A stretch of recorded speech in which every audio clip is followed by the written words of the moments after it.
duck it go boom, boom. Foreign is moving like vroom, vroom. Hop in the foreign, go zoom, zoom. But we show no we know. Go get a bag, I drip and I sauce. Catch a tag, we knocking them off. After I hit, boy, she hit the door. And them hundreds be coming in, all of this money, and I gotta give me some more. Big bag, better won't hit the floor. Talk hot, then we run your jaw. I'ma hop in the foreign and zoom off. That be my dog, I'm calling him Rudolph. I'm in love with the way I get chewed off. Pull up with Blake, he getting screwed off. Brand new Mozzie, big body, we cruise off. He think he hot, we knocking your crew off. Call me nasty the way that I shoot off. Youngin' with drip, I got the juice on. Me and my Frankie, we just kicking it. We gotta add up our dividends. All of my they with pop out in they head. Boom, boom, boom. 40 is clearing the room, room. You better duck it, go boom, boom. Foreign is moving like vroom, vroom. Hop in the foreign, go zoom, zoom. Me and my Frankie, we just kicking it. We gotta add up our dividends. All of my they with pop out in they head. Boom, boom, boom. 40 is clearing the room, room. You better duck it, go boom, boom. Foreign is moving like vroom, vroom. Hop in the foreign, go zoom, zoom. I'm in the track trying to whip it, flip it. She on my so I quit it. Walk in the club with my grillin'. You on my chain, come and get it. You trippin'. Listen here, cussy, you got two decisions. Do you want the or do you want the Smithy? Your life is a gamble, you better not risk it. And see, I'm in the track trying to whip me a pitch and I move with it. Keep a on deck, he be moving with it. You can on your block, we don't know who did it on the block. And about to go villain. Man, they took it in early, they know we spinning. Since you just can't put a hole up in it. We gon' empty them, so you know we dipping. And my dubbies so high, he keep rolling. Gang. Me and my Frankie, we just kick. Hello there, everybody, and welcome to another start to another wonderful day of ML Bot Ball right here. Thank you so much for joining us for our morning matchup as we get you set for the Houston Astros and the Minnesota Twins to get things going in some American League Bot Ball action. Of course, every donation and proceed that is made during the stream will go to the Trevor Project, a great cause, so be sure to donate whatever you can for a wonderful cause. I am joined in the booth from someone who is making their ML Bot Ball debut. Charlotte, how are you doing here this morning? I'm doing great, thank you. Really happy to be here, and I think this is going to be a really exciting game. Absolutely, it should be an exciting game. The Minnesota Twins, who are only half a game behind the Chicago Cubs, the best record in all of baseball, currently having a 2-0 lead against the Houston Astros in this series, who before this tournament were starting to turn their season around just a little bit and have climbed up to third place in the AL West and are getting that much closer to potentially hitting that stride that they usually do sometime in about this time. Usually when they have a really good year, they'll hit it right about now, and it'll turn into a pretty fantastic season as they try to catch up to the Oakland Athletics, who currently lead the division. You see Minute Maid Park there, gloomy skies. Houston, Texas had some rain over the past couple of days here down in the Lone Star State, as you see the players getting warmed up. And we are just about ready to go. Zach Greinke on the mound for the Houston Astros, and you see the stats there, Charlotte. Has not been a great season for Greinke so far. Yeah, Greinke is usually such a strong starting pitcher. Is really having a bit of a rough go this season. And if the Astros want to avoid the sweep, they're going to need a lights-out performance from him to sort of shut down his powerful Minnesota offense. Kepler. To the starting lineups here in just a little bit, as the first pitch is in there for strike one to Max Kepler. See, they're fourth in the AL West, a 37-41 record, just 4 games under 500. Like I said earlier, it's been a little bit of a good stretch for them so far. As of recently, they've been able to pick up a few games and get back towards 500. As you see a swing and a miss on strike two. Kepler, a .317 hitter, trying to avoid a strikeout. He will foul one away. And something that's so baffling about the Astros this season is how much talent they have, but how it's been so hard for them to be able to mesh together as a team and convert that talent into That's the wins. ball. Absolutely, has been something interesting to see, like you said. That one outside, it'll be a 2-2 as those two go outside the zone.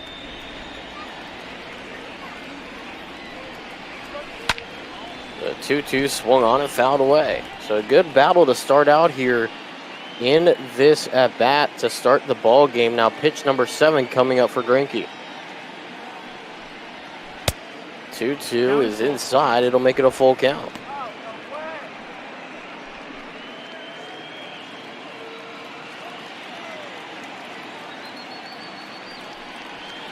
Three-two, swung on and missed. Strike 3 got him on the changeup. That one falling out of the zone, and there's one away here to start the ball game. Max Cup has really been working on his plate discipline and cutting down on those strikeouts, but that was just a nasty pitch from Zach Greinke, and he just missed all of it. Pitch in there for strike 1. Jorge Polanco up to the plate. 298 hitter for the Twins so far this season as the 0-1 pitch is swung on, blown down the first baseline. Right fielder Reddick going towards it and will lean over the wall to make the catch for out number 2. The designated hitter, That was a really great play by Reddick, staying focused and being able to track that ball even as it went into the stands. A look at the defensive lineup. Brantley in left field, George Springer in center, Josh Reddick in right, followed by Alex Bregman at third, Carlos Correa at short, Jose Altuve at second, Yuli Gurriel at first, Martin Maldonado behind the plate. The Astros today, and Zach Greinke on the mound as you see pitch number 1 of the at-bat to Cruz. It fouled away for strike 1. Here's the 0-1 pitch. That one a swing and a miss. Got him inside, buckled him a bit. There's an 0-2 count to Nelson Cruz. The 0-2 from Greinke is swung on, but foul down the third base line. Nelson Cruz is taking some big cuts here. It's looking like he wants to take Greinke out of the ballpark. The 0-2. 1-2 is the count. That one outside.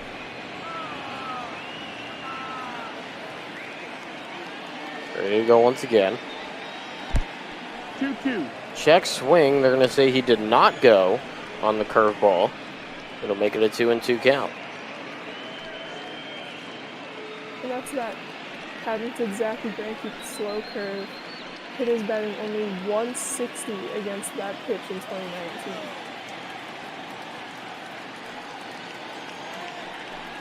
2019. The 2-2. Swung on and fouled away.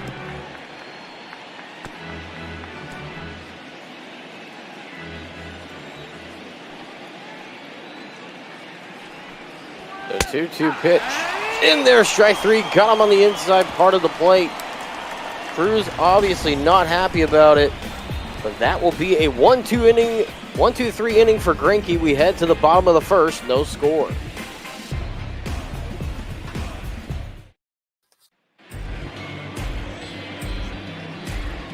There you see Jake Odorizzi getting the start for the Twins here today. What can you tell us about him, Charlotte? Well, Jake Odorizzi had a breakout season last year, making his first All-Star game, and he's been able to stay pretty consistent with that this season, falling off a little bit, but still looking strong. The interesting fact about him is that he was actually part of a trade that involved Zach Greinke, and Zach Greinke was sent to the Brewers, and Odorizzi was part of the return to the Royals. Definitely interesting there. Is that something you don't usually see come full circle, as the first pitch to Jose Altuve is low for ball 1. You see there a 53-28 record, first in the AL Central, first in the American League, and half a game behind the Chicago Cubs, who only have 1 loss less than them. The number 1 record in all of baseball, as that one is in there for strike 1. if you're the Twins, you've got to be overjoyed with how your season is going so far. I was not expecting them to be quite this good, but the pitching rotation really stepped up, even though the Josh Donaldson signing didn't go quite as well as they thought it would. Outside for ball 2 to Jose Altuve. A 304 hitter on the season. That one a swing and a miss. Got him on the inside part for strike 2. So far in the series, he's only played in one game. He went 0 for 4 in the game. Did not get on base with a walk and did not strike out. Wasn't able to contribute that much in that game at all. In fact, any, as that one's a slow grounder up the middle. Goucher ranging over to it, and Avila gets the throw to first, but not in time. So that will be ruled as an infield single for Altuve. That was a little bit of a miscommunication between the pitcher and Odorizzi there, as Odorizzi started to charge the ball and then backed off. So not really quite enough time for Avila there to get to the ball and make that throw. Brantley will swing at one and hit it sharply up the third base line. They get the out at second, but not at first. That should go down as a fielder's choice. So Brantley will be on first.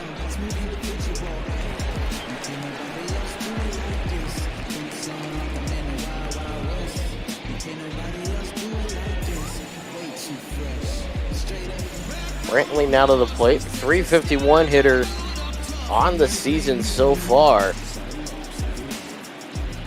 Right now looking to get Brantley into scoring position with one out here in the bottom of the first inning.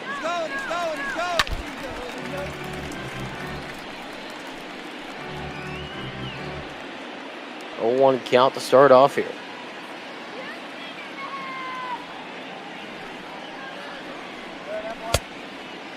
Inside 1-1.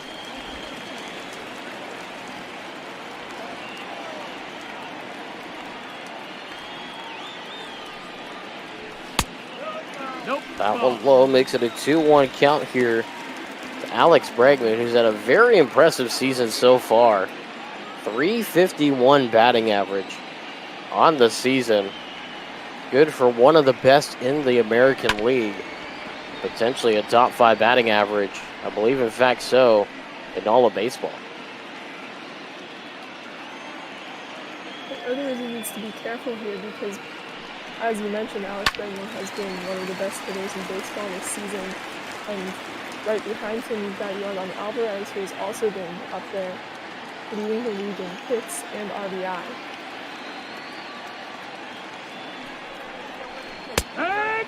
2-2 in there, strike 3. Odorizzi gets the bottom inside corner. There's 2 away here in the inning. Batting fourth, the designated hitter, Yordan Alvarez. Really great job there by Odorizzi. He fell behind in the count, but stayed calm and delivered a really nice pitch there to Alex Bregman. Yordan Alvarez will head to the plate. 2 outs, runner on first. That one swung on and will get into left field for a base hit. And that one gets out of the glove of Eddie Rosario. Both runners advance. Alvarez is safe as he slides into second. And so there you see a single and then moves to second on the error from the left fielder. And in fact, let's get you the defensive alignment you saw there. Eddie Rosario in left, Byron Buxton in center, Max Kepler in right, Marwin Gonzalez at third, Jorge Polanco at short, Luis Arias at second, Miguel Sano at first, followed by Alex Avila behind the plate, and Jake Odorizzi on the mound as the first pitch to Correa is in there for strike 1.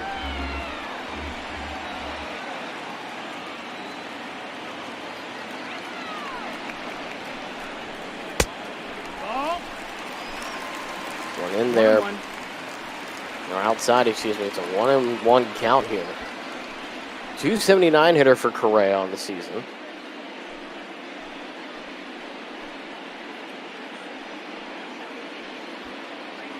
Correa was the Astros' #1 overall pick in 2012, and his debut in 2015, and was part of this young core that won the Astros the World Series and is continuing to make them such a formidable team.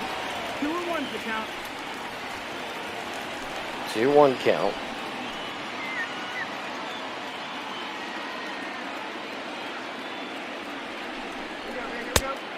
That one low. It's a 3-1 count now. Correa at the plate. And right behind him, as you see, Yuli Gurriel. And then right behind him is George Springer.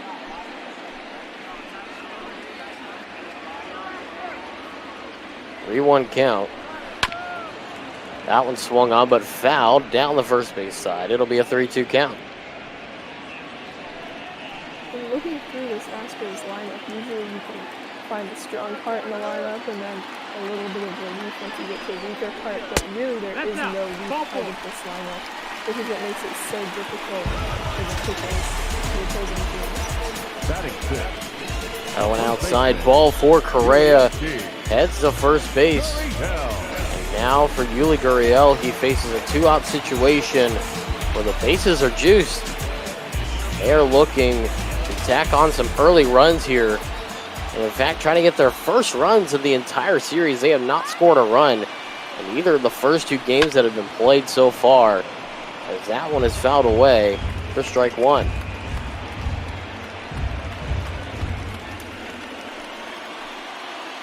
Gurriel, a .247 hitter on the year. Looking to drive in the first RBI for the Astros in this series, as that one is swung on and fouled away. For strike 2, the Minnesota Twins have both the victories in the series opener. Got a 1-0 victory. And yesterday's matchup got a 5-0 victory. 1-2. As that one is inside for ball 1.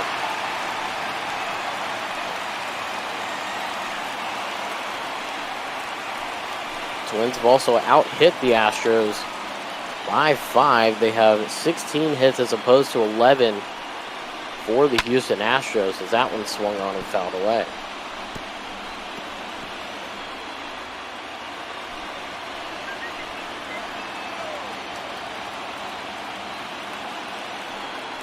Right now the 1-2. That's the ball. That one outside, just barely. A 2-2 count. On the stretch, Odorizzi deals. That one swung on, will fly into right field. Will be caught by Kepler, and so the runs will be stranded. 3 runners stranded on base. We head to the second. Still no score here in this one.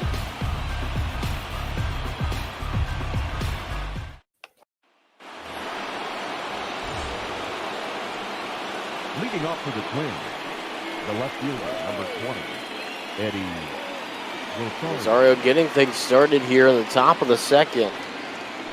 For the Minnesota Twins, cleanup hitter in the lineup. As the first pitch from Greinke will be a fly ball to center field. Getting underneath that one will be Springer.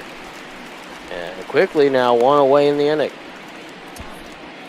Rosario swinging on the first pitch there, and that's one of his biggest weaknesses, but he swings at just about everything. That's something that the Twins need to really work on with him, getting a little bit more plate discipline. See Miguel Sano coming to the plate. A .239 hitter, would definitely love to improve that, 0-1. as that one is a big swing and a miss. You see he's already trying so far with that hitting streak he has going right now, the 5-game hitting streak, as the 0-1 pitch is a swing and a miss. Quickly now 0-2.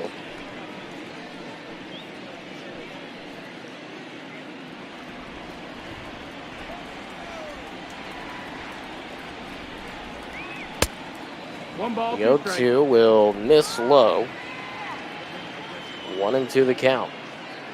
Miguel Sano also a freely swinging his bat. He struck out in 43% of his plate appearances this season. See there, the drop third strike. Get the first in time. Third strikeout of the ball game for Zach Greinke, and now there's 2 away here in the inning. You see manager Dusty Baker for the Houston Astros, just hired this season to take over after A.J. Hinch was fired amid the sign stealing scandal going on in Houston, as that one's outside for ball 1. Really Unfortunately, I feel like it's impossible to call a game for the Astros without discussing that scandal and how it has tarnished that 2017 year. That was so stellar. You see one of the players on that team at the plate, Marwin Gonzalez, with a big swing and a miss to end the inning. Got him on the slider, just seemed to buckle him up a bit. That'll do it for the top of the second. We head to the bottom half of the inning. Still no score here in Houston.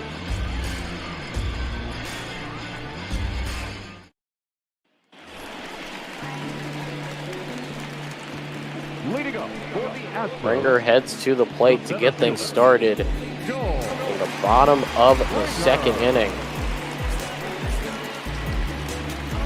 Still no score here in Houston. As we get things going here, Jordan Smith here alongside me is Charlotte. That's the first pitch. Is outside for ball one. You see the comparison. Springer has not had any kind of success for the most part. 1 for 10 against Odorizzi in his career. As that one is outside for 2-0. And Springer was actually drafted by the Twins back in 2008, but chose to go to college instead. So that's a bit of a what-if story for you, if Springer was on the Twins lineup today instead of the Astros. Absolutely. Could have definitely had an impact for sure. Would have absolutely had an impact, especially defensive-wise in the outfield for the Houston Astros. Springer is such a stellar and such a key part of that outfield. In fact, it's a centerpiece for the Houston Astros outfield, as that one is in there for strike two. Right now a 2-2 count from Odorizzi. He swung on, chopped on over to Polanco, throw to first in time. There's one away in the inning. Routine play for Polanco there, and great job by Odorizzi to neutralize that dangerous bat of George Springer.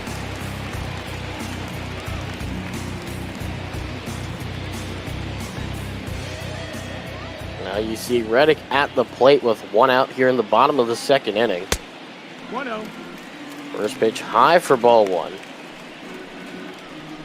See 146 career home runs in 11 seasons for Josh Reddick. Right now batting .258 on the season. And he's had a pretty good career, I would say. Even though he has jumped from place to place as of late, he's had basically a pretty solid career. Nothing too stellar, nothing that's underwhelming. As you see Garrett Stubbs, who's actually the starting catcher for the Houston Astros today. But it seems like Reddick has had a pretty good career so far. As that one's in there for strike one. Yeah, and Reddick actually winning a Gold Glove in 2012. You did mention that he has floated around to a few teams, but has been with the Astros now. This is his fourth year. And has settled really well into their offensive scheme. 3-2 in there for strike three. Got him on the outside part of the zone. Yeah, there's two away here in the inning. The catcher, Garrett Stubbs. That's the second strikeout for Odorizzi. And really both of these starting pitchers looking like they're on their game, so this should be really an interesting duel here. Inside ball. First pitch outside for ball one. Dubs .255 on the season. Those 3 home runs as well. Right now a 1-0 count with 2 outs. That one fouled away to even up the count at 1 apiece. Stubbs was drafted by the Astros in 2015, made his debut last year. He was actually called up on his 26th birthday, so that's a nice birthday present for him. I don't think he could have much of a better birthday present itself than getting the call to the majors. That's a pretty amazing moment to have, as that one's a little short fly ball to right field. Ranging in is Kepler and makes the catch. And that does it for the second inning. A pretty fast start to the game so far. We head to the third. No score here in Houston. Leading off for the Twins, the second baseman, Luis Arraez. Luis Arraez up to the plate. Get things started here. Arraez is known for his ability to make contact. We'll look for the first Twins hit of the game. Trying to crack Zach Greinke a little bit here.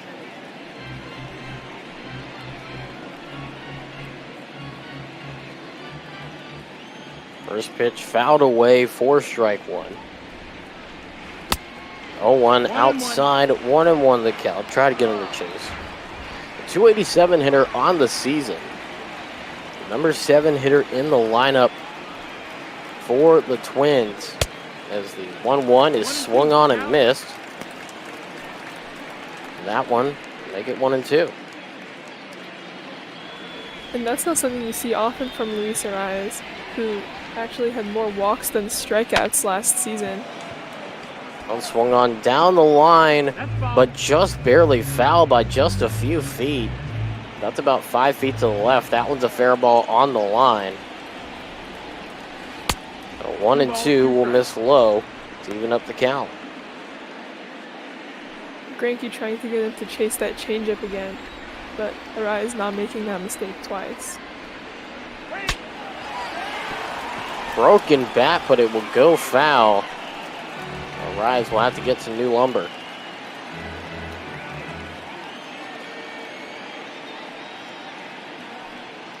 Two. That one swung on. Past the right side of the infield.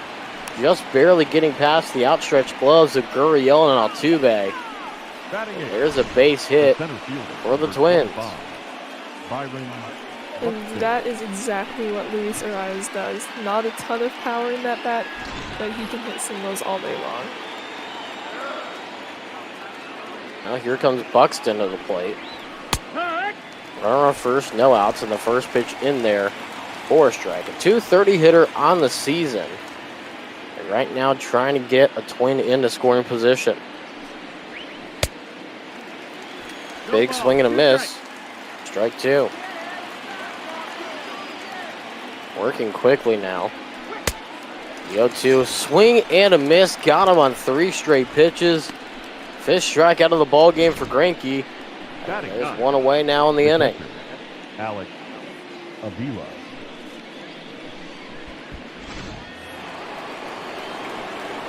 Buxton, another one of those Twins hitters that's willing to swing at just about anything. And Greinke took full advantage of that at bat. Alex Avila fouls one away to start things off here. 1 out. 1 on here in the top of the 3rd inning. That one just floated and fell right at the last second. A dangerous slow speed pitch on the curveball. Make it 0-2.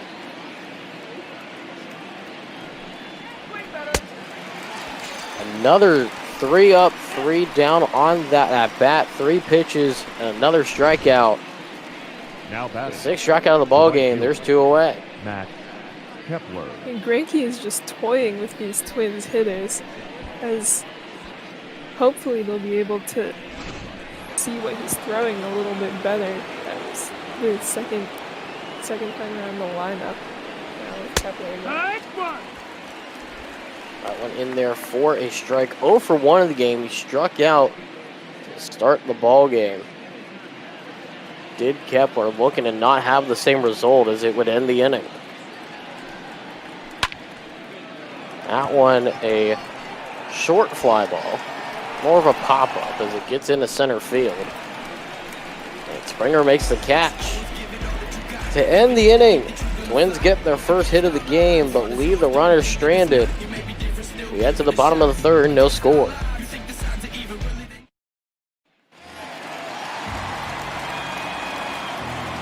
Leading up for the Astros, Jose Altuve to the plate. Get things going here on the bottom of the 3rd inning. 1 for 1 with the single right in front of home plate. You see his success against Odorizzi, a .350 career hitter against him. Right now with a 1-0, we'll change it to a 2-0 count as that one misses inside.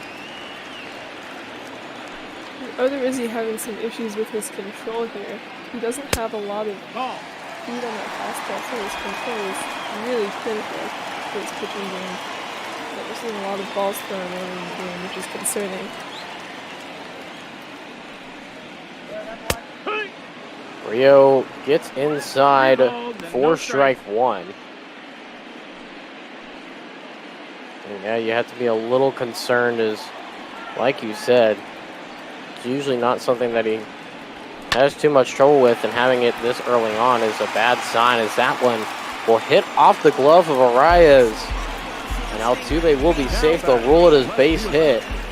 Now Altuve already 2 for 2 on the day. Good job by Arias to at least stop that ball, but I don't know exactly what happened there. It looks like it might have hit his leg or something, but Altuve with some speed able to beat it down the line easily.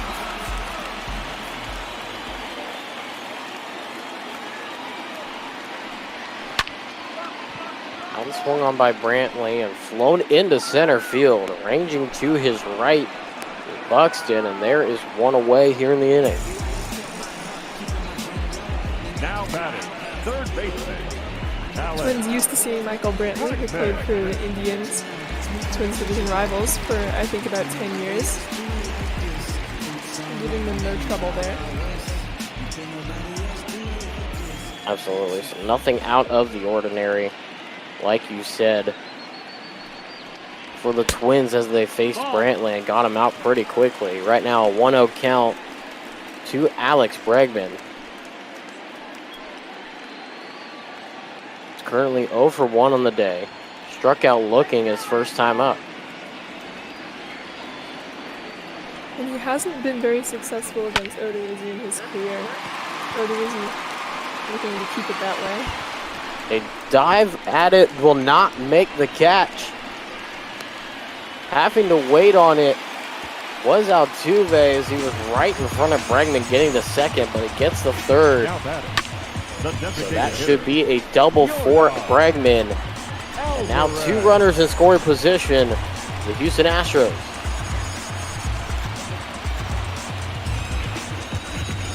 Really solid contact there by Bregman. That one looked like it was going to leave the park for a bit. And Max Kepler, who's usually really, really great defensively out in right field, just missed that one, which would have been a spectacular leaping grab. Absolutely, as that one misses outside for ball 1 to Yordan Alvarez. 1 for 1 in the game. Got a single, and then reached second on that error by the left fielder and Rosario. That one will find the wall in left center, and that will score both a bases clearing 2 RBI double, and the Houston Astros go on top 2-0 here in the bottom of the third. Yordan Alvarez is the American League leader in RBI and in hits, so you cannot take his at-bats lightly. He's doing exactly what he's been doing all season, driving in those runs and giving the Astros their first runs of the series. Now Correa will head to the plate. The Astros now have a 2-run lead, 2-0 to score, and it's their first runs of the entire series as well. Alvarez being the one to hit in both Altuve and Bregman off of that RBI double, as that one is a swing and a miss to Correa. Strike 1. He's 0 for 0 in the game. He got on base with a walk his first time up. That's the ball. As that one is outside for ball 1. And I know we're only in the 3rd inning here, but if you're Rocco Baldelli, do you think that you're maybe thinking about how much longer Odorizzi's going to last here? How many more runs do you think you're comfortable with him giving up? Potentially. He's only 53 pitches in right now, so probably wait another inning before you start thinking about it. But potentially could be something that's at least in the back of their minds, as that one's outside for a 2-2 count. Potentially. We'll see if somebody starts warming up in the bullpen next inning, but depending on how these next couple batters go, I'd say they probably wouldn't start having anybody going in the bullpen until at least the 4th inning.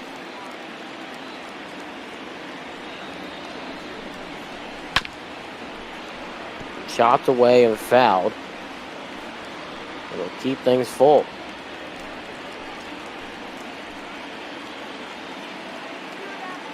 Seventh pitch of the at-bat coming up.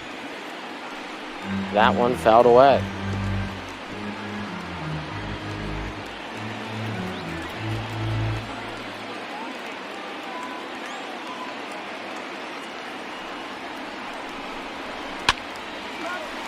That one fouled away again.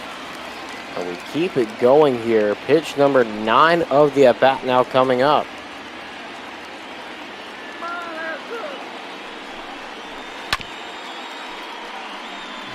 Fouled away. A good battle here between Correa and Odorizzi. And Correa is just waiting to get a pitch that he likes here, doing a really great job of fouling off all of those tough ones.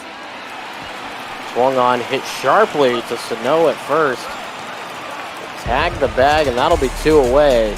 Alvarez, however, moves third base. So Odorizzi wins in the end. Able to get the ground out.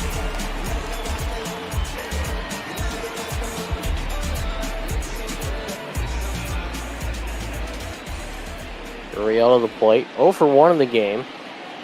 Blown out to right field. His first time up as that one is a sharply hit foul ball. 4 strike 1. This would be a big out for Odorizzi to get with that potentially 3rd run leading on third base there. He really wants to keep that one from coming in. Definitely wanting to limit the damage as much as possible here in this bottom of the 3rd inning. 1-1 is in there. Watches it go by for strike 2.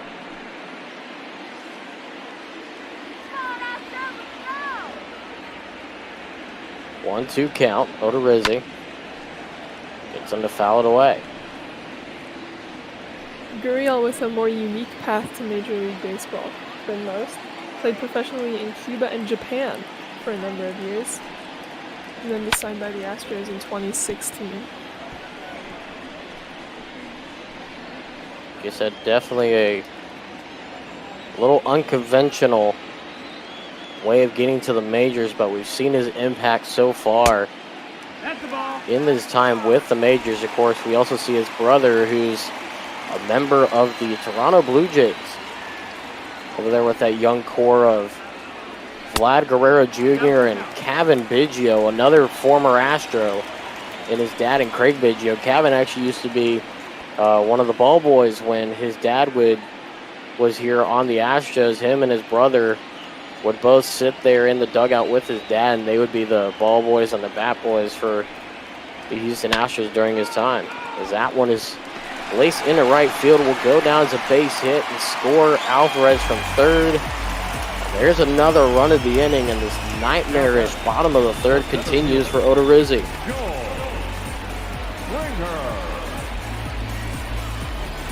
Great solid contact there by Yuli Gurriel as he gets the job done. And now Odorizzi will have to try and retire George Springer.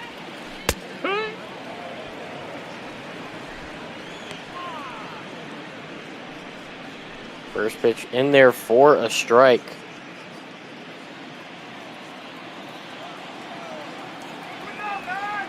Springer right. Swung on, fouled away, strike 2. Springer not having a great season so far, only batting .231 with 7 home runs. He hit 39 last season and most definitely will not reach that total this year. And the struggles continue as he's now 0 for 2 in the game. A ground out and now a swinging strikeout to end the 3rd. Astros get insurance, their first runs of the series. They're up 3-0.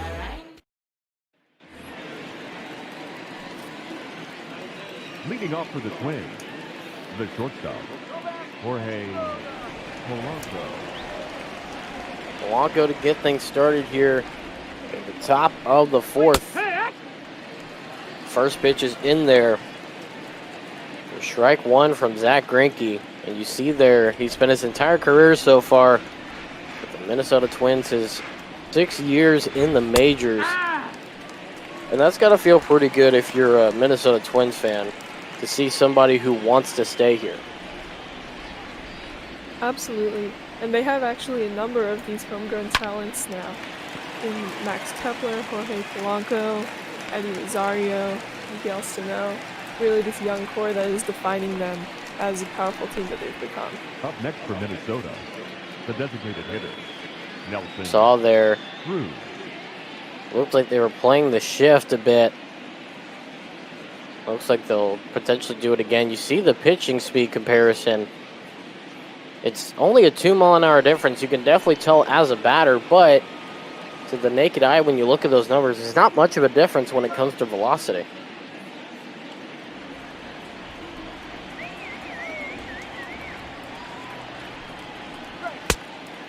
First pitch outside for ball one to Cruz. Working quickly here, the 1-0. Swung on and chopped to the right, the left side. Correa throws it on to first. That one's in time for out number 2. The left fielder, number 20. The Twins really struggling to make anything happen here against Greinke, who's looking fantastic. So far, only 46 pitches.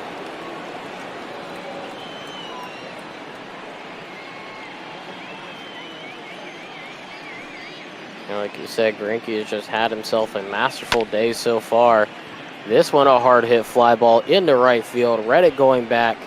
And in front of the warning track, a long fly ball, but makes the catch. That does it for the top of the fourth. Astros sit them down pretty quickly. 1, 2, 3. Into the bottom half. Still 3-0.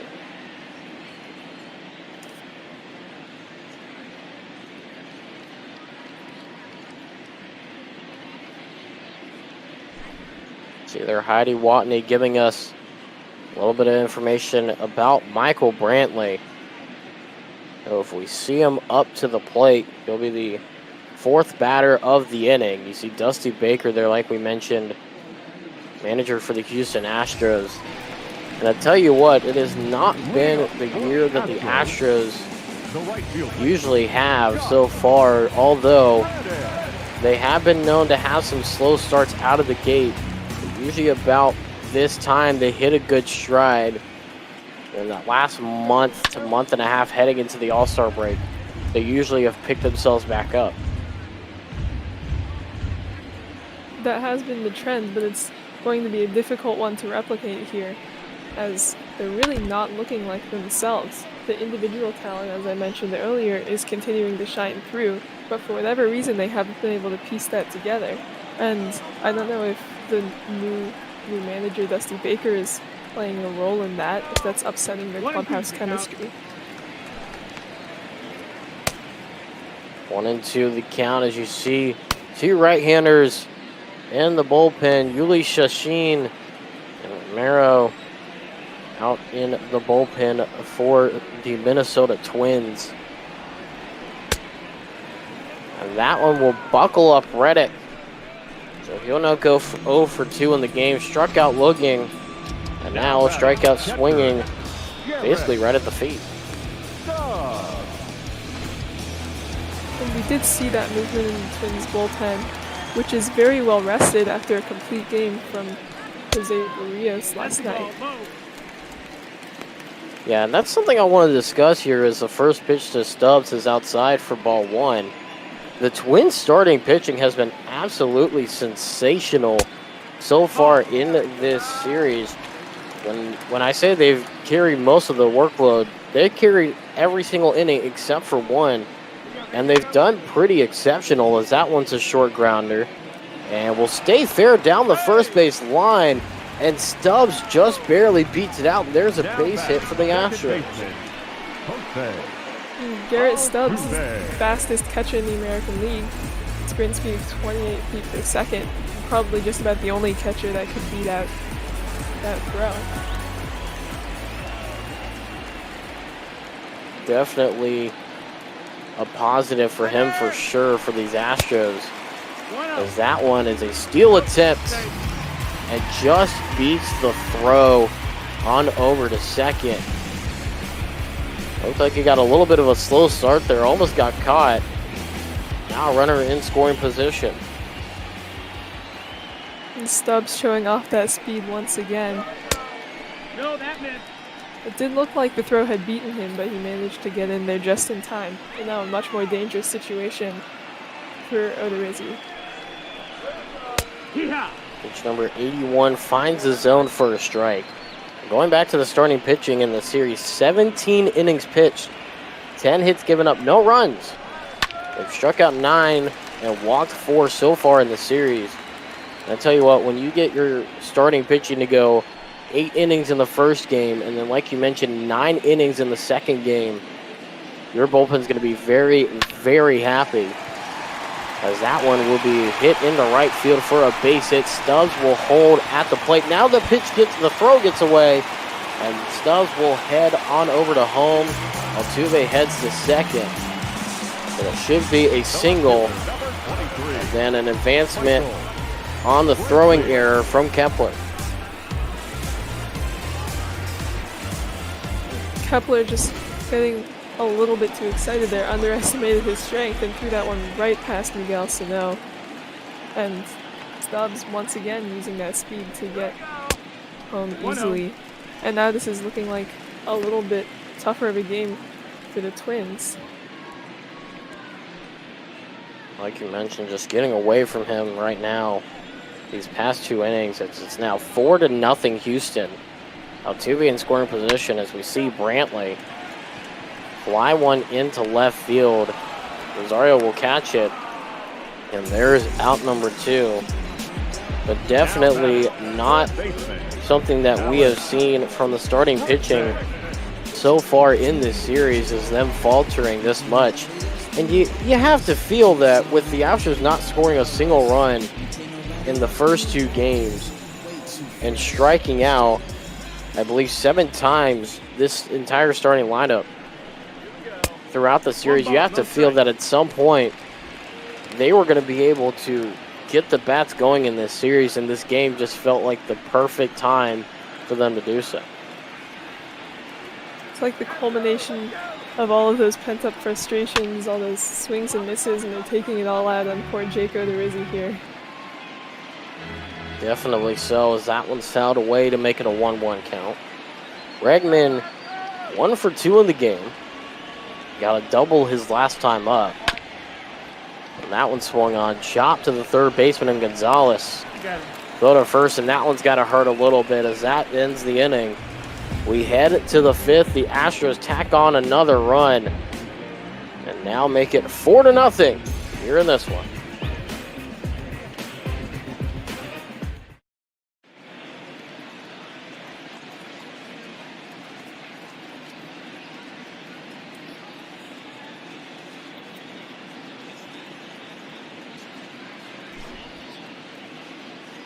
They're talking about Marwin Gonzalez here.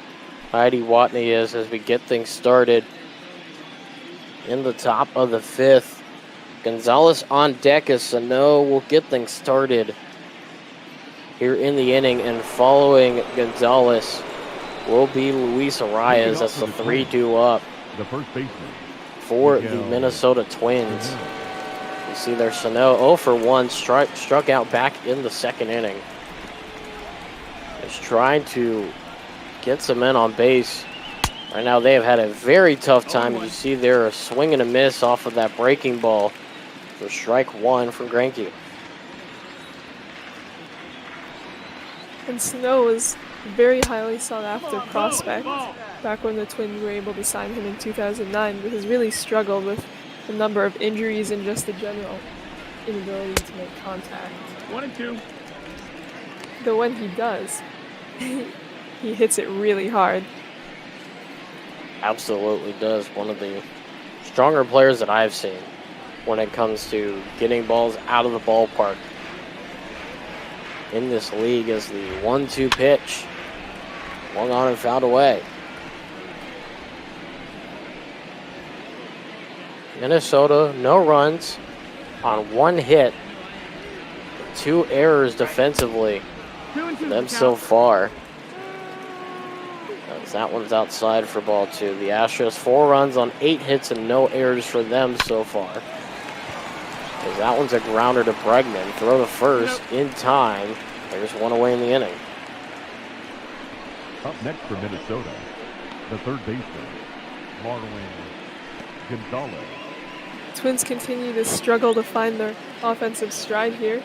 And then the former Astro will come up to bat. Marwin Gonzalez, like you mentioned, the utility man here in Houston. As that one is fouled away for strike 1. The fans absolutely loved him here during his time in Houston and were heartbroken when he ended up leaving to go to the Twins. Manager tried to sign him back, but Minnesota ended up grabbing him as that one is a ground out to get the out here and make it out number 2 in the inning. But I feel like Minnesota probably has that same love for him as, you know, Gonzalez can pretty much do it all. Yeah, and he's been really great for them. He did bring a bit of the cheating scandal to Minnesota, but publicly apologized for that.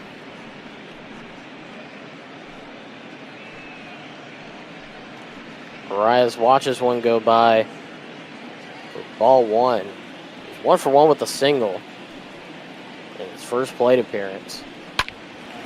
That one swung on, hit sharply to Gurriel, throws it to Greinke. Steps on first, and that will do it for the top of the 5th. We head to the bottom half of the frame. 3 up, 3 down, 4-0 Houston. Your attention, please. Now pitching for Minnesota, number 77, Fernando Romero, the new pitcher for the Twins, and what can you tell us about him? Well, he had a really rough 2019. ERA of about 6. But he has been looking a little bit better now. Or excuse me, his ERA was 7 in 2019, not much better. He does have a very high velocity fastball, but he struggles to control it, which is his biggest shortcoming. So if he can control that fastball, he's a really dangerous weapon for the Twins.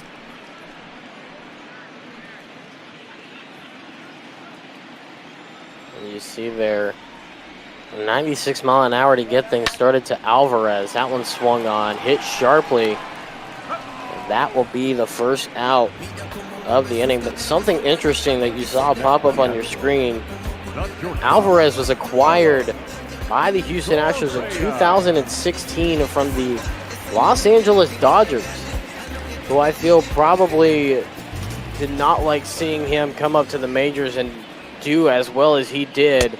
Would definitely love to have him back, but that is a trade that the Astros completely won, as Alvarez so far has had a pretty good, little above average, if not getting close to a pretty amazing start to the majors. From the Astros in that trade, the Dodgers got Josh Fields, who's now a free agent pitcher. So as you said, the Astros absolutely won that trade, as Jordan Alvarez is now in the MVP conversation after winning Rookie of the Year unanimously last season. Currently Correa at the plate, 0 for 1, grounded out. His last time up, walked his first time to the plate, as that one's fouled away for strike 1. Gurriel on deck, Springer in the hole. No one on base, 1 out, and a 3-1 count.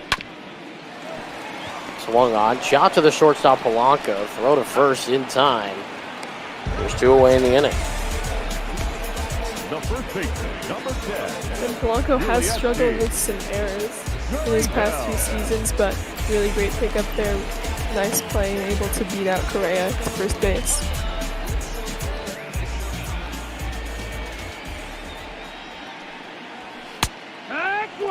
First pitch to Gurriel is inside for a strike.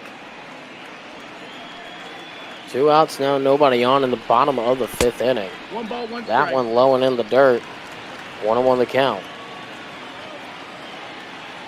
Now this could be an interesting matchup here with Fernando Romero, who has a really nasty slider, and Willie Gurriel, who does best hitting sliders, strangely enough. Yeah, it's not something that you're usually pretty good at, is catching that breaking ball and being able to locate it and find the best spot for it and get the lumber on it, as that one's a 2-2 count as it runs inside. Definitely unconventional for Gurriel, like you mentioned, but something that helps out the Astros lineup for sure. Looking for his second hit of the game now. That's the ball. That one low for ball 3. Got a single his last time up. Did Gurriel.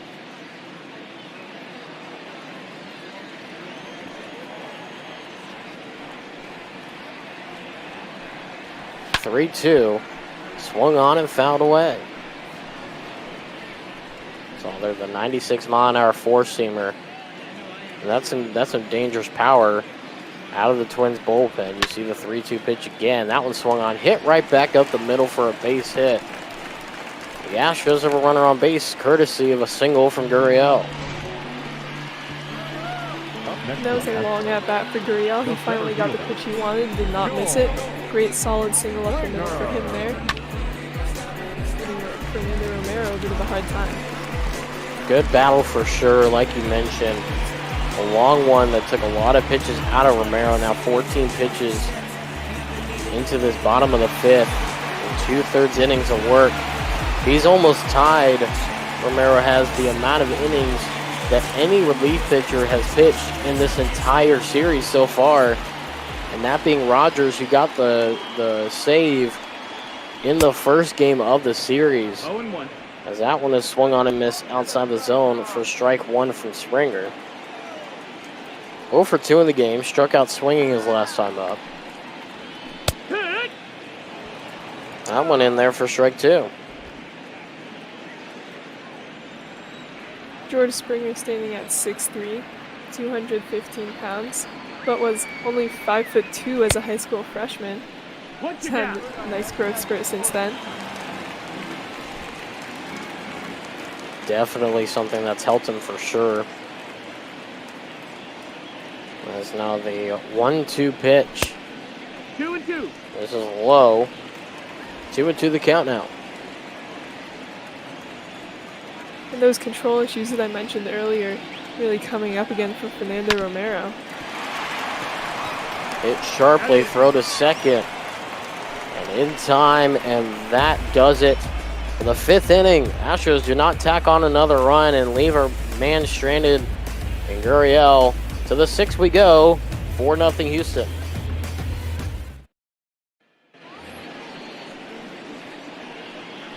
Leading off for Minnesota, the center fielder, Byron Buxton. Byron Buxton will get things started in the 6th inning. 0 for 1 in the game. Struck out in his only plate appearance, that being back in the 3rd, is Zach Greinke. Only 57 pitches into his outing so far, has done a masterful job so far in the ball game, as that one is low for ball 1. And Greinke could be eyeing a complete game here if he can continue to keep this pitch count down.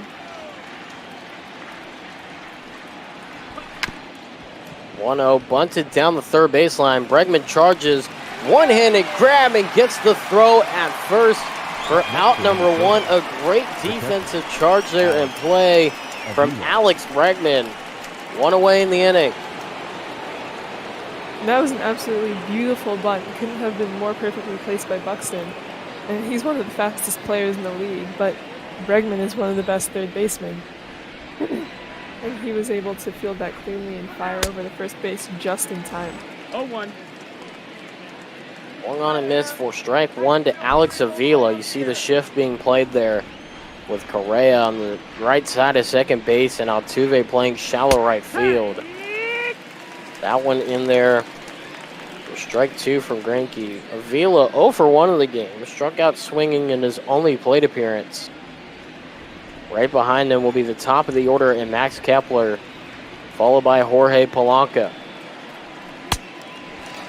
Big swing and a miss.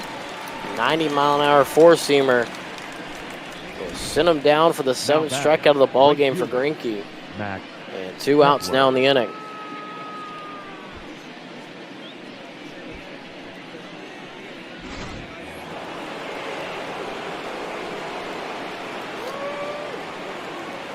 The Twins would love to see Max Kepler make something happen here. He's second in the American League in doubles, has had no trouble getting the ball in play this season, and the Minnesota offense desperately needs something to happen. So far 0 for 2 in the ball game. 2 balls, no Flew out his last time up. Right now a 2-0 count. Big swing and a miss. The outside part of the zone, 2-1 the count. 3-1 as that misses outside.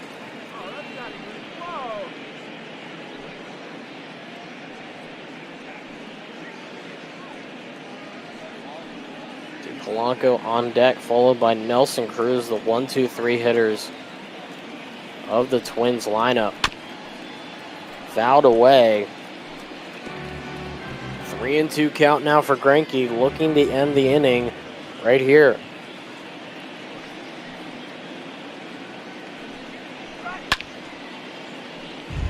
Fouled away.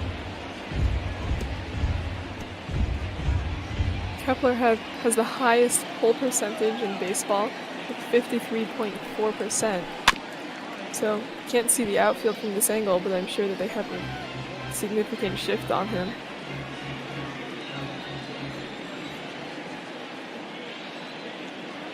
Once again, the 3-2. That one swung on and chopped softly. Greinke throws to first and gets it in time, and there is out number 3. Greinke getting it done. Only 70 pitches into his outing. We head to the 7th, 4-0, Houston ahead.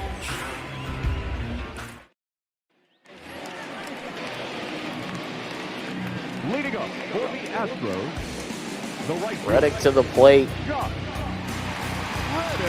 0 for 2 in this one.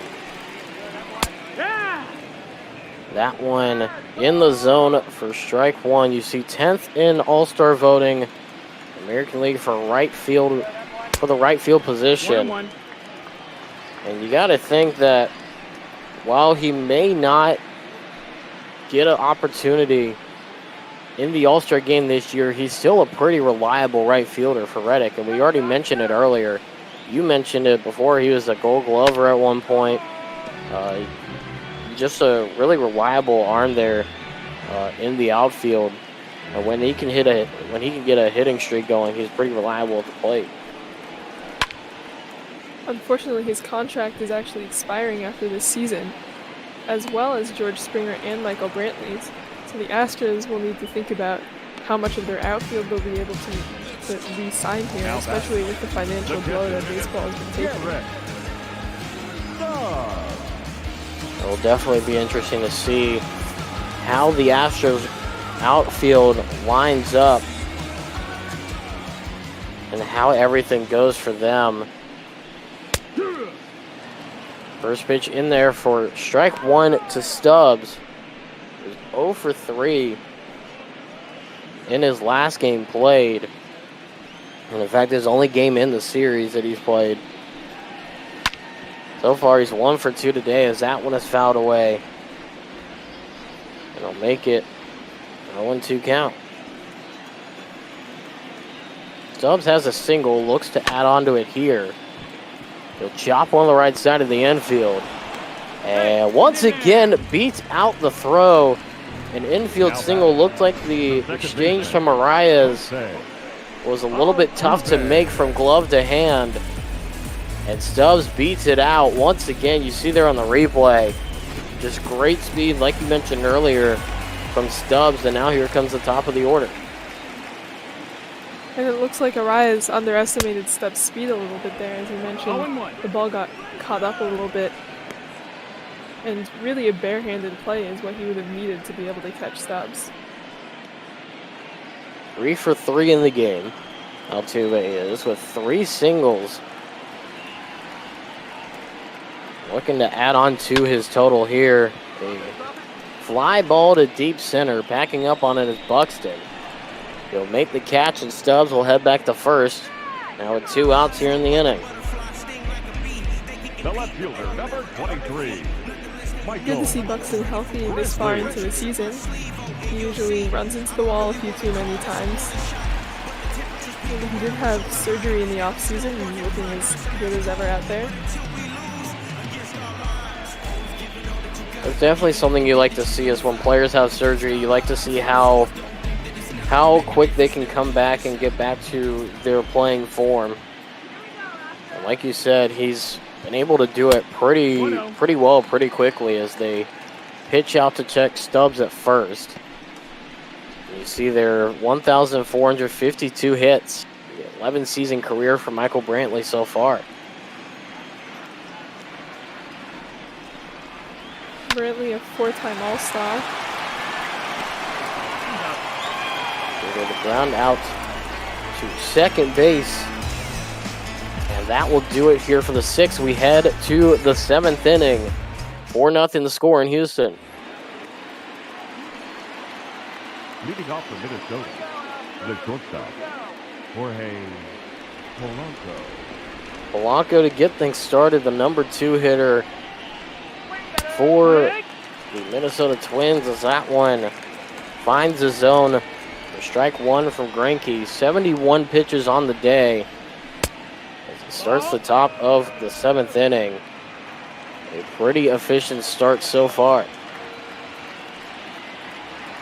And the Twins are going to need to make something happen here soon.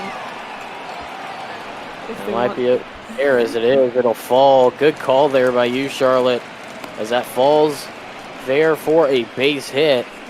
It could be the start to something we'll see as Polanco gets his 24th double on the season. Great piece of opposite field hitting there by Polanco. And perfectly placed double. Able to get into second easily. Joined now in the booth by Shark Shavery. How are you doing, Shark? Oh, not doing too bad. Enjoying Greinke's performance so far this game. He's doing real well. Yeah, he's been absolutely lights out here so far in this ball game. Honestly, you can't ask much better from your starting pitcher if you're any team. And Greinke has pretty much done it all as he, once again with that curveball, gets it in there for strike 2. And you see the left-hander in Valdez and the right-hander in Smith working in the pen for the Astros. Be interesting to see if they actually replace Greinke here in this one. 1 and 2, the count. Yeah, I would expect Greinke to go at least one more inning unless he really starts to fall apart here. That one a foul ball to keep it 1 and 2. Runner on second, and that's it. No outs here in the top of the 7th inning. In there, strike 3. Got him on the outside part of the plate. Cruz does not like the call and can't believe it. And there's the 8th strikeout of the ball game for Zach Greinke. That's Cruz's 2nd strikeout looking in this game, and he really seems like he can't really see the baseball today. It seems to not be a game for him to be able to really take advantage at the plate, as is most of this lineup for the Twins as the first pitch is in there for strike 1. Eddie Rosario 0 for 2 in the game. He's flown out twice so far in the ball game. That one a swing and a miss. Once again, that curveball. That's just a nasty pitch there for 0-2. Rosario has anchored the Twins in left field for a few years now, but he has been declining. The Twins have some corner outfielders coming up in the system, and you've got to wonder if the Twins are going to keep Rosario around for much longer. Definitely something to watch for the next couple years. It's a 9th strikeout. That time got Rosario on the high-speed 90-mile-an-hour four-seamer. And there is 2 away in the inning. And now Sano comes to the plate trying to bring in the run from second. As that one misses low for ball one. And with the way Greinke is performing right now, it's hard to believe that he wasn't a starting pitcher until his senior year of high school. Yeah, that was always something I found interesting about Greinke, especially when I first heard about him and heard that he wasn't a starting pitcher until right before he would have been recruited for college. Definitely something that shows the talent level of Zach Greinke and how well he was able to switch over and how efficient he's been. I mean, you see it right here in this performance. 84 pitches. Now 85 as that one is fouled away. And a 2-2 count. Zach Greinke is a dangerous arm for any team that he's on. Was on the Diamondbacks, and he is here on the Astros. As there is a swing and a miss off the high heat. That will do it for the top of the seventh. We head to the stretch. Will Shark Shavery get you deep in the heart of Texas?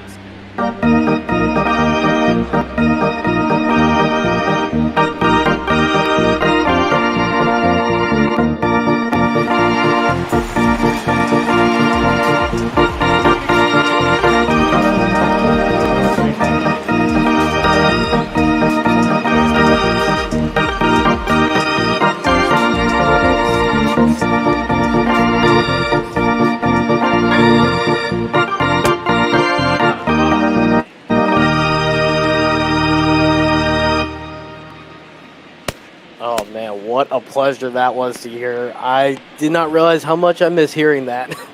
Thank you, Shark, for that. My goodness. My pleasure. I love getting those, special traditions in on this, and that's coming from Texas, Michigan. So even more fitting where I'm playing it from. But, don't really have a team in this race, although Diamondbacks fan loving what Greinke's doing. Hopefully we can see some more exciting baseball. Have a great rest of your call. All right, thank you, Shark. Absolutely. 2 balls, 1 strike. As we see a pitch outside, 2-1 to Bregman. 1 for 3 in the game. Got a double as his only hit. Grounded out his last time up. That one's outside for 3-1. You see Alvarez on deck. 352 batting average. So far as he'll head to the plate next. I mentioned it earlier, Alvarez has been a shining star for the Houston Astros so far in his almost 1 year, actually. Around a year that he's been in the major leagues now. It's been quite amazing to see as that one is fouled away to keep it full.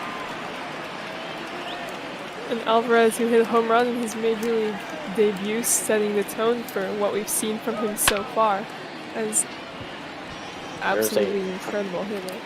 A fly ball to right field. Kepler gets the out for out number 1 here in the inning. The designated hitter. And Bregman will head back to the bench. Nobody on. Jordan Alvarez. A single and a double. 2 for 3 in the game. And got the first RBI of the series with a 2-run RBI double.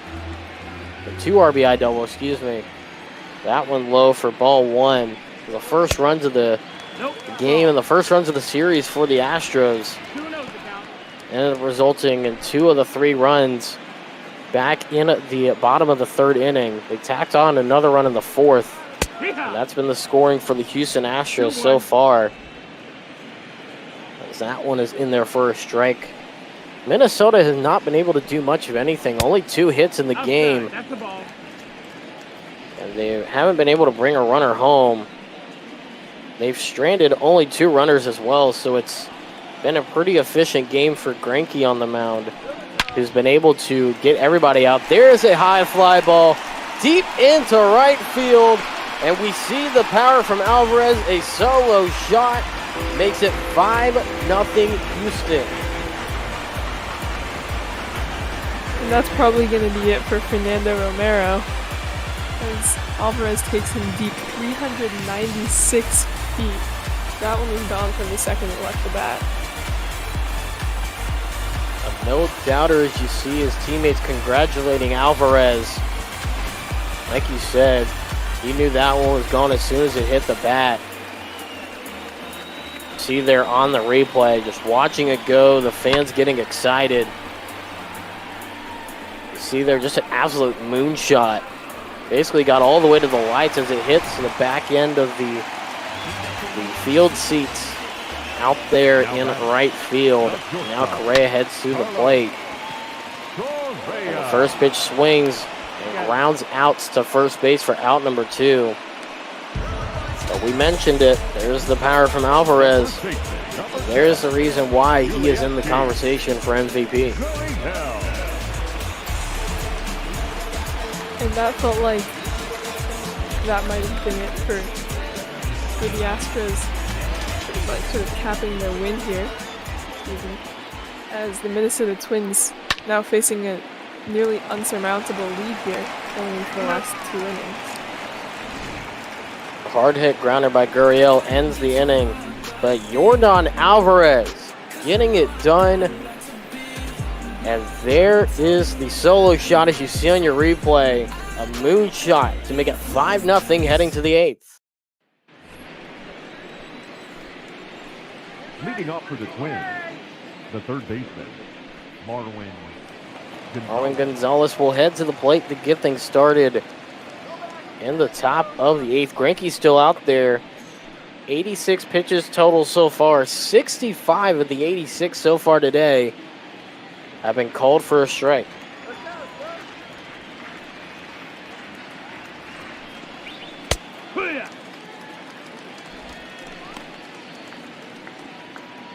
First pitch in there for a strike. The 0-1 misses outside for a ball. Gonzalez at the plate, Arias on deck, and Buxton in the hole to start this top of the 8th inning. That one outside once again for ball 2.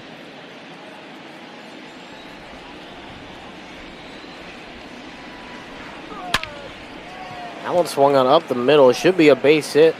And it'll actually be a line drive out by Springer as that one just kind of floated in. There you see, Charlotte, the starting pitcher comparison. And really, it's almost the opposite of what we were expecting entering this game. With Greinke struggling this season and the Twins starting pitching looking so strong. But the Astros were able to fully take advantage of Odorizzi.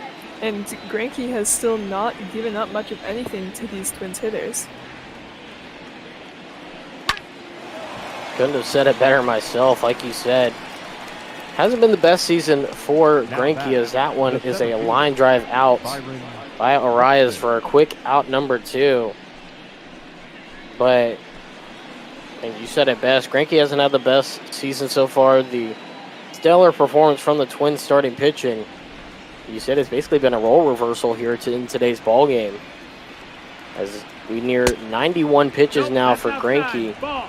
Could potentially be his final inning of work. The Astros don't like to put their pitchers above 100 too many times, if ever, for the most part. That one is fouled away. A 1-1 count.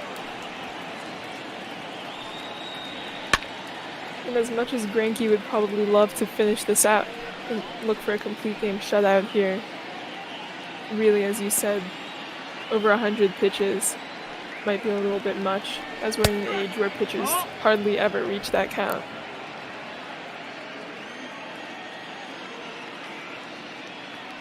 Two. Outside, ball 3.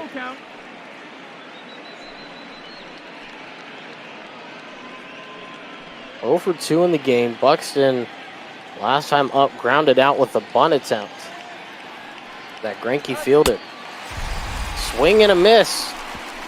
And that will do it for the top of the 8th. That's strikeout number 10 in the game. We head to the bottom half of the frame. The Astros just trying to finish it off.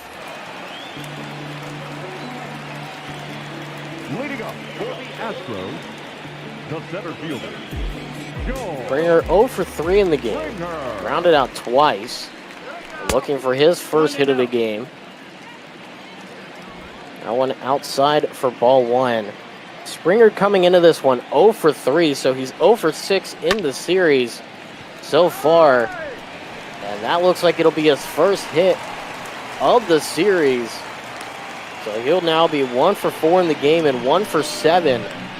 It has not been a great series for Springer, but he finally gets his first hit.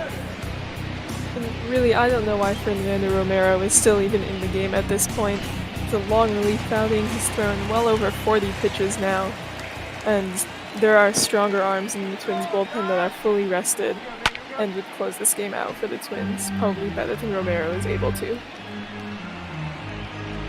Fouled away for strike 1 from Reddick. 0 for 3 in the game. Popped up his last time up. Right now, runner on first and nobody out in the bottom of the 8th inning. 1-1. That one is outside for a 1-1 count. A better game for Reddick the first time, or so far in the other games of this series. He's 2 for 5 heading into this one and had 1 walk. So far, he struck out twice 1 and 2 to and count. had a pop-up, as that one's a swing and a miss for 1 and 2. It's definitely not a game that you like to have if you're Josh Reddick.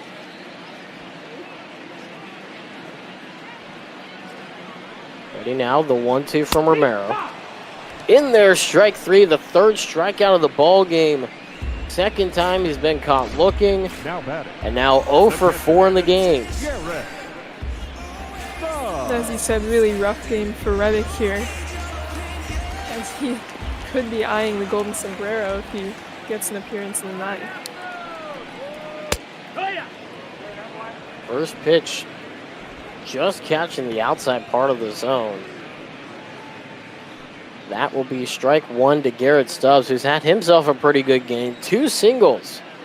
His last 2 plate appearances, 2 for 3 in the game overall.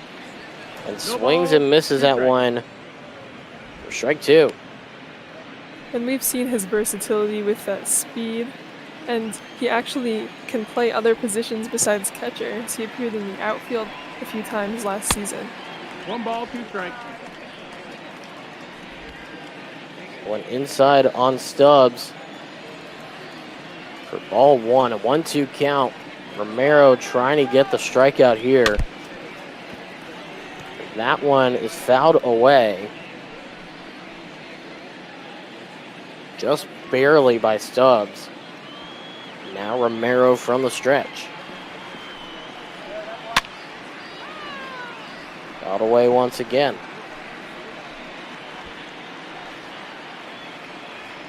And I know I've mentioned this a few times, but I can't imagine that Fernando Romero is going to be in for much longer. This is getting ridiculous. High heat fouled away. 1 and 2, yeah, 56 pitches in. He's been able to get a high strike to ball ratio, 37 strikes to 19 balls so far in the game. That one a grounder to second for 1. To first, he is safe on that one, so beats it out. Next to the Astros. That'll be a fielder's The choice. second baseman, Jose 2 outs here in the inning. Altuve.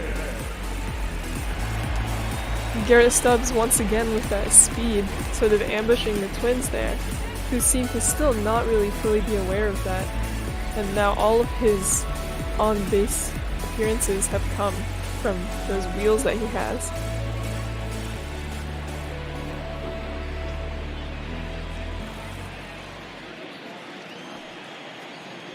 Altuve to the plate, 3 for 4 in the ball game. As a steal attempt to second base this time will get Stubbs. And that'll do it for the Astros at the plate, most likely for this game. They head to the 9th, looking to close out the series with a victory here with a 5-0 lead. Leading off for Minnesota, the catcher, Alex Avila.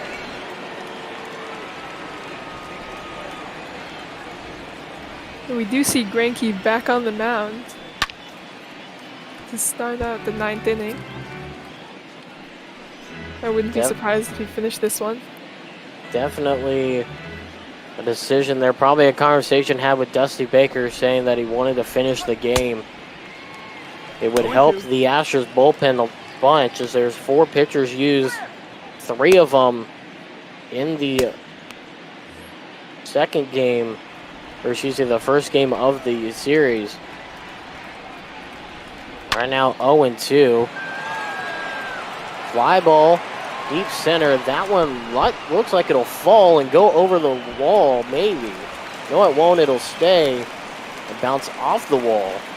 A little tricky to play there in center field. That's a 3rd double on the season for Avila. A little bit of a deceptive bounce there against the wall, giving Avila sufficient time to get to second base, even though he's not very fast. And the Twins looking like they might have a bit of a rally starting here, but it might be too late. 100 pitches now for Zach Greinke. You have to feel if he can't get Kepler or Polanco out, it may be it from him. He may not be able to get the complete game. We'll have to see how it goes. Right now, runner on second, nobody out.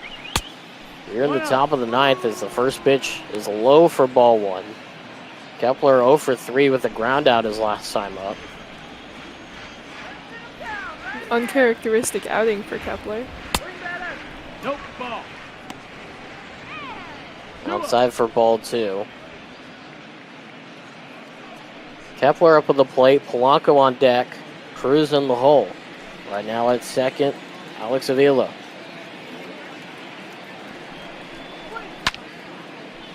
That one fouled away, makes it a 2-1 count.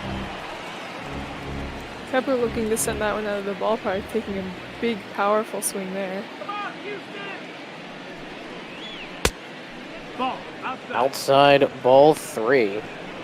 Minnesota only with 3 hits so far compared to the Astros 12.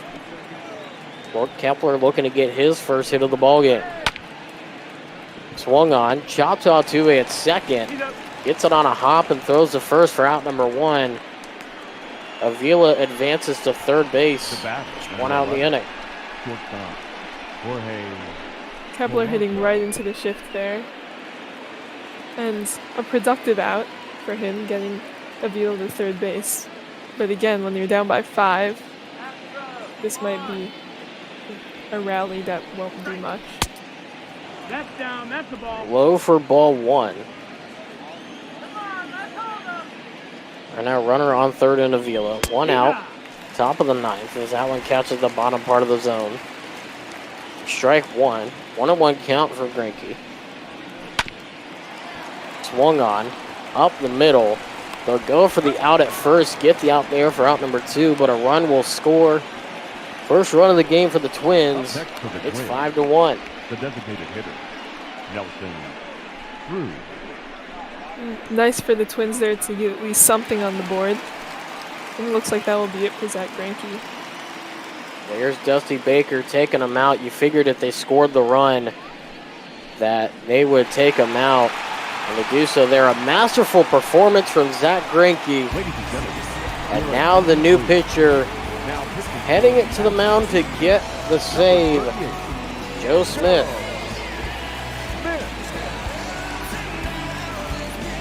Joe Smith not having a fantastic season. As you can see, his numbers not great. His batting average a little bit startling. I think it's hit 400 and 325 for lefties and righties, respectively. Nelson Cruz 0 for 3 in the game. Right now, 2 outs and nobody on. First pitch to him in the zone from strike 1. Cruz 2 for 11 in the series. This one a pop-up. Gurriel gets underneath it and makes the catch, and that will do it. The Astros take game 3 of the series. Greinke with the win. Smith with the save. And of course, Odorizzi with the loss. The Astros get their first win of the series and close it out on a high note. 5-1 the final score, and you gotta feel this is a great win for the Astros. Heading back out of this series, they're now 38-40 on the season.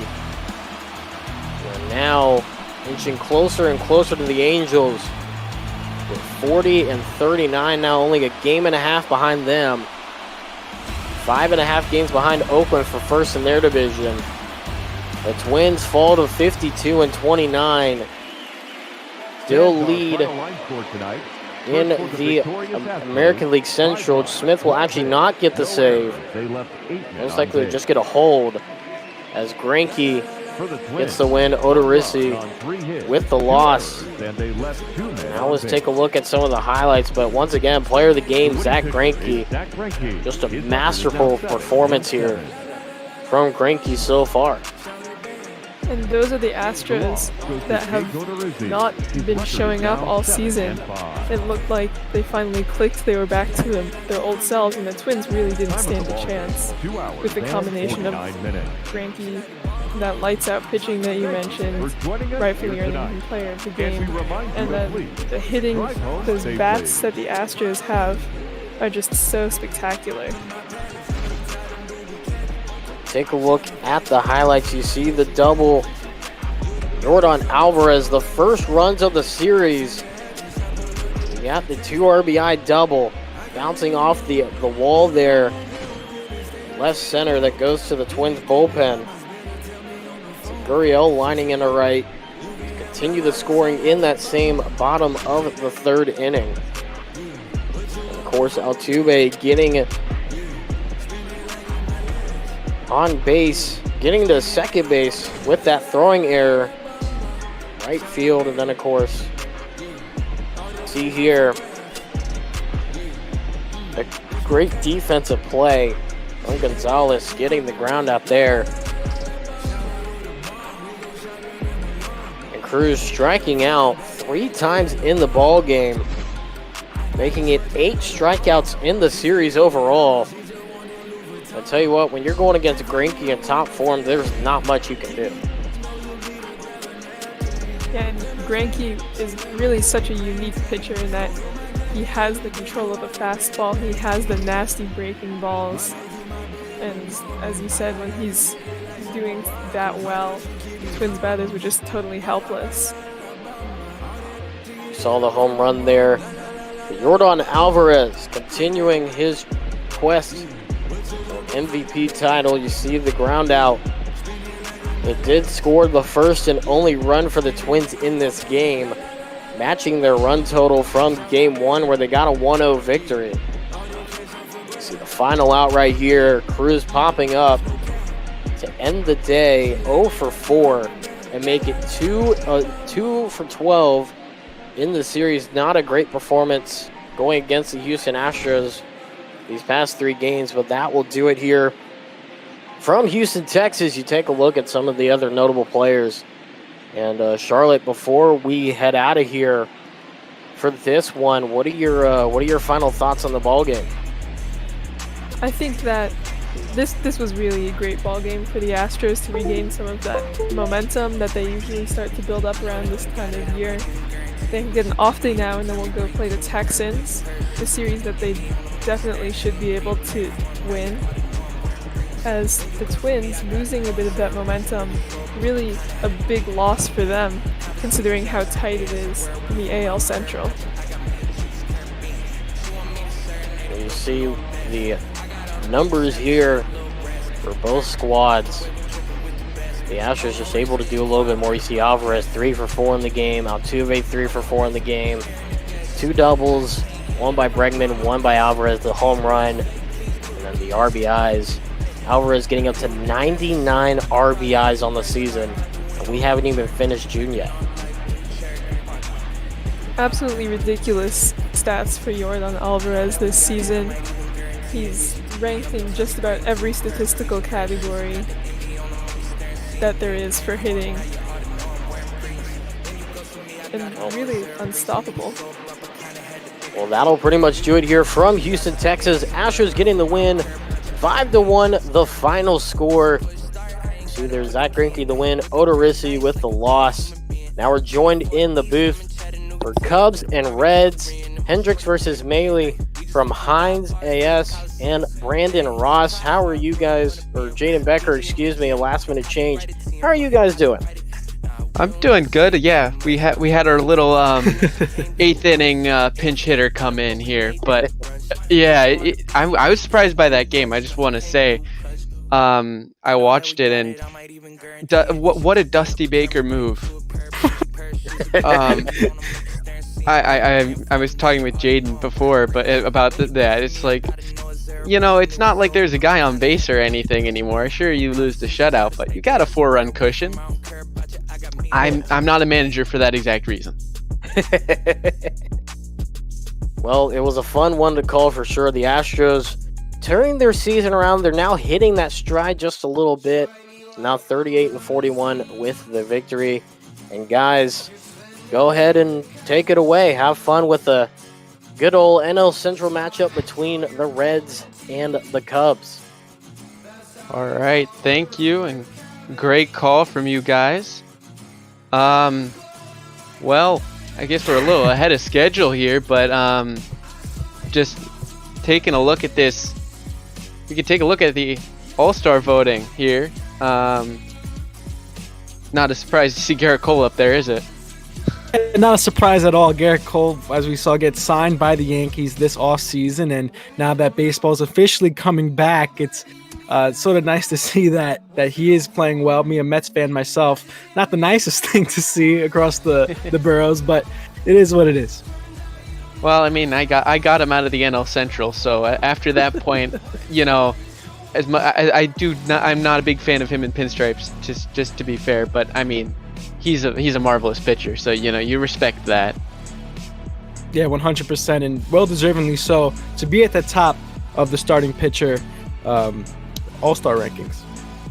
Well, and as we've seen with how the Astros have been doing, coming into this game, maybe he left at the right time. I don't know. I want to say that the Twins beat Verlander earlier in this series. I assume they have to if they faced Greinke, and that's pretty impressive that a guy like Justin Verlander is struggling, at this point. The Astros are kind of stuck in no man's land right now, and if the season was going on right now, we would see the Boo Tour as they travel around the United States and Canada, and as every fan base would like to boo them as much as they would right now. We're finally going to get that opportunity just to yell it through our TV screens at one point. Oh, for sure. No hit by pitches in this game, at least not that I could tell. So I don't know. I'm surprised, but it's bot ball. We'll probably see that in a month or two. So still. Still, either way, the All-American League has been pretty strong. You look at the AL Central as well. At one point, we thought the Twins were just going to go away and take it. Now it's turned into a 3-team race between, I believe, the Twins, the Indians, and the White Sox. And that race is going to be pretty strong coming down the stretch. Yeah, and I want to add on that injuries have played a part into these teams too. It's played a part in the NL Central too, but just starting with the AL Central, the Sox lost Eloy and Tim Anderson for about a week. They were day-to-day, so they were out of the lineup. The Twins now have some big injuries with Mitch Garver now out of the lineup, and he was their best performer of the whole season so far. So we'll see if that means that the White Sox, boost up the ratings a little bit, and the Twins maybe their offense is not what it was, when they had a full complement. Yeah, very true. And you talk about the NL Central and their injuries. Don't look any further than the Reds. You want to talk about injuries? Look at Trevor Bauer, Jose De Leon, Joey Votto, Jesse Winker. Big, really huge pieces for this Reds team in previous seasons, and now being on the IL. What a big hit. And still even be in consideration, only 4 games back. At one point saying Reds are 4 games back of the Cubs would be mind-boggling, but look, here we are. Well, and the last time these two teams played, I got to call the last game prior to this series back in Cincinnati, and before that game, the Reds were only 1 game back. They were just annihilating the competition in the Cubs after getting swept in 2 games against the Baltimore Orioles, which is as bad as it sounds, and then followed by losing the first 3 of 4 against the Reds. It was like, oh my gosh, are we just, we can't capitulate, in early June. It's better than September, but still. Yeah, what's really been keeping the Reds in this divisional race is that pitching. Their starting pitching rotation has been very, very strong. Only one pitcher over a 4 ERA this season. That's going to be our starting pitcher today in Tyler Mahle. And you look at their bullpen as well, also pretty strong. Their closer, Pedro Strop, who was Chicago Cub, having his struggles a little bit with a pretty high ERA, but he also has 24 saves on the season, matched that with 3 blown saves, but 24 saves on the season is still pretty good. Well, yeah, it's good for third best in the National League right now. 1 save behind him is the Cubs closer, Dan Winkler, and likewise, the Cubs pitching has been outstanding as well. We've seen Kyle Hendricks turn into the fully fledged ace that I think Cubs fans, expected from him. And then you've got John Lester and Jose Quintana and Tyler Chatwood doing things that didn't seem imaginable, this time last season. And then Yu Darvish is the only, weak spot, but he hasn't been bad. His ERA is at 4, sure, but he's kept his team in it still, and the bullpen, man, the Cubs bullpen's been the bane of their existence. I mean, I don't think I can name a recent time when the Cubs bullpen was good. Even 2016, we brought in Chapman, but prior to that, it was like Rondon's doing pretty good. The rest of the bullpen, sure. And then, now you got only one person with an ERA above 4, and Kyle Ryan.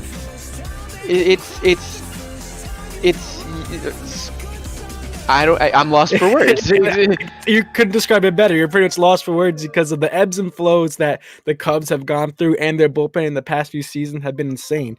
The fact that Craig Kimbrell is the setup man right now is a little surprising to me, given his tenure in the major leagues and what he's been able to accomplish. His ERA is still spectacular, leads the team in holds with 19, and his whip is also pretty low at 110. Had a good showing last game, had a hold, inning pitched, and 2 strikeouts. So I'd like to see more from Craig Kimbrell going down the line, and maybe even some more save situations.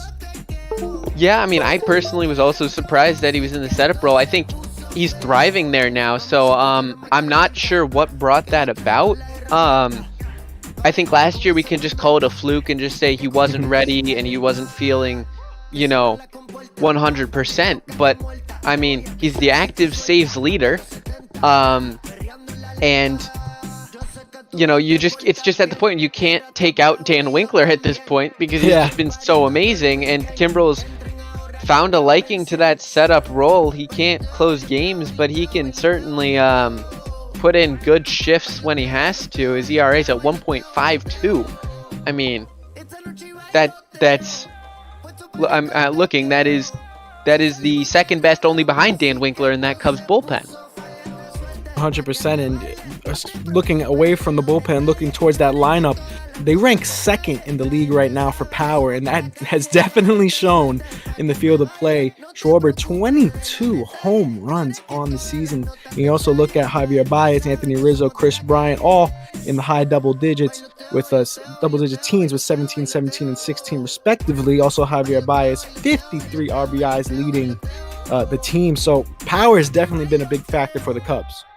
Yeah, I'm wondering who's first. I assume first in the league is probably the Twins, if it's by Major League Baseball. And these two teams are just, it's slugfest after slugfest, really, and with those pitching staffs. But yeah, we were talking before we got on the air that Chris Bryant is better this year than he was in his MVP season in 2016, and so are the Cubs as a whole.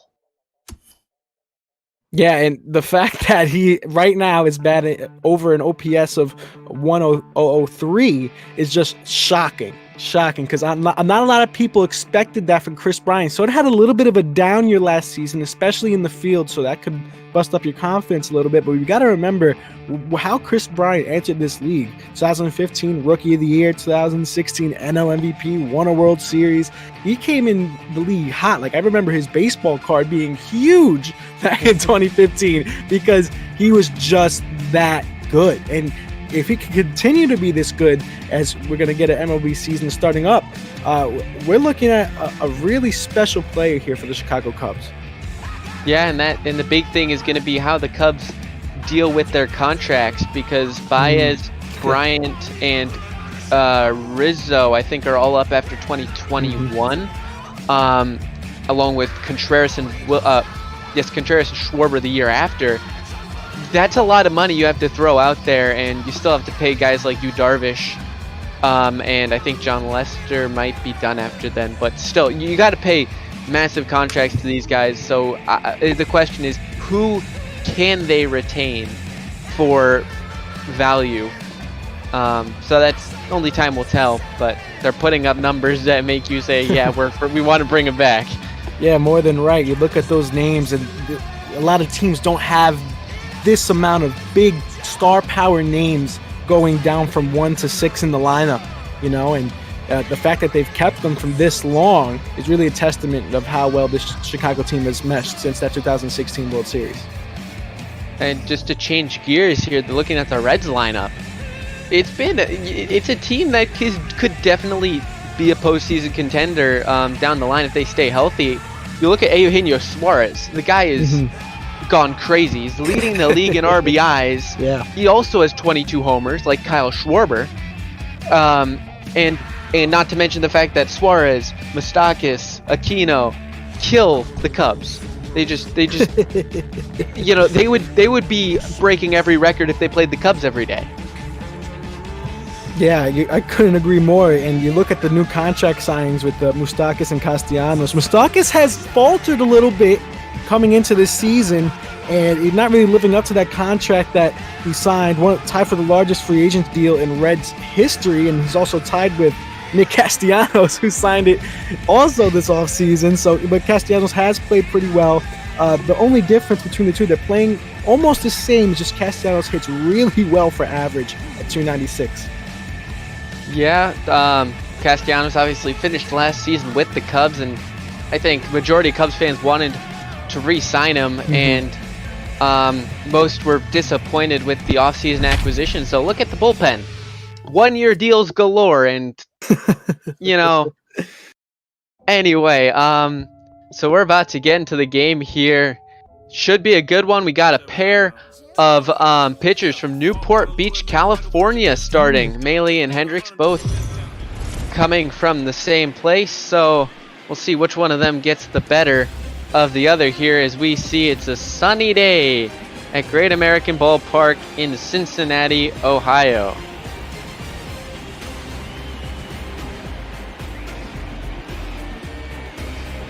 Cubs are wearing their road away unis.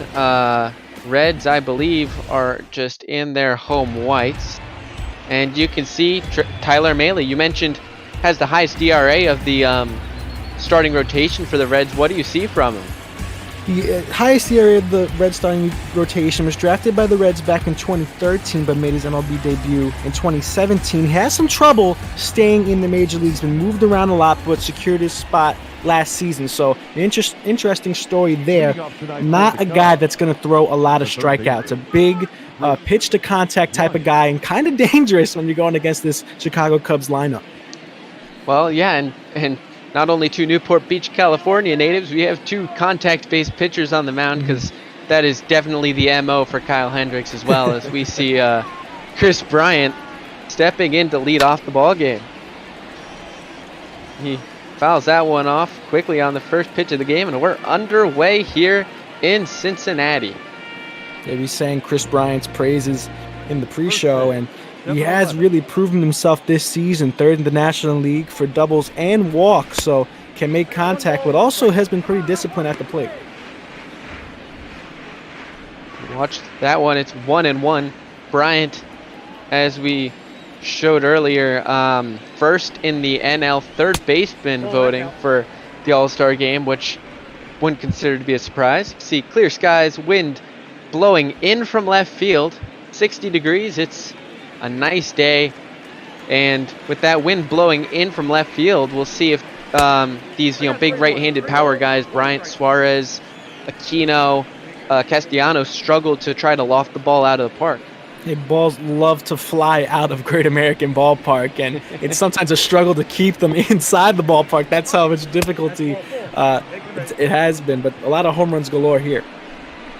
Well, Bryant will walk to lead off the game. Batting second, So the that's first baseman, number not a great 24, start for Mahle. As you're saying, I guess it maybe evens the playing field out a little bit, but I guess you could say maybe advantage Cubs in the sense that they got 2 lefty power guys in this lineup compared to the single Mike Moustakas for the Reds. Both guys who, in this last series back at Great American in early June, smashed some balls very far. Ball, that's out. They're speaking of a lefty power guy, Anthony Rizzo, and boy, can he hit for power. 17 home runs on the season. He has struggled for average at 246, but has been known for his huge power in times of need. And in that last 4-game set, which was June 3rd through 7th, I believe, Anthony Rizzo went 5 for 14 with 3 homers, along with 5 RBIs, including 2 in 1 game off of Sonny Gray and a loss in that first game. 2-1. That's called a strike. A beautiful pitch there. It's going to be 2-2. You see patience from both Rizzo and Bryant in the first 2 at-bats of this game. Fouls that one back. Mahle, 10th pitch. And here will come pitch number 11 of this ball game. The 2-2 to Anthony Rizzo is in the dirt. Bryant will hold. That's a good block there by Tucker Barnhart, so it goes full. Yeah, great block there. Kept that ball right in front of home plate. Didn't let that one get behind him. Almost bounced directly back onto the plate. Exactly what you want to do if you're a catcher. Keeping the sneakily speedy Chris Bryant at bay. And this could be trouble, as that's a 4-6-3 double play. Not what the Cubs wanted there. batting third, Get runner on, nobody out, and then right to the second baseman Senzel for the double play. And that's what happens when you're a pitch to contact type of guy. You keep those balls low and try not to hang them, because if you hang them, oh boy, you're going to get punished. But keep those balls low, look for ground balls, and the ground ball there. That's popped foul, a jam shot. Mike Moustakas will make the catch, so quick 3 outs after the leadoff walk.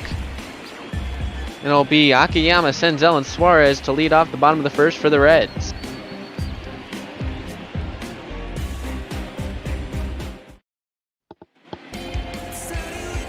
See Kyle Hendricks, 30-year-old Dartmouth College pitcher, professor.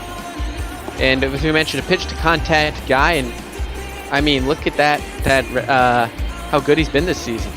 Yeah, he's been pretty amazing. 2.42 ERA, agreed to a 4-year extension last year, and I think the Cubs are happy that they have that in place through his first Maddox on 81 pitches last season. A Maddox, I believe, if you throw under 100 pitches and get the complete game win, and that's pretty insane to think about. Under 100 pitches, a win in a complete game.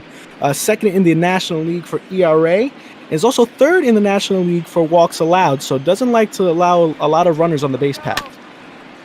To add on to that, third in homers allowed as well. He keeps the ball in the yard with that heavy sinker, and really, I think there are a lot of comparisons you can make between Kyle Hendricks and Greg Maddux.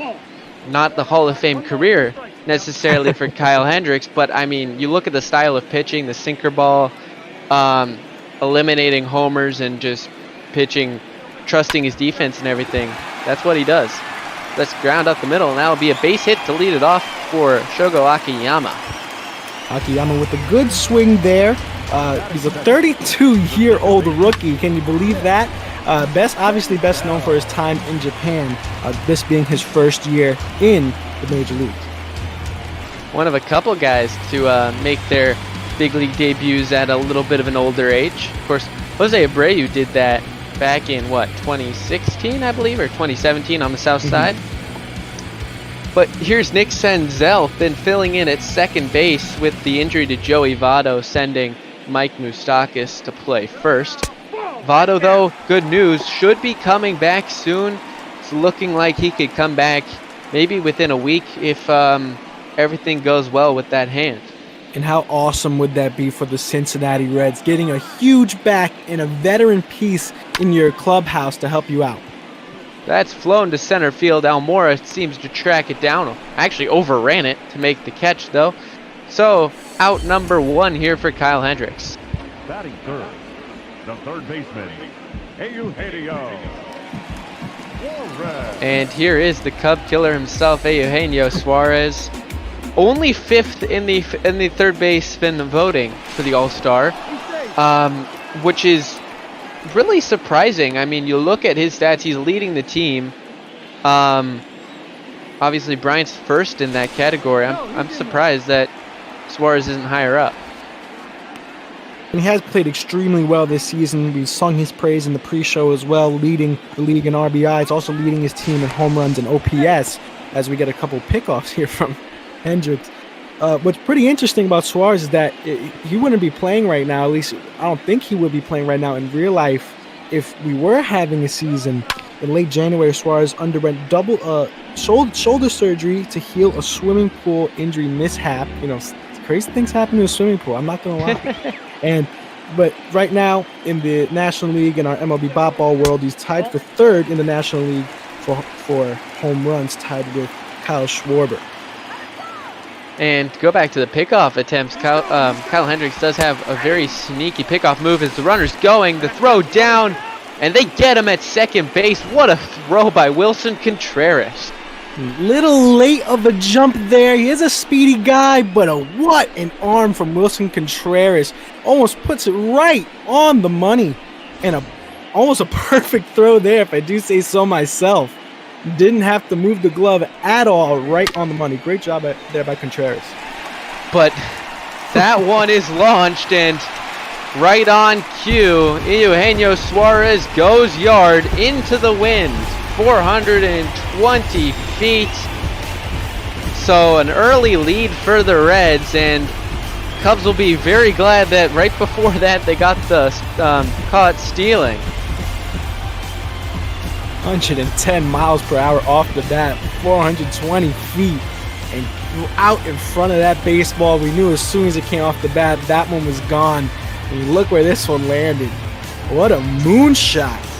Up into the second deck. Oh, that's pretty impressive there by Eugenio Suarez. Well, he hit a couple against the Cubs earlier in the season. There was a period in which the Cubs and Reds played 8 games in the span of a week and a half, with only a 3-day break in between with a 2-game series. And Eugenio Suarez cranked out, I believe, might have been 3 homers in the first series at Wrigley and then 1 back at Great American Ballpark. And he's sticking with it today as Mike Moustakas quickly grounds that one to second base. So that'll end the inning, but not before Suarez gets the Reds on the board early. 1-0 Reds through 1.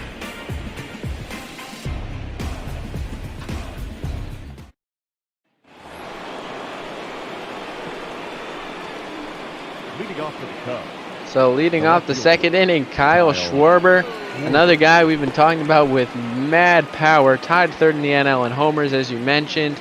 Hitting for a .251 average. I think that's a fairly respectable total for a guy who's going to be focusing on hitting the ball out of the yard. Yeah, at one point in his career, he was thought to be a career catcher, but obviously knee injuries have really affected him, and he hasn't been able to go behind the plate that often, usually the emergency guy if need be. But now he's spending most of his time in the outfield and using his power to his advantage. That's chopped to Galvis in the shift, and that'll be a quick out number 1. Schwarber, yeah, now the left fielder, and with Wilson Contreras emerging as an all-star catcher, and Victor Caratini, a very solid player on the bench. He's been doing very well to stay in the lineup in left field. And here is the previously mentioned Wilson Contreras. That one's hit high. That one does not have the legs on it. Castellanos gets there and makes the catch. So 3 pitches in, 2 outs for the Cubs. That's the wind there being a little bit of a factor. Maybe on another day with the wind pushing out, that one could have left the ballpark. Just goes to show you how strong Suarez hit that ball. Yeah, he's got mad pop in that bat. Wilson Contreras, no slouch, just didn't make the connection. As you see the shift on, Mike Moustakis, Senzel, and Galvis on the right-hand side, leaving Suarez exposed for Jason Hayward. 1-1 now on Hayward with that fastball. Hayward yesterday had a great game, earned the right of player of the game, went 2 for 3 with a home run and 2 RBIs. Signed with the Cubs back in 2016 and obviously helped them get to that World Series. And, you know, knock him on that offense is, well, I'll save that for later, as that's grounded to third very quickly. So that is a very, very quick inning there for Tyler Mahle. Exactly what he would have wanted. So we head to the bottom of the second already. 1-0 Reds.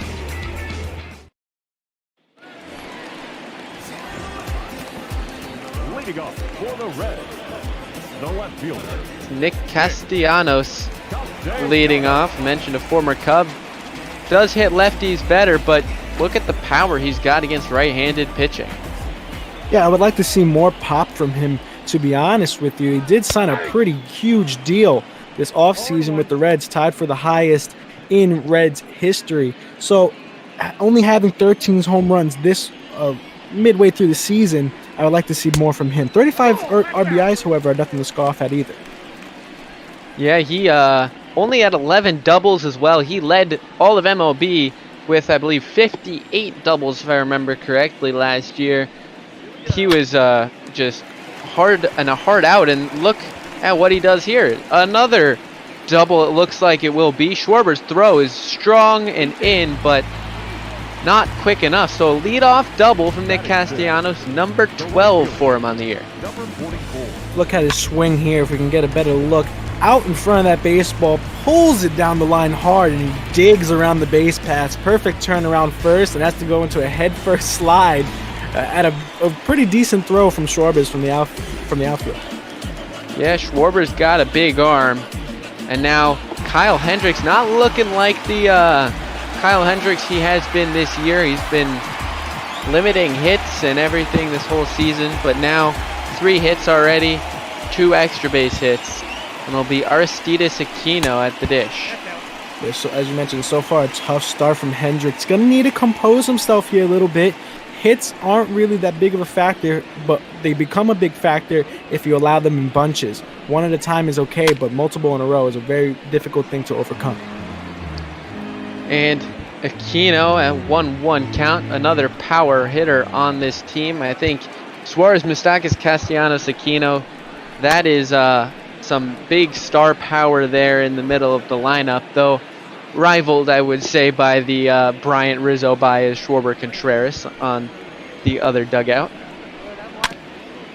Definitely a conversation to have. Aquino's nickname is the Punisher, and they don't give that nickname just to anybody. Aquino has been launching balls out of this ballpark, especially last year during his strong rookie season.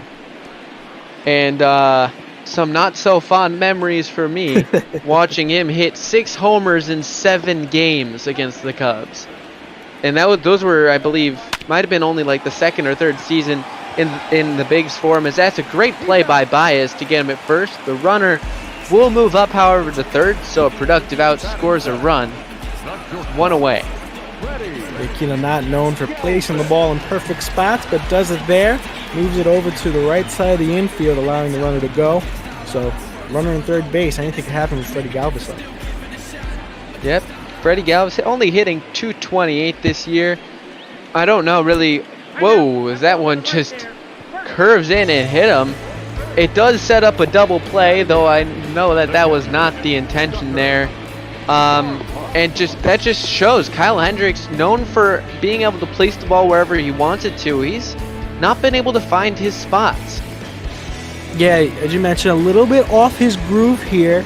Gonna have Barnhart come up to bat. Barnhart, obviously not the greatest batter in the Major League Baseball, but gotta stay composed. You gotta take a deep breath if you're out there on the mound. Do not worry about the runner on third base. A ground ball gets you out of this inning.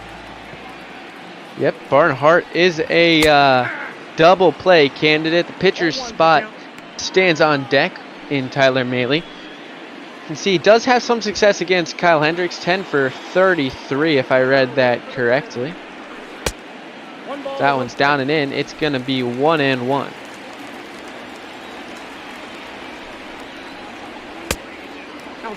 Outside, so Hendricks nibbling a bit here to Tucker Barnhart. Pitcher spots on deck, and you know, if you walk him, there's still pretty good chance that, you know, you're not helping yourself out. You want to start next inning against the pitcher. Now would be a perfect time to get out of this inning. Well, he's going to need to throw something in the zone here. He's 3-1 on Barnhart. He got the first strike. That was nicely placed on the zone. Since has been, you know, just living in the inches, as the 3-1 is chopped back to Contreras. Fouled off, 3-2 count, so good count here for Hendricks. Gonna try to keep the ball low again here. That one misses inside. Sinker did not come back. Tried to start it at the hip. Didn't get in the zone, so the pitcher spot will be hitting here. 1 out, bases loaded. What do you think's the strategy here? It'd be an interesting move to see them bunt, but at the same time, with the force at home, you're going to want him to swing as well. It's a difficult spot to be in. Might just want to take the strikeout here and move on to the leadoff hit. Akiyama already has 1 hit to lead off the game. But first, Hendricks, has to actually throw a strike to him. Hey, don't swing if you don't think a strike is coming in, and a walk would drive in a run as well. That's a 76-mile-an-hour changeup hanging in the zone there. 1-1. That one is fouled away. Good swing there from Tyler Mahle. So he'll be in a 2-strike count. Again, as you said, a strikeout situation. You'd rather not get a double play.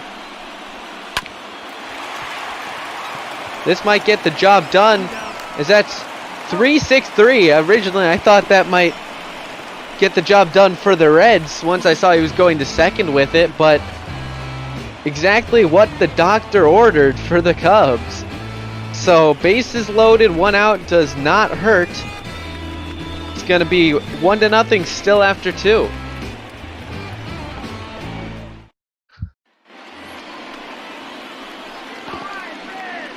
Leading off for the Cubs, the second baseman. Switch hitting Ian Happ is going to come up.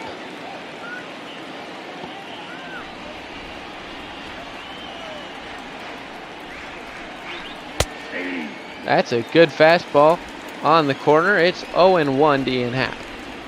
And if you ever played MLB The Show, you know Ian Happ is a Diamond Dynasty legend. Can play almost any position on the field, and if you're going to an MLB Diamond Dynasty event and you need someone to play some random position, he could do it for you. That one's bobbled by Suarez. He sticks with it. Happ not the speediest of runners, so Suarez getting a bit lucky there on that hard hit ball. Almora. Strong throw there, right in the money. That brings in Albert Almora Jr. has been getting the start over the past week at the expense of David Bodie, whose batting average is down in the low 220s. So Ian Happ now getting a chance to play his original position, second base, and Almora into play center field.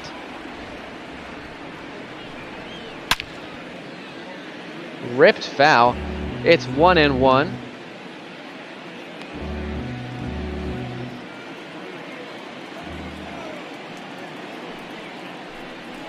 Ball 2. Misses outside. So 2-1 count here.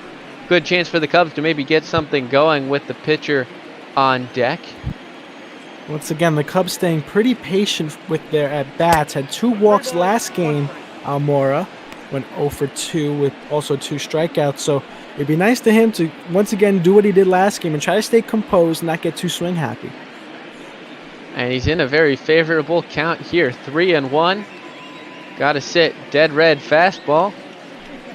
That pitch is out of the zone, so that'll be a walk for Almora. So he's been on the money with his eye of late. That second walk of the day.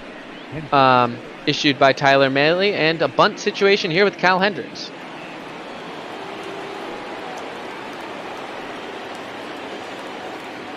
To Hendricks' credit, however, May 14th of 2019, in a 3-1 win over the Reds here at Great American Ballpark, Hendricks did go 3 for 4 with a double and 2 RBIs. Here, the push bunt, the throw, the fake actually, and okay, 3 unassisted is what it will be ruled. Interesting there by Mike Moustakis.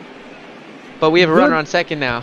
Yeah, good bunt there. Did exactly what he wanted to do. Push it up the first base line and get the first baseman off the bag. Made him think about throwing it to second base, but a little bit of an odd move there to tag him directly with the ball and not the ball in the glove. Oh, MLB The Show is a little weird sometimes, I gotta admit. Well, you see, if that was Javi Baez, he would have jumped out of the way and dove into first base and probably missed it. Missed the tag. But with the Hendricks, he'll take the sack bunt there as hits 1-1 to Chris Bryant. Yeah, Mahle got to be careful here. Chris Bryant is still a very, very dangerous hitter. And with a runner in scoring position, anything into the outfield sends him home. More a decent speed as that was right down the heart of the plate and ripped by Bryant just a bit too early. 1-2, excuse me. The 1-2 from Mahle. Swung on and missed. So he gets out of the inning. No harm done.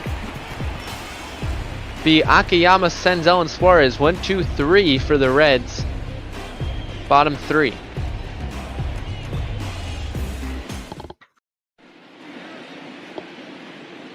We get our report from Heidi Watney talking about the Cincinnati Reds hitting this year.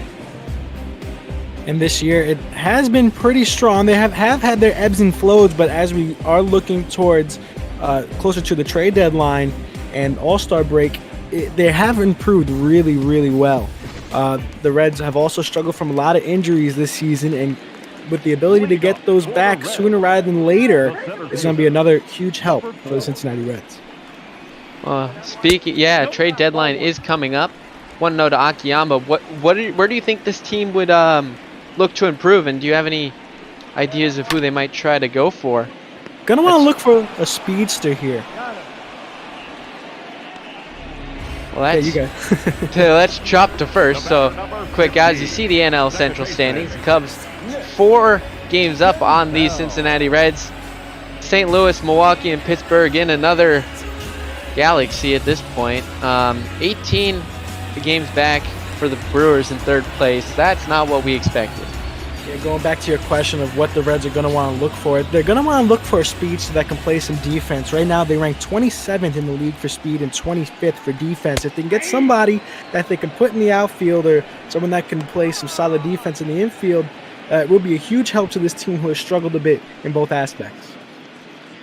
Yeah, I'm looking at that team. I could say shortstop might be one of the positions you could look at. Galvis, not a bad defender, but not a premier defender by any means. But otherwise, you look at Moustakis, Joey Votto when he's healthy, and Eugenio Suarez as your pop in the middle of the lineup, playing in the infield, and Aquino and Castellanos and Akiyama. So I think maybe that might be a good spot for them to look.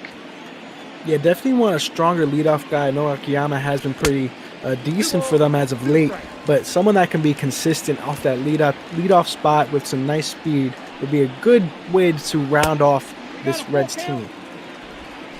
Got our trivia question of the day, or of the game, I should say. Who are the last players to win AL and NL MVP award in the same season that were at one point former teammates? That's fouled away, so we'll let that one simmer. Do you have any ideas?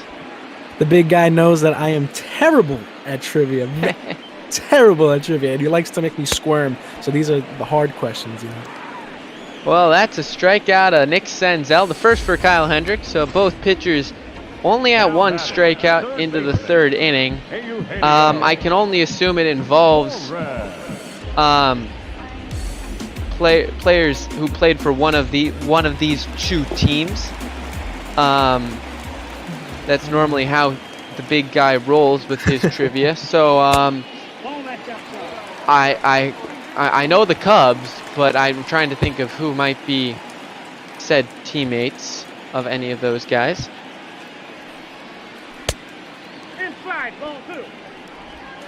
Going to be 2-0 now to Suarez. I think a smart move to pitch around him here with 2 outs in the inning. That's grounded. Great play by Hendricks. Channeling his inner Greg Maddux with that play. Of course, Maddux with all those gold gloves. So a good 1-2-3 inning for Kyle Hendricks. So that's the end of 3. Cubs looking for their first hit.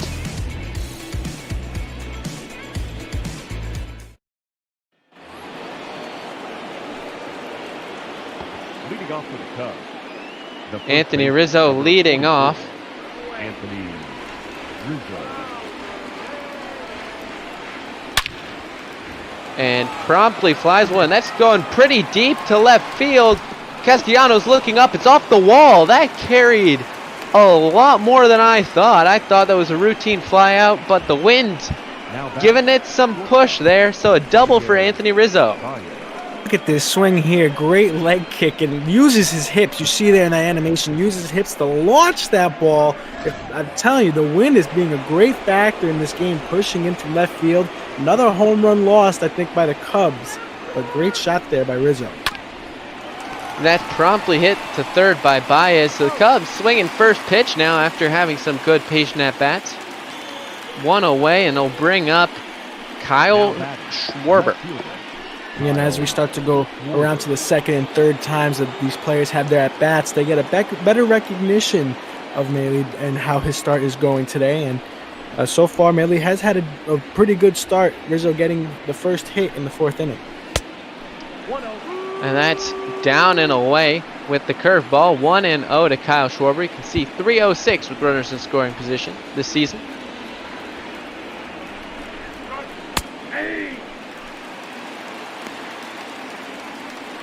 Quickly going back to the trivia question, players that won AL and NL MVP awards in the same year, who were former teammates. I'm sticking with Cubs and Reds here, looking at it, and just going through the Cubs MVPs. I know you have Stanberg, Dawson, Dawson, and then Chris Bryant. So Dawson played for a lot of teams, from what I remember.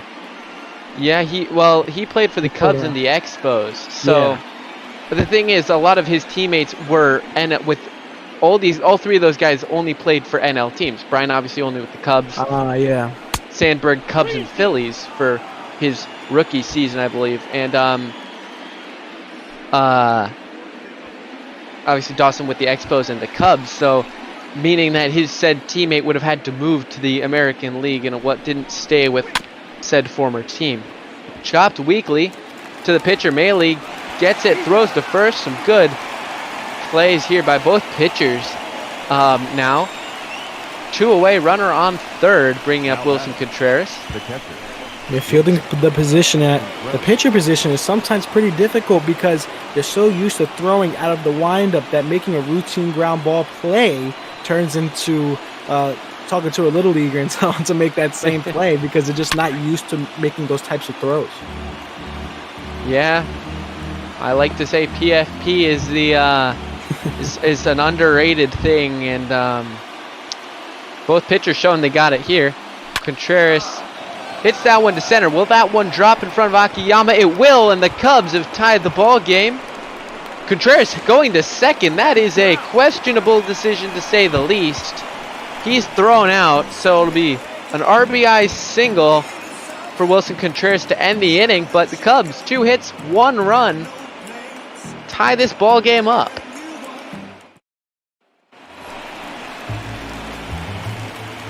Leading off for the Reds, the first baseman, Mike. So Moustakis will lead off the inning for the Reds. In the Twitch chat, I can see someone saying that it was a sneaky answer for the trivia question. He looked it up. So that pretty much means that I'm not going to get it. I'm out of my league. The obvious answer because I tell you, you could give me $1 million to ask us a simple trivia question that would go right over my head. I think too hard. Like I think too difficult. Sometimes it's just so easy. That one's popped foul. No one should get there. That one heads into the Cubs dugout. A souvenir for a ball player. Yeah, speaking of souvenirs, getting a little bit more difficult now if you're sitting down the first and third base lines with the nets rising up and reaching sometimes all the way down towards the foul pole, making it obviously more safer, but a little bit more difficult for souvenirs. Indeed, as that's a strikeout throw to first, so 2 Ks on the day for Hendricks.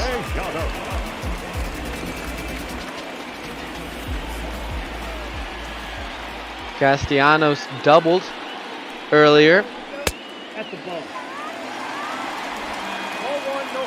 It is indeed a former Cub or Red. I'm trying to think of Red's MVPs besides Johnny Bench would be the only one I could think of.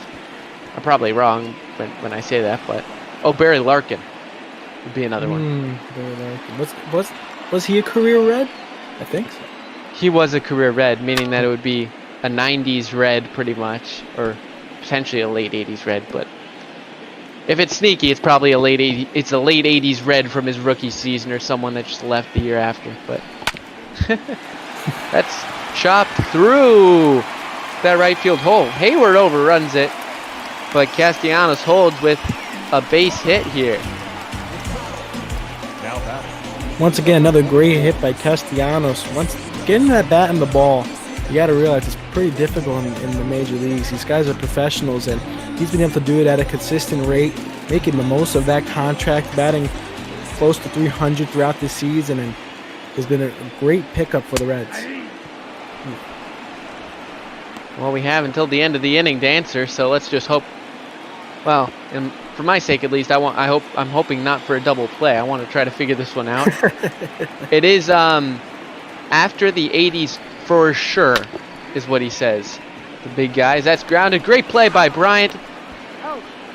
Sigh. Okay, double play. That will end the inning. Great around the horn double play, but look at that throw from Bryant. On his back foot. What a superstar.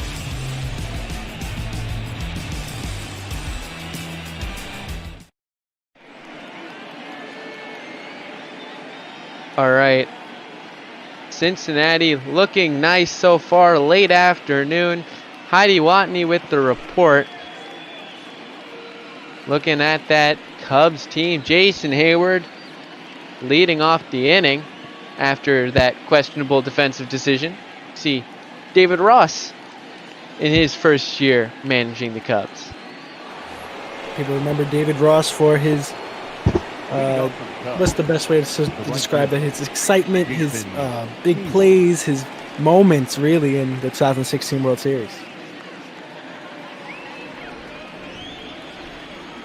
Well, I'm already blanking on Reds MVPs from between 2000 and 1980 since Barry Larkin. Because if it's after the 80s, I can't think of a Cub to have won the MVP since then. I might Sandberg? be. Well, Sandberg would have been the 80s. Well, late 80s, early 90s. I forgot what year he won it, but I'm thinking if it's after, it's got to be after Barry Larkin then, meaning it's not Chris Bryant, obviously, unless he's gonna pull some obscure stat out of his head there, saying, "Oh well, you know, he played with them in the minor leagues or something." I don't know. Inside, ball 4. Part of me thinks that it's someone like Joey Votto or someone from the early 2000s to have played for the Reds.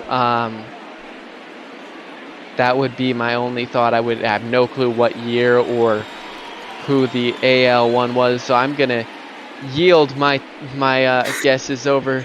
I like that you're commentating your thought process through this. It's very entertaining. It's making me think. Well, you see, it's pretty much what I do normally when I'm doing the trivia, when I'm thinking about the trivia. Oh my, Josh Hamilton and Joey Votto. I got half of it right. Would not have guessed the year, would not have guessed Josh Hamilton. Yes, I wouldn't have guessed Hamilton. I mean, they did play together. That was his rookie. Hamilton started out as a rookie with the Reds in 07. Yeah. I just forgot that he won an MVP, and I sort of forgot Joey Votto won an MVP too. So, yeah. But I do tend to commentate my thoughts when I do any trivia. It's, you know, people tolerate me when I do that. Anyway, Ian Happ, 3-0 count after a walk from Mahle. Swinging 3-0. Mahle still struggling with his control here a little bit. Has a couple good strong innings all the way up until this fifth. Allowed the walk to Hayward. And that's a beautiful stop by Moustakis. The throw to second, he's safe. He did strangely tag the bag. Looks I believe like because he got the out at first. He touched that first base there, got the out there, and then made the tag safe. Wow. I mean, I would say it's probably the only chance that they had to, you know, try for two, but, you know, a great job from him just to tag it as he dove. But Almora now with a chance to get something going before Kyle Hendricks comes to hit. It's great awareness because it wasn't a force at that point. Touching that first base bag, no longer a runner behind him. And so putting down the tag there, even though he's safe, it's great awareness. Almora 0-1 the count to him. As he skies that one. Shallow right field. Aquino does get there. Second, I thought it might have dropped, but 2 away now, and the time for Kyle Hendricks to swing the bat here and try to help himself out.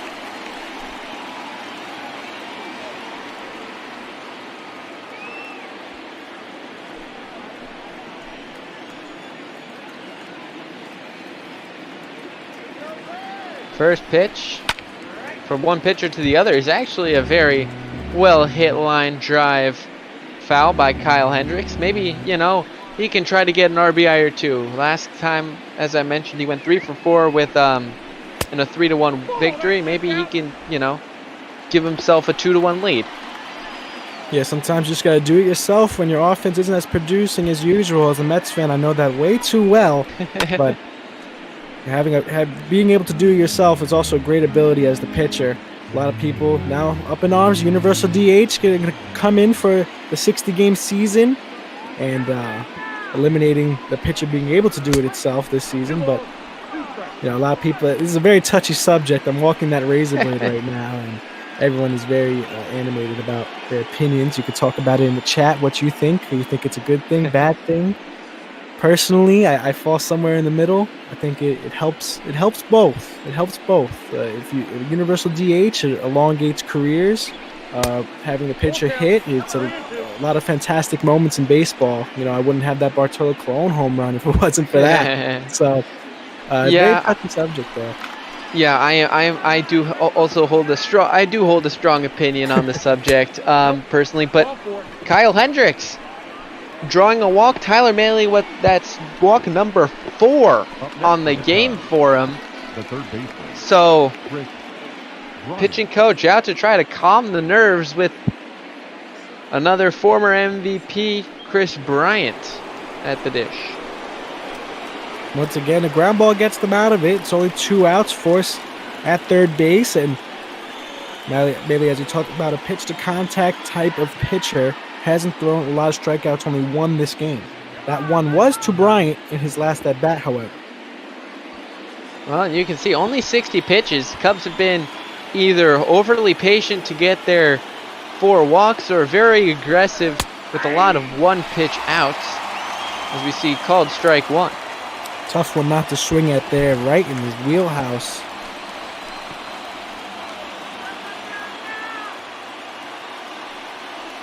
The 0-1 is fouled back around the same location, this time with a fastball. So quickly 0-2, and maybe pitching coach says something that's invigorating Tyler Mahle here.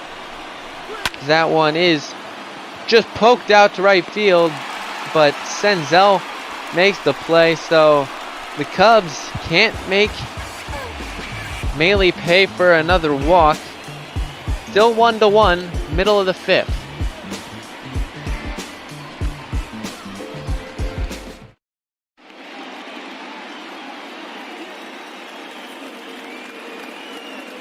As for another time, we have Heidi Watney giving us a report, this time on the Cincinnati Reds. See Dave Bell, their manager, trying to figure out what they need to do to win the game, and with the bottom of their order up, we'll see what he tries to do with the pitcher spot hitting third in the inning.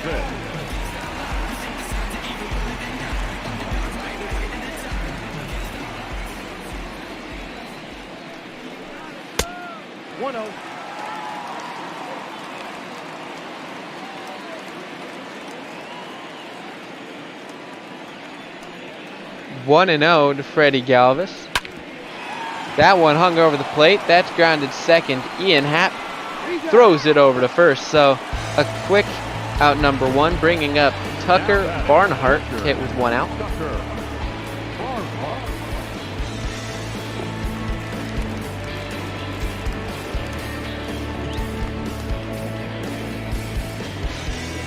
Pitch counts for both pitchers are relatively low. Hendricks right now at 56 through about 4 in the 3rd inning. So you got to wonder how long David Ross is going to want to keep him into this game. Hendricks has been extremely consistent throughout this one. So I wonder how long they're going to have him out there. Well, another ground ball to second base. So 2 going the way of Ian Happ and 2 outs in the inning.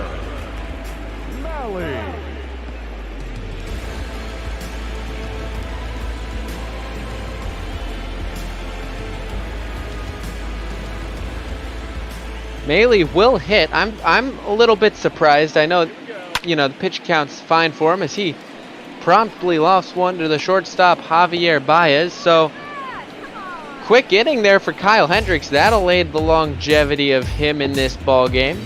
Heart of the order from the Cubs coming up.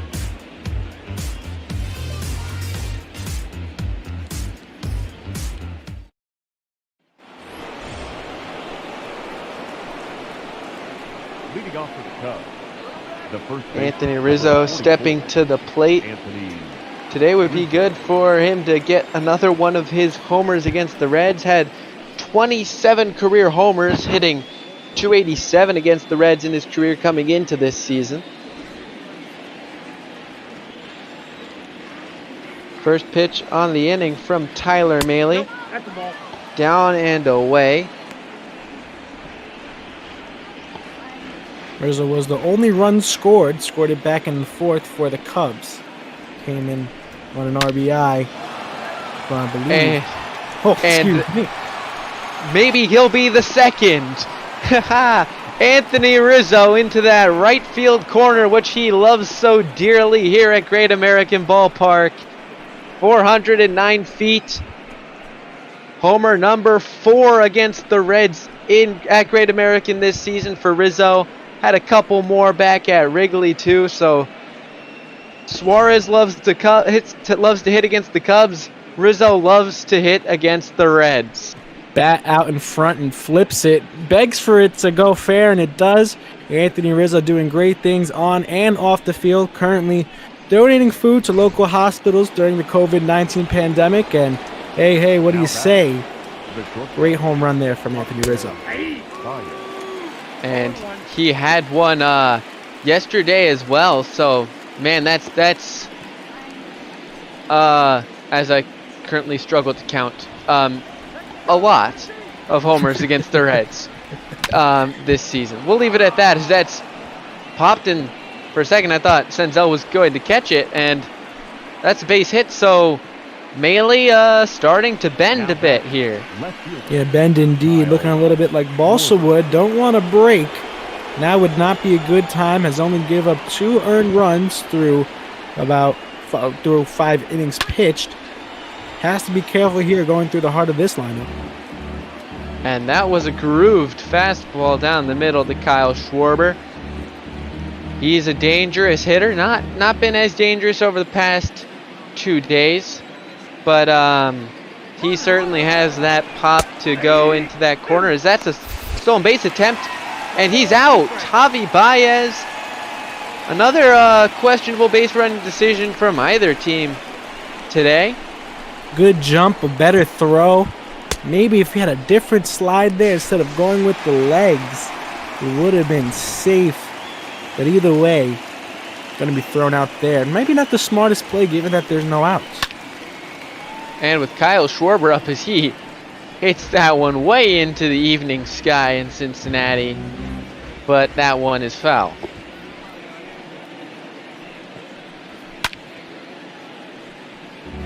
Another one fouled back. A little extra gear there for Tyler Mahle, throwing 95, a little harder than he's been throwing during the game so far.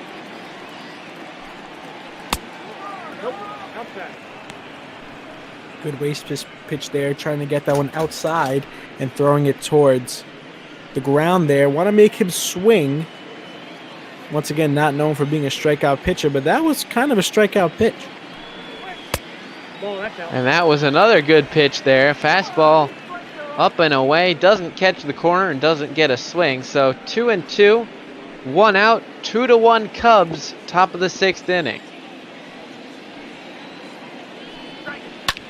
That one is hit high, deep to left field, and Castellanos makes the catch. As we mentioned, the wind blowing in from left field, so with the exception of Suarez, not much is going to get out here in that part of the park.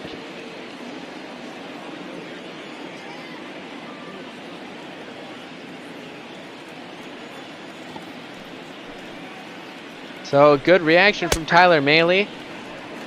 Gave up the homer and a single, gets a caught stealing and a fly out. Now has to face the catcher, Wilson Contreras.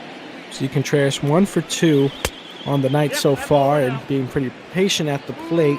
Had a single his last at bat, and I think the catcher position and the catcher position being able to hit has been a huge factor for a lot of teams this spot ball season. You look at the Cubs, one of the best teams, if not the best team in the National League, and you look at the American League and the Twins with Mitch Garver, also been huge with the bat.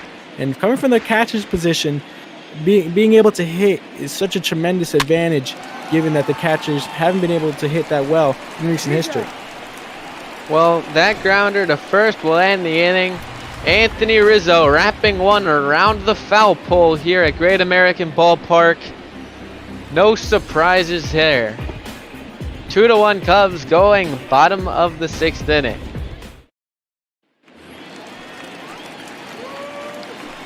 Leading up for the Reds, the center fielder, number 4. So Akiyama will face Kyle Hendricks. Look at that pitch count. 5 innings, 60 pitches. Yeah, that's pretty impressive if you're looking at Hendricks. We talked about the Maddox that he had, even though it wasn't a complete game shutout. We're not going to get to see that one here, giving up that 1 run in the first. He's still putting on a very impressive performance. You can see second only to Walker Buehler in the NL ERA so far. Quick out of Shogo Akiyama, another dribbler back to him, so Senzel with 1 out hitting here. And as we saw, not the only Cub on that list, we also saw Quintana and Lester, 2 guys that have been pitching very, very, very well for this team. And very impressive to see how well that this rotation has gelled together given the bullpen issues in previous seasons. Yeah, the Reds almost, you could even say they luck out having to face Chatwood, Hendricks, and Darvish. Not normally what you would say when you see that, but given the fact that, as you mentioned, Quintana and Lester have been phenomenal this season, to have a 3-game set at Great American Ballpark and at home and not have to face those 2 guys is definitely a bit of a blessing for them. 3-2 here on Senzel, the always dangerous Suarez standing on deck. You want him on with no one up, or want him up with no one on, excuse me. And chop to third. Chris Bryant across the diamond makes the play. 2 outs here. That will bring up Suarez. As you can see, the team ERA leaders now, the Cubs, miles ahead of the Diamondbacks and the rest of the pack. Yeah, being the only team under a 3 ERA. Can you believe that? Having a team ERA under 3, that is pretty special right there. That is a Hall of Fame caliber rotation right there, if I do say so myself. Yeah, it's reminiscent of the 3-headed monster the Cubs had in 2016 with Hendricks pitching at full force along with Jake Arrieta, who's now a Philly, and John Lester, who's pitching back to that caliber as well, with Quintana implementing himself as the 3rd guy. Yeah, there's a lot of these pitchers that were on that Cubs team back in 2016. We thought that would be their peak years, but it seems like they're having an even better year this season. It would be hard to beat that, and will always have a special place in the heart of all Cubs fans for breaking the curse, and now it's their chance to capitalize afterwards as Suarez hits a base hit and try to sort of take a page out of the Boston Red Sox book. They broke the curse in 04 and went on to have, I believe, the most World Series since the turn of the century.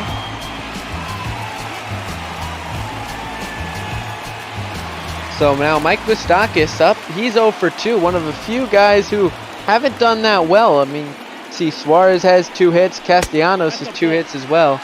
Moustakas sandwiched in between with an 0 for on the day. Moustakas, as we talked about, hasn't been hitting well for average, but has been able to launch that baseball pretty well with 14 home runs last game, a double and a home run. So a continuation of that here could get them back into this game. Only down by 1 here. Offense has been a premium here, and that's lined. What a play by Chris Bryant, stumbling to his left. A diving catch to end the inning. Jason Hayward Happ now more for the Cubs. Is great play there by Chris Bryant. And I'd be angry too if I was Moustakas and he made that play on me. Well, we are joined in the booth by our organist, Shark Shavery. How are you doing? I enjoyed your Deep in the Heart of Texas for the last game. Well, thank you. I am really loving this Cubs performance so far this game. Especially that pitch count staying right around 12 per inning. You have a pitching change. Mike Lorenzo coming in. Over a 5 ERA. One of the worst pitchers coming out of this bullpen, but has had some impressive moments in the past. I'll give you another quick trivia question. Back in September of 2019, he became the 2nd player in MLB history to hit a home run, earn the win as a pitcher, and play the field in the same game. It might be a little obvious on who the other person was, but can you guys name it? Well, I believe it was a guy who has a candy bar named after him.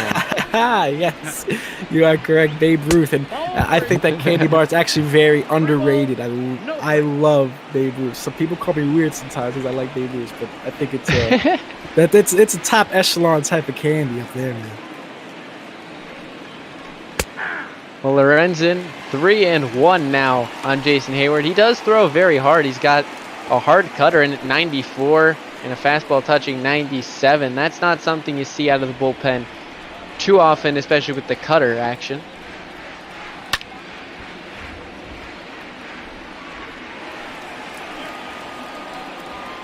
Full count to Jason Hayward leading off the inning. The last thing the Reds want now is the Cubs to get another leadoff base runner.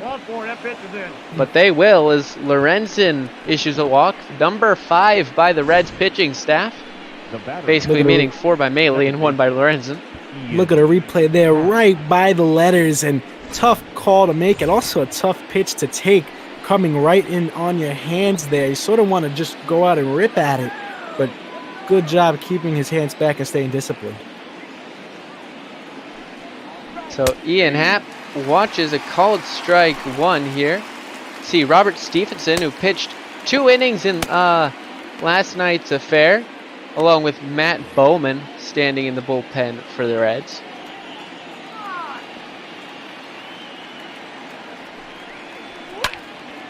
And that is ripped into right field. Aquino tracks it down. Good running catch there for out number 1. The center fielder, number 5. Keno has made some good plays in the outfield, not really known for his glove, but his range has been there today, able to track those balls that have either been shortly hit, stuck in no man's land, and he was able to get to, or ripped right at him and had to almost defend himself with that glove. Well, it'll be Albert Almora Jr., the 8-hole hitter. He watches ball 1. Quickly, a little bit of this date in baseball history, something I like to do on my broadcasts. Back in 2014, Devin Mesoraco of the Cincinnati Reds, former catcher. That's a fly ball to center field, which will be caught. Mesoraco homered in 5 straight games, tying a Reds record, which was previously accomplished by 5 others, including Johnny Bench, Ken Griffey Jr., and Adam Dunn. Hit a homer in the 9th inning of a 7-3 loss at Wrigley Field against the Chicago Cubs. Mesoraco, strong catcher with the Reds, now falling off and almost ending his career. Now spent some time with the Mets, as I would know was a good stepping stone before he ended up getting Wilson Ramos. But definitely held his own behind the plate. Can't knock him for that, but his bat just fell off towards the end of his career, as a lot of bats tend to do. That's swung through by Kyle Hendricks. Currently 2 pretty decent catchers on the, well, 3 catchers actually on this Reds team right now. We have Barnhart behind the dish along with Kurt Casale and Kyle Farmer. That's a nice little dink there from Kyle Hendricks, helping himself out and turning the order over with Chris Bryant coming to the dish. That's the classic pitcher's hit right up the middle over the second base bag. Couldn't hit it any better. Almost a turnstile swing where you're going to swing in the same spot, hope the ball hits the bat, and good contact there. Not strong contact, but good enough to get a hit. So Chris Bryant 0 for 2 with a walk to lead off the ball game. Maybe this is his chance to get something going.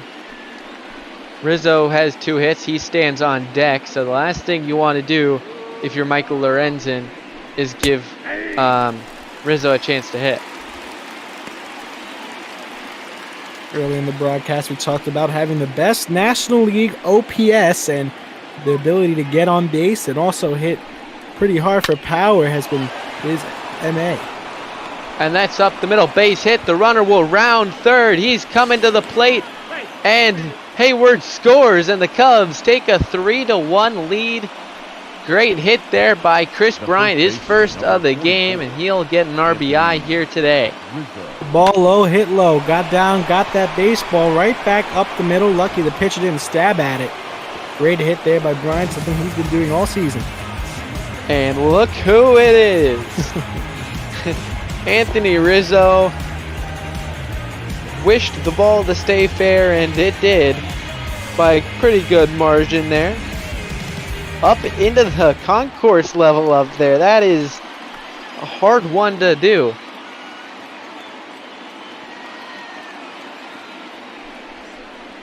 That first pitch from Lorenzen down and in with the changeup. Hit that homer on a fastball up and on the inner third. So that's sort of his nitro zone, Anthony Rizzo. He'll take anything on the inner half. High, low, doesn't matter.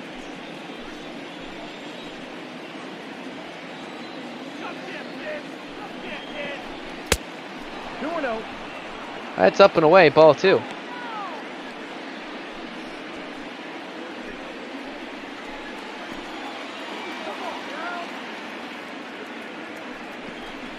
Lorenzen deals, and that is hit foul. 2-1.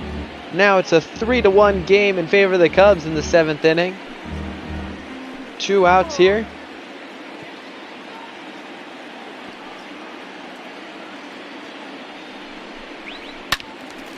That is hit the other way, getting into the stands.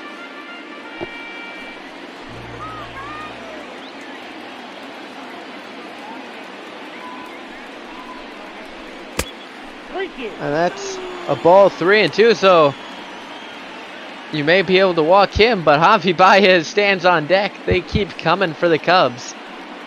This is a tough position to be if you're Lorenz and do not want to give up another base runner. Just going to fall into the lap of another great hitter. And here is the full count pitch to Anthony Rizzo. Runners go, and that's hit through. Hendricks is going to have to hold. He does not have the speed. Sometimes having the runners going with that 3-2 two outs can get the base runner an extra base, but not on this occasion. Talk about hitting in bunches, and the Cubs have done that here for sure. Number 67, Matt Bowman comes in to this game, 3.31 ERA. You can see, though, look at those averages, much better against lefty hitting, and he has to face one of the better righty hitters, so. Going to be a tough shake for him here. 0.86 whip on the season. So definitely an advantage there. Bowman claimed off waivers back in 2018 and spent some time with the Mets in the minors, but made his MLB debut back in 2016, found his way to the Reds, and this season pitching pretty well. Starts him off outside, 1-0.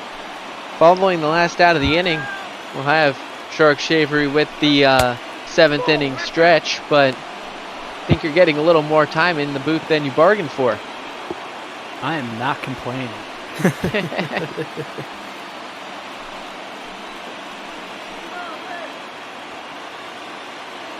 The 2-0 pitch. Javi Baez is up in the zone. A good pitch to hit. 2-1 here.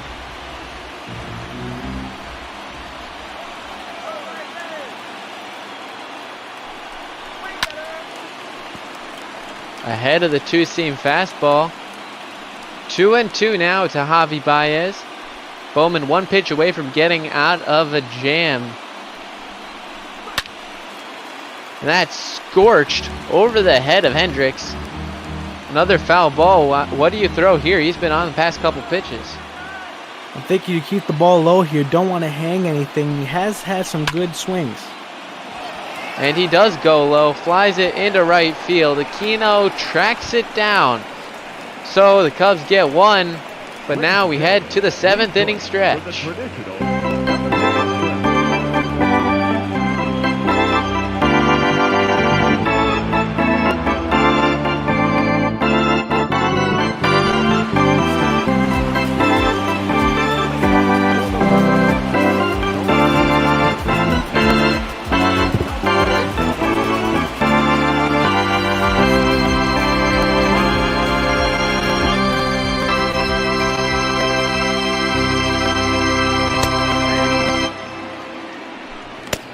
Well, thank you, Shark. That was a pleasure as always.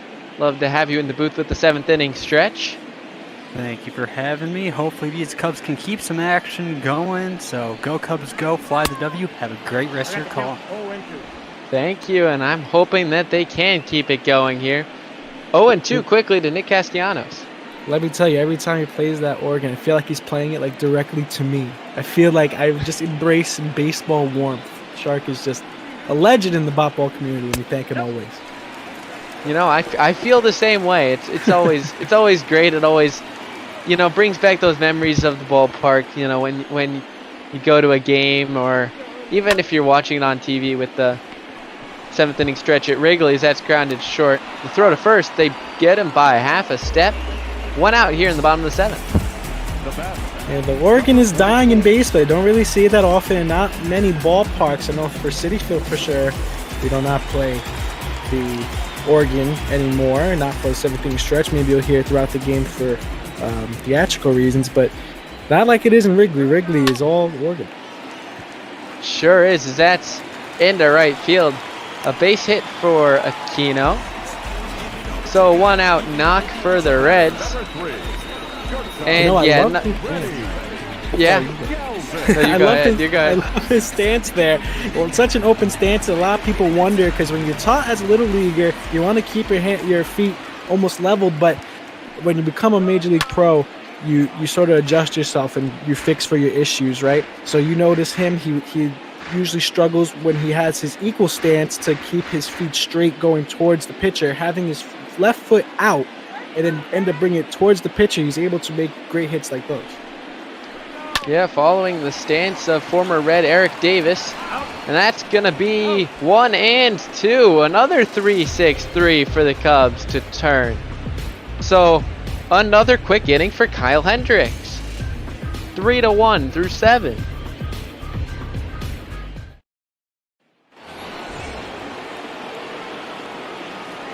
Leading off for the Cubs, the left fielder, Kyle. So, top 8, Kyle Schwarber leading it off. And you know, you got Brian with the RBI single, got Rizzo with 3 hits already on the game. You know, Contreras with an RBI. I think it's his turn. I think it's time for a bomb from Kyle Schwarber. Yeah, Schwarber 0 for 3, has had some difficult moments. Hit one into the shift in the second inning. Needs to stay composed here. Once again, very patient at the plate. And we know that he can do it for sure. Watches that one. It's, ooh, a strike. I'm a bit surprised by that call. He's been calling that outside part of the plate throughout most of this games. The inside part of the plate, that's been a little bit of a struggle for the pitchers there. Yeah, it got a good call. It's going to hurt the lefty batters, that's for sure. The 2-1 is in the dirt, so fastball count still for Kyle Schwarber. Could draw yet another walk for this team.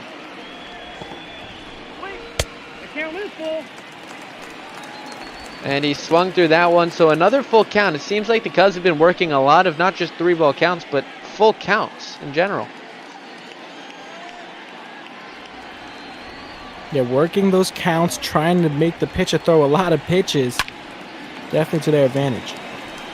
And big swing from Schwarber, though does not have much distance behind it. Caught in shallow left by Suarez in the shift. So one away, yes, that's correct. And that'll bring up Wilson Contreras.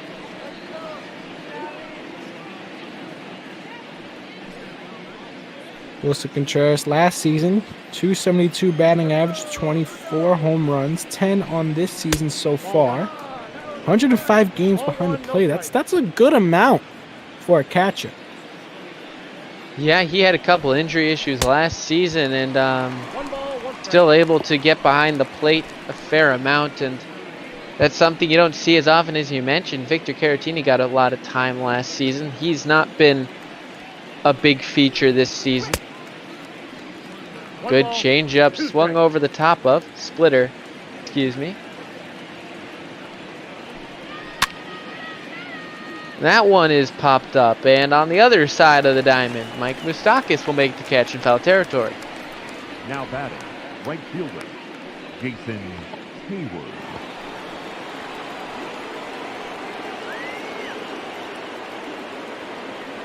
So, Jay Hay at the dish. Jason Hayward, as you mentioned, he was the player of the game yesterday, and gets one to go through the shift. He's rounding first, going to second on that misplay by Castellanos, and he gets in there. Heads up base running. Yeah, they grade that one a single. Given the difficulties in the field, Castellanos not able to pick that ball as it was coming to him on an easy grounder in the outfield. That's the difficulty of the shift. You have to run a long way, and sometimes you lose track of that baseball. Looked like he lifted his glove just a little too soon. And it'll be Ian Happ now with a chance to give the Cubs a little bit extra on the scoreboard.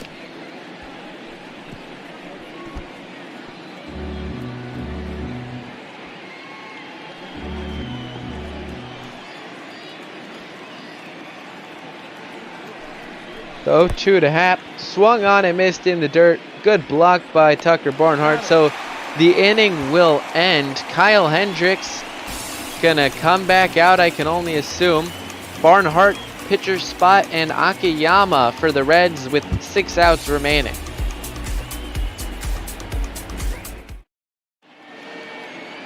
Well, I stand corrected. A double switch is gonna be in effect here. I am a bit surprised that they made this change. Yeah, I am too. No shrug on putting in Craig Kimbrell. This is his spot, the 8th inning. He is the setup guy. So having him in this role is important, and building him in this confidence after some struggles in previous seasons would be pretty good. So Dan Winkler, the closer, is standing in the bullpen along with Ryan Tepera. I assume he's just a safety man out there.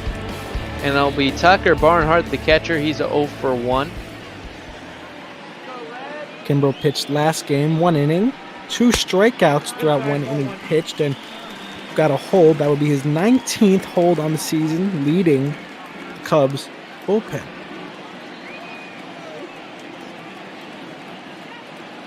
The 1-0 to Tucker Barnhart. Change it up, a pitch you rarely see from Craig Kimbrell. It's mainly a fastball curveball combo for him. You know, a lot of Cubs fans were excited to see Craig Kimbrell toe the rubber as he was traded there, and obviously his magnificent windup or stance, or whatever you want to call it, on the mound. Obviously a little different, little being an understatement, from a lot of other pitchers in the MLB. Well, he's definitely turned it around from last season. It was a rough introduction for him. I'm sure the Cubs wanted more, but that's what he's capable of, tying up Tucker Barnhart.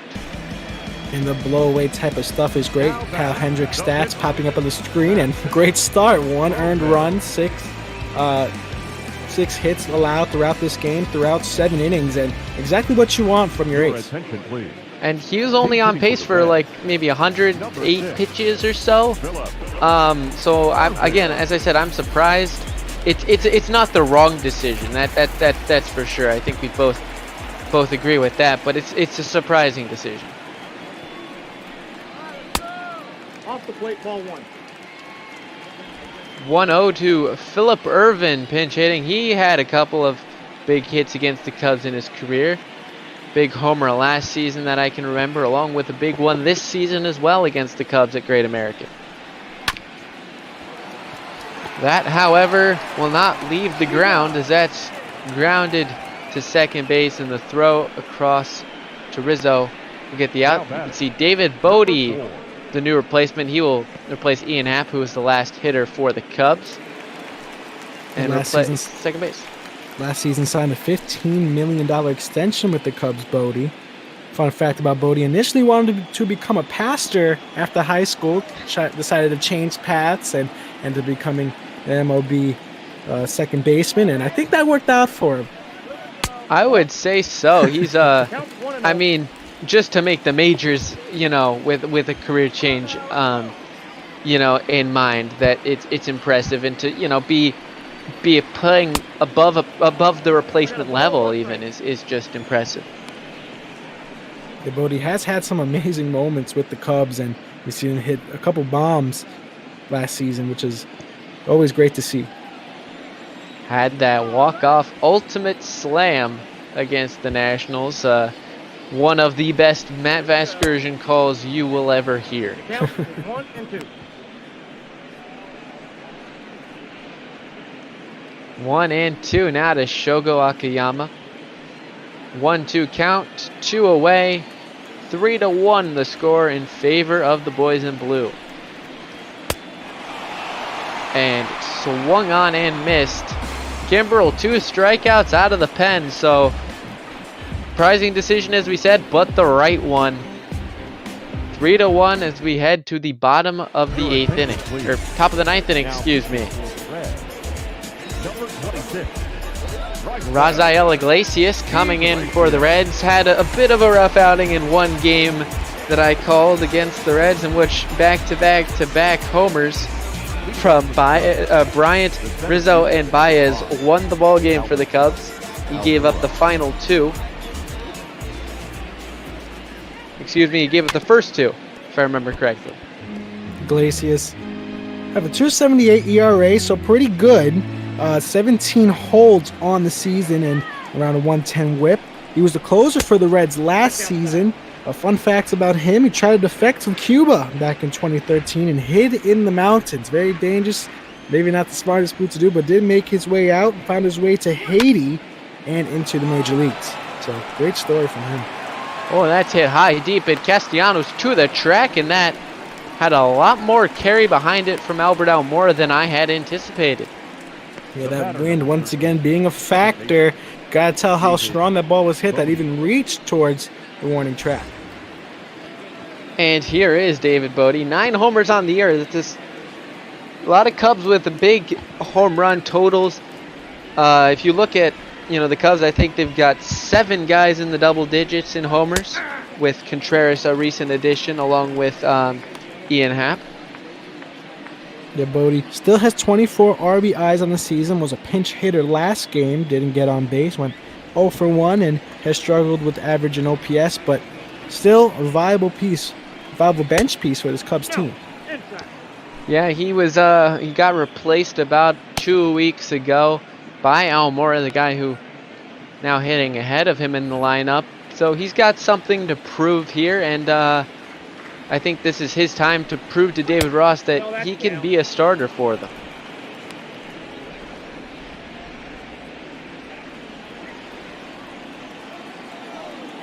The 2-1 from Raziel Iglesias is down the middle and skied.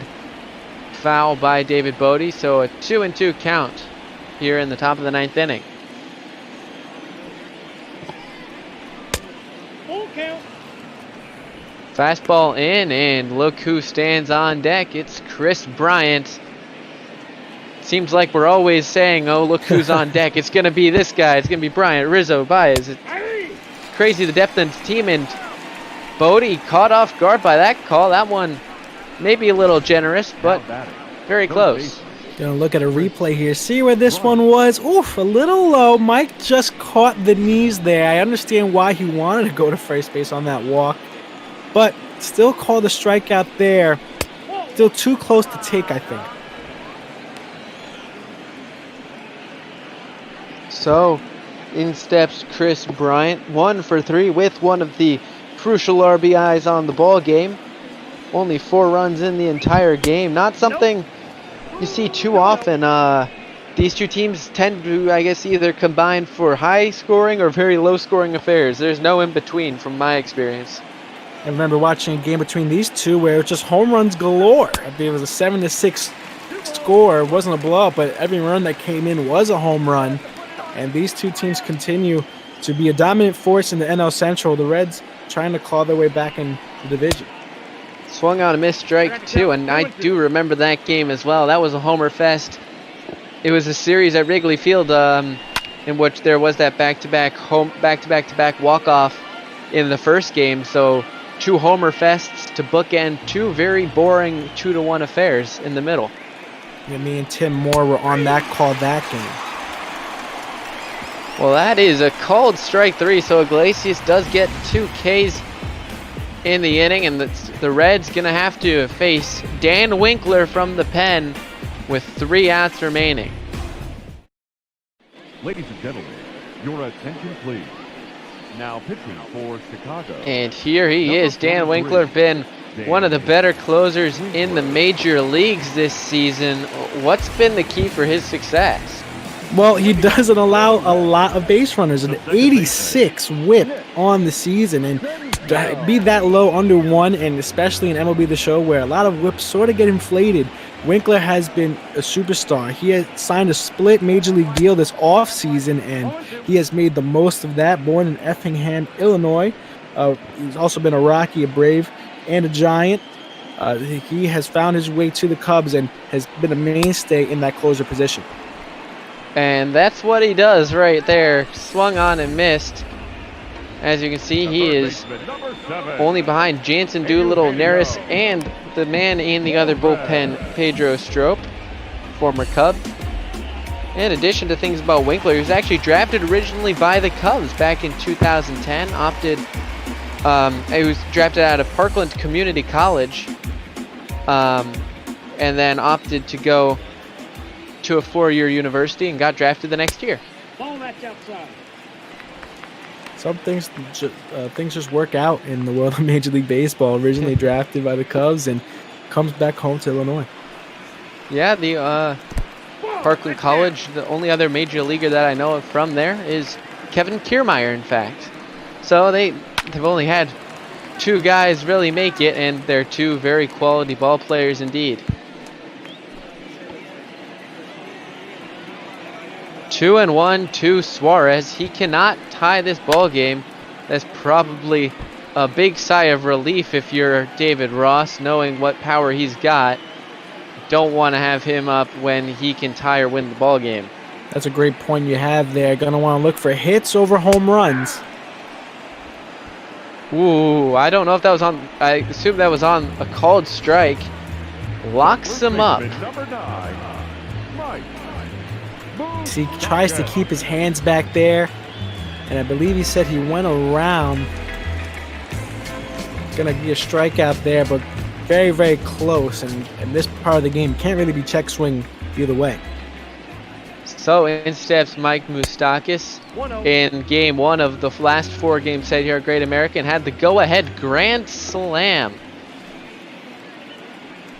off of Jeremy Jeffress. And that one is hit well into right field. Hayward going back, and he makes the catch. So the Cubs get the 3-1 victory today, and that man deserves a player of the game right there, Kyle Hendricks.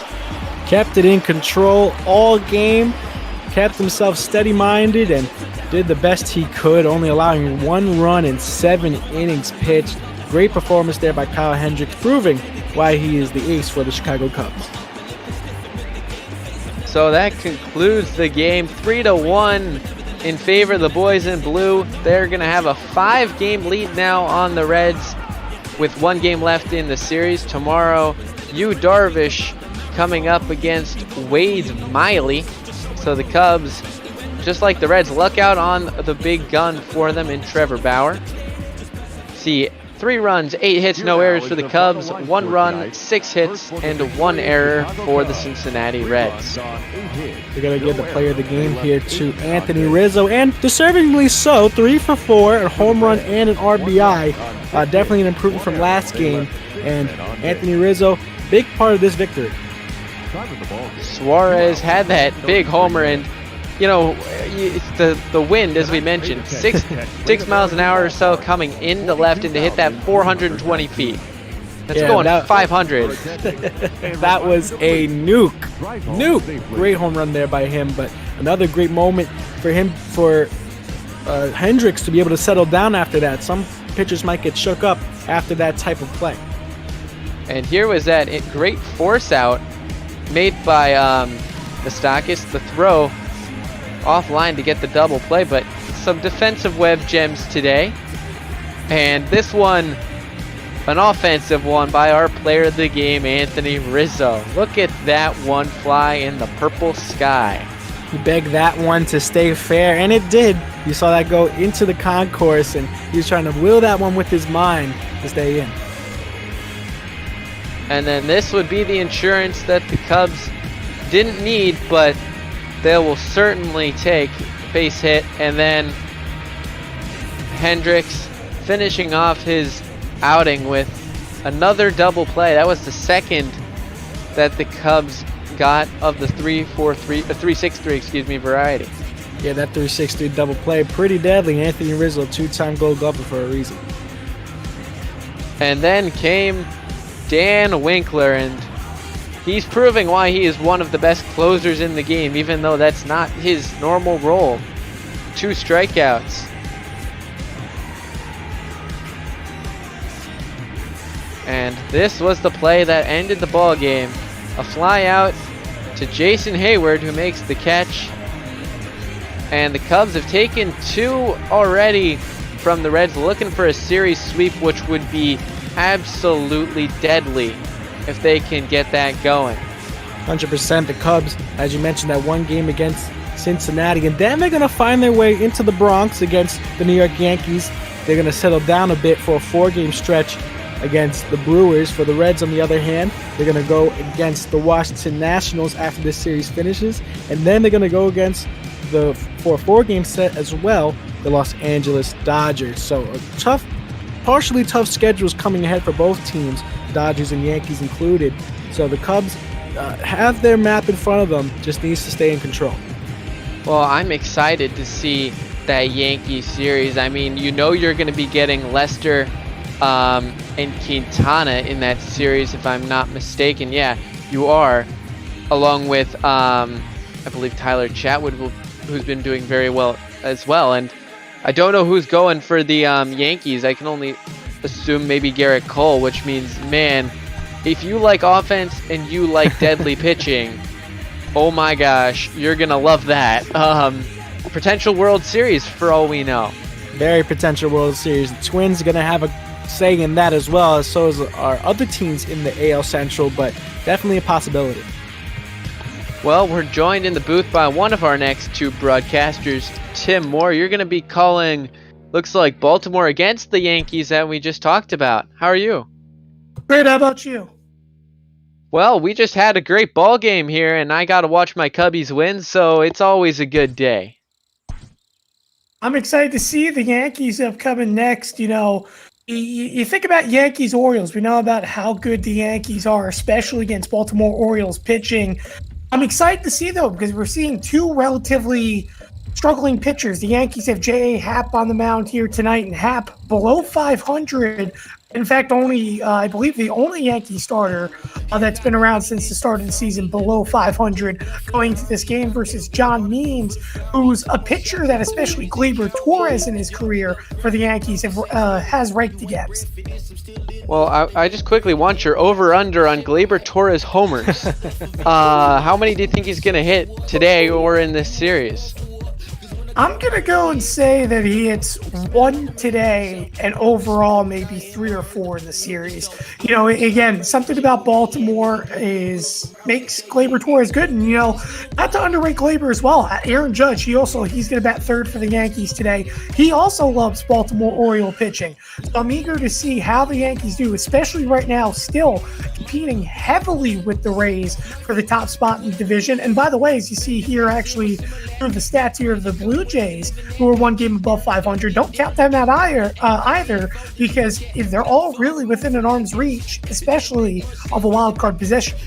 And Tim, I apologize. That was my play-by-play broadcaster's Chicago Cubs bias showing there a little bit, trying to keep tabs on his boy, Gleyber Torres. I faded away from him a long time ago, but I think deservedly so. We got a ring out of it. Yeah, that's the thing. If we didn't win the ring, you'd say that was an awful trade and you know, just be so upset. But he got the job done, even if he didn't really in Game 7. So you know what? I'll take the ring any day over Gleyber Torres, and I wish him a good career out there in the Bronx. Well, you feel much better about it compared to being an A's fan, for example, when the Red Sox traded John Lester to them. And they gave a little bit of good pieces, and what happened? They didn't even get outside the wild card round. So you look at it, obviously, woulda, coulda, shoulda, and then Lester left to go sign with the Cubs, and eventually, obviously, become a key piece of that team as well.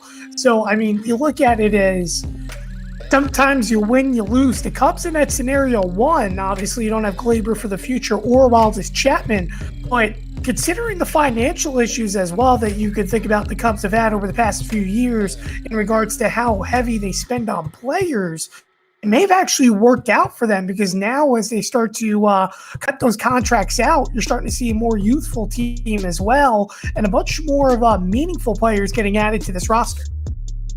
Yeah, certainly the case there. And just another interesting trade, the Quintana trade. They sent over Dylan Cease and Eloy Jimenez over to the White Sox, who have been performing pretty well now that they are both in the majors on that team. And in return, we got Quintana, who in Bop Ball this year has been good enough to be an ace in most staffs. So things are paying off for both teams, and it's always nice to see those trades go both ways. Now, I do want to ask you, Heinz, real quick. Obviously, I've had the opportunity as well to call a couple of Cubbies games this year here on Bop Ball. And the one thing I've noticed about the Cubs, especially being right there in the NL Central with the Cincinnati Reds, is sometimes you have to hit a little bit consistently to kind of outshine the powerhouse Reds. And we saw, you know, the Cubs prevail in an earlier series against both the NL Central rivals. But will the struggles, and to my knowledge at least still, Anthony Rizzo, for example, not having a solid start, as well as a couple other players, how much do those struggles impact the team, especially when the year isn't necessarily going to plan for a couple of players when you're leading a division, especially arguably the toughest division in baseball? Well, I mean, yeah, it was definitely highly touted. This is the toughest division in baseball, and we've seen some other teams fall off. It's hard to face the Reds, that's for sure. You got to see it firsthand earlier in the month with that Homer Fest back at Wrigley, and Rizzo at 18 homers now. I think the average is low. The on-base percentage is lower. It's not low by any means, I wouldn't say. But you're seeing a lot of guys like Bryant, Baez, and Schwarber perform, outstanding. You're seeing guys like Contreras run under the radar. I think the biggest question comes with the bottom of our order, because you got Hayward, Happ, Almora, and then Bodie, who are fighting for 4 spots in that team. So I think at this point the Cubs are playing by ear a little bit about, can we keep this going? Because the Reds are going to get hot when they get Joey Votto back. When they get Jesse Winker back, when they get Trevor Bauer back. I mean, think about how scary that team's going to be. So, I take it one game at a time and just, cross my fingers every time we face the Reds. Well, and do you think down the road we'll see Craig Kimbrell finally get into that closer position, or do you think he's going to be stuck in a setup slot for the rest of the year? Well, I can tell you right now, you can't put him in the closer spot with Dan Winkler. I think, every player has the potential to start bad and then go crazy. We just look at how beautifully Arrieta pitched the end of that. Was the end of his 15 season, I think, that Cy Young year, which he was obviously great the whole season, but he stepped it up to a completely another level, in that second half. So if Winkler doesn't perform, it's very possible Kimbrell comes in, and they've both performed so well that, if Winkler struggles and Kimbrell goes in, I have full confidence that he can get the job done. Now, Jaden, I want to ask you, obviously the Cubs, 52 wins, NL leading right now, and they continue to be hot, but we're slowly closing in towards the midway point. Mm-hmm. How are we feeling, first off, about the NL? Do you think the teams that we're seeing right now up there, not just in the divisions, but also in the wild card race, are going to be the teams that we see towards the end come September and October? Well, the National League, it has been pretty strong, but I sort of look at it a little bit how the NBA looks right now, the East and the West. The West is a lot stronger than the East, given that the American League is a lot stronger than the National League. I can see the Cubs being a big factor in the National League push, and I do see them going all the way to the World Series. The team has just been so consistent throughout. And although they've had a little bit of struggles with the Reds this season, and I believe you and me called the game where we saw a home run fest, where that was a special type of game. But the Cubs, I do think they're going to be the benchmark for all NL teams in the MLB. It's interesting because obviously over the past few years, it's always been the benchmark in the NL being the Dodgers, making the World Series so many consecutive times. But in the first year, especially with new management, with David Ross out there coaching the Cubbies, I think it's important for him to make an impact in his first season, and we're seeing that very well to this point. And I'm wondering as well, who do you think are going to be the wild card teams come towards the end of this? Because this is a very interesting wild card race, and we're only closing in towards the halfway point of the season. Do not forget about the Atlanta. Sorry to cut you off there, but do not forget about the Atlanta Braves. The Braves have been really strong this season in the NL East, and the Philadelphia Phillies as well. They're floating around 500, but they are looking to make a big push. The NL East, one of the toughest divisions in real-life Major League Baseball. At least that's how I see it. Maybe my Mets bias is showing. But the NL East has been very strong. I do not count out the Arizona Diamondbacks as well, 47-33 on the season. Yeah, and I definitely can see the Braves doing it. That young core that they have, you got Freddie Freeman leading the line. You got Acuna, Albies, they now brought in Cole Hamels as a nice veteran presence, I think, which is something that'll help them down the line. I think, when you have a young team, you need, the veterans to get the job done, just like John Lester coming to the Cubs. That's really, I can almost see sort of that 2016 Cubs in that Braves team with how youthful they are and how, that they're bringing in the right veterans, I think, to control the team and maybe not put up the Hall of Fame numbers, but to put up the numbers that complement these young superstars. And we've seen the Reds. The Reds and the Diamondbacks, it's a toss-up for me because I know the Reds are going to get better.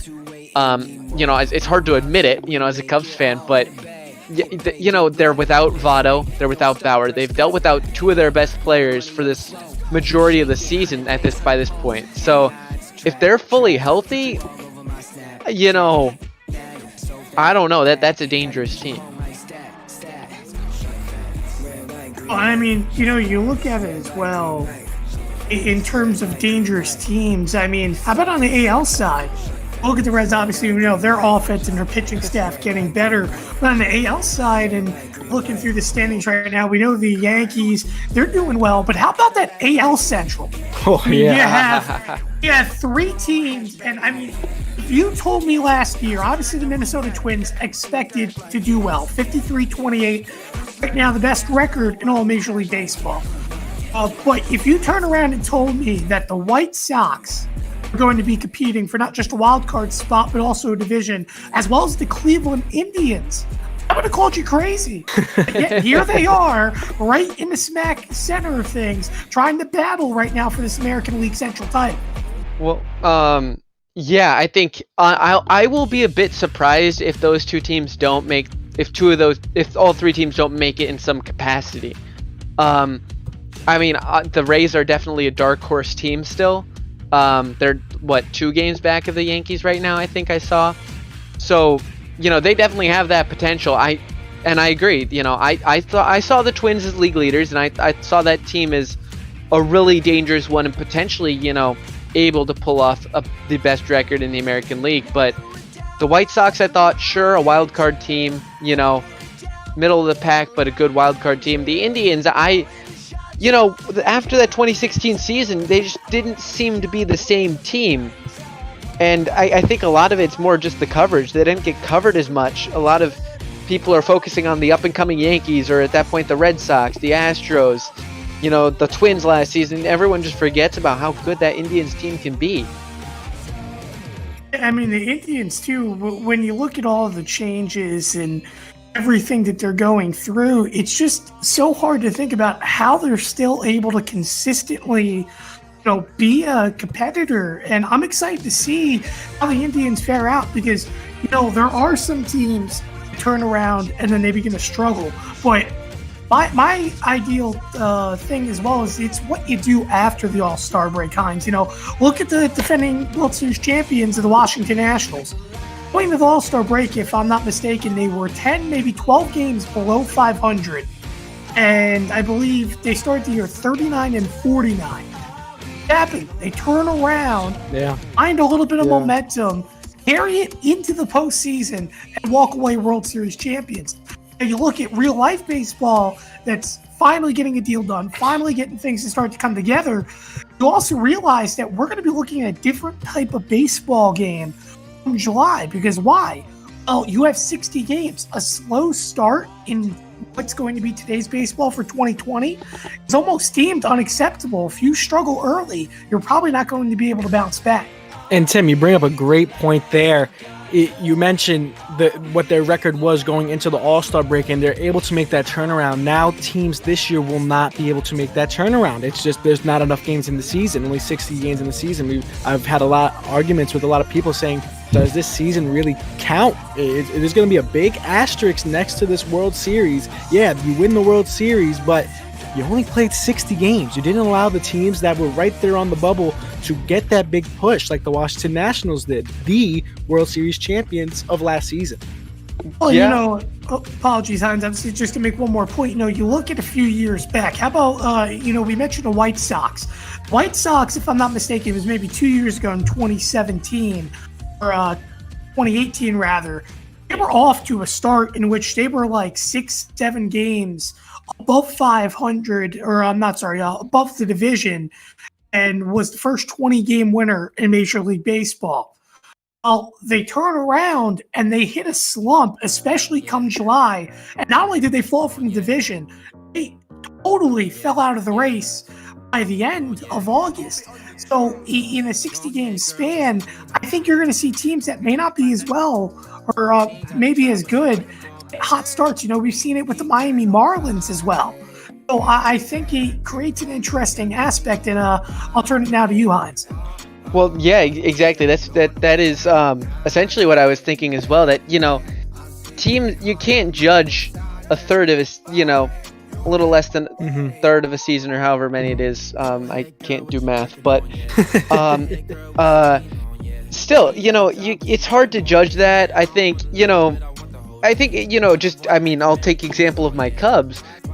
You know, the past couple of years, they were a team who, whether or not they were the best team, by far, but they were performing really well, and it was the September slump that has killed them the past 2 years.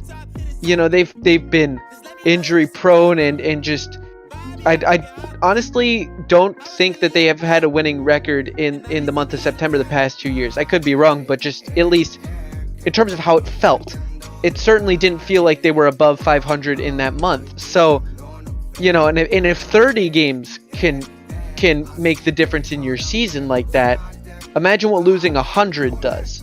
You're getting teams who start off, so fast. It's a tortoise and the hare effect. You could be in normal baseball, you can start off as fast as you like. That doesn't mean you're going to get anywhere.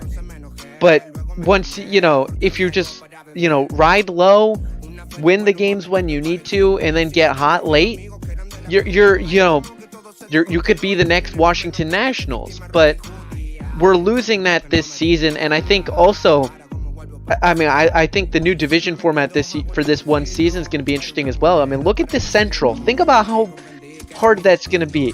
The Twins, the Indians, the Sox, the Cubs, the Reds, the Brewers, and the Cardinals all very much in contention. It's going to be crazy to watch. How about divisions, too, that's struggling? For example, here in Bopball, the AL West is one of the more struggling divisions in all of Major League Baseball. How much an advantage do you guys think it's going to be being in a division that perhaps is struggling and getting that early start? Because you may start seeing, especially with an expanded playoff system, not the best teams in the postseason in a 60-game span. Well, I mean, if you to take it to the 160 game level, because this is something I was talking about with other people when that proposal was on the table, with the 162 and expanded playoffs. Over the past 5 seasons, if you'd implemented the 16 team playoff, there would be at least one team with less than, with like 78 wins or less making the postseason in every one of those seasons. They're 4 games below 500, right? I think. So, and now take that to the current level in which you're playing teams in your division, in your region, obviously disproportionately more.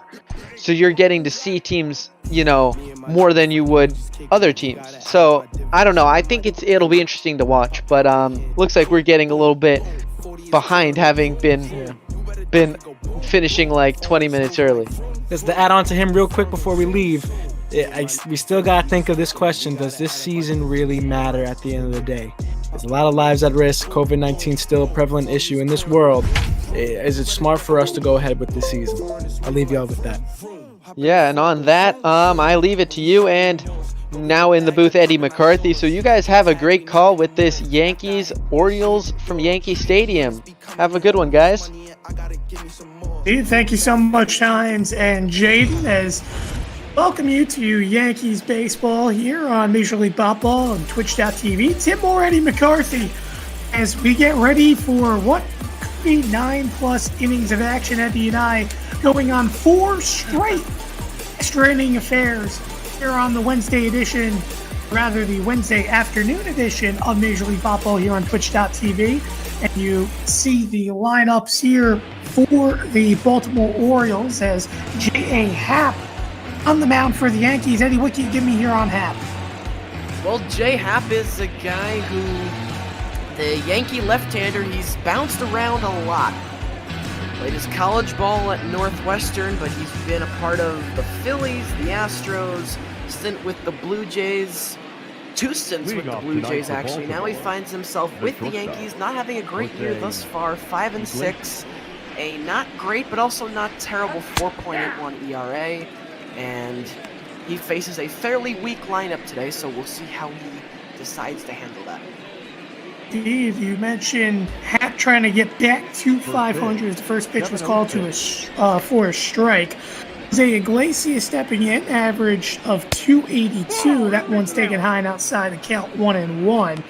Happ's four-seam fastball comes in at a high of 95, but like all pitchers that get up there in age, that fastball slowly starts to dip in velocity.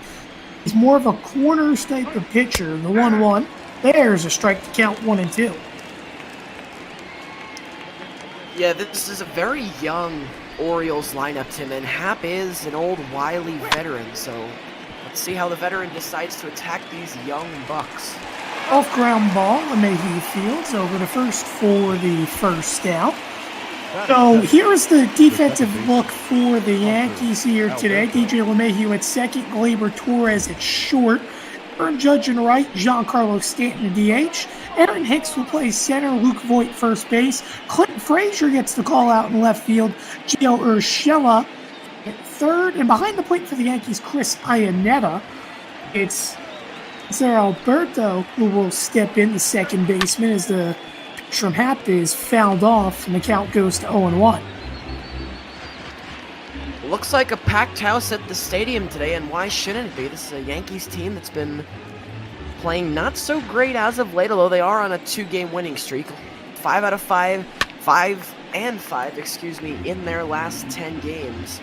Although, Tim, this is a team that has been a lot better on the road than at home. Only 20-16 at home, as opposed to they've been road warriors, sporting a record of 22-17 when they're away from the stadium.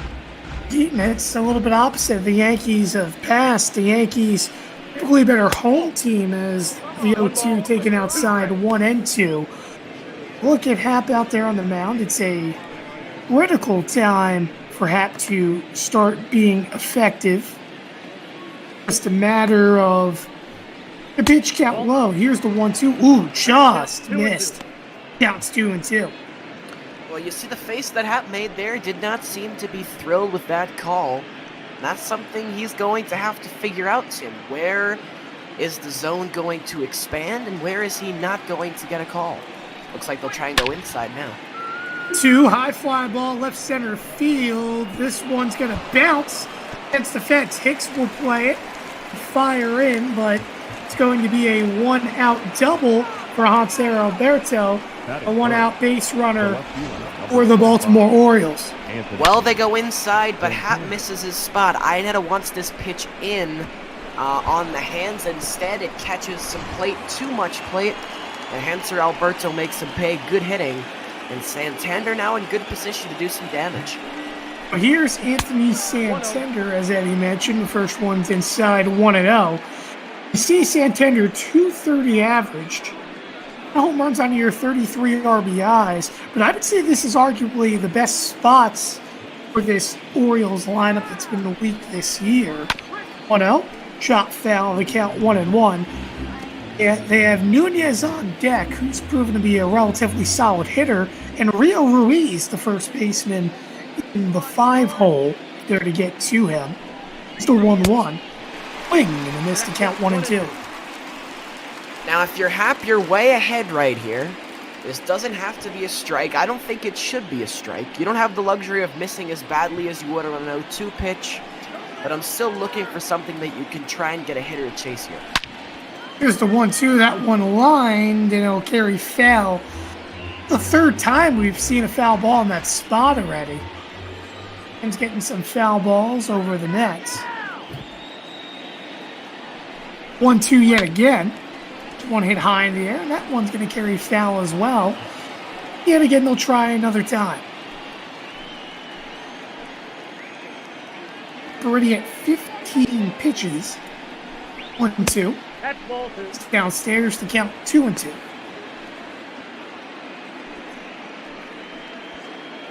Good job by Santander so far. He's fouled off a couple of pitches, took that one, so good plate discipline. Now he's worked himself into a better hitter's count. 3-2. So that misses high and away. Santander has worked a full count. Now we'll see. Happ does have record of walking hitters as well. 3-2. Misses inside ball 4. Runners on first and second, and now the cleanup hitter of Renato Nunez will step in. And fortunate for Renato Nunez, he is a very solid hitter. While the average doesn't show, 16 home runs, 32 RBIs, and he is a power hitter for the future for this Orioles team. Yeah, Nunez is a guy who, like a lot of these players on the Orioles roster, were kind of tossed into the scrap heap by other teams. One of, I believe, 3 or 4 in the starting lineup today who were claimed off of waivers around 2018, 2019. And this is not a playoff team this year, but they have the pieces. They can start putting it together for the next couple of years or so, and then maybe this team can make a run. 0-2. A 1 swung on a miss to count 0-2, and indeed this team could make a run. This is essentially Manny Machado's replacement as the 0-2. That one line down the left field line, that's going to fall down and roll against the wall. Miserable field, he'll hit the cutoff man, but 1 run will score as Hanser Alberto touches home, and it's a 1-0 lead for the Baltimore Orioles. Still only with 1 out, and can put on more. Well, Iannetta wants this pitch down and in, and instead it is waist high, belt high actually. And Tim, you were talking about what a good hitter Renato Nunez is. He shows why right there. Nicely done, pulled down the line, and the Orioles, they grab the lead in Yankee Stadium. But here in the top of the first, here's Rio Ruiz. Very relatively serviceable player for this Orioles team. 239 average. Relatively a solid bat.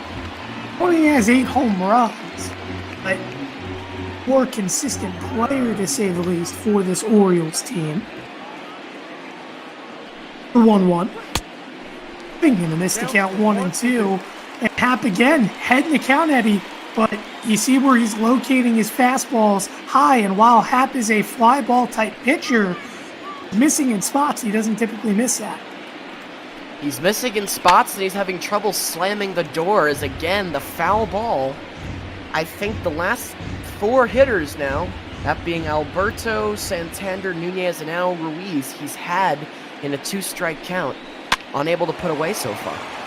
Swing ground ball fielded by Torres over to first to get the second out, but that'll bring home a run. Santander crosses the plate.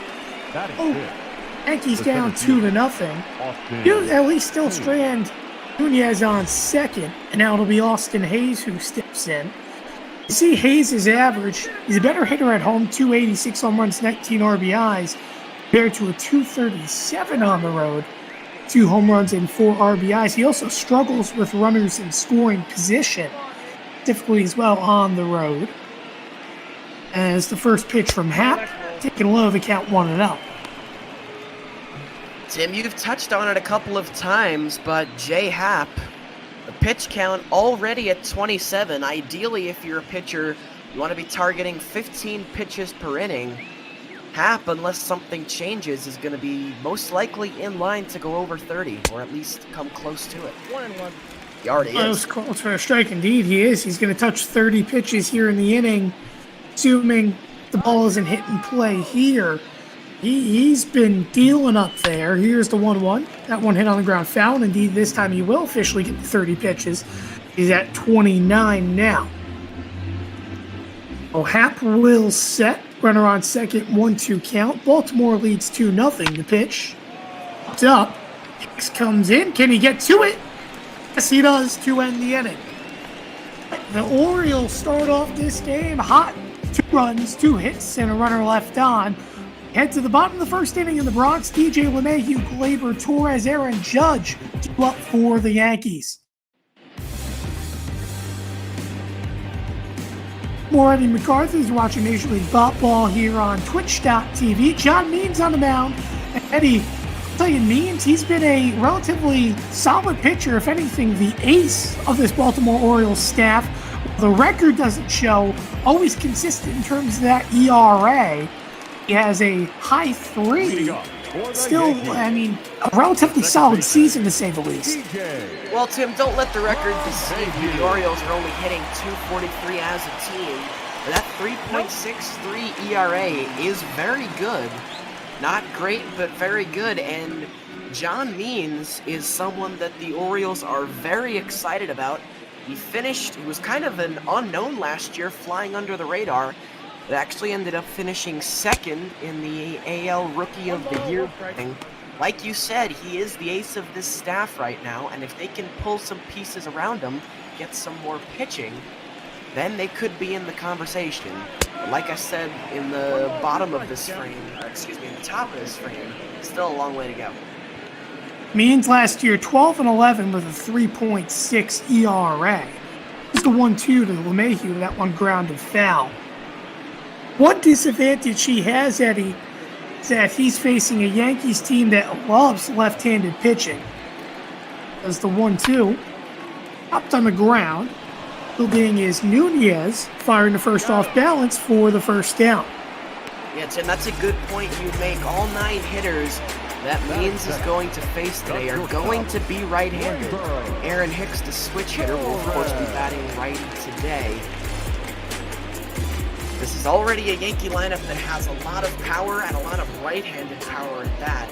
So it's a tough task for Means today, with him pretty much automatically at a disadvantage from the get-go, with him being a lefty. First pitch to Torres just fouled off, and you mentioned the power. Torres, 20 home runs on the season. It's 8th in the American League for the moment. I mean, we know how good he hits against the Orioles. The pitch, again, high, the count 1-1. I mean, it's almost like you want to intentionally walk Gleyber Torres if you're an Orioles player. Ooh, got him. 1-2. That was a tough pitch. Torres went reaching for it there. We'll try it again. Means deals. Can he get Torres? No. Misses high and away. The count 2-2. And Means trying to deal quickly again. Pitch. Line foul. And they'll try yet another time.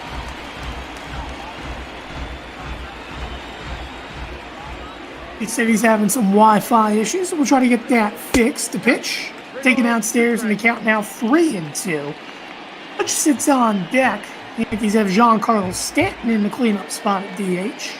And Clint Frazier out there in left. Yankees against lefties. Off pitch, fouled off, and Torres battling with Means. First thing early on, Means, Happ likes the upstairs pitch. Ate some fly balls. Here's the 3-2. And that one's chopped foul. Good changeup that time. Torres not being fooled. And the battling continued. 13 pitches already for Means. Here's pitch 14. One's check swing popped up in the left field, in fact, but it's going to be caught out there by Santander for the second out. Santander doing a good job. And well, here's Aaron Judge. Judge at a 291. And another power hitter. While he's gone a little bit cold, you see here in the month of June, 230 average compared to a 351 in May.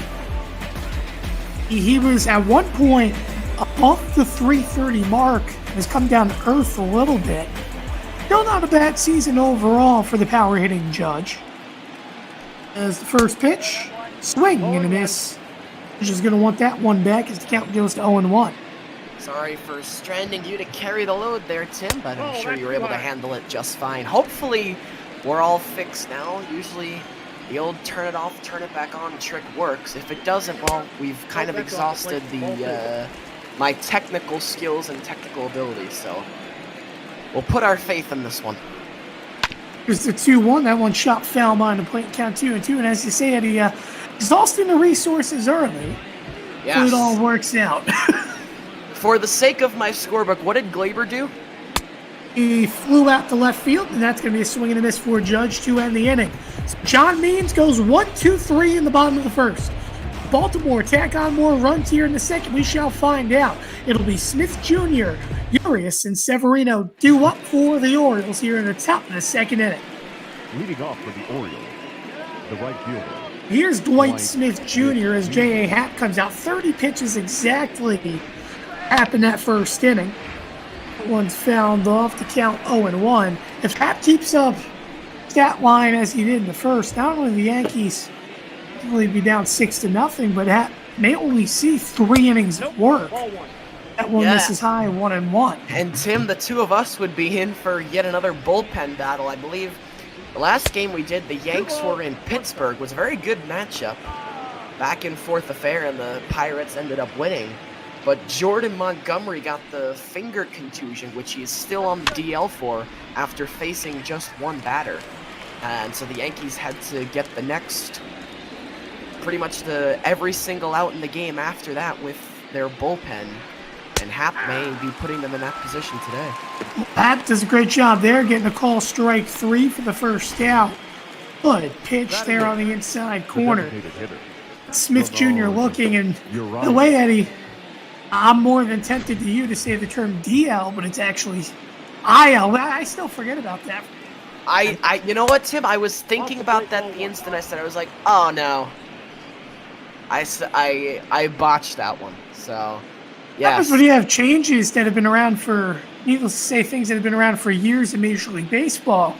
For example, the left-handed, or I should say left-handed pitcher with a relief pitching rule, that you're going to force them to face 3 batters unless they end the inning. It's going to change the concept. How baseball is played. 2-0. 3-0. There's 3-0, and quickly as Happ was ahead in the count to Smith, he's down early in the count here to the 8-hitter of Urias. There's a strike to count 3-1. Happ could really use an easy inning right now, Tim. Urias now, and then Severino, the catcher, up next. Urias not having a bad year. That one misses outside, ball 4. Second walk hit by Happ. And it'll be the 9-hitter of Severino who will step up to the plate. Pedro Severino as well, another relatively solid catcher. Average may not show 205, home runs, 9 RBIs, but he's been the guy that's had to replace Wellington Castillo, who was a very solid catcher at one point in Major League Baseball. Ended up finding his way to Chicago and really hasn't had much usage late in his career, but Severino young, going to be a very solid defensive piece, and he does have the pop. Obviously this season early on he hasn't been able to show it. He does have some good pop on that bat, just like Nunez does. He does have good pop, and to your point, Tim, not really the numbers to show it. It's a smaller sample size because he's really been playing the backup role this year to Adley Rutschman, who is caught in 54 games as opposed to Severino, who was prior to today caught in 26. Now this is number 27. That's inside. One misses inside, 2-1. Severino in his career, last year he went 249, average price, 13 home runs, 44 RBIs. One's line foul, they count 2-2. And then he had his previous experience with the Nationals. He played there for 4 years. His best year was a 321, in which he had 16 games played, but didn't play too much in Washington. He was a 2-2, that one's fouled off. I'll try it again. His final year with the Nats, he did play in 70 games. Only batted a 168. Oh, look out. I think we may have lost Tim there for a second as he just completely glitched out on us, and while he tries to work out whatever was going on, count is even 2-2 here to Severino. As I'll let Tim come back in now, it looks like he's back with us. That's a foul ball. He's accidentally closed out the Discord app. Oh, no. Second, that makes it throw over, not in time. We'll try it again, but needless to say, Severino, 70 games with the Nationals in his final year before moving over to Baltimore, and he's been relatively serviceable. That one's swinging a miss. Great pitch by Happ. I mean, he got Severino giving up the instant he started to rotate forward there with that bat. Yeah, I think this one might have hit Severino, actually, or it seemed like he was swinging in a way to prevent it from hitting him, but that is the type of pitch where Happ can strike out a right-hander. That slider that you start on the inside part of the plate and it's got that late life. He's going. Excellent pitch right there from Jay Happ. The runner goes, throw to second, wild, and LeMahieu blocks it from going to the outfield. So that's going to be a stolen base. And a great jump there. Tell you what, not easy at all to steal off the lefty Jay Happ, but Urias made it look easy. Yeah, no chance there for the catcher, Chris Ionetta, back-to-back sliders that were thrown by Happ. That same slider, low and inside slider to a right-handed hitter, but for a catcher, it makes it almost impossible to throw out a runner at second, which is what Ionetta had to find out the hard way right there.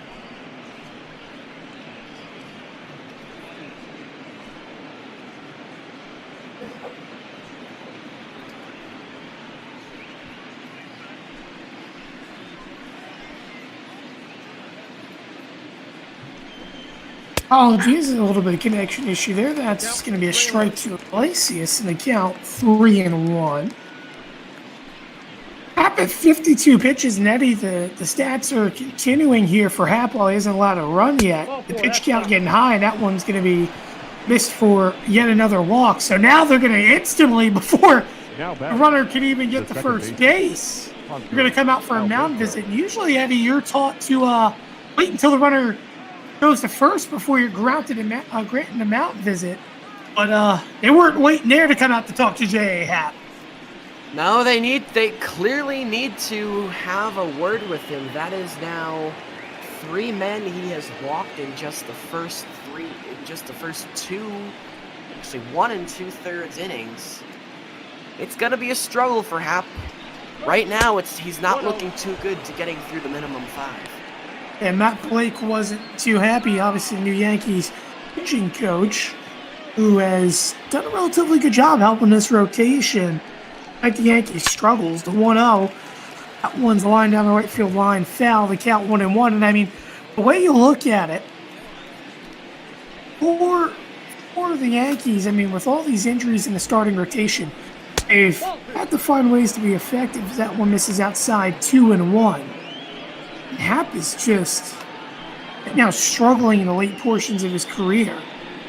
But once he finds it and he gets into a groove, he's so effective. And we saw when he first came to the Yankees, he was. That one's hit high in the air, but Frazier will move over to make the catch to end the inning. So the Orioles strand 2 runners on no hits and 2 walks.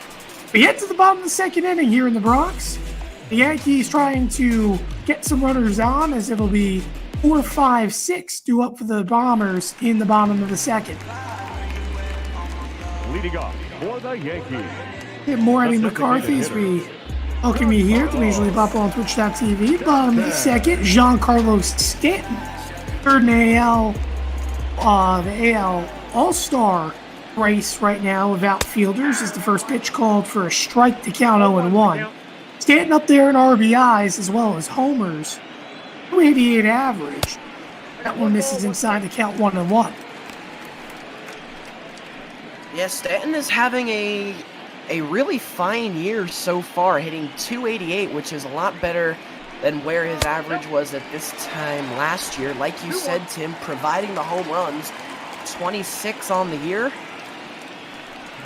He's been excellent out of the cleanup spot for this Yankees lineup, and he's a big reason as to why this order, and the top of the order especially, is so dangerous.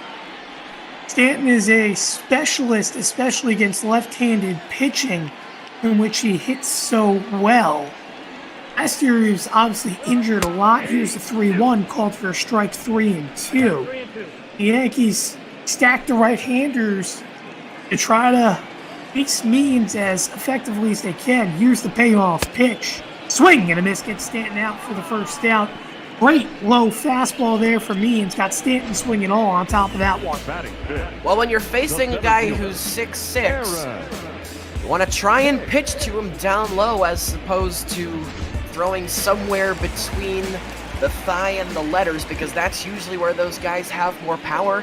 Terrific pitch, just as you said there, Tim, by Means. He's done well through these first 4 Yankee hitters. Now Aaron Hicks steps in. Hicks has 7 home runs, 12 RBIs. Again, he's one of the players that came up more later in the season due to injuries early on. There's a strike. The count goes to 0-2. You look back, acquired from Minnesota back in 2015. You can't say Minnesota necessarily lost Eddie because they had Byron Buxton, who is a very gold glove type of center fielder, just like Aaron Hicks is. The only difference is he's a switch hitter. So this trade's relatively worked out for the Yankees, to say the least, as Hicks has found his bat in New York. That one swung on a miss, and that'll be the second out. Another strikeout there for John Means. Yeah, Means is cooking here. 2 strikeouts this inning. He's actually retired the last 3, 4, 5, and 6 via the strikeout. Doing very well here, at least through the first time of the order thus far. And Tim, with Miguel Andujar coming up, this is the guy who's really been struggling. Yeah, here is Andujar as he steps in, and if I'm not mistaken, he's playing first base, and I'll get a check on that. But No, I thought I saw him at first. Yes, Andujar is playing first, and Urshela is at third. The Yankees experimented in spring training, working him out in left. Yeah, the original lineup sheet that you guys see shows Luke Voigt, but I thought I saw Andujar at first, and that is first baseman for the Yankees. We do apologize for that. Here's the 1-2. That one popped up down the right field line. Will it fall fair? No, it'll fall down foul. And they'll try it yet again. Means trying to strike out the side here. The pitch. Fouled off again. Yeah, it's a scary thought that the Yankees lineup is not 100% healthy. Of course, you have Gary Sanchez, who's out nursing the torn groin, and Luke Voigt, who's a little banged up now. And earlier in the year, because Andujar was struggling, they had him on the bench. But once playoff time rolls around and as this season progresses, this team should start to get healthy. It's a nice problem for Aaron Boone to have when you have guys in the lineup when you have guys who should be in the lineup but are actually sitting every day, as Andujar lines into left. So it's a nice problem to have, but it's also, Tim, a very difficult decision because there are going to be 2 or 3 guys who should be in the lineup but find themselves on the bench. Well, it gives you a lot of depth opportunities, as you mentioned, Andujar singling down the middle. Good job there. He sent it right back where it came from. And now here is Clint Frazier. Frazier had a struggling 206 in his limited appearances, but he does have 3 home runs and 9 RBIs. And like your Gleyber Torres and an Aaron Judge, throughout his career, he as well. I mean, he's had a relatively young career, not too much in terms of being up in the major leagues, but one team he has hit well has been the Baltimore Orioles. The 0-1. This is high 1-1. Yeah, Frazier's been dealt a tough hand because he was 5th overall pick in the draft and has been tearing it up consistently in the Yankees minor league system for as long as he's been with the team. But a couple of unlucky injuries. You remember that nasty incident from a couple of years ago where I believe he dove into the right field line seats here at Yankee Stadium, which ended up costing him the year. So a couple of injuries, and like I was just saying, the depth of this Yankee team have kept a guy who would be starting on a lot of major league rosters, predominantly in the minor leagues, and at the very best for the most part on the bench. The 2-2 fouled off, and indeed, I mean, Frazier, though, he's been a player that does have that clutch factor for the Yankees, and He loves it here in New York. He just obviously wishes he could stay up. This year he has, as that's a swing and a miss. So Means strikes out the side despite allowing a base hit. Yankees leave a runner on, no runs, one hit. And we head to the top of the third inning. The Orioles still lead 2-0 here in the Bronx. You're watching Major League Baseball on Twitch.tv.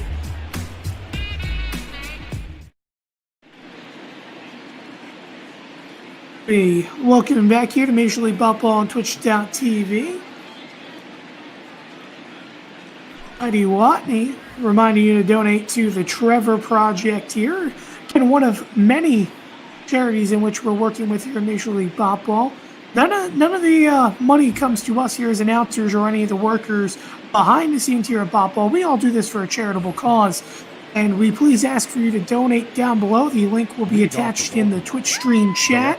And any amount is generous, but it's your involvement that especially helps make a difference in the world here today, especially with times changing on a dime in what is a must-need, needless to say, for the world here in 2020. Contender will foul that one off to count 0-2. He's stepping in quickly. Santander scored back in the first after leading off with a walk. Started a little rally for Baltimore. Happ, his pitch count's high. He just pitched his 60th pitch of the ball game. He had 30 in the first inning, 27 in this past inning. A 1-2. This is high, 2-2. Yeah, Happ has had to work every inning. Faced 6 in the first, 5 in the second. And I said it last inning, and I'll say it again. This guy desperately needs an easy inning if he wants to even make it through 5. Well, we'll see how they all work it out. Here's the 3-2. That misses ball 4. So for the second time, Santander works a walk. And it will be Nunez, who produced last time up for the Orioles with 2 runs, coming up to the plate. Well, you take a look at the pitch sequence here, and what is really concerning if you're a Yankee fan is, in 5 out of those 6 pitches, even one that was thrown for a strike, Jay Happ missing his spots, not locating to Chris Ionetta's glove. Tim, he's just a little off today. Indeed, he was ahead in the count, and he ends up losing Santander. The first pitch to Nunez misses low, the count 1-0. You have Ruiz, who sits on deck. And it was an RBI double for Nunez his last time up. They brought home a RBI and a 6-3 as well later in that first inning, as that one's going to miss outside the count, now 2-0. And you got to start wondering, do the Yankees get someone up in the bullpen? I mean, Jay Happ's been laboring. He's been struggling. And it's starting to look like another bullpen game here for the Yankees, Eddie. It really is. And it's not something that you want to do often if you're the Yankees. And this is really where you need your starting pitchers to step up. Someone's got to plug the hole and say, I'm the stopper. I'm going to take the team deep into the game today. That way we don't have to overwork the bullpen. But unless something changes on a dime for Jay Happ, that looks like that this game is going into the bullpen and a lot earlier than I'm sure Aaron Boone would have liked. 3-0, that's going to be called for a strike to count 3-1.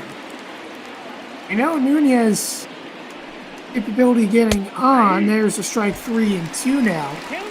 Now that Happ's battled back, got an answer here, but he's seen so many full counts today. He's already walked 3 hitters, and actually rather 4, and he's looking to make it more. Here's the 3-2. That one line foul. They'll try it yet again, but I don't know. I mean, if you're the Yankees, who do you start warming up? That's the real question. Perhaps Luis Cessa, the former starter who was bumped to the bullpen. Fly ball right field. Judge will make the catch for the first out. And for the record, Happ hasn't, he got into trouble early in that first inning, allowed 2 runs. Last inning, despite laboring 27 pitches, he didn't allow a run. But you're seeing constant 3-2 counts and Happ struggling to consistently throw strikes. It doesn't help when you've walked 4 hitters early on and you're not even through 3 innings. That one's fouled off to count 0-1. You said it, Tim. Again, not to beat a dead horse, but Happ is struggling. He's laboring, whatever synonyms you want to use. That ball's foul. One's foul out of play, and the count will stay at 0-2.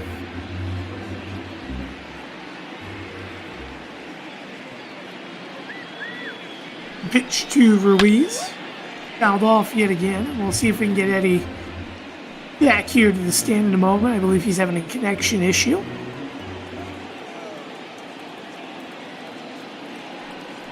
The pitch. This is high and away. The count 1-2. All you got to do is try to get a runner over here. The Orioles, you definitely don't want to strike you out. The pitch, swing and a miss, and getting a big strikeout there on the changeup for the second out. So Baltimore struggling a little bit. 3rd strikeout of the game here for Happ. And that was a great changeup low and away. Got Ruiz reaching. And now, potentially the Yankees trying to end what's been a little bit of long defensive innings. Happ at 75 pitches. As Hayes steps in, the first pitch called for a strike to count 0-1. Happ averaging over 25 pitches per inning.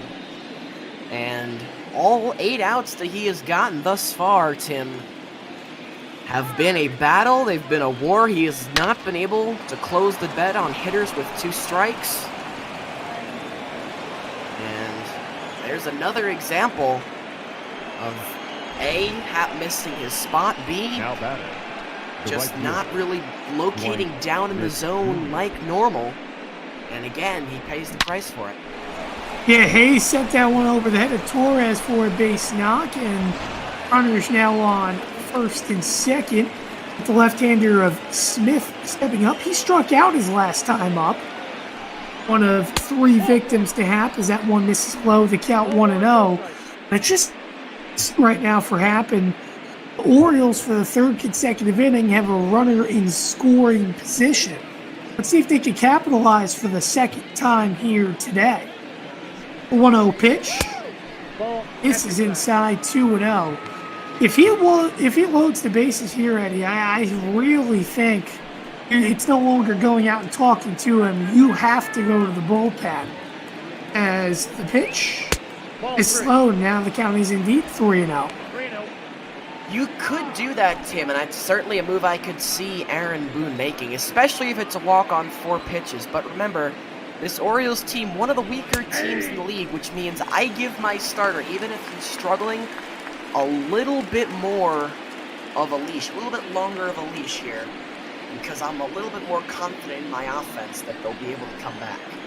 Well, the Yankees still don't have a hit yet through the first 2 innings. As that one's called for a strike. Actually, correction, they do have a hit. There's an Andujar 2-out single. They haven't hit effectively. This is a big pitch right here. Indeed, here's the payoff pitch. Fouled off. They're going to try it again.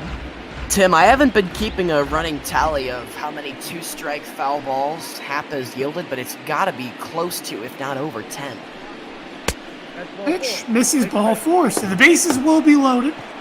Baltimore, man, they're licking their chops right now, as it'll be Urias who will step in. He walked his last time up, and he also stole second base. This is a critical opportunity. Baltimore can bust this game open early with 1 swing of the bat. 1 swung on and missed the count 0-1. You see the last 9 games, only 3 runs scored. Urias looking what could be a big RBI. Not too often, especially here in 8-hole, you get an opportunity to have the bases loaded.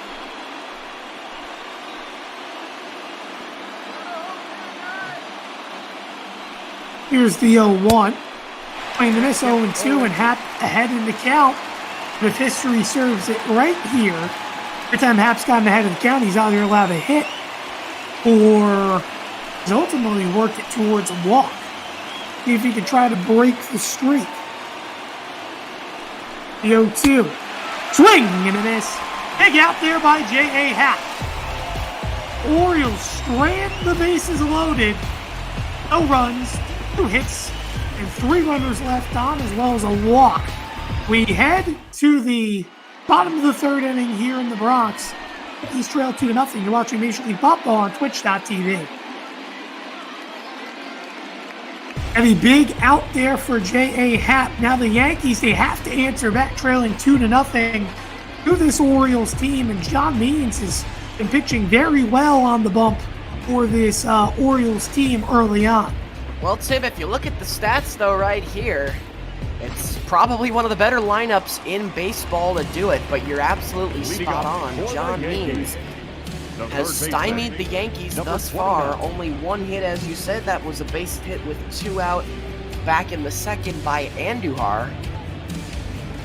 Although it looks like, although the lineup is going to turn over for the Yankees this inning, so maybe round 2 the guys will have a little bit better luck here against the left-hander who's been dominant thus far. Means has made hitters look silly, including Gleyber Torres, his first time up. The 0-1 misses downstairs, 1-1. Gio Urshela at the plate, Chris Iannetta on deck. Then the Yankees turn it to DJ LeMahieu, as that's a swing and a miss. And that's what I mean about looking silly. That pitch was nowhere near the zone on the change. That results in a swing and a miss. Yeah, Means has got these Yankees hitters, especially with the off-speed, very confused. And it's something we've seen him do with other teams. The Yankees are not alone. As there you see it again. That time it was a fastball, but like I said, Tim, this is a guy who's doing a really good job mixing up his pitches thus far, and he made that 91-mile-an-hour fastball not too fast as compared to big league standards, but because he's doing such a good job changing speeds, Torres was way behind it.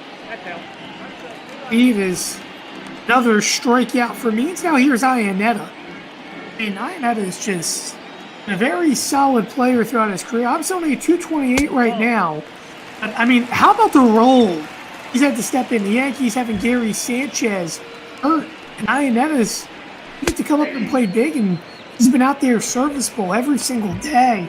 Honestly, thinking about the Yankees losing Austin Romine, they haven't really lost a step with Iannetta back there behind the plate. No, Iannetta's an old veteran. He knows what he's doing. He knows how to call a game. He's not going to give you the same arm strength that Gary Sanchez has, and he definitely won't give you the bat.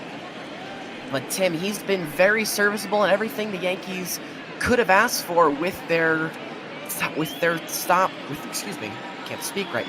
starting catcher out for the foreseeable future. That one's going to be swinging and a miss, and Means yet again. How about this already? 6 strikeouts, Eddie, for Means. Got Iannetta well out in front.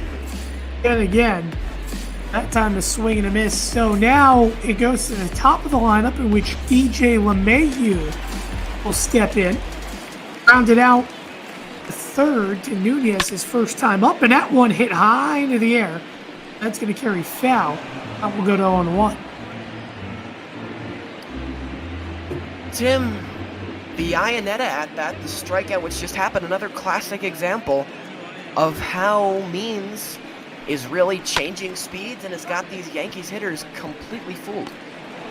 High ball right field. That one's going to be caught out there by Smith to end the inning. So the Yankees go down in order again, 1, 2, 3 in the bottom of the 3rd inning. Pedro Severino, Jose Iglesias, and Hanser Alberto go up for the Orioles in the top half of the 4th. Luis Cessa coming in on the mound for the Yankees, watching Major League Baseball here on Twitch.tv.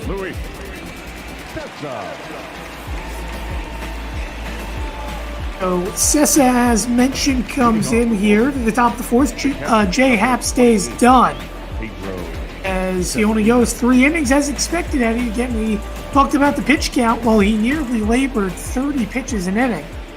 Now it'll be the 9-hitter of Severino up. The first pitch from Cessa is taken low, the count 1-0.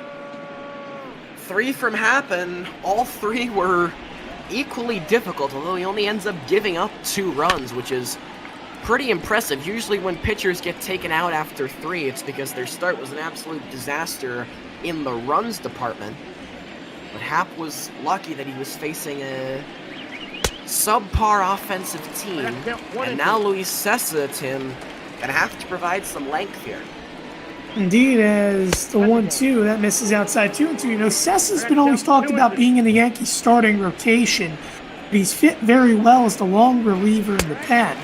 That one swing and a miss. Great pitch to get Severino swinging for the first out. But you think about Sessa in his career with the Yankees, Eddie. He initially was the player that used to get called up and down before rules changed about pitchers having to stay in the minor leagues for a good couple of days before they get called back up. He was that serviceable type pitcher between Scranton and New York. Now, obviously, the Yankees can no longer do that, so they need to keep Sessa in the majors, especially with his contract expiring. And now they do that with Jonathan Loizica.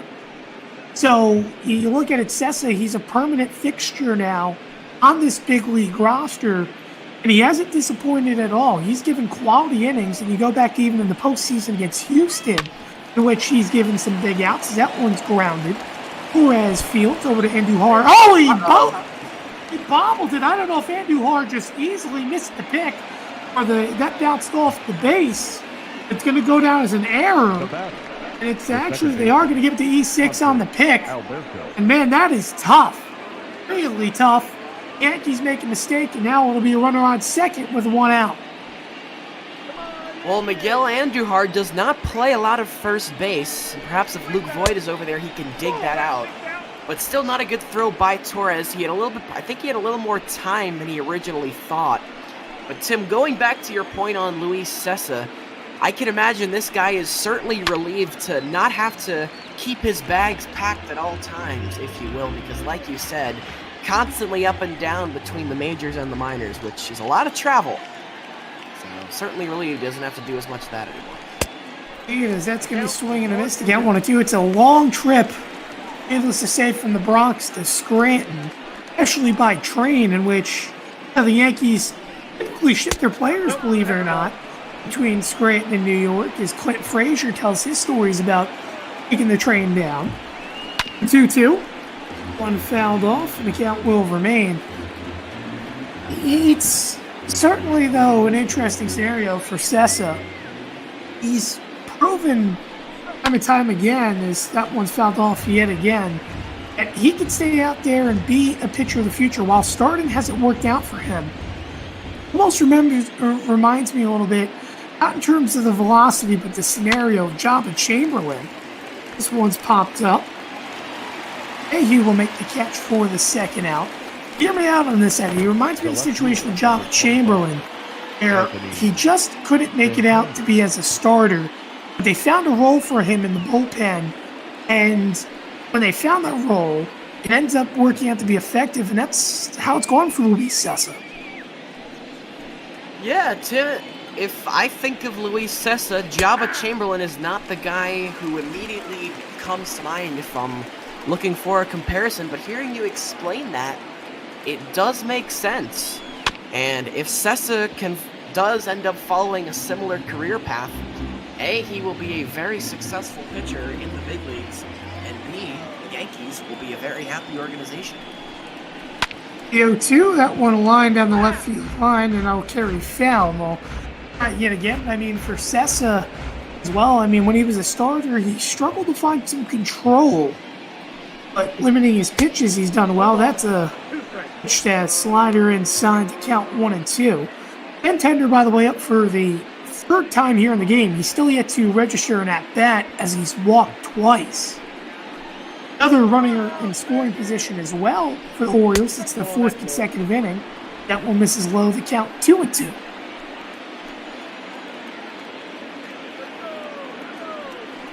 Here's the pitch. This is low, another slider.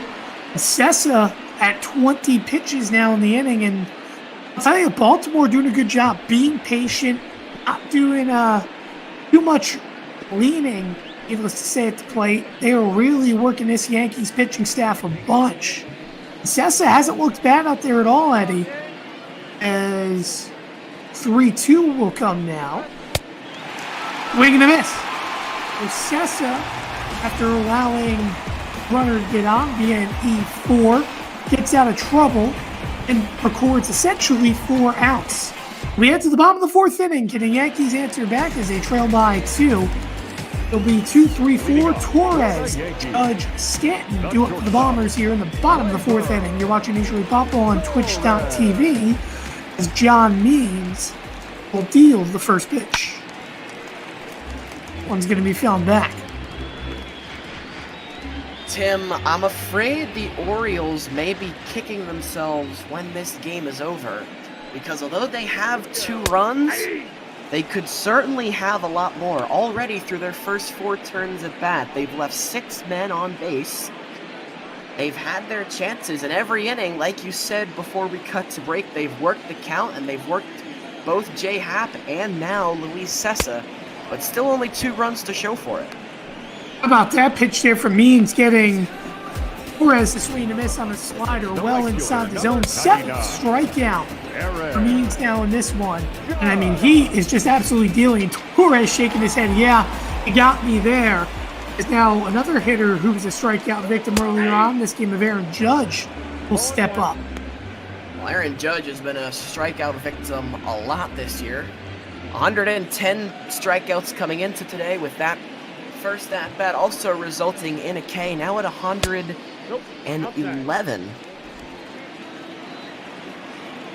And Tim, although Aaron Judge can hit for a lot of power, which he does right there, look out. Indeed, left center field, that one's going to fall in the gap. Judge rolling his way to second. It'll be a 1-out double, and the Yankees, for the first time today, have a runner in scoring position. A big opportunity now for Giancarlo Stanton. The Yankees, I mean, great piece of hitting there from Judge, but he was well out in front of an outside fastball. Yeah, well, I guess he didn't really want me to... You didn't want to hear me criticize him about how he can be pitched to by big league pitching. As good hitting right there by Judge, despite being a little bit out in front. And it's the first time the Yankees have reached second base today. You mentioned first time they've reached second. If the tying run at the plate, Stanton as well struck out his last time up. And so we know Stanton has been relatively clutch this season for the Yankees in big moments. 1-0. Get on the ground. It's going to get on through for a base hit. So Judge has his way to third. Stanton gets his first hit of the ball game, and the Yankees really threatening now with runners on the corners. Well, Means misses his spot, and it's actually good base running by Judge. He had to wait to make sure that ball got through. The last thing you want to do is run yourself into an out, and now the table is set for Aaron Hicks. Hicks hits that one on the ground. Nunez fields over to second, and it's going to be a double play. So 5-4-3, the Orioles escape trouble. No runs, 2 hits, no one left on. We head to the top of the 5th inning. Baltimore shocking the Yankees in the Bronx right now, up 2-0 through 4 innings of play.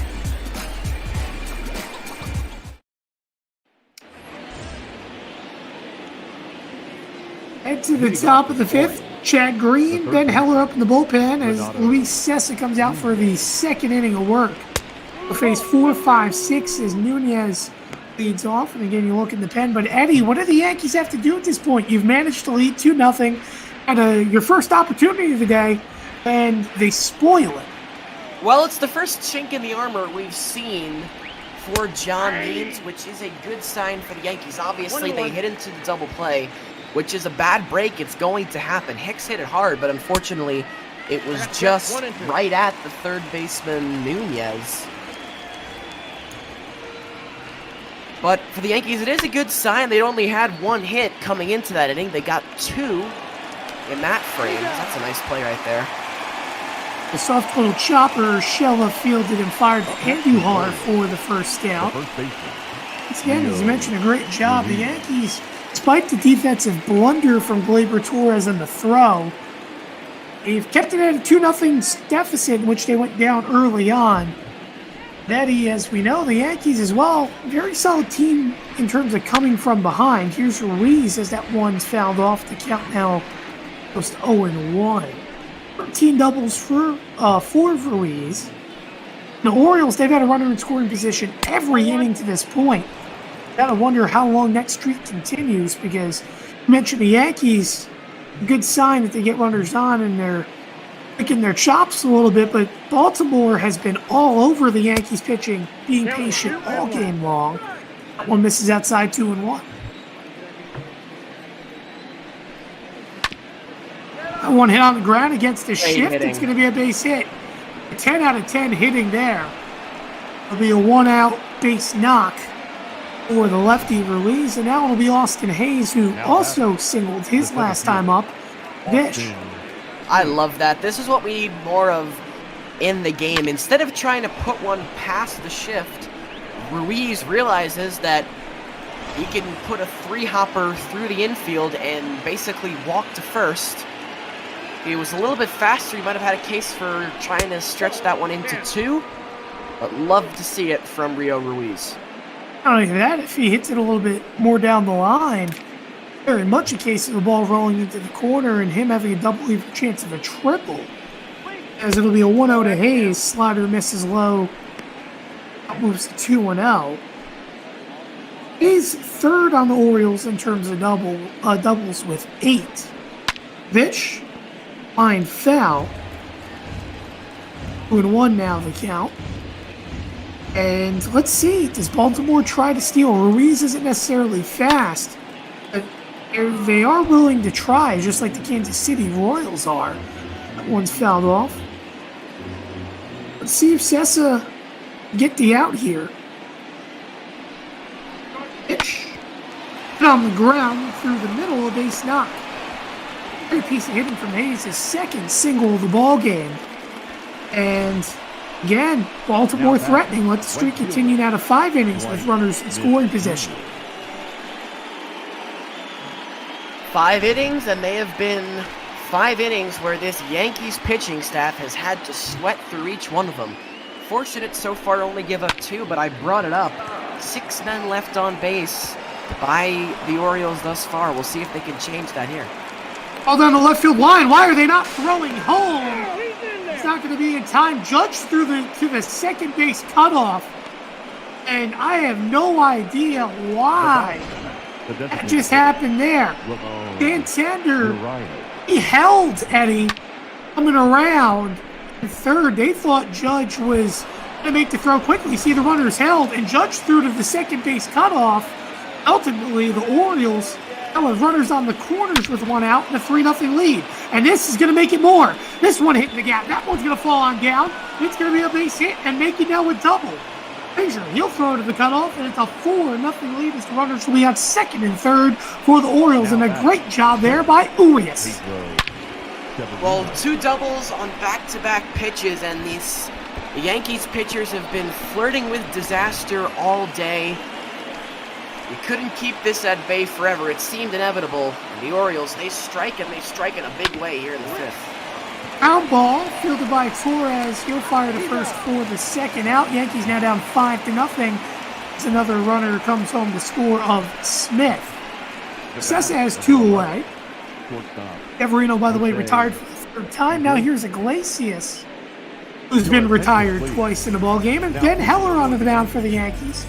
0-2 record, 9.39 ERA, and at this point for the Yanks, trying to get out of the inning is finally Baltimore, after scoring in the 1st inning and having 3 more opportunities with runners in scoring position.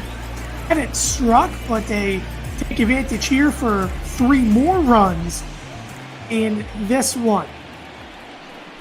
Miller's first pitch to Iglesias misses outside to count 1-0. Yeah, Luis Sessa, Tim, not really delivering the start the Yankees were looking for. They wanted some length out of their long reliever.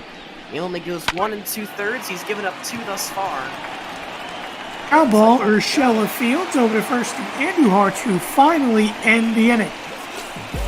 The Orioles tack on 3. That's right, 3 more runs here in the top of the 5th inning. Baltimore up 5-0 here in the Bronx. Watch Major League Buckball on Twitch.tv.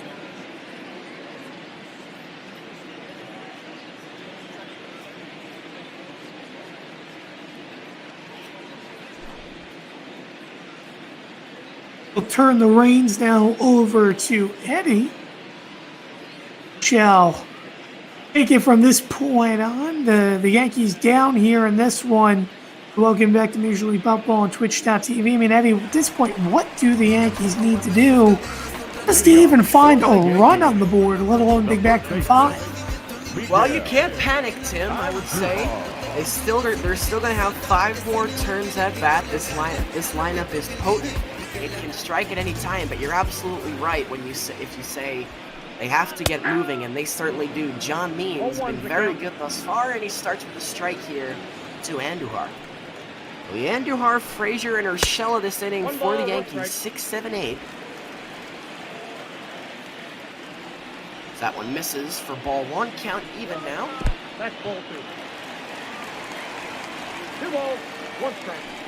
Miguel Andujar recorded the first Yankees hit of this game. Hot shot line drive up the middle back in the 2nd inning. Yankees only have 3 hits thus far. Judge and Stanton would double and single respectively in the last inning. Aside from that, the Yankees have been quieted by Means. It Means relatively low. This is going to be his 69th pitch coming, as Means has done a very solid job out back. I mean, to have the day Means has had, I mean, I believe it's 7, if not 8 punch-outs of the Yankees to this point. You can't ask for more out of your ace. For the first time today, John Means will yield a walk. It's a good start for the Yankees. First time all day they have had the leadoff man on, and it comes in here in the 5th. Miguel Andujar, the leadoff walk, and that'll bring up Clint Frazier, who in his lone at-bat today struck out. That was back in the 2nd. Whoa, that's down. That's a slider down low, and you see some action all of a sudden in the Oriole bullpen. Dean Kramer, Ty Black, both are getting loose. Though I'm hesitant, if I'm Brandon Hyde, the manager of the Orioles, to take John Means out of this game. He's been so good thus far, and with a 5-run cushion, he might be your best option, Tim. This Orioles bullpen, they've struggled to say the least thus far this year. Yeah, that's like the Royals. Again, big comparisons. They've struggled a bunch once they've gone away from their starters, and I think you got to put a lot of faith here in Means. Try to work his way out. If he gets into deeper trouble, bases loaded, no outs, then I say definitely keep him around, but keep him out there as long as he can. He's done a very good job here in this one. If he can get you 6 innings, that's a good day. The count is even 2-2 to Clint Frazier. Count full. And all of a sudden, Tim, as that one misses, these off-speed pitches, the Yankees hitters not biting as much as they did innings 1 through 4. 3-2 here to Frazier. There you go. Is hit high in the air to left. This chases Santander back, and they'll have room to run it down and make the catch. Clint Frazier gives it a good ride, but it ends up in Santander's glove, and that's the first out of the inning for John Means.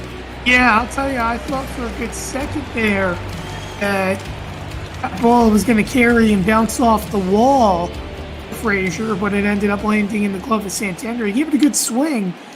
Now the Yankees need to take advantage. You have Gio Urshela, and they're starting to get better and better swings against Means here. I'm looking for a high fastball that Urshela can take into the gap. Ball inside. We'll see if he can get one, as that one misses. It's a good count here to hit for Gio Urshela. He's ahead 2-0 with Andujar at first after the leadoff walk. 2 balls, 1 strike, the count. That's strike 1. So the count now 2-1 here to Urshela with Chris Iannetta, the catcher, on deck. And Gio takes a crack at that one, but it's foul. And so now we have a 2-2 count to Gio Urshela, the former Cleveland Indian, who's playing third base today. That's on the outside corner, and Urshela is gone. 8th strikeout of the day for John Means, and through 4 2/3 innings, Tim, no runs and only 3 hits allowed. Yeah, great job there. Fastball over the outside corner. Had some looking, and now he's going to try to make it 9, and this could be the final ride. You don't know for Means. It all depends on how Baltimore wants to work it, but you get to face the 9 hitter here, and hopefully you don't face the leadoff. But I mean, what a day for Means. That fastball's been effective, and he's gotten people looking silly as well on his changeup. He's proven to be a very pivotal pitcher, and not just a quality start right now, but a must-needed start for this Baltimore pitching staff. You can see in the crowd with the background shot right here, it's a packed Yankee Stadium, but very little for this crowd to cheer about thus far, and that's because of number 47 in gray on the mound. And John Means, nice play here by Iglesias. John Means is through 5, and he has shut out one of the most potent offenses in all of Ball. We head to top 6 here in New York. Baltimore up by 5. Leading off for Baltimore. Heading into the top of the 6th now, in the heart of the Orioles order coming up, it'll be Hanser Alberto, Anthony Santander, and Renato Nunez will all hit 40 O's this inning, as Ben Heller will work his first full inning. He came in for cleanup duty to clean up Luis Cessa's mess, who we could safely close the book on, by the way. He goes 1 2/3 innings, gives up 3. Count, 0-2. As Alberto chases after that one. Quickly 0-2 is the count here. And Alberto chases after one in nearly the exact same spot. First strikeout of the day for Ben Heller. And Tim, I can hear your admiration in the background. They go back-to-back spots and back-to-back places. That was a great job by Iannetti. He saw it the first time and go right back to that spot again. If he swung that far off the plate, go even farther. And he did a great job there. Heller getting the first out of the game. And you don't want to leave one there. But overall, a very, very good job back there calling a good game. And I'm eager to see now here Santander. He's walked twice and he's scored a run. So 0 for 1. You got to get him out as well. Anthony Santander, one of the best hitters in this Orioles lineup. Despite the 230 average, hitting third.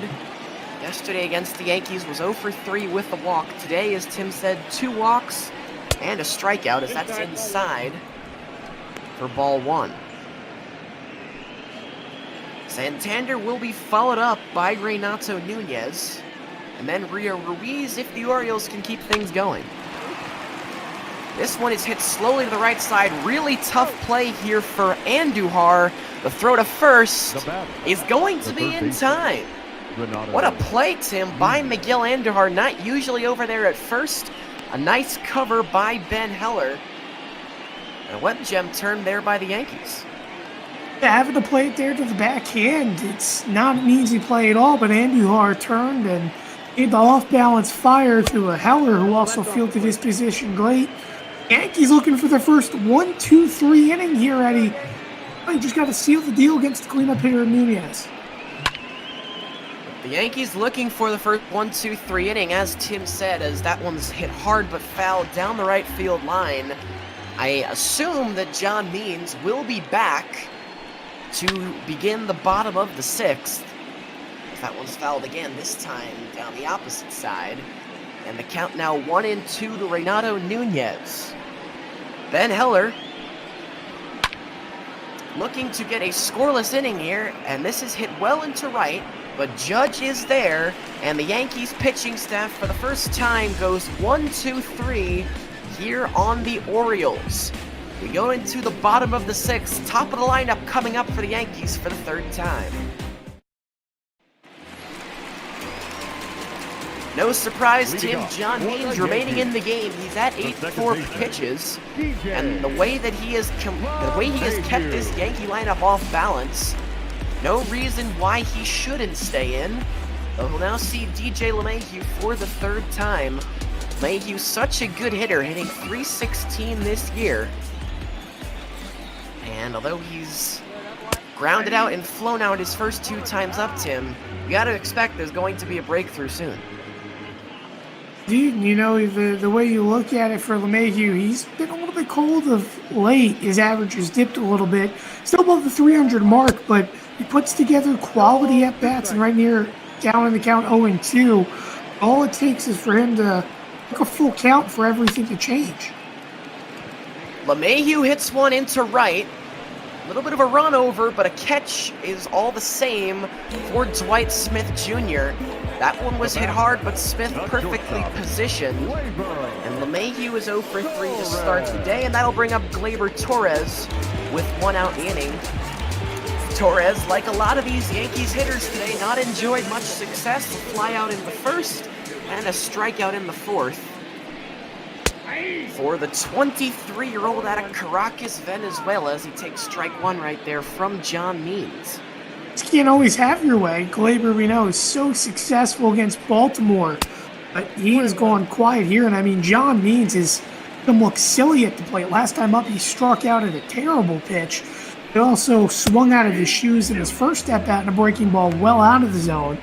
He's only at 90 pitches, looking to make it his second strikeout against Gleyber here. Means a bit of a jam in the second and the fourth as far as his pitch count is concerned. But he's been very good, as look out Gleyber Torres right there. He leaps over that one. Count is now 2-2. Aaron Judge waiting on deck, and there goes Gleyber for the second time today. And how about John Means? This is a guy who, coming out of high school, had 0 D1 interest. Went to Fort Scott Community College for 1 year in Kansas.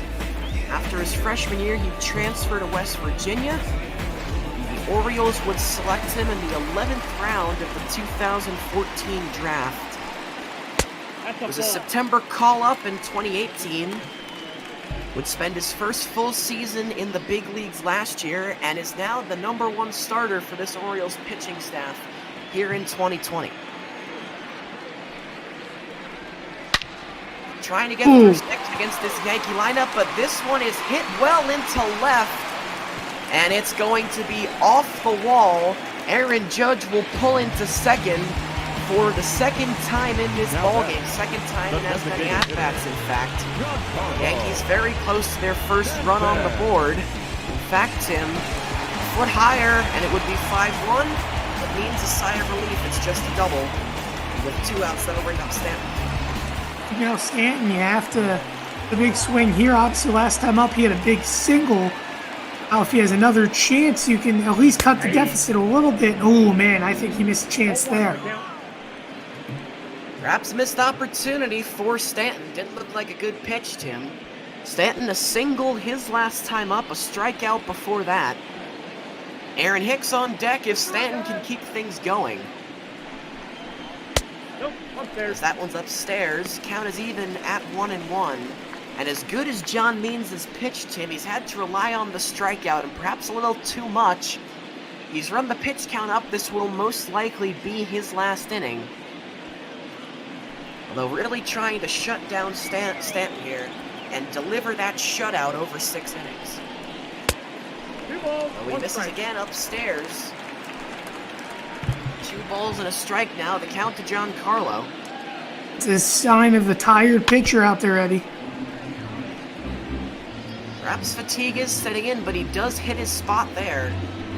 Now the biggest pitch of John Means' day, the 2-2. With Aaron Judge at second and 2 out in the 6th inning. On the way to Stanton, and this is driven in the air to left center field. Both outfielders running back. They're looking up. And John Means is going to get through it. My apologies. Ran into a little bit of lag right there, I believe. The center fielder Hayes came down with that just in front of the warning track. Means gets through 6, and we go to the 7th here at the stadium. Leading off for the Orioles, the first baseman, Rio Ruiz.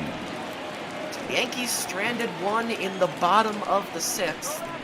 Now beginning the 7th, Rio Ruiz will bat for the Orioles.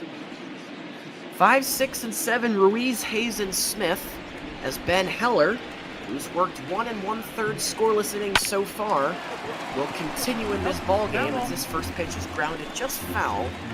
So the count 0-1. Welcome, Shark Shaver here. Sharks will be with us for the 7th special, the 7th inning stretch. Looking forward to it as always, Sharks. It's a pleasure to be with you once again as Ruiz flies to center, for that's the first out of the inning. and Tim, Luis Cessa, J. Happ both had their problems, but so far Ben Heller has been the lone source of stability out of this Yankee bullpen. He's done a good job being a quality pitches. Only a few appearances this year, but when he's come out, he's for the most part been effective. I know he's had a couple of bad games. They need him here to continue to just throw strikes and get them through the hump. As, I mean, you only have 9 outs remaining on the offensive end. Going 5-0 to, again, another struggling team. And it goes back into my head. You think about that Pittsburgh game, how big of a win that should have been for the Yankees. They lost that game via a walk-off in extras on grounded Andujar, who just got there in time. But here you've got to make the important plays to win against Baltimore, because this division lead is dwindling right now, Eddie. Yeah, the Orioles only 3 games back of the Yankees. And this is for both teams, both Yankees and Orioles, this is game number 81. So we are at the halfway point. Oh, that's out. Yankees certainly hoping to come in and sweep the Orioles today. Of course, they were playing at home, had all the momentum. Big win yesterday as this is flared into shallow right center field, but LeMahieu would run it down. And how about Ben Heller? He's retired 7 in a row. Another 1-2-3 inning. It's time to stretch, and to do that, we welcome in Shark Shavery. Shark, take it away.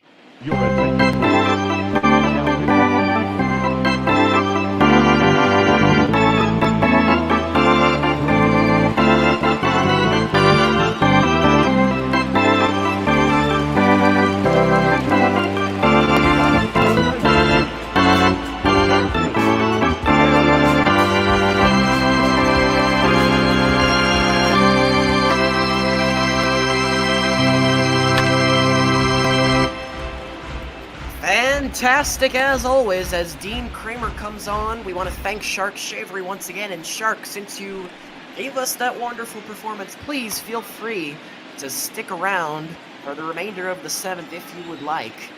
Yeah, sure. Don't see why not. This has been a surprising game for me to see, honestly. 5-0 in the bottom of the 7th. I would have assumed it would be the Yankees, though, not the Orioles. Yeah, that's what most people would have assumed as well. As the Yankees coming into today with all kinds of momentum. The Orioles were leading 5-4 in the 9th yesterday. Yankees would score 2 runs and walk it off at the stadium, and they would take game 2 of this series. I got to count 2-2. Baltimore has rebounded today, and their bats and John Means are the reason that they find themselves up 5-0. 3-2. It's a full count right now to Aaron Hicks, who leads off the inning. Miguel Andujar, Clint Frazier following up behind him. John Means, by the way, his day is done with Dean Kramer in this ballgame, as that's a foul ball, and we'll do the payoff again. Means goes 6 innings, gives up only 4 hits, no runs allowed on 1 walk and 9 strikeouts. In line to pick up the win, Tim, unless something drastic happens. Well, great change up there by Kramer. That's going to help a bunch. And now the Yankees down to 8 outs. Shark, I want to ask you real quick. Obviously, the last time I had to call with the San Fran Washington Nationals game, you gave a prediction that didn't quite come true. It almost did. I'm wondering what you're thinking here, what your prediction of this game's final outcome is going to be. My guess is that it'll probably hold 5-0, maybe 6-0. But with the way the Orioles have had their strikeouts going, it's hard to see New York really getting something together, especially with so few outs to work with. But and I suppose I eat my words right there. Shark must eat his words as Miguel Andujar gives that one a ride. It's the Yankees' first run of the day, and the shutout is erased. 1 out solo shot for Andujar, and maybe, just maybe, it is the start of something to come. The Yankees do have 8 outs to work with, and Andujar, Tim's got them on the board. Well, Andujar, it's his second hit of the day. Well, I guess you could say, indeed, you are welcome. But Andujar, he turned on that one, sent that down the left field line, just cutting around the pole, and it was a line drive. He's one of the hardest outs here today. And it's a great job, needless to say, for Andujar. Now, how about this one? It's going to be caught out there, but I tell you again, another good swing by Clint Frazier there, Eddie. Number 29. Well, yeah, another good swing by Clint Frazier, and Yankees perhaps warming to the task a little bit with John Means out of the ball game. So now Gio Urshela will step in. He struck out twice today. Perhaps with Means gone, Urshela's luck will change. Nope.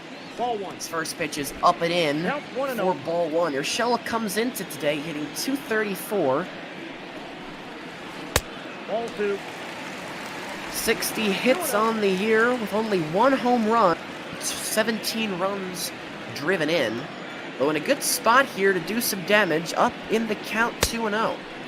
I got two. Oh, he on the chases after that one, and Tim, usually Yeah. team you to pick a spot and make it a good spot on 2-0. Not sure what Urshela's chasing after right there. You looked like Vladimir Guerrero Jr. there, swinging out of his shoes on off pitches. I mean, I don't know what he was doing there, but on 3-1, he should have already walked. If he walks here, oh no, I think he's got This another is one. hit well into left, and Gio Urshela announces his presence in the ball game. 2 home runs in 3 at-bats for the Yankees, and all of a sudden, the lead is only 3. And don't go anywhere, folks. We may have a ball game on our hands. Urshela goes deep. I mean, that's why he's a professional and I'm not. He must have purposely swung at that 2-0 pitch because he didn't want to walk. He knew what was coming. And needless to say, Urshela just won the left center field a very long way. That one hung. I mean, look, it's a home run derby, tower and fly ball by the ball. Looking at 397 feet, the last row there within the left center field section. I believe it's 109. Does a great job and makes a big play, needless to say, or actually rather, if that's 139 that lands into, but overall a very good job. And now the Yankees fix a left-handed reliever, Now batting. which they now only trail by 3. Yep, that ball went out. Yeah, Paul Fry will come into the game for the Orioles, and the first pitch to Iannetta is a ball on the outside. Disastrous outing for Dean Kramer. Goes 2/3 innings, allows 2 hits, both of which are solo home runs. So, of course, 2 runs allowed. Nobody walked, and 1 man struck out as Iannetta chases after the fastball. Count even at 1-1. And this one is popped up and should end the inning. Severino, the catcher, is there to grab it, but not before.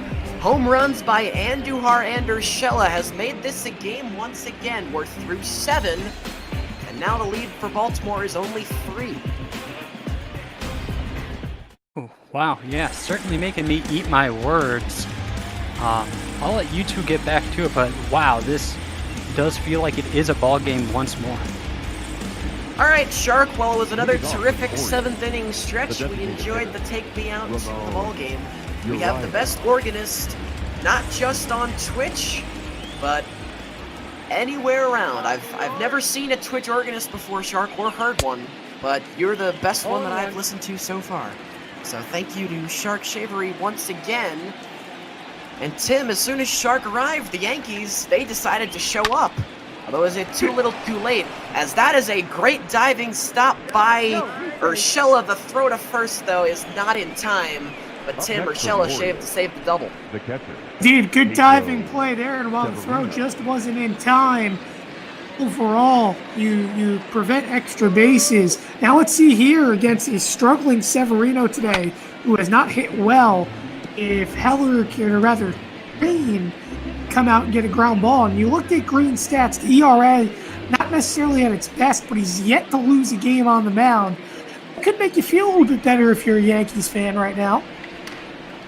And Tim, regardless of how this turns out for the Yankees, as that's the second strike of the at-bat there to Pedro Severino, you have to give a lot of credit to the job done by Ben Heller, who goes 2 innings and 1/3, allows no runs, no hits, strikes out 2, actually, correction, he struck out 1.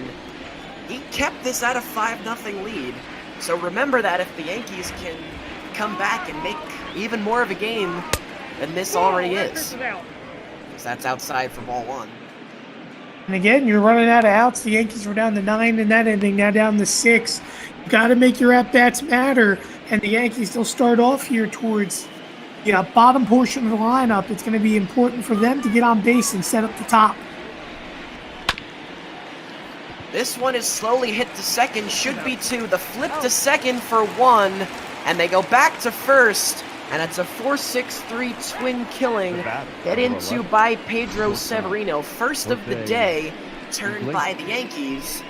And that erases the bases with 2 outs for the leadoff hitter, Jose Iglesias. I mean, you just killed an inning right there on a 4-6-3. Needless to say, the Orioles may regret that one. Again, they had another chance with the runner on. Now Chad Green faces Iglesias. Again, I mentioned Severino struggling. Iglesias hasn't had a good day either. Still looking for his first hit here in the series. And Green, needless to say, has an advantage.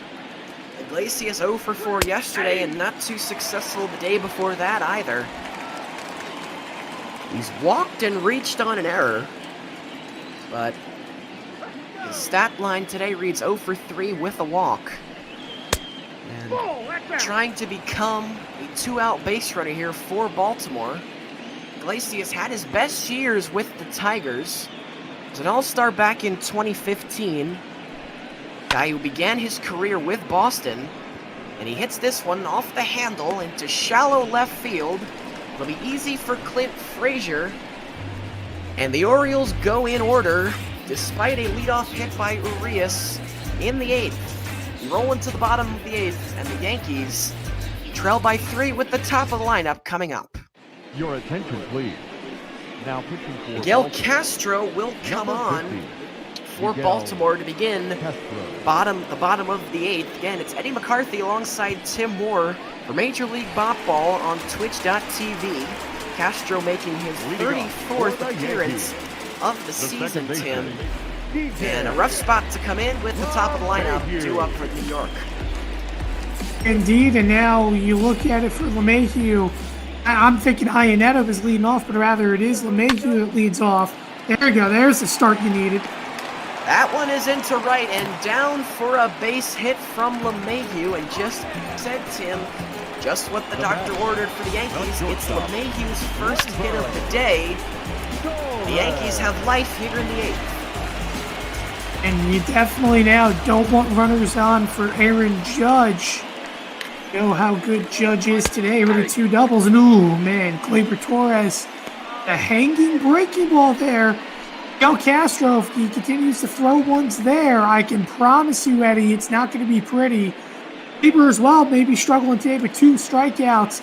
But that was against John Means. He's not scared against this bullpen. Certainly agree with you, Tim, as that one misses the zone for a ball. Again, it's DJ LeMahieu at first, Gleyber Torres at the plate. Aaron Judge is on deck, representing the potential tying run in this ball game. Gleyber Torres just trying to be another base runner. And he takes downstairs for a ball. Count is now 2-1.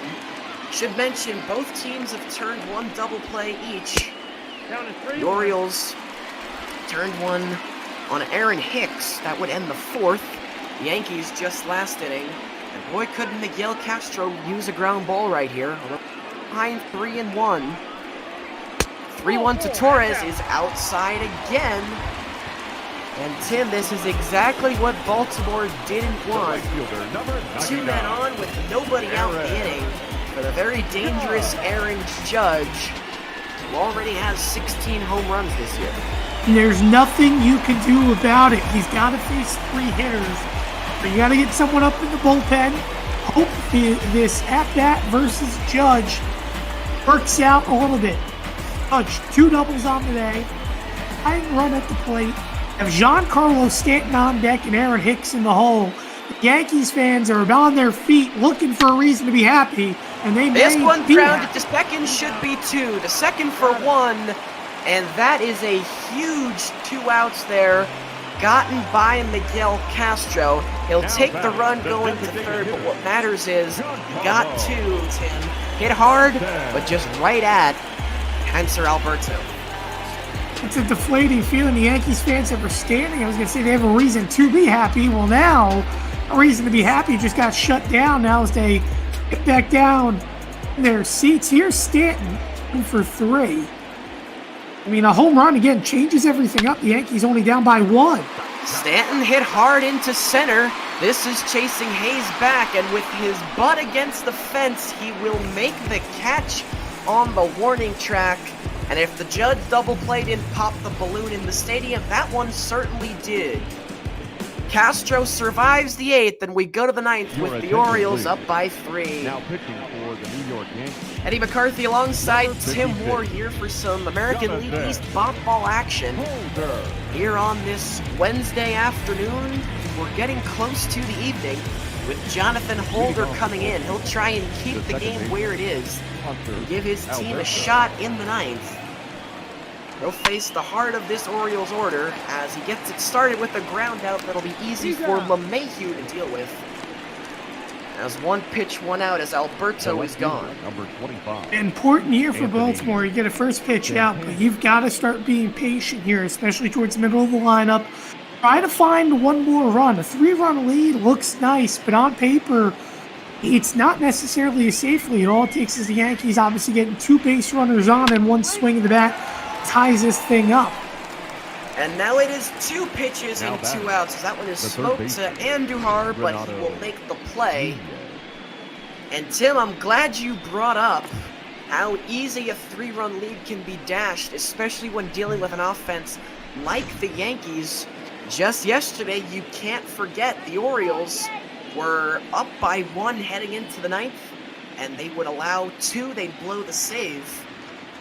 And the Yankees would walk it off. Granted, the task more difficult today, but this team certainly has the firepower to make it happen. As this is going to be a 3-pitch inning, the rarest of unicorns, right there for Jonathan Holder. Aaron Judge will make the play. Last chance for the Yankees. Hicks, Andujar, and Frazier, the men who they put their faith in. Ladies and gentlemen, do the Yankees have a rally in their bones, Eddie? We shall see. As Givens comes on, he mentioned the Orioles blowing a save yesterday. 16 for 19, a 3.05 ERA. Arguably the most reliable arm for this Orioles team. Yankees also have some pretty reliable hitters due up. It's a good spot here for Givens. It's a fairly low-pressure save as he starts things off with the ball to Aaron Hicks. Again, it'll be Hicks, Andujar, and then Frazier here in the 9th for the Yankees. As this is the 3rd game of 3 in this series, the Yankees, they took the first 2. And if you're wondering how we got here, the Orioles, they'd score 2 in the first. Jay Happ, the Yankees starter, would only last 3 innings with the pitch count at around 90. Then the Orioles would tack on 3 more in the 5th off Luis Cessa. As Hicks waves at that one, and now the count is 2-2. The Yankees, meanwhile, they would get 2 runs in the 7th. Home runs from Andujar and Urshela, but that's where their scoring ceases as Hicks goes down on strikes to start the 9th, Tim. Yeah, I'll tell you, Hicks was 4 for 7 in his career before that one. I mean, a great pitch there. I mean, at the knees, and then the swing out of his shoes. A big first out now here for Baltimore. And in a low-pressure situation for Givens, got to face a big bat of Andujar. You got Clinton Frazier. Try to make it 1-2-3 here. Don't get a base runner on, and I think they'll find themselves in a very solid situation. Andujar, the home run, his last time up. For both these teams, they will have a day off tomorrow. Then the Yankees will continue their homestand. They'll play 3 at home against the Cubs, and then they will be meeting the Orioles again next week in Camden Yards for 3. As this is on the ground to short for out number 26 on the day as Andujar is gone. Now Clint Frazier, the last hope of the Yankees to try and keep things going. Meanwhile, Tim, For the Orioles, a 6-game homestand starts as soon as they're finished with this one. They'll have a day off tomorrow. Then they'll have 3 against the Tigers and then 3 against the Yankees next week. Some of those games will be streamed for you, of course, on Major League Baseball on Twitch.tv. As Clint Frazier takes a strike. Frazier, a little poke into left, coming on but not able to get there is Santander. And the Yankees will extend things for now. Gio Urshela will come up as Frazier does his job and extends the game one more batter. Yeah, Frazier was a little bit fooled there by that partial sidearm motion, but he just poked that slider good enough. Now Urshela will step up. Oh, wow, first pitch swinging. I'm surprised. Surprised, I agree, Tim. They turned the 8-hitter loose, and Urshela fouls it off. Clint Frazier at first. Not sure why you would consider stealing. It doesn't matter. Only 4 stolen base attempts on the year. He's been caught twice and successful twice. Gio Urshela, a home run his last time up in the 7th. Before that, 2 strikeouts. 1 back in the 3rd and 1 in the 5th. As he faces Michael Givens and takes another ball. And he's in a good count to hit here at 2-1 with Chris Iannetta, the catcher, on deck. I have to wonder if the Yankees would consider pinch hitting for him if it got that far.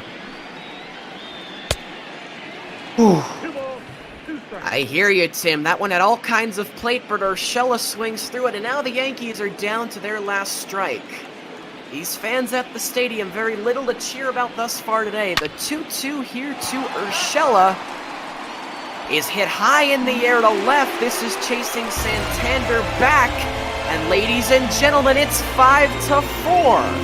Gio Urshela, his 2nd home run of the day. This time it's a 2-run shot. And Tim, our games are never free of drama. It's now a 1-run ball game. How about that? Making another close ball game down the 1-run. Urshela, a big swing. And now Chris Iannetta step up. I'm eager to see if they pinch hit here. You have DJ LeMahieu will sit after, but I mean, he just got a high pitch.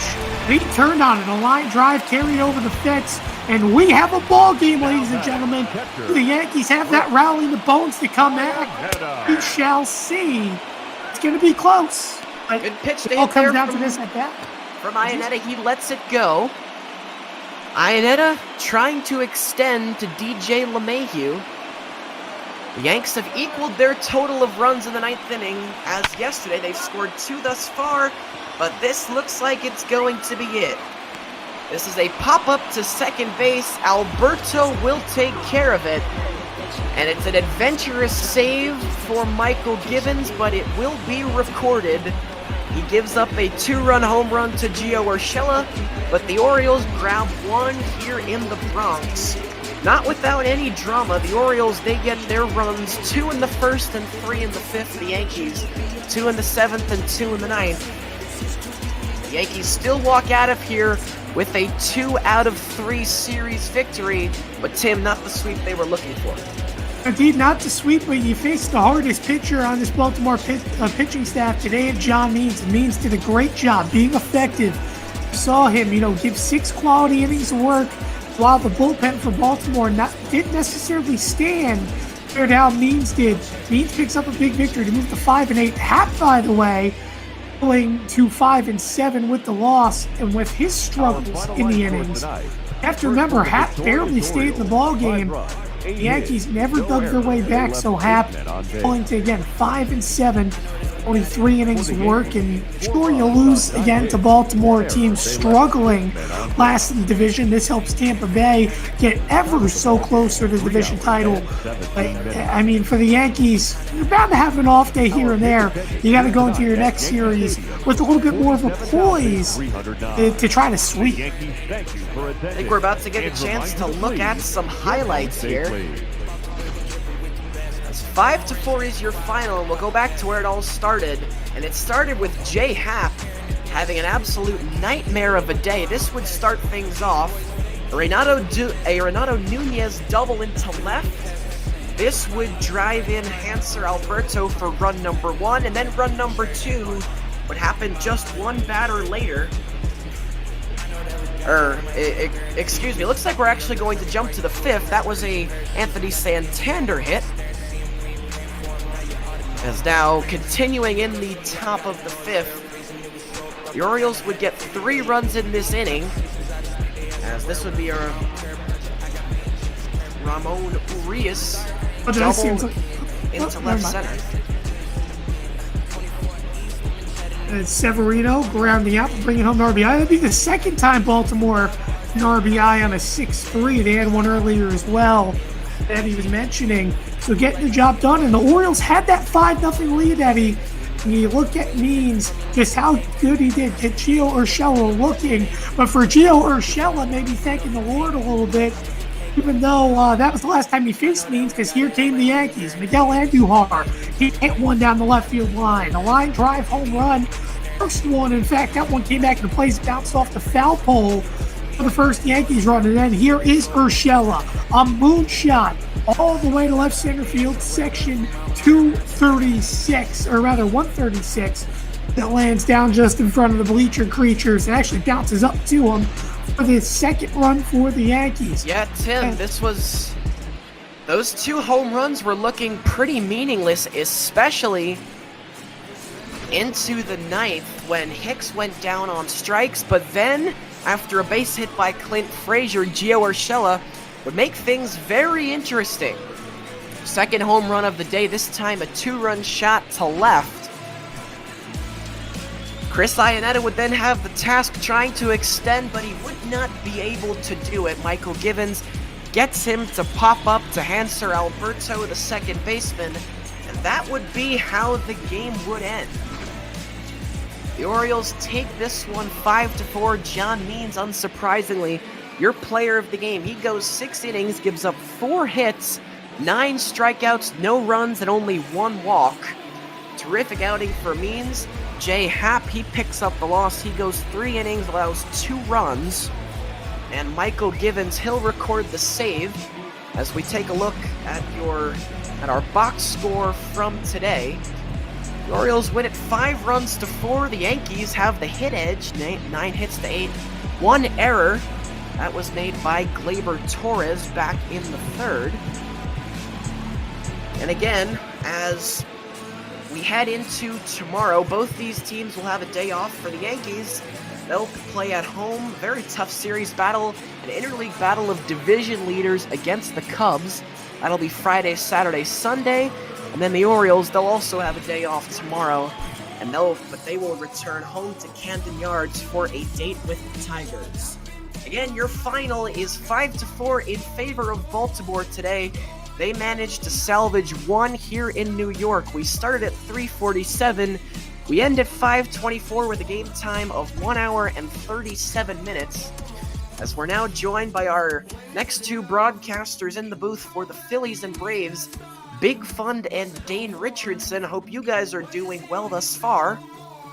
You might want to check your eyes, Eddie. We don't have Dane Richardson. We've got former Major League outfielder Daniel Robertson with us today. Oh, I'm so sorry. I looked at the schedule. My apologies. I should have known that. I even checked the Instagram page this morning and saw that we had a special guest. So my apologies on the intro. I'll try and do better with it now. As for myself, I'm Eddie McCarthy. I've been alongside Tim Moore today as we'll hand things over to Big Fund, who will give the call for the Braves and the Phillies from Atlanta. Guys, take it away. Thank you very much, Eddie and Tim. A big welcome to Daniel Robertson joining us this late afternoon on the East Coast, regular old afternoon, and on the West Coast where you are. Daniel, how are you this afternoon? I'm doing great. How are you doing? Doing fantastic. We're so excited to have you here as a part of what we're doing with Major League Botball. See at the top there, we are raising money this week for the Trevor Project, and we've got a great NL East game on deck between the Phillies and the Braves. Braves coming to this one 46-33. Phillies at an even 39-39, and they are about to they're shaking up the lineup today. How do you feel about Bryce Harper at the top of the Phillies lineup? You know, I took a peek at that, and I mean, he does have 13 stolen bases on the year, so maybe they're trying to get him some action going on the base pass with Real Muto and Didi hitting behind him, so we'll see. I mean, it's a lot of pop to lead off the game, so it can make a starter a little bit nervous. Former teammate of yours, Felix Hernandez, having a career resurgence in Atlanta. How about that? You know, it's good to see. The guy works hard. He works his butt off. I've seen him sweat in the weight room. And it's just fun to see him having some success this year, and I look forward to today's matchup. All right, let's get ourselves a nice broadcast open. Good afternoon and welcome. You are watching Major League Botball on Twitch.tv. I am the big fun Eric Garman, joined by former Major League outfielder Daniel Robertson, as we bring you a National League East matchup, Game 3 of 4, between the Philadelphia Phillies and the Atlanta Braves from Truist Park in Atlanta, Georgia. Pitching matchup today is going to be Zach Eflin going up against the resurgent Felix Hernandez. King Felix 8-3 with a 2.70 ERA. What are you going to look for out of Felix today, Daniel? I'm going to look for him to switch it up. He's got a good changeup. He's got a very, very good breaking ball. He's not quite the 100 miles an hour that he used to be, but I know he switches pitches well and commands his zone very well, so it'll be exciting to see how he gets through the lineup today. Felix about to face a reconfigured Philadelphia Phillies lineup. Joe Girardi putting Bryce Harper at the top. Harper has struggled in the 3 spot, and Girardi, seeing that Didi Gregorius has been very productive with that slugging percentage over 500, trying Harper at the number 1. It's been done before. You look at a guy like Anthony Rizzo, who's led off a lot of games for the Cubs. There is precedent to doing it. We're going to see how it shakes out. Hernandez will face Harper, Real Muto, Gregorius to start this one. First pitch low, ball 1. Rest of the Phillies lineup: Rhys Hoskins, Adam Hazley, Alec Boehm, the rookie, Scott Kingery, Gene Segura, and then the pitcher, Zach Eflin. 720. 1-0. Start a first pitch breaking ball. That's interesting. Definitely an interesting one. Grounded just foul. You don't often see that, especially from a guy like Hernandez, who's known more as a power pitcher, but maybe as you get a little bit older, you got to get a little more creative on the mound. Definitely, when you're facing a guy like Bryce Harper, you can't give him stuff down the middle. Well, that one's over the middle, but low. 66 degrees in Atlanta today, or suburban Atlanta, the new Truist Park out in Cobb County. Wind blowing in, so might not be a lot of shots for some long balls unless you really muscle it out there. 2-1. Just misses below the knees, 3-1. JT Real Muto waits. That's a great take right there. Bottom of the zone, looking dead red. That's maybe why you trust a guy like Bryce Harper to be a leadoff hitter instead of 3 or 4. And this one's way outside, so Bryce Harper, newly installed at the top of the Philadelphia lineup, works a 5-pitch walk to get things going against King Felix. It'll bring up JT Real Muto. That's what you bring at the top of the lineup. The guy usually walks 100 times a year. I know his walks are down this year, but he's got a great eye at the plate, and he's very disciplined. Real Muto, ideally the Phillies catcher of the present and future, hitting just 249 this year. First pitch misses, 1-0, so Felix struggling with the command early on. It's a good pitch, though. I don't really know what that missed, but he's closer to the action than I am. Yeah, here at Major League Botball, we got a unique view of a ball game. Toss over to first. Freeman tags, but Harper's back in safely.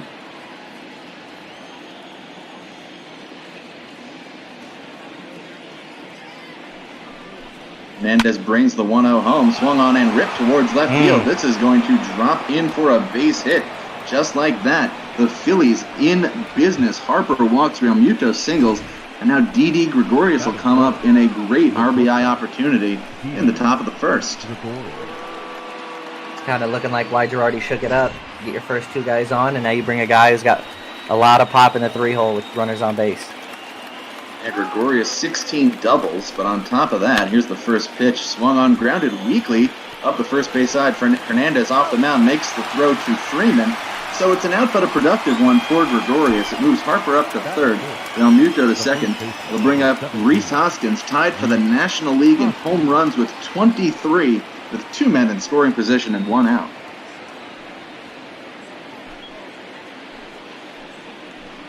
interesting to see here. Runners in scoring position. Batting average has been down this year at 227, so we'll see how he approaches this AB. First pitch. This one is swung on, fouled off to the right side, 0-1. Outside of Harper, a lot of early action in these Phillies at bats. Just 4 pitches since Harper walked. A lot of breaking balls early too. The 0-1. This one is grounded foul, so Hernandez ahead of Hoskins, 0-2. Waiting on deck, Adam Hazley, who slid down from the number 1 spot to the number 5 for this one. Hernandez set, 0-2 to Hoskins. Way outside, 1-2. Big waist pitch there from the King. Yeah, got to get a pitch up in the zone. You got runners in scoring position. Sac fly will do it here.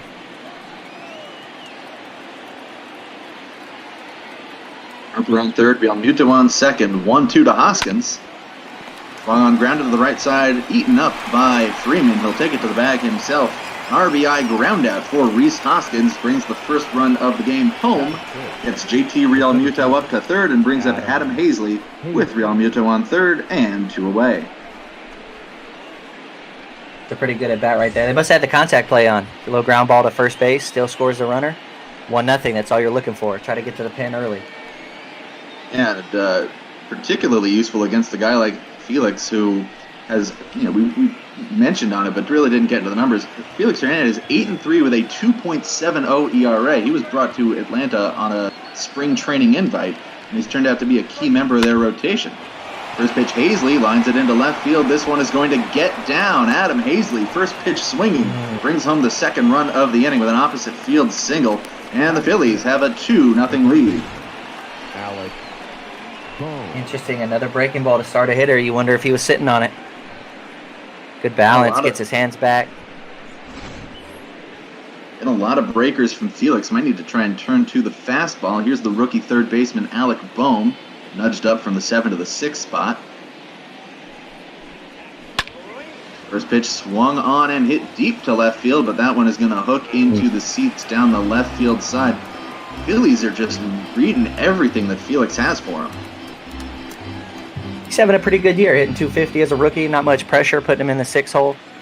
Seems to be thriving down there. Missed a couple of weeks with an injury earlier on, but he's roared back as that one just catches the knees on the inside half, 0-2. That's a tough pitch. Was that a changeup? Looked like a changeup. Yeah.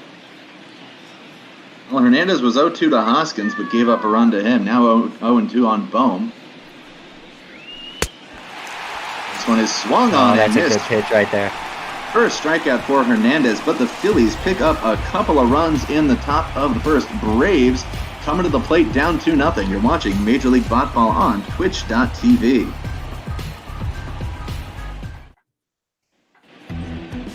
Zach Eflin taking the mound for the Phillies in this one. He'll make his 16th start. Got a 5-4 5-4 record. 4.06 ERA, whip right around league average at 129. Face Ronald Acuna Jr., Ozzie Albies, and Freddie Freeman to start.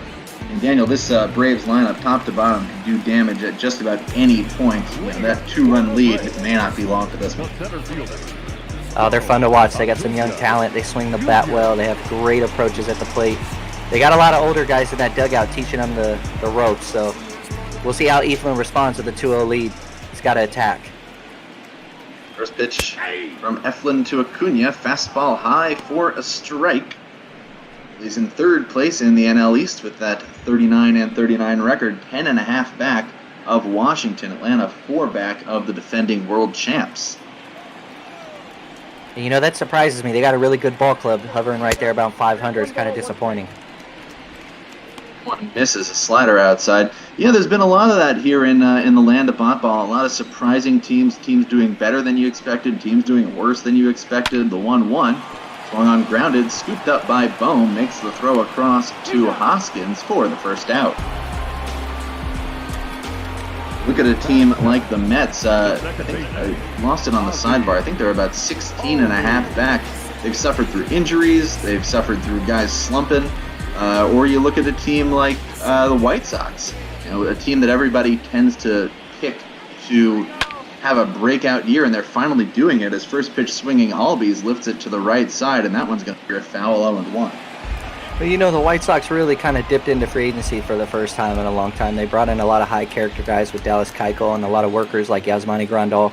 So you bring those pieces in with the talent they already have, and who knows what could happen. No balls, 2 strikes. That one's in there for a strike 0-2. Eflin ahead of Albies. Yeah, I mean, sometimes free agency moves working out great, sometimes not so much. You think about the Colorado Rockies, they tried to do that big bullpen revamp and it completely backfired on them. Yeah, it's tough when you got to pitch in that ballpark. The count is 1-2. That one misses 1-2. The fastest between pitches I've ever seen. Held off by Albies staying alive 1-2. It's definitely an interesting thing to get used to, the pace in the booth here. It's very fun. I like it. You got to be on your toes. 1-2. This one is grounded weakly to the right side. Easy pickup by Segura onto Hoskins. A couple of ground outs for Zach Eflin. Good for him, working down in the zone, trying to get ahead early, make him put the ball in play. That's all you got to do. You got a 2-run lead, make him beat you. Here's up Freddie Freeman. Freeman coming to this one, you see it. He has been fantastic. 320 average, 22 home runs, 56 RBI. He is also second in the NL in OPS and first in slugging percentage, 611. First pitch a strike at the knees. Eflin really pinpointing his stuff. You know, he's also third in hits, and that's something that you don't get really often with your 3-hitter and your main run producer. Takes it way inside 1-1 near the back knee. Yeah, Freeman has just been the consummate pro at the plate for the better part of a decade and continues to show it here in 2020 outside from Eflin, 2-1.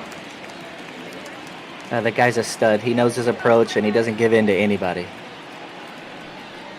Head in the count. Takes a strike on the outside edge, 2-2. Zach Eflin really pinpointing his stuff on the edges of the zone. Really been working the knees and the outside edges. He's got good stuff today, it looks like, starting out, but it's a marathon, not a sprint, so we'll see how it keeps going. 2-2 way outside. Hit his spot, but was clearly trying to make Freeman reach as Marcelo Zuna waits on deck. Phillies ahead 2-0. Got a couple of runs in the top of the first off of Felix Hernandez. Zach Eflin trying to complete a 1-2-3 inning. And he'll do it unless there is a dropped ball as Freeman skies this one into just behind second base. Settling under it, making the catch is Segura. And it is a 1-2-3 inning for Zach Eflin. End of the first in Atlanta. Phillies 2, Braves nothing. You're watching Major League Baseball on Twitch.tv.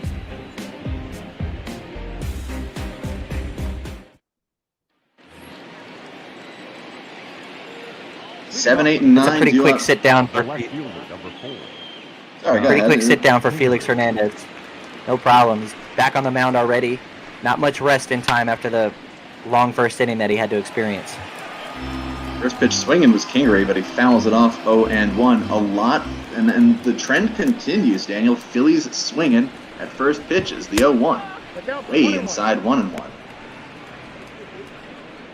Yeah, you wonder if he's got a little digital tip going on right now. Might be tipping pitches. Could be. Now the 1-1. Swung on and golfed into deep left center field. That is sending Ozuna back, and he is going to watch it hop over the wall. Ground rule double for Scott Kingery. That one was skied out there.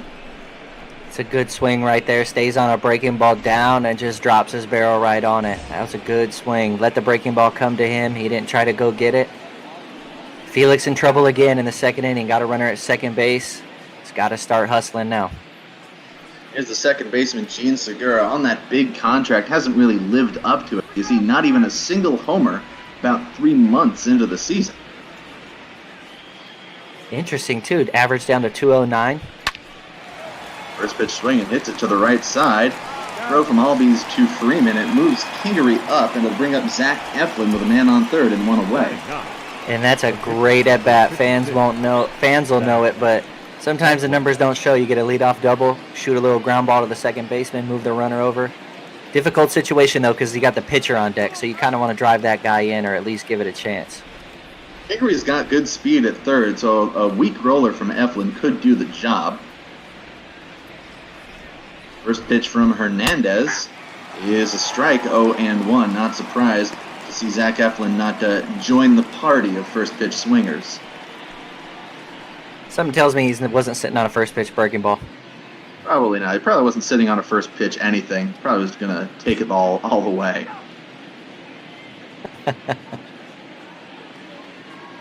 Hernandez checks Kingery, the 0-1. Swung on, and this one is hit to left center field. That one is going to get down. Zach Eflin helps out his own cause with a one-out RBI single. Felix Hernandez struggling after one trip through the order, down 3-0. Harper. Another good swing on a breaking ball. These guys are staying all over the sliders, head down, barrel through the zone. That's a really good swing from a pitcher. Zach Eflin, first RBI of the season. Makes it 3-0 Phillies. Brings up Bryce Harper, who walked and scored in the first.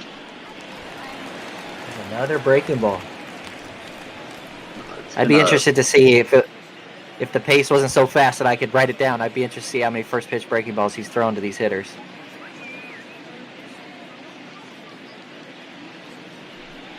The 0-1. 0-2 the count.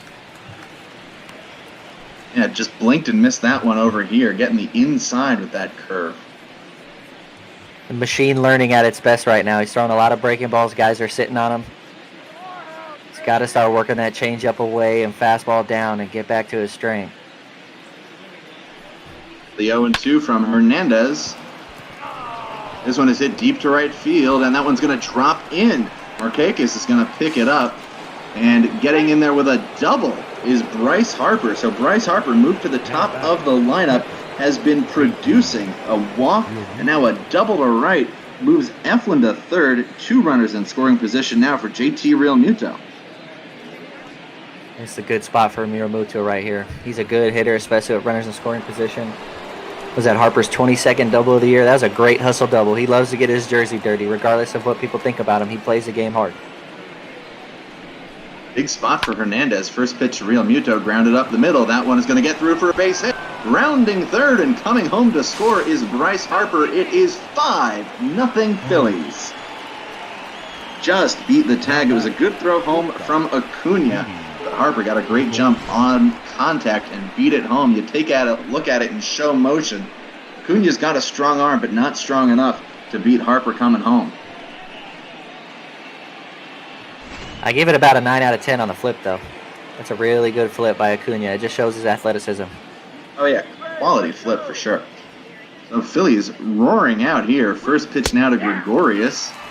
Breaker on the outside edge for a strike, 0-1. Kind of a good thing for the Braves that they do have a starter by trade, Sean Newcomb, in the bullpen. He might need to eat up some innings. That kid's a stud. Hard-throwing lefty. Almost threw a no-hitter last year. Went down to the last couple outs. He could come in and help out in a big time. Another curveball from Hernandez misses. Count 1-1. 3 runs home here in the second on top of 2 in the first for the Phillies. Really bringing it to Felix Hernandez, game 3 of 4 of this midweek set. 1-1.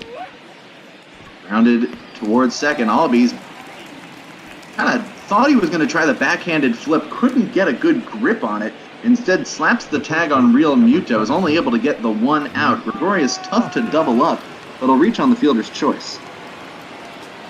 Keeps the inning going. Keeps Felix on the mound. They're seeing him well. Bring another hitter to the plate. Hazley's been having a good year. Backing up Hoskins. Hoskins coming to the plate as the home run leader. Could be a dangerous situation. Curveball dropped right over for a strike from Hernandez.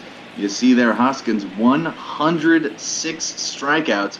Tied for first in the National League alongside Pete Alonso. It's a lot of strikeouts. About halfway through the year, too. 1 ball, 1 strike. That one from Hernandez misses outside with a slider, 1-1. Hernandez just hoping this inning will end.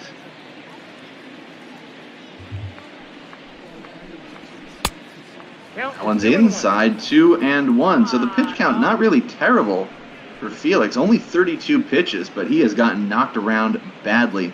You know, you've been in Major League dugouts, you've been in Major League locker rooms. How do guys kind of bounce back? How do they react when they have a start like this when just nothing is working?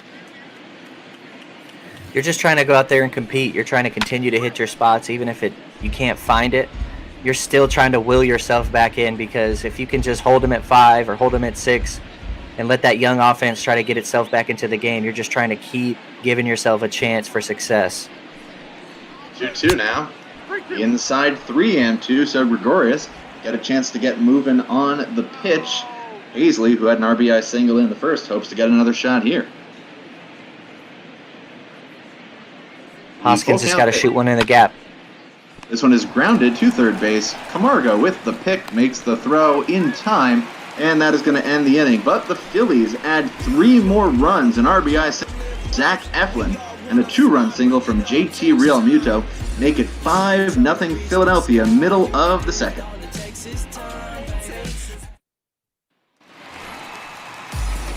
You're doing a great job. I got the black screen, so I'm just going off of what you say.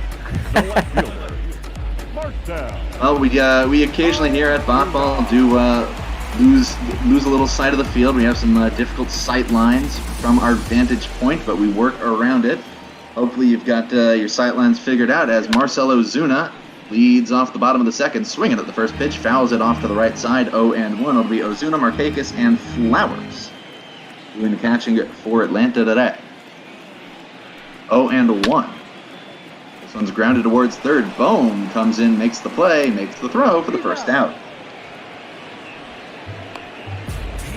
I'm giving you the defensive alignments yet, so why don't I give you the alignment for the Phillies right now here in the bottom of the second. Left to right in the infield. Starting at third base is the rookie Alec Bohm. Shortstop Didi Gregorius. Second baseman Gene Segura.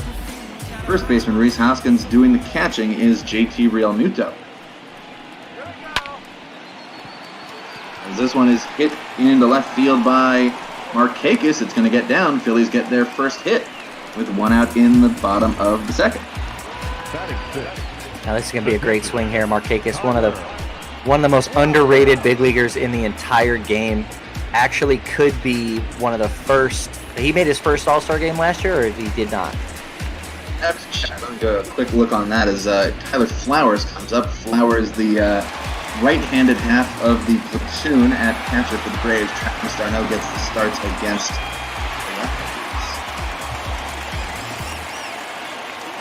lefties. Markakis, a great player, kind of an unsung. Probably going to have 3,000 hits before his career's over. And he's done it in the quiet confines of multiple different teams. He's grounded sharply Gold for his Glover with the Orioles. Yeah, Markakis, his career with the Orioles was really remarkable. I remember when he got started with the Braves, he had a scuffle. I don't think he had a home run or even an RBI. I don't remember exactly which, for maybe 2.5 months. But he settled into his veteran outfielder role in Atlanta very well. Flowers shot a single to right there, so Johan Camargo, that was 2 on and 1 out. First pitch, a strike. That's a good swing by Flowers. He's an underrated player as well, really good catcher. His offense has really picked up, mostly a defender through his whole career, but swing's gotten better, output's getting better, and he's having a pretty good year this year. 266 at the start of this one. 0-1 from Eflin is hit to the left side foul. Realmuto seems to be the guy when you look at this matchup, but it looks like Flowers offensively is kind of the guy that takes the cake. Now the 0-2. Rip to the right side foul. Count will stay 0-2, and you were dead on, Daniel. First time All-Star last year. Nick Markakis, also a Gold Glove winner, also a Silver Slugger winner, and picked up some MVP votes along the way. 0-2 to Camargo in the dirt, blocked nicely by Realmuto. Nobody moves. He's a real good player all around. Doesn't get much credit. Lined into left field. Diving catch by Scott Kingery. What a catch by Kingery, and a risky play at that. If it gets by him, it's probably at least 2 runs, maybe all 3. But instead, 2 outs in the inning. A remarkable layout from Kingery to retire Camargo and bring up Dansby Swanson. That's a great play. That's a great play. Dangerous, like you said, but it's a situation where the outfield coach tells you if you can dive, make a play, but if you can't, Ball one. No need to cost yourself any runs. Ball one, no strike. First pitch, a questionable ball. Looked like it might have caught the top of the zone. Home plate umpire says no thank you. Eflin behind 1-0. Probably not going to get much to hit with the pitcher on deck here. Be real smart to pitch around Swanson. Owls it off there. Looked like that was Guess a not. fastball right over the heart. Not sure if Eflin was trying to beat Swanson with it or just missed his spot. Either way, count 1-1 with Felix Hernandez waiting on deck. 1-1 in there for a strike. I got the count. 1 and Swanson 2. looked like he might have been sitting off speed. Instead, gets the heater at 96, falls behind 1-2. Here's that pitch. Check swing, skips away, and the runners are going to advance. Arcake is up to third. Flowers moves up to second on the wild pitch from Eflin. Now it's a what do? Do you pitch to him, or do you want Felix to lead off the next inning? Tough situation to be in. Big 2-2. Upstairs 3-2. Now, like it's a tough decision for Eflin and the Phillies. Do you let Hernandez try and bat and try and go for the easy out, or do you attack Swanson, who has been struggling, hasn't really gotten the bat as a major leaguer? Here's the 3-2. Off speed. Well, scorched foul. He's definitely going to throw him on off speed here. I think Swanson was sitting off speed right there, knowing with the base open, not going to give in. That's why he was a little late. 3-2. Oh, Rip towards left field, and that one is going to... And stopping at third is going to be Flowers, trying to get to second on the throw, and sliding in safely is Dansby Swanson. Aggressive base running from Swanson. They credit him with a double, curiously, but it brings home the first run for Atlanta here in the bottom of the second. Makes it 5-1. It'll bring up Felix Hernandez with 2 on and 2 out. That's a big hit right there, getting the first run. Making it a 4-run game. You always try to keep it a 4-run game, so if you load the bases, anything can happen. Not a bad idea for a drag bunt here. We'll see what Felix Hernandez can provide. First pitch, swinging, big swing from Hernandez. Just a little bit out in front of that one. Straighten it out. Could be a 3-run shot for the King. Instead, 0-1. He is 3 for 26, so he got some sneaky hits in there somewhere. I was present. Here's the 0-1. Outside 1-1. When he hit that grand slam against the Mets, I had just sat down. And then he hit the grand slam, and I got up and I pretended like I was going to leave. That was one of those swing to left, hit to right grand slams. Big swing and a miss. I think the famous quote from Hernandez on that one is he said he just closed his eyes and swung. It looked like it. He really did. 1-2 from Eflin. Nope. Inside 2-2. Try to come in on Hernandez, maybe get him to tie up. Instead, count 2-2, and Eflin running a risk of, if he can't find the zone here, could end up walking Hernandez, bring up a dangerous bat in Acuna with the bags packed. This is a great inning for Atlanta, though, getting pitches. Get the pitch count up for Eflin. 2-2 in there. Strike 3 called. A slider that comes right over the plate and freezes Hernandez. But Dansby Swanson gets the Braves on the board with this RBI double after 2. It's Phillies 5, Braves 1. 5, 6, and 7 for Philadelphia due up here in the third. Hazley, Bowman, Kingery, Eric Garment, Daniel Robertson bringing you Major League Bat Ball from Atlanta. First pitch to Adam Hazley, low 1-0. Hazley brought home the second run of the top of the first with a 2-out RBI single that scored JT Realmuto. Good idea holding that runner at third. You don't want your pitcher starting off the next inning, so Felix has got to go from hitting right back onto the mound. We'll see how he responds. Routine grounder to Albies for the first out of the inning. Now, Daniel, you spent some time in the Seattle clubhouse in 2016. What was your experience sharing a clubhouse with Felix Hernandez like? It was awesome. You get to see a guy work and how he goes about his day and what he prepares for when his start's approaching. It's really big to be able to see that because on a day-to-day basis when you're not really... I played 162 when I was with the Rangers, but when you don't have a lot of experience doing the day-to-day at the big league level with the amount of travel, it's a very unique experience because not only him, but guys like Nelson Cruz and Cano, you just watch how they prepare for every single day. 1-1 from Hernandez to Bohm. 2-1. Bounces in 2-1. And what was something that what's something that a major league vet or even somebody around your experience level kind of passed on to you as wisdom that you really carried throughout your career?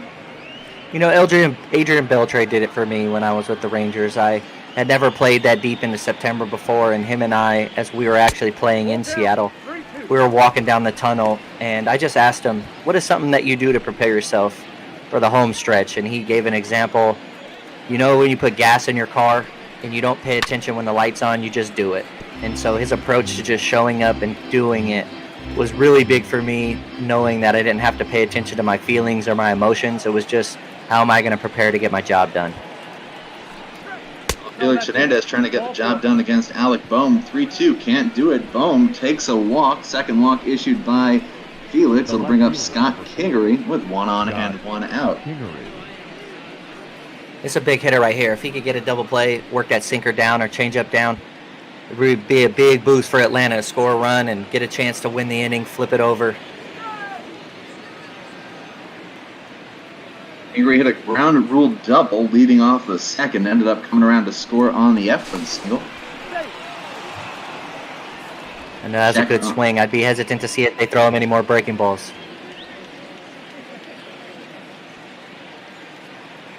Hernandez comes set. Pitch to Kingery, down by the shoe tops, 1-0. You can see he's laboring a little bit. Breaking ball getting left arm side means he's probably getting a little tired. Pitch out's getting up, but it's up there early. We're only in the third. Now the 1-0 reached for by Kingery. Takes a swing and a miss. Count 1-1. Nice slider from Hernandez. He swung at that pitch just like he swung at the other one, thinking he could hit that one too. Sometimes as a hitter, you get anxious. Count 2-1. Now the 1-1 misses. 2-1. So it's been a little bit more relaxed from Phillies hitters, not swinging as early in the count as they were in the first couple of innings, knowing that they've got this big lead to protect. Absolutely. They could be a little bit more stingy with their pitch selection now. 2-1. Just in there for a strike. 2-2.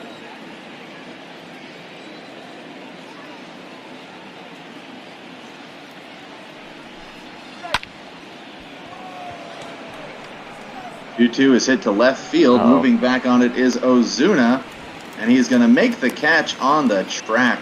It'll send Bohm scurrying back to first. 2 outs in the inning. The batter number 2, second base. Good pitch to hit right there. He's probably batted himself that he missed it.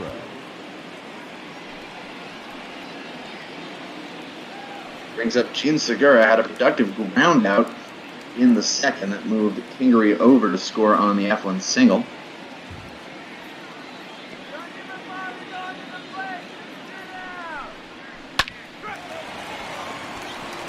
Pitch grounder. Looked like the over same to swing. second base. Yeah, same swing, 4-3, and that is going to do it. So Kingery flies out, Segura grounds out. They strand Bohm on first. We head to the bottom of the third, still 5-1 Philadelphia. I'm actually going to drop out for a second, see if I can get a better view on my monitor as we get to talk to Heidi Watney. 1 second.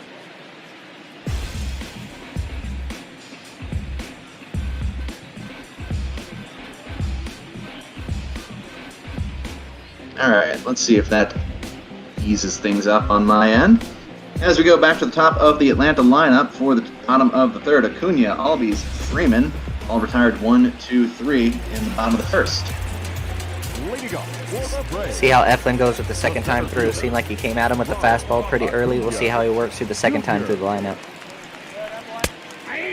There is that fastball. 1's the count. That's the outside edge to Acuna, 0-1. Acuna, good numbers in a small sample size against Eflin, 5 for 11 now. Comes ground to the right side, fair ball. Hoskins picks it up, going over into foul ground, comes back, steps on the bag for the first out of the third. You have Acuna been seems to be a little tentative. a little bit, couple of groundouts for him. Here's Ozzy Albies, also grounded out. Eflin deals outside 1-0. So you got to travel around a fair bit in the major leagues. What was your favorite city to visit as a road player, not counting the cities that you played in? I was a big fan of Toronto.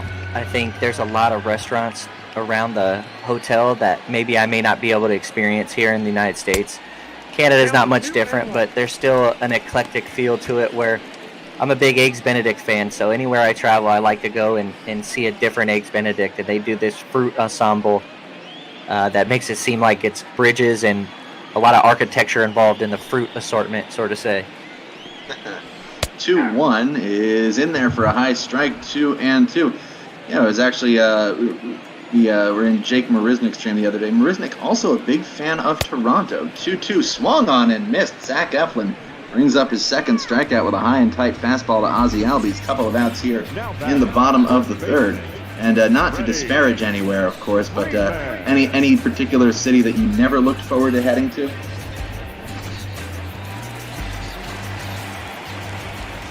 It's tough. You know, you got to get on the BART if you want to go, which is a great experience, but it's always a tough city to go to. They're one of the older parks, but I know they're really, really vouching for a new stadium. I always enjoy the downtown feel of Oakland and San Francisco, but as soon as you get to the park, you know, it kind of makes you feel like a kid again, where you're playing in an area where the fans are hostile and everything seems hectic. Yeah, the right field fans in Oakland have quite the reputation. 1-1 to Freeman way outside, 2-1. And yeah, I didn't get a chance when I was in the Bay Area to go over by the stadium, but it seems like it would feel very isolated. They're some of the best. Yeah, it's a great, that band out in right field though is phenomenal. Sharp liner caught by Segura. Another 1-2-3 inning at the top of the order for Zach Eflin. We're through 3. Phillies 5, Braves 1. You're watching Major League Baseball on Twitch.tv.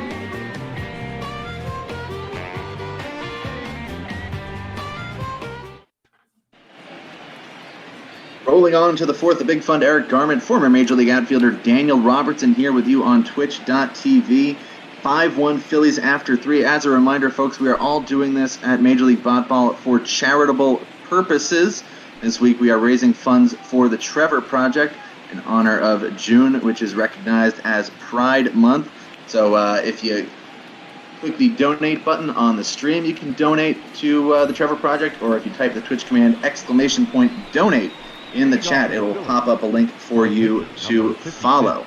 I am doing some research. I've got a game on Saturday between the Mets and the Padres. I'm going to be doing some donation matching during that game. Starting the top of the fourth is... That's a great thing.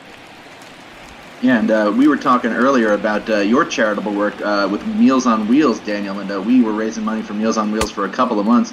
Tell the people about what you did as working and helping out with Meals on Wheels. It's a great, it's a great experience. There's some folks that they're unable to get in their cars and drive over to a grocery store. So there's a program that puts together full meals for all 3 days, and you pretty much just drive up to their house and you walk up and you see how they're doing. You know, now a lot of people are struggling nowadays, especially in today's time with COVID. But being able to show up and give something to somebody that we kind of take for granted, or that seems easy to us, or some sort of task, a difficult task that we might be able to do, it puts things in perspective. It's a truly noble gesture to take part in that. Here's Bryce Harper. First pitch is low, 1-0. That's something I think is very important for future big leaguers and young big leaguers to really get into your community, because it's not every day where you got the Cubs and their first round draft pick is right there in the heart of Chicago. So he can, the city can rally around him. It's not the same for most of the big leaguers. Most big leaguers live elsewhere, and they come and they give, almost 300 days, something like 270 days from start to finish for the whole season. And we try to get in the community as much as we can. I know I did it. I started early when I was in the minor leagues. I always wanted to form some sort of connection and just let the fans know that, hey, I'm here for you. I'm here to experience something special. And I think young big leaguers and young kids coming up, that's what they should aspire to do.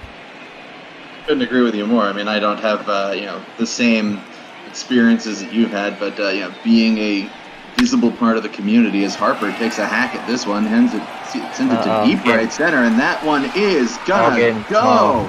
Bryce Harper takes it to right center field with the wind blowing in. 11th home run on the year. Harper has reached all 3 times he's come to the plate in just 4 innings. He looks to be possibly loving hitting in the leadoff spot. Hate it when the ball's getting small. If you're a pitcher, that ball starts getting small. That's not what you want to see. It's a good swing right here. He creates a lot of leverage. That ball's up, too. It's a tough pitch to hit. Stays on top of it and drives it to the big part of the field. And it looked like Harper almost got that off the end of the bat. An impressive amount of carry on that one. Looked like Felix knew it right away. But Acuna gave it a cursory look. 6-1 Philadelphia now, top of the 4th. Here's JT Realmuto. First pitch to him is way outside 1-0. Might be nearing the end of the line for Hernandez. He loves hitting in Atlanta, even back in his days when he was with the Nationals. I think we could turn on a quick little highlight tape and see more than a handful of homers that he's hit in that park and in Turner. 1-0. Check swing for a strike. Curveball hits the inside edge. Yeah, especially with the, even though it's just 66 degrees at first pitch, it is June in Atlanta. That humidity will help the ball get out faster. This one is lined sharply into center field for a base hit. JT Realmuto, 3 singles, top 2 in the Phillies lineup, completely bringing it to Felix Hernandez. You see it on the screen, 8 hits and 6 earned in just 3 1/3.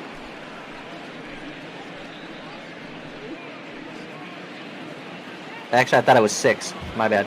That's all right. The way I read that there, I thought it said 6 walks, but Felix is just struggling with his command, I think, a little bit today, and it happens over time. I mean, he's having a great year. You don't have to spend much time getting weary over one bad outing. Comes in with a 2.7. He's probably your 4th or 5th starter. He's there to log innings and to teach the young kids how to compete. So it's just one of those where you can't seem to find a way to get away from the barrel. Hey, you talk about Felix Hernandez being at the bottom of that Atlanta rotation. He is slotted in as the number 5 starter. Braves will send Mike Soroka to the hill tomorrow. Hopefully it looks like they're going to try and salvage a split of this 4-gamer unless they can bounce back big time. Grounded foul into the legs of Flowers by Gregorius, count 2-1. And then after that, Braves will head to Miami for the weekend. They'll send Hamels, Fried, and Fultonevich on the weekend. 2-1. Grounded foul again. Yeah, it's one of those things where, you're 13. If you're Atlanta, you're 13 games above 500, so you're trying to win these games, put you ahead a little bit more, but you don't get lost in the day-to-day. You just try to go out, you try to win the game, and then when they go into Miami and bounce back, those are the ones that they really got to take advantage of. Out now full on Gregorius, 3-2. Rhys Hoskins on deck. So how about, assume maybe that Atlanta does not come back to win this one. How do you bounce back in a clubhouse after getting really just knocked around the day before? Well, all the games really blend together, so it's hard to really get hung up on one game unless, it's in September, to be honest. You get those late ones that you really got to take advantage of.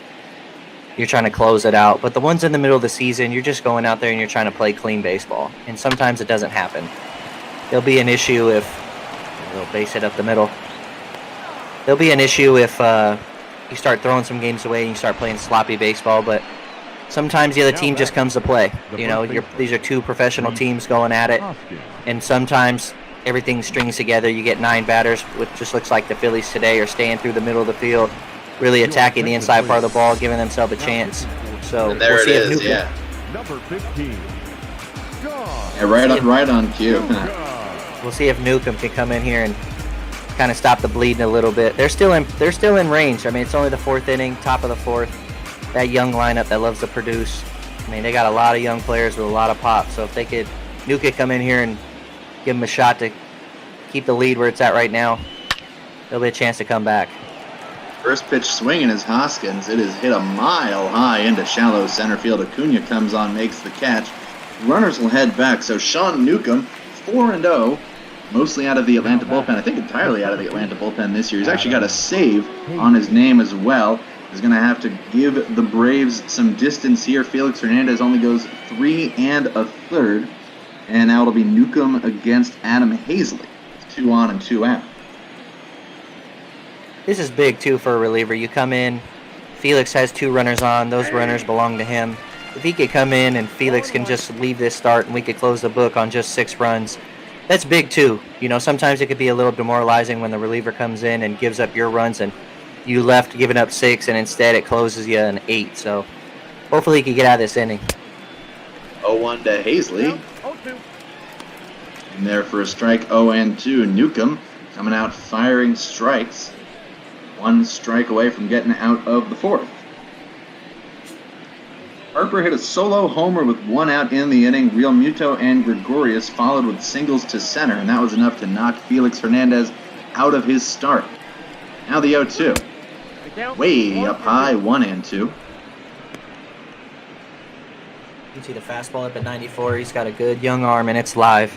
He's got a good breaking ball, too. This kid's going to play for a long time. He's got great makeup. He was a young prospect when I was with the Angels. He's a really good player. Did you get to, kind of spend some time with Newcomb at the spring training level? Yeah, there was. He was in camp, the same camp that I was in. I didn't break camp, but I was up a couple months later to finish the year. But he's just, he's got a quiet demeanor, kind of keeps to himself. But when you put the ball in his hand, he becomes a different guy. Oh, it was a good 1-2 pitch there, but knocked back up the middle by Hazley for an RBI single. Real Muto comes around to score. That is 1 inherited runner brought home. Charge to Felix Hernandez. Didi Gregorius still out there on second, with Hazley on first. 2 outs for Alec Bohm. Another close play at the plate. Acuna just needs a little bit more oomph behind that arm in this one. Sometimes the 2 outs is tough because you don't want to play in, because you don't want to give up the big hit over your head. So you kind of got to honor it. First pitch low to Alec Bohm. Don't know if you caught it. Oop. Looks like we lost you for a second. Welcome back.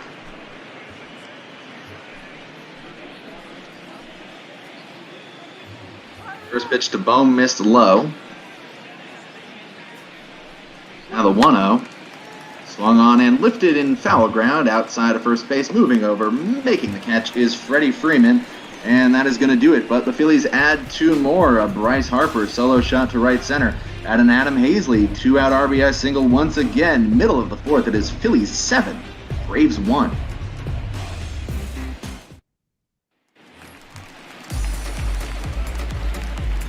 4, 5, and 6 for the Braves. Due up here in the bottom of the 4th. Ozuna, Markakis, and Flowers.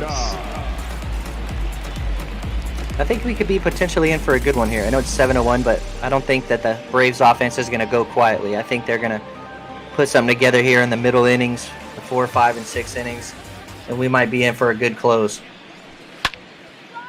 First pitch swung on into left field. Moving over to make the catch is Scott Kingery, who had a remarkable diving catch in the 2nd inning. That is a huge out for the Phillies in the bottom of the 2nd. Records the out there. I'll bring up Nick Markakis, who singled and scored in the 2nd. Interesting first ball swing in there. Kind of a long inning, had a pitching change. Might want to see if Eflin could come out and throw strikes, but kind of came out there swinging at the first pitch and got him a free out early. First pitch to Markakis is a strike 0-1. And now the 0-1. Backing Markakis off, count 1-1. Don't know if you caught it in our Discord channel, Daniel, but middle of the 7th, we should be having a rousing rendition of Take Me Out to the Ball Game on Ballpark, Oregon. 1-1. Knocks down Markakis, doesn't hit him, but gets him to really get a little dirty. 2-1. Yeah, we're gonna have it. We've got our resident organist loves to come in and drop in some Ballpark, Oregon music. Here's a 2-1. This one is lifted to right field. Heading back for it is Harper. Sets up right in front of below the chop to make the catch. Couple of flyouts recorded by Eflin. 2 outs, bottom of the 4th. That's what makes baseball great, right? The old time, the organ comes in and it makes you feel like the old baseball. No matter how new the game gets and how much it changes, we're still enthralled by some of the old habits that make the game as beautiful as it is. I'm definitely with you there. Love a good Ballpark organ. As that one misses to Tyler Flowers, 1-0. Flowers singled in the 2nd, ended up on 3rd base, but got stranded there. And takes it inside, 2-0. Eflin doing a good job. Yeah, he's Eflin's been doing a good job. He's mixing his pitches. He's working in, out, up, down. Even when in the head counts, he's been throwing some off speed. 2-0. Wouldn't be surprised if he flips one in there. He's got a little cut to that fastball too. Kind of slices it onto the outside edge for a strike, trying to get back in this at bat against Flowers. 2-1. Big swing and a miss. Gets right back in. Goes to the same pitch. Four-seamer on the outside edge. That one runs in at 94. And now here's the 2-2 from Eflin to Flowers. Lifted towards right center field. That is going to chase Harper back. That one is going to get over the wall. Tyler Flowers goes the other way to right center over that high brick wall for a solo shot. Cuts into the Philadelphia lead. Makes it 7-2. 11th home run on the year for Flowers. It's a good swing. Stays on a fastball away. Doesn't try to do too much with it. Just rides it out to right center. Yeah, it looks He's like a big the second fella too. time. He is. Looks like the second time. Maybe the wind was blowing in at the start of this one, but it looks like it's shooting out towards right center. Harper and now Flowers carrying the ball to right center field. That's a good swing. Something we try to teach the youngsters. You don't got to try to do too much. Most of our power's in that opposite field gap anyway. You can just stay on that ball. The velocity will do the rest. Johan Camargo is strike. And I'm sure you crossed paths with many veteran players, veteran coaches. What was a great piece of advice at the plate that you got from somebody in your career? Yeah, it's real tough because I played for, Ron Washington. He's the third base coach over there for the Braves. I got a chance to play for him, Sosha. I've had some great hitting coaches in Don Baylor and Edgar Martinez. A little ground ball to second right there. Seguro just flick it. But there's just so much. There's so much that you learn. There's so much that you try to take in and apply, and so much that you filter in and out. So I don't know if there was one thing, because sometimes you don't really try to hang on to one thing because everything's happening so fast. Because you got a game every day. So you're just trying to apply and just keep going. You're just trying to see if it works and see if it doesn't work. But Edgar Martinez is real big on staying in my legs when I'm hitting, and that's something that I really held on to as the older that I got and the more at-bats that I got. It definitely sounds like great advice, and what a remarkable group of guys to have played for and come across in your career. Yeah, I'm just fortunate. There's timing's everything, and sometimes the opportunities don't line up the way you want it, but the opportunities that I had to be able to pick the minds of guys that have 20 to 30 years in the game is very, very special, and I just try to give that back to the next generation the best way that I can. Oh, no. Oh, man, that one is dropped. Tough break. Couldn't get a look at who fielded that one. That's Camargo with the low throw. So an E5 gets Scott Kingery on base to start the inning. Let's take a look at what happened there. Good play by Camargo. Nah, rushed it. Had a lot of time. You look at the amount of space between, Kingery and the bag. He had much more time than I think he thought he might have had. His feet got stuck underneath him, and as an infielder, that's a big no-no. As soon as your feet stop, the arm stops, and usually that's when you get that long dart over to first base. It could be a gift for the Phillies as they try to add to this 5-run lead here in the top of the fifth. Gene Segura up, couple of ground outs. Toss over by Newcomb. Shane Green getting loose in the Atlanta bullpen. Can't imagine he'll come in here. I expect Newcomb to just finish out. That was a closer throw. Newcomb will probably just finish out the fifth, go an inning and 2/3, and then give way to short relief for Atlanta the rest of the way, with the pitcher spot due up second in the bottom of the fifth. Strike. Which is kind of an interesting Segura. play. Kind of interesting. You got a guy with a power arm that can give you some good innings, but I guess you want the extra bat with this 5-run deficit that you're going to be facing the rest of the game. That one is pulled to the left field seats and foul, count 0-2. Now, you played your entire career in the American League. Where do you sit on the DH versus no DH debate? It's crazy because I value myself as a utility man and I can play a lot of different positions, so staying in the American League was actually a surprise for me. But I love the DH. I think it brings a different aspect of the strategy part.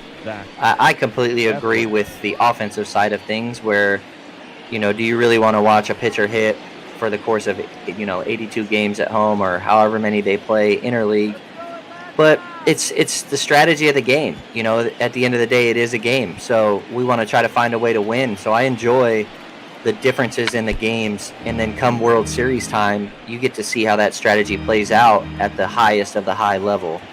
Yeah, it's always interesting when you see a guy kind of labeled as an American League manager or a National League manager. Eflin bunts it up the first base line, and that one is going to be fair. Looked like Newcomb might have been considering letting that try to trickle foul, but it got a little bit too close for comfort. Picks it up, makes the flip to Freeman for the second out, moves Kingery up to second base for Bryce Harper, who has been having a remarkable day in his new spot atop the Philadelphia lineup. Interesting matchup right here. This is a good one. Left on left. I like how it's still early. I'm a big fan of the cycle, and I think you don't jinx the cycle. You jinx no-hitter in perfect game, but all he needs is a nice little triple. Let's see if he can shoot one in the gap here, get the tough one out of the way. Newcomb comes set, gives a look at Kingery on second. The pitch swung on and lifted to left field. That one looks like it's going to hang up, and it will hang up.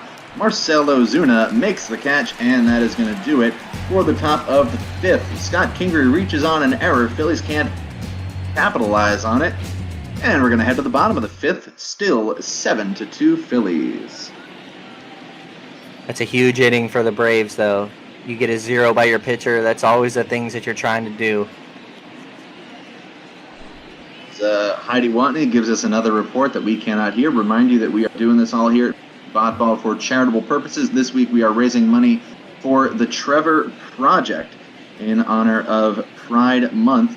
And we're going to be changing it up every week moving forward. So keep an eye out. We're going to keep switching up those charities. If you like hearing the sound of my voice, you want to hear it Saturday at 2 p.m. Eastern. I'll be on the call for Mets and Padres with Justin Roth. I'll be doing some donation matching to charities to be determined in the New York and San Diego areas. First pitch from Eflin to Swanson. Big swing and a miss at an inside fastball, 0-1. So it is Swanson, the pitcher's spot, and then Ronald Acuna here in the fifth, 0-1. Way outside, 1-1. Sorry, go ahead. Oh, this is a big inning for Eflin right here. Try to get a 1-2-3. Put 5 in the books, and then now you could turn over your bullpen or see if you could give one more strong inning. Pitch count is good for Eflin, just 61 so far, 1-1 swing and a miss. Kind of a confusing swing from Dansby Swanson at a fastball in the dirt. Now the 1-2. Low, 2-2. Swanson able to hold up that time. Big spot here, especially with the pitcher spot. Potentially a pinch hitter on deck, 2-2. Grounded sharply to the right side. Foul. We'll do another one. This is big for the Braves. See if they could get a runner on. See if they could scratch a game. He's looking to build on yesterday. Try to scratch a run across.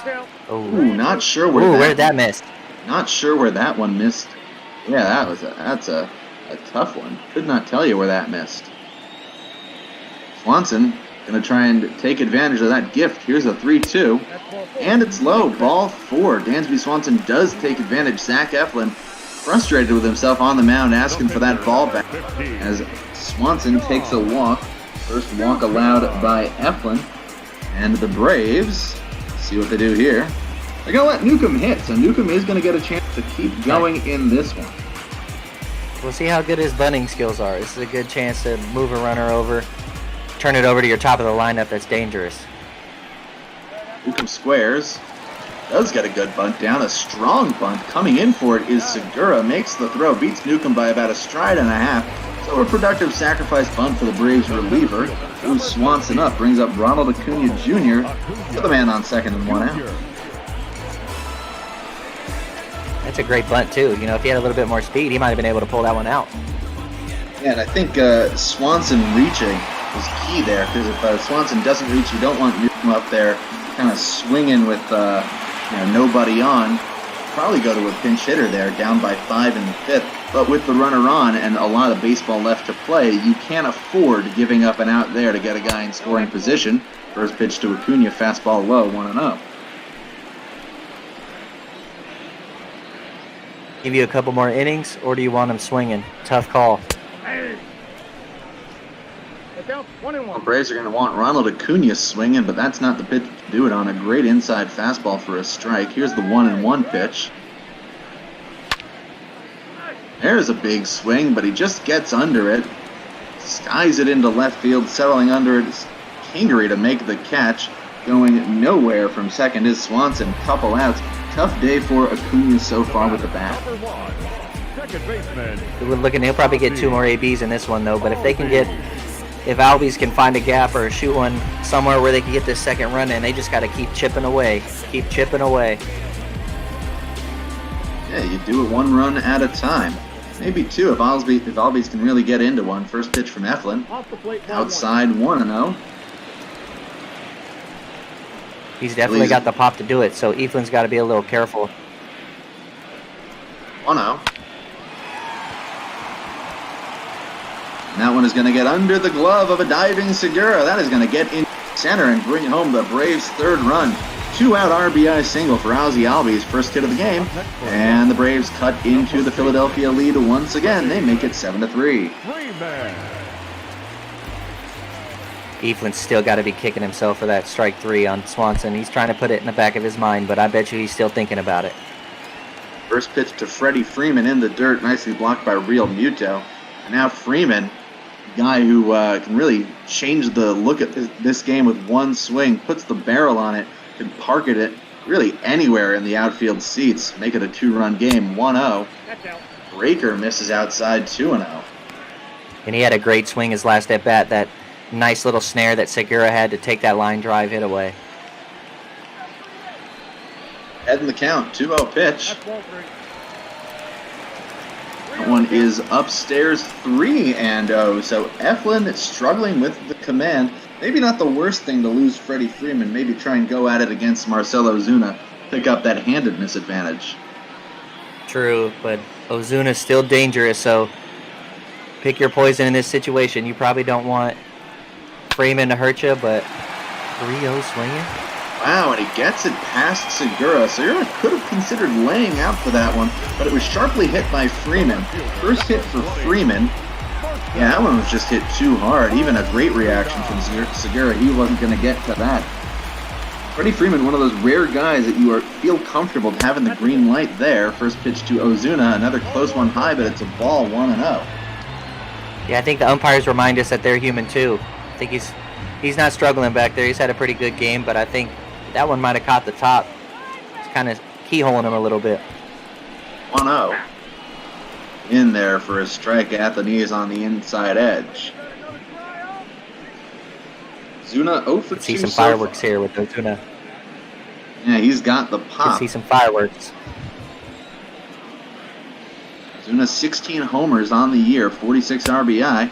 Big swing and a miss, 1-2. Slider out of the zone by Eflin. Great 1-1 pitch. This is where analytics comes in, right? These are your high leverage situations that you focus on. Not so much high leverage, but just the momentum. This is a big momentum for either team. 1-2, and this one is hit to the right side under the glove of Hopkins. Rounding third, heading towards home is Albies, and he is going to be home. Great throw by Bryce Harper. He continues having a great game. Does it on the defensive side with the 9-2 put out to cut down Ozzie Albies and end the inning. Braves pick up a run, but they miss a chance for more. 7-3 after 5. Leading off for the Phillies, the catcher, JT. And now the first pitch of the 6th inning from Sean Newcomb is fouled off by JT Real Muto, 0-1. Daniel, that's going to be a huge out in this one, because if Albies able to get tag, Nick Markakis is up as the potential tying run. And you know, you're not going to get mad because with 2 outs, you're trying to force it. Maybe not so much force it, but sneak in another run. It's still, you know, the tying run still comes to the plate with Markakis coming up, but I've always been a fan of just hold him there. When you got the bases loaded, that guy on the mound, he's got all the trouble in between his ears. So I'm just going to let the offensive guy do what he does in that situation.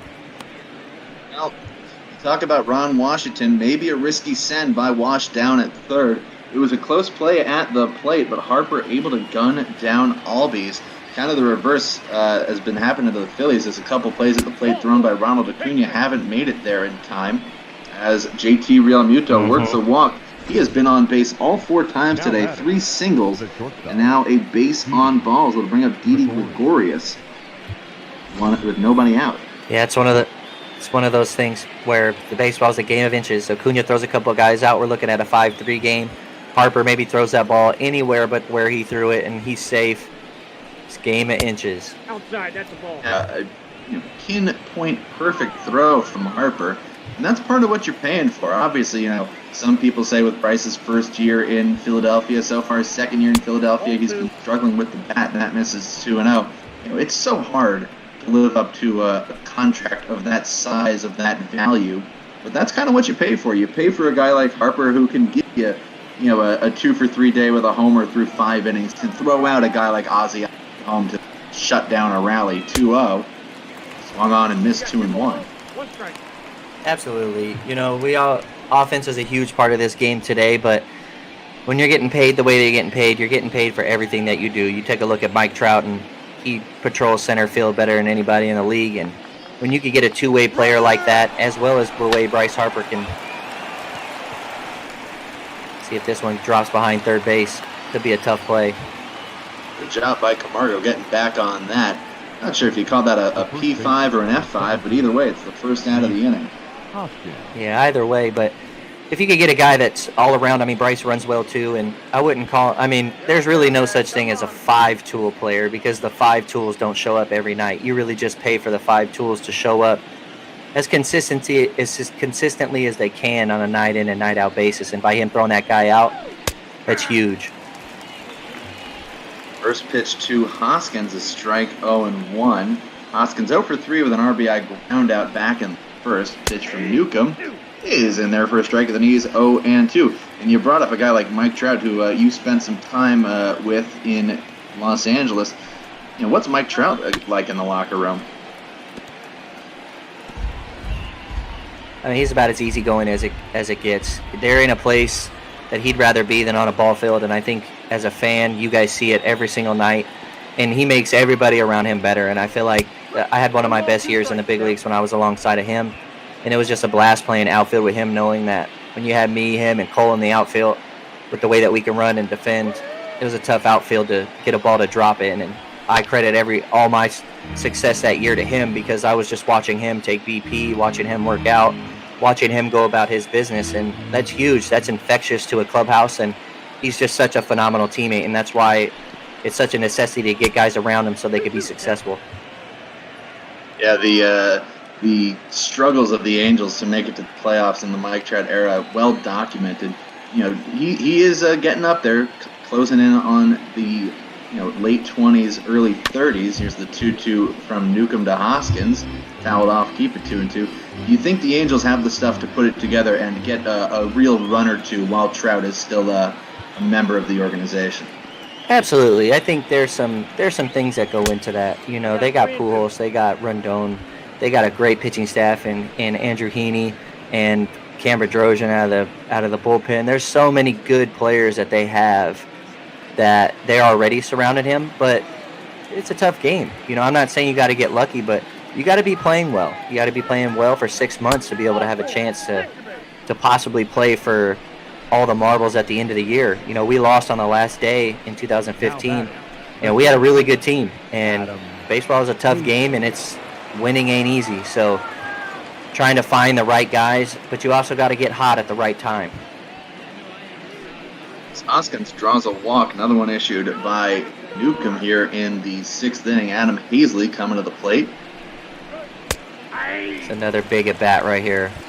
Atlanta was able to scratch one across.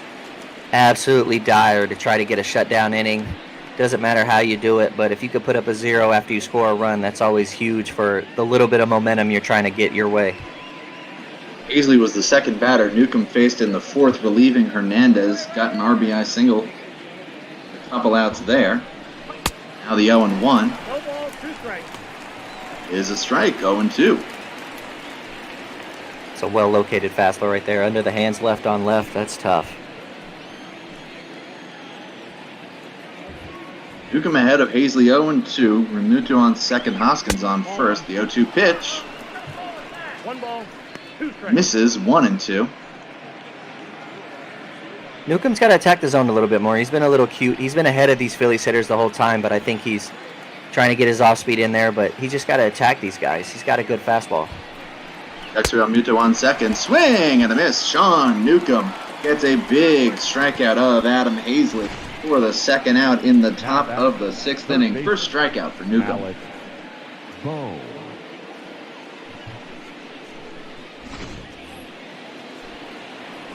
Big chance for the rookie to earn his stripes right here. Alec Bohm 0 for 2 with a strikeout and a walk.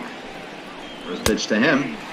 And therefore a strike. Bohm brought up back initially in April, kind of given the reins for Philadelphia down at third base. That's why you see Scott Kingery out in left field, because Phillies decided to give Bohm the ball and run with it. He's done relatively so far, not today though. This one's outside, count 1-1. Always tough though for a rookie.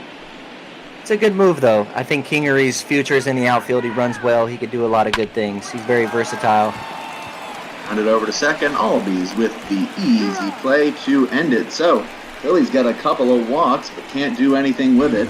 We head to the bottom of the 6th inning still. Philadelphia Phillies 7, Atlanta Braves 3. You're watching Major League Baseball on Twitch.tv.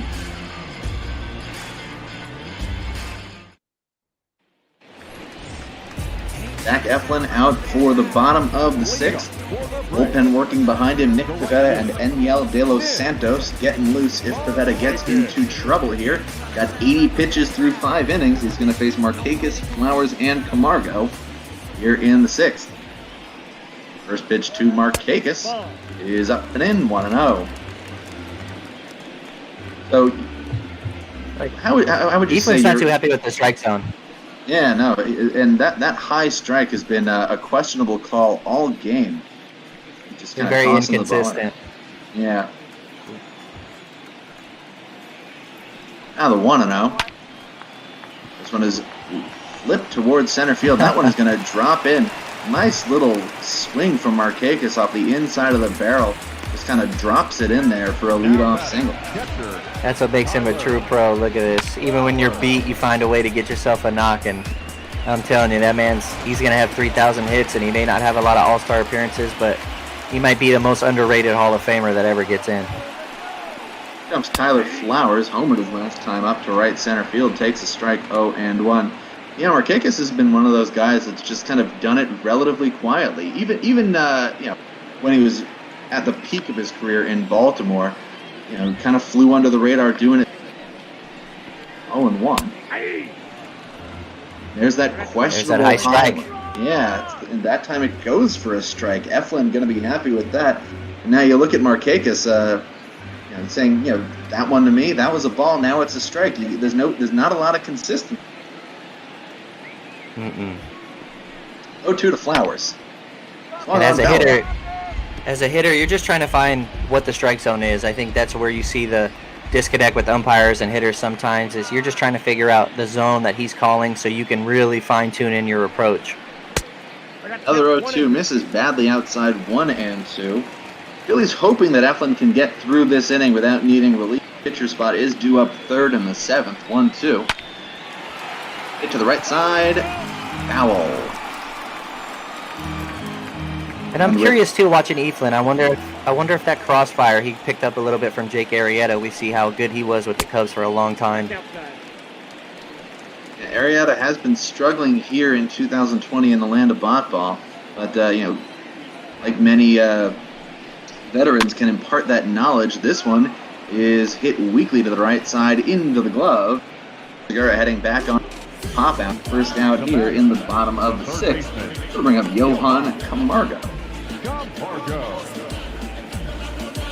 Eflin's pitch count running up, getting close to 100. About to throw pitch number 90 to start this at bat against Camargo, and he would absolutely love a double play ball. No double plays so far in this one. Sometimes you get what you ask for. First pitch. You're not going to get it with that one. That was the high fastball again. Definitely a little too high. Ball 1. It's a really big inning for Eflin right here. In there for a strike, 1-1. Losing a little bit of velocity on that two-seamer, though. He had been running it up around 93. That one comes in at 91. Clearly getting towards the end of his day. Just wants to power his way through the bottom of the 6th here. Get out with a quality start and in line for a win. 1-1 is lifted foul to the left side, 1-2. He's got to start working the bottom of that zone, though. You start losing velocity and you're still up in the zone, that could be a dangerous spot to be in. Head in the count, 1-2. This one is hit to deep left field, and that one is going to just drift foul for Camargo, going the other way with it. Get another shot. 1-2 again. Popped up on the infield. Bohm and Gregorius settle under it. Bohm makes the catch. 2 outs in the inning, and it'll bring up Gansby Swanson. A couple of pop outs induced by Zach Eflin here in the 6th. A good day for Swanson. Got it started earlier. Yeah, been a good day for him at the plate. Had the RBI double in the 2nd, walked his 5th, ended up coming around to score. Takes a ball here. Now Swanson. It's just one of those things. They tell me, you know, he's seen him well today. So he's just trying. This is a guy you want at the plate when you want something to happen. Someone's seeing him good. That's all you're trying to do. Not everybody's going to see the guy that's pitching really good on a day-to-day basis. Swanson ahead now 2-0. Here's the pitch. One on hit to the right side, and that one is going to get down. Bryce Harper. That one's going to get by Harper. Trickle back. Harper was able to just get enough on it with his glove. Knocked it down, and it trickled away behind him. If that gets to the wall, Swanson could be off to the races. Instead, it's Swanson's 2nd double of the game. Puts runners on 2nd and 3rd. 2 outs. Almost certainly going to be a pinch hitter now. That's got to be the end for Sean Newcomb. And that could also be the end, and it will be the end for Zach Eflin. He's 1 out away from a quality start. Now he's going to need to hope that a relief pitcher can clean up the mess and get out of the 6th inning here. Big situation. Got a pinch hitter coming to the plate. Probably was down in the tunnel taking some flips. It still looks like a lefty, though. Is it still Newcomb? Number 43. Well, I think the way things are, you've got your guy who's due up on deck, and he hangs out on deck until he's due up. And then you go to the pen as Nick Pavetta will make his 43rd appearance of the year. He's had 50 1/3 innings, just about 9 K per 9, as Ender Inciarte is going to get the shot against the righty Pavetta. Interesting. Lefty's hitting 220 against him. Righty's hitting almost 300. Interesting matchup. First pitch of the game from Pivetta is a strike, 0-1. So Eflin done after 5 2/3. His numbers after his day is done. Sean Newcomb also done. Crushed by Ender Inciarte. Comes off the bench, cold. 2nd pitch he sees, sends it into the chop house, and sends this game into a very close quarters. Boy, I forgot how to speak English for a second there. Inciarte's 2nd home run of the year, a huge one, cuts it to 7-6. That's a big mistake right there. Hanging breaking ball, it looked like Inciarte didn't miss it, and he let you know about it too. Quick little subtle pimp job. He's been in the tunnel waiting for this moment all day. Look at his eyes, locked in, hanger, bam. Don't miss it. So Zach Eflin, little bat flip. Hey, how are you? Yeah, can't argue against the bat flip. A sky-high shot goes off the windows of the restaurant in right field. Nick Pavetta allows both inherited runners to score, and just like that, it's 7-6. Here's Ronald Acuna, takes it inside 1-0. We got brand new ball game. Try to win the middle innings. Atlanta's done it. They put 3 runs on the board. Great chance to win an inning, and now they're playing with house money right now. Big swing by Acuna, rips it into the seats just past the Phillies dugout. Count 1-1. Extend that net a little bit with balls coming in the dugout like that. Yeah, a little bit. Big swing and a miss. Pavetta goes with the off speed. Still action in the Phillies bullpen. Couple of lefties, Jose Alvarez and Juarez, getting loose. Want to have that lefty ready for Freddie Freeman. 1-2. Inside 2-2. Fans in Atlanta are happy right now. Gotta be loving it as this one is hit into center field, but it's gonna hang up Coming in, making the catch is Adam Hazley. But Ender Inciarte off the bench, a huge pinch hit 3-run home run that cuts the Phillies lead to 1 after 6. It is Phillies 7, Braves 6. Ladies and gentlemen, Yeah, that was a good swing. A new pitcher for Atlanta will be Shane Green. Green is going to face Kingery, Segura, and then a pinch hitter. Can't imagine Joe Girardi's going to let Nick Pivetta hit for himself.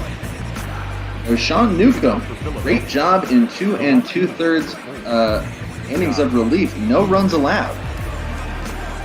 Or rather, no runs of his own. Did allow one inherited scoring. First pitch from Green nearly hits Kingery 1-0. Chris Martin getting loose as well.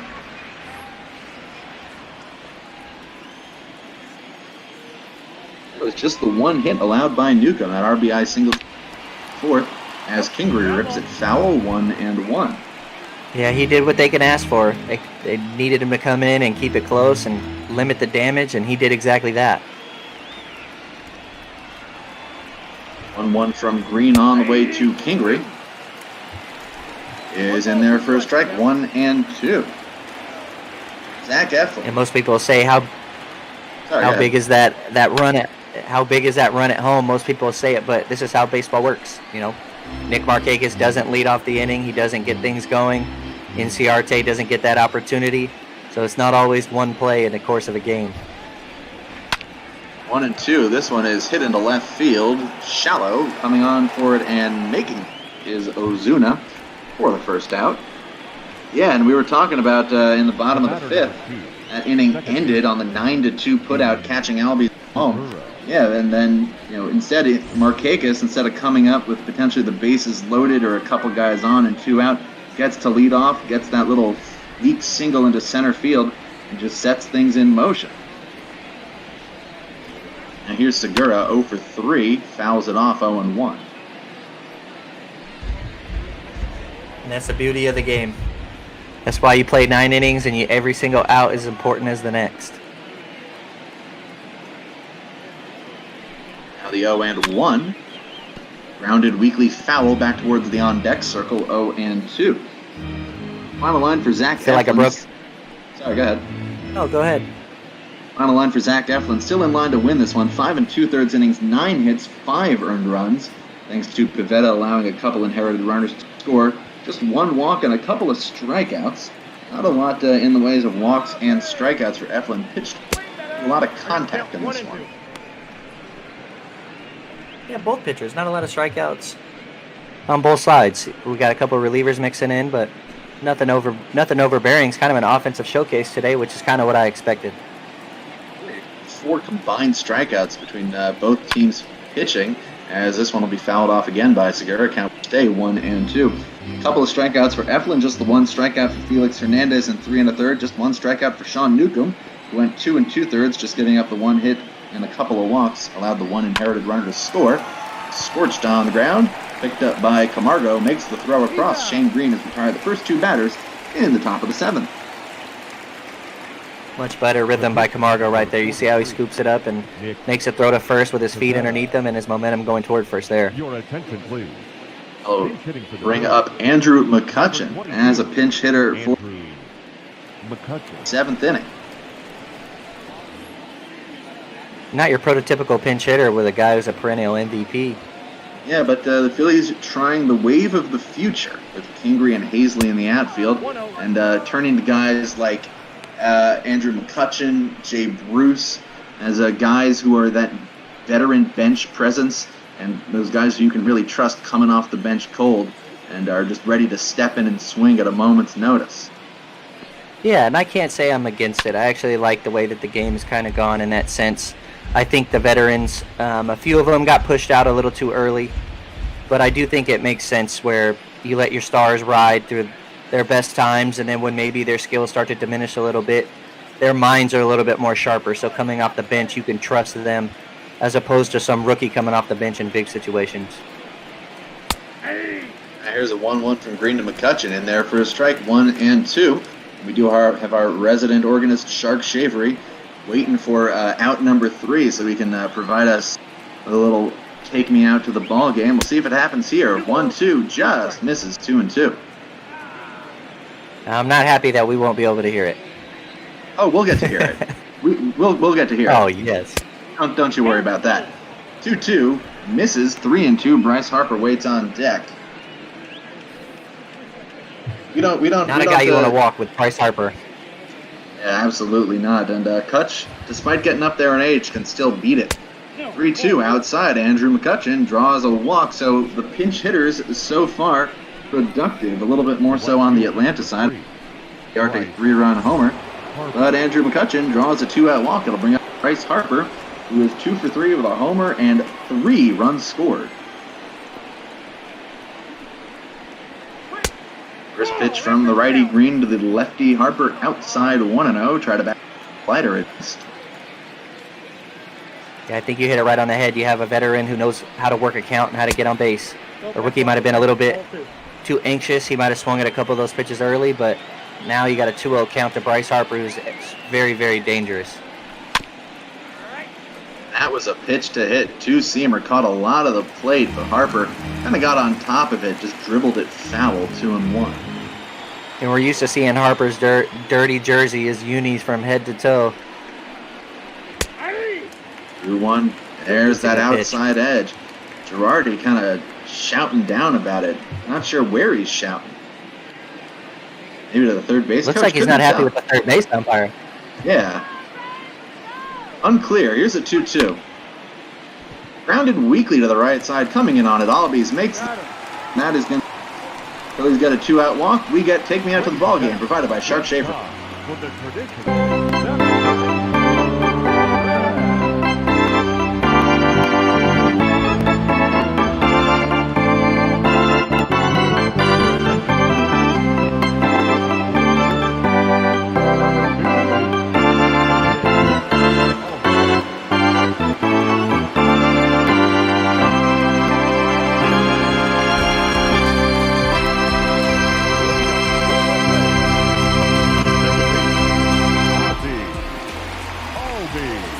Thanks very much, Shark. We love Shark Shaver here at Major League Ball, providing us with all of our ballpark organ music. First pitch swing, and Ozzy Albies fouls off that Jose Alvarez pitch. Alvarez coming in second reliever for the Phillies, as they've still got action behind him in the bullpen. Now it's 1.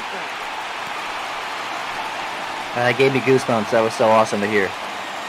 Yeah, and especially with even though Major League Baseball will, in theory, back in about a month's time. Not like we're going to be hearing a lot of Take Me Out to the Ball Game. Nobody's getting taken out to the ball game anytime soon. Count now 2-1 as Alvarez misses out some change. Well, I'm hoping they just stack the stadiums with stuffed animals. That'd be great. Ground to the right side, moving to his right, making the play is Segura. Been a good defensive day for Gene Segura. Out at second base, first out of the 7th. Have you been watching any of the win an inning? Yeah, you've been watching any of the KBO? You've seen all the crazy things they've been popping into the stands behind home plate? Yeah, it's been awesome. I think it's very, very unique in the way they're trying to get fans into the games, try to get them to have fun. I think that's the most important deal. I mean, it's still not guaranteed with everything that's going on in Major League Baseball. You saw Charlie Blackmon, he tested positive, so there's still a dangerous time, and I say that because we still don't know what this thing's capable of, but I will say as a baseball fanatic, I'm very happy that it's back, but I hope everyone involved is safe first and foremost.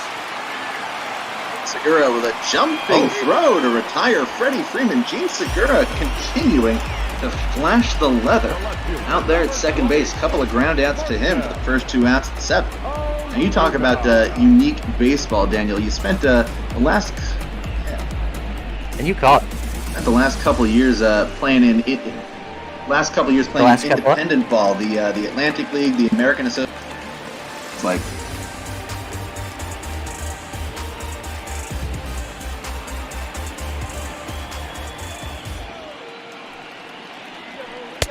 Ball 1, no strike. Do I say that again, Eric? You cut out a little bit. sure, yeah. Just you were talking about unique baseball. You spent the last couple of years of your playing career playing an independent ball. What's the experience of independent ball like compared to Major League Baseball or minor league baseball? It's very similar to, not Major League. Major League is the cream of the crop. You have fans bring an electric feeling to the stadium that is tough to see. And we got a tie ball game, ladies and gentlemen. Marcell Ozuna, 410 feet to left field, 106.5 miles an hour off the bat, 17th home run of the year, and the Braves come all the way back to tie it at 7 in the 7th. You were right on it, Daniel. You said there was going to be some power in this game. There was going to be some pop. And the Braves did not disappoint. It's just one of those offenses, man. They're not going to go quietly. They're going to, at some point, they're either going to start showing up and showing out, and that's a good swing. Another taking advantage of a breaking ball in the heart of the plate. And Ozuna's got some serious pop. He hit a sign up into the trop, which I didn't even know baseballs could go that far. That's a really good swing and unfortunate pitch for Alvarez. And that's kind of the drawback to the new 3-batter minimum. You want Alvarez out there to face Albies, to face Freeman. In a different world, as far as different world called 2019. That one misses up and in 1-1. Maybe you go to Robert Stock, who's getting loose in the pen, and righty to face Ozuna. Instead, Alvarez has to face him. Ozuna makes him pay. 1-1 in there for a strike 1 and 2. Yeah, it's an interesting rule. I mean, I get it, the pace of play, you're trying to speed it up, but there's fans that love this game and they're gonna watch 3 hours of it no matter what. They don't really care, as this one's kind of popped behind the mound. One's caught by Bohm to end the inning, but Marcell Ozuna, 3rd home run of the game for the Braves. This one huge, ties up the game at 7. After 7, you're watching Major League Baseball on Twitch.tv. Ladies and gentlemen, A brand new ball game. Mark Melanson, who has been struggling mightily. You take a look at that ugly 9.78 ERA. Gonna hope to bring that number down here in the 8th inning. God, guys hitting 340 against him. Yeah, Melanson just tough year, finding a lot of barrels. Yeah, he just has not had it. 3rd reliever of the game. He'll have faced 2, 3, and 4. JT Realmuto fouls it over the screen, 0-1.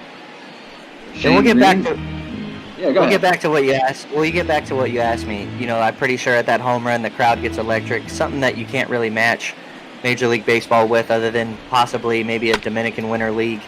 But indie ball, there's some places that remind you you're in indie ball. Very few, but they've done such a great job with where the hotels that you stay in, the facilities that you play at, the people that you're around, the caliber of baseball that the players bring. It's very, very equivalent to AA, maybe AAA. I was very impressed my 2nd year going back to Cleburne at some of the talent that I was able to face. I faced guys throwing 98, faced a couple guys throwing 100. It's just very impressive to see the game evolve at the independent league level, which I think people thought it might be less, but there's a lot of pro ball guys that haven't got an opportunity, as well as really good college players that are learning from these veteran players, and it made the game really, really good. And, talking about independent league ball with the rumored contraction of minor league baseball, first pitch to Gregorius, a strike. Do you think more independent clubs are going to kind of pop up in cities around the country that are losing their minor league franchises? You look at a city like Savannah, Georgia. They had the Savannah Sandgnats for a long time. Then that farm team moved to Columbia, South Carolina, and in their place, independent Savannah Bananas. And by all that I've seen, the Bananas seem to be drawing better than the Sandgnats ever did. Yeah, absolutely. You're going to see more independent teams, and I'm kind of indifferent about it. I understand the dynamics and where they're trying to go with it. The only unfortunate thing is, someone like myself, I was a 33rd rounder, and there's going to be a lot of stories that you don't get to hear about, as that one skied and Acuna makes it look easy like he always does. But you're going to see players, you're going to miss out, I think, on some players, or you're going to take a lot longer to see them, or the stories are going to shrink. Kevin Kiermaier's a 33rd round pick. Kevin Pillar is a 30th round pick. There's Brad Brock, one of the relievers for the Braves. He was a 42nd round pick. You're going to see a lot of those disappear, and I think that's the unfortunate part, because you don't get to hear those great kind of overachieving stories that baseball has grown to love these days. Hey, think about this year, of course, with everything going on, the draft shortened to a minuscule 5 rounds. Only something like high 100 number of players getting picked compared to the thousands normally get picked. Of course, not everybody signs, but hundreds generally do. And it's a much different landscape this year. As Mark Melanson, 1-2-3, gets a couple flyouts to center, and then strikes out Reese Hoskins swinging. The end of the bottom of the 8th, still 7-7 between the Braves and the Phillies.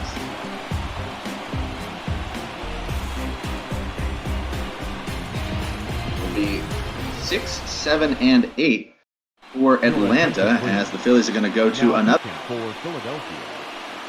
So Jose Alvarez comes on, gives up the 2-out blast to Marcell Ozuna, has us where we are right now. And Suarez Another interesting split. Another interesting split. 340 against lefties, which you would think is a better matchup, but only 169 against righties. So, interesting matchups we're going to see here. Suarez will get to face 3 right-handed bats. It'll be Flowers, the switch-hitting step in from the right-handed side, and then Swanson. First pitch fouled off, 0-1. Suarez just going to try and guide the Phillies into the top of the 9th, keeping it tied at 7. 0-1. Another big shutdown inning. And now you're looking at Atlanta. If they could squeak one across, they get their closer up, and we watched throughout this whole game, they've been down, and now all of a sudden they have a chance to steal it late. The 0-2 from Suarez to Flowers, misses 1-2. Flowers hit a home run in the 4th inning. That made it 7-2 at the time. Braves picked up another run in the 5th, 3 in the 6th, and then 1 more in the 7th to get us to where we are now. 1-2. Shot foul. Count stay the same off the facing of the first base dugout.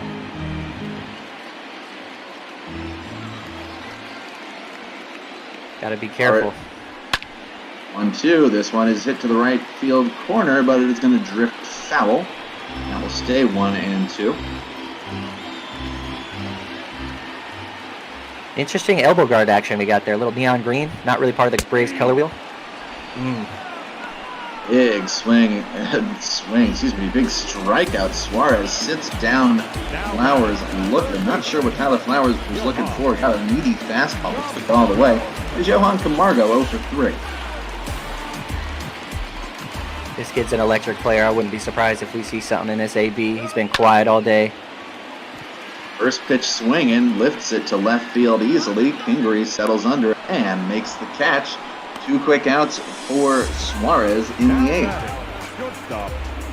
I guess not. Phillies in the 9th will have Paisley, Bohm, and Pingree. Paisley's been pretty solid at the plate. Bohm scuffling a little bit. Pingree also reasonably solid. But the Braves are going to try and push a run across here with 2 outs. Dansby Swanson, first pitch swinging. Ruled badly, 0-1. Couple righties, Victor Arano, Robert Stock, staying loose behind Suarez.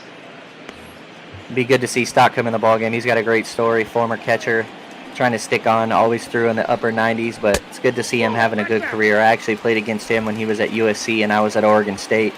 He was a premier player, and then he kind of fell off a little bit. We didn't hear about him, and now he's reinvented himself, so it's been awesome to see. I spent some time in the San Diego organization, now finds himself on the East Coast with the Phillies. Started the year at Lehigh Valley and has turned himself into a very solid member of the Phillies bullpen. 2-1 Swanson is in the dirt, 3-1. So Braves 1 ball away from another pinch hitter. Worked out well for him last time. Big 3-1 pitch from Suarez. Upstairs, that high fastball goes for a ball this time. Swanson draws his second walk. He's been on base all 4 times he's come up. We'll see what the Braves go to. He's a good hitter too. Yeah, interesting to go to Travis d'Arnaud off the bench here, your backup catcher, when you've got Austin Riley right there. But it is going to be d'Arnaud. Does love hitting against left-handed pitching. And that first pitch is low, 1-0. Swanson runs well. If d'Arnaud gap would give the Braves the lead. Swanson's been in the middle of it all tonight. He's done everything, getting things started, pinching runs in. He's been a good player tonight. We'll see what happens. 1-0. To the right side, foul. Good pitch to hit for Darno. A little bit behind that one. Count 1 and I guess we could only think about having Austin Riley. You're kind of saving him if there's another opportunity here. definitely possible. Here's a 1-1. Swung on and ripped foul to the left side. This time, count 1 and 2. I think the risky thing with Darno is, you're basically taking him out of the Tyler Flowers. You are in a tough spot. 1-2 inside, 2-2. It's always a big fear for managers. You never want to have both your catchers on the field at the same time just in case something happens. But, they've been playing it well all night, and he's trying to find fire in another unthoughtful spot. 2-2. Swung on and lifted to left field. It's not going to be deep enough, or is it? It is carrying, but Kingery settles under it just on the warning track, and that will retire the side. A 2-out walk goes begging. We head to the 9th. Phillies 7, Braves 7. You're watching Major League Baseball on Twitch.tv. Ladies and gentlemen, your attention please. Chris Martin will come in. Braves not going to their closer, Smith, in a tie game in the 9th at home. It'll be Martin instead. Take a look at that average against righties, 362. Not ideal. Leading off for the Phillies, the center fielder. We'll face Hazley, Bohm, and Kingery as the Phillies try to jump back out in front before the bottom of the 9th. First pitch to Hazley is low, 1-0. 2-4 with a couple RBIs, both RBI singles in the first and fourth. Struck out in the 6th. Takes a big rip at an off-speed pitch and misses. Actually, that was a sinker, but the movement on it made it look off-speed. I got fooled by that one badly. Yeah, you get a lot of righties that are pitching from that right side of the rubber now, and now they can really get into those lefties in under their hands. They got a good plane for it. That looked like the same pitch. Instead, it was a cutter. Chris Martin really slinging it on the inside half to Hazley, too. Now the pitch. Outside, 2-2. Stay tuned, folks. Right after this game, we'll send you out for our next one. Originally scheduled for a 7:15 first pitch. Count now 3-2. We do our best here, but we're at the whims of the machine. Yeah, they're little digital hearts, man. They're playing real hard tonight. They're not trying to give anything away. 3-2. This one is lifted into shallow left. Coming on. Catch is Ozuna. Hazley retired to start. You did say he makes everything look good, doesn't he? Yeah, he does. You did say you were going to bust that one out, so I'm glad you stuck to it. Here's Alec Bohm, 0 for 3. Reached on a walk in the 3rd. First pitch swinging out in front of it. Pulls it foul, 0-1. After this, we'll send you out to the West Coast for... After this game, we'll send you to the West Coast for the Red Sox and the Angels. As this one from Martin is popped into shallow left. Coming on and making the catch, Ozuna for the second out. The left fielder, number 4. Ozuna's got the little radar glove working. He sticks it out and he just runs under it as if it's going to take him there.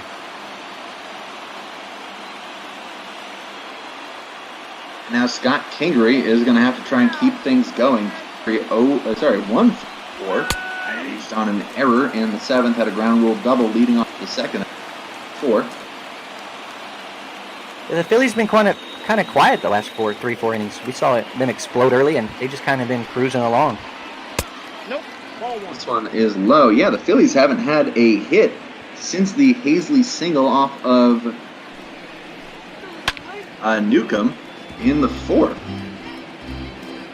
That's interesting, and you lose the flow of the game because of the great ABs that the Braves been having. They kind of made up for Phillies' offensive lull. 1-2. This one swung on and missed. Chris Martin, another 1-2-3 inning for Braves relievers. Big inning because it sends us to the bottom of the 9th in a tie game, 7-7, top of the Atlanta order, coming to the plate.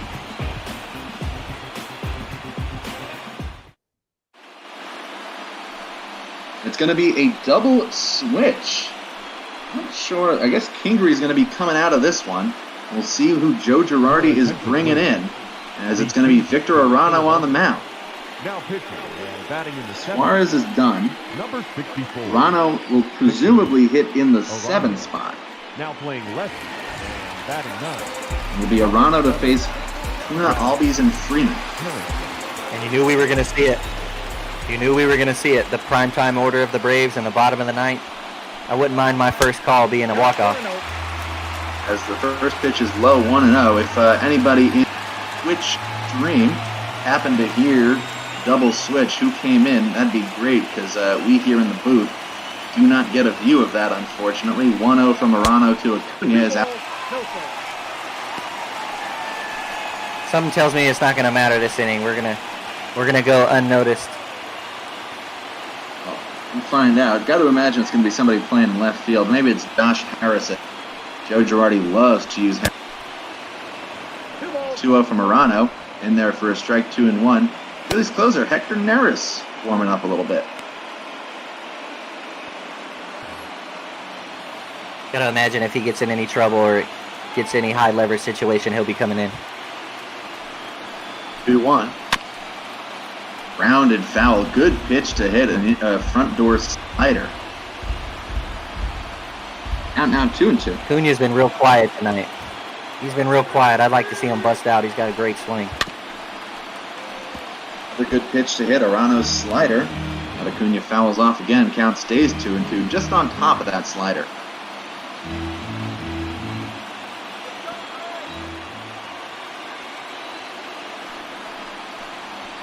Arano's 2-2 again. This one is hit towards right center field. That hit into shallow center field. Ronald Acuna Jr.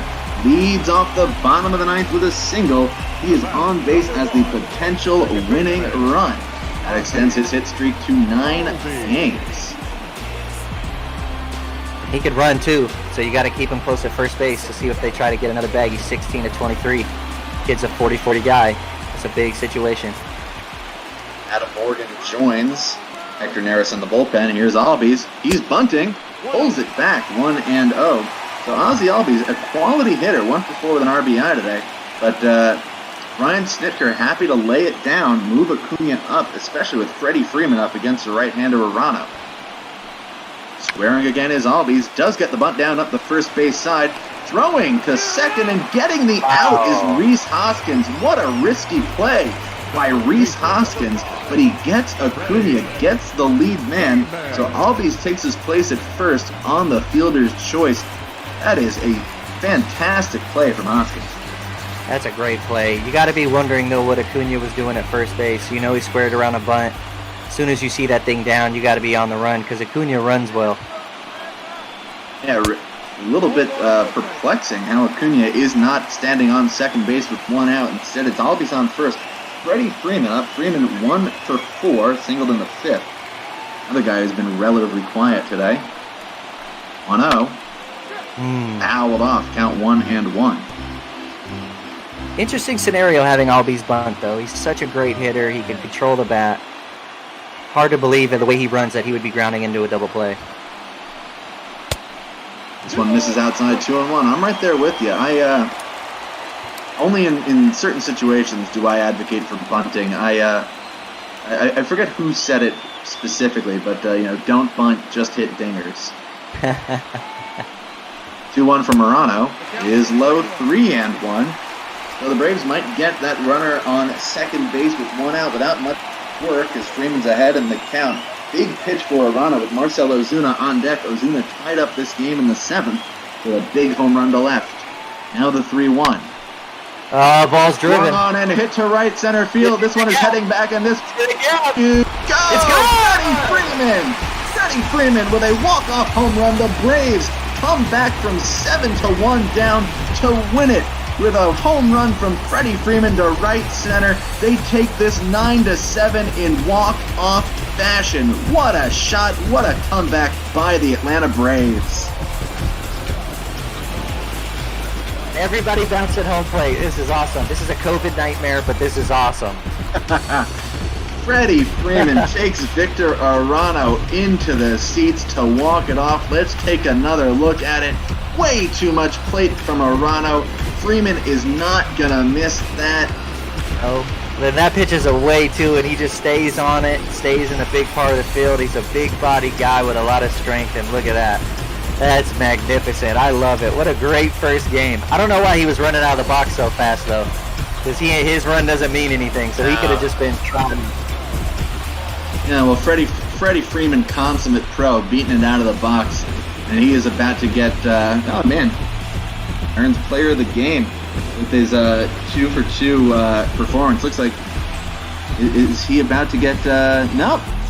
Thought they might hit him with the Gatorade, hit him with the cream pie. But Dansby Swanson, player of the game. Braves come back from 7-1 down to win it 9-7. Freddie Freeman walking it off against Victor Arano here in the 9th. Daniel, any last thoughts on this thrilling game? It was just a magnificent game. You don't give up early. You just stay in it. You keep fighting. You get as many runs across as you can. Swanson was in the middle of everything. He deserves a player of the game. It gave him a chance to win with your big-time superstar at the end of the game, and I think that's what it's all about. You're trying to win every game like we talked about, and the Braves just stayed in it. They trusted their approach. They trusted their offense, and 9-7 with 13 hits. That's what we're looking at right now. That's phenomenal. Fantastic game, as I think momentarily we're going to get into the highlight reel. But and if you'd like to come back, do ball, love to have you. The final line score for our ball game. Absolutely, this was a blast. I think this is a great thing to do. Just a fun thing to do for fans, fun thing to do for baseball players and baseball in general. You know, these guys, they're just, like we said earlier, they're little digital ball players, and there's really no emotion. There's no emotion involved in it, but it's fun to watch because it's still baseball. Sure is. As we get into the highlights of this wild one, top of the first, Oscar getting the scoring started with this grounder to Freddie Freeman. Runners were on second and third at the time. Brought home Bryce Harper for the first run of the game. And never really know where the highlight. Eflin. Instead, it could be this 2-run single by JT Realmuto, chopped in. And that scored Zach Eflin and Bryce Harper. And in the bottom of the second, this diving catch laying out coming in from Scott Kingery to save a couple of runs from coming home. Big play by Kingery. It looked like the Phillies flying out. The Braves were not to be denied. Bottom of the second, Dansby Swanson got the offense going for Atlanta. Double into left. That scored Nick Markakis. Then in the fourth, Phillies stretched it back out. Bryce Harper with a big home run to center field. He went 2 for 4 on the day, also had a walk. Was not enough.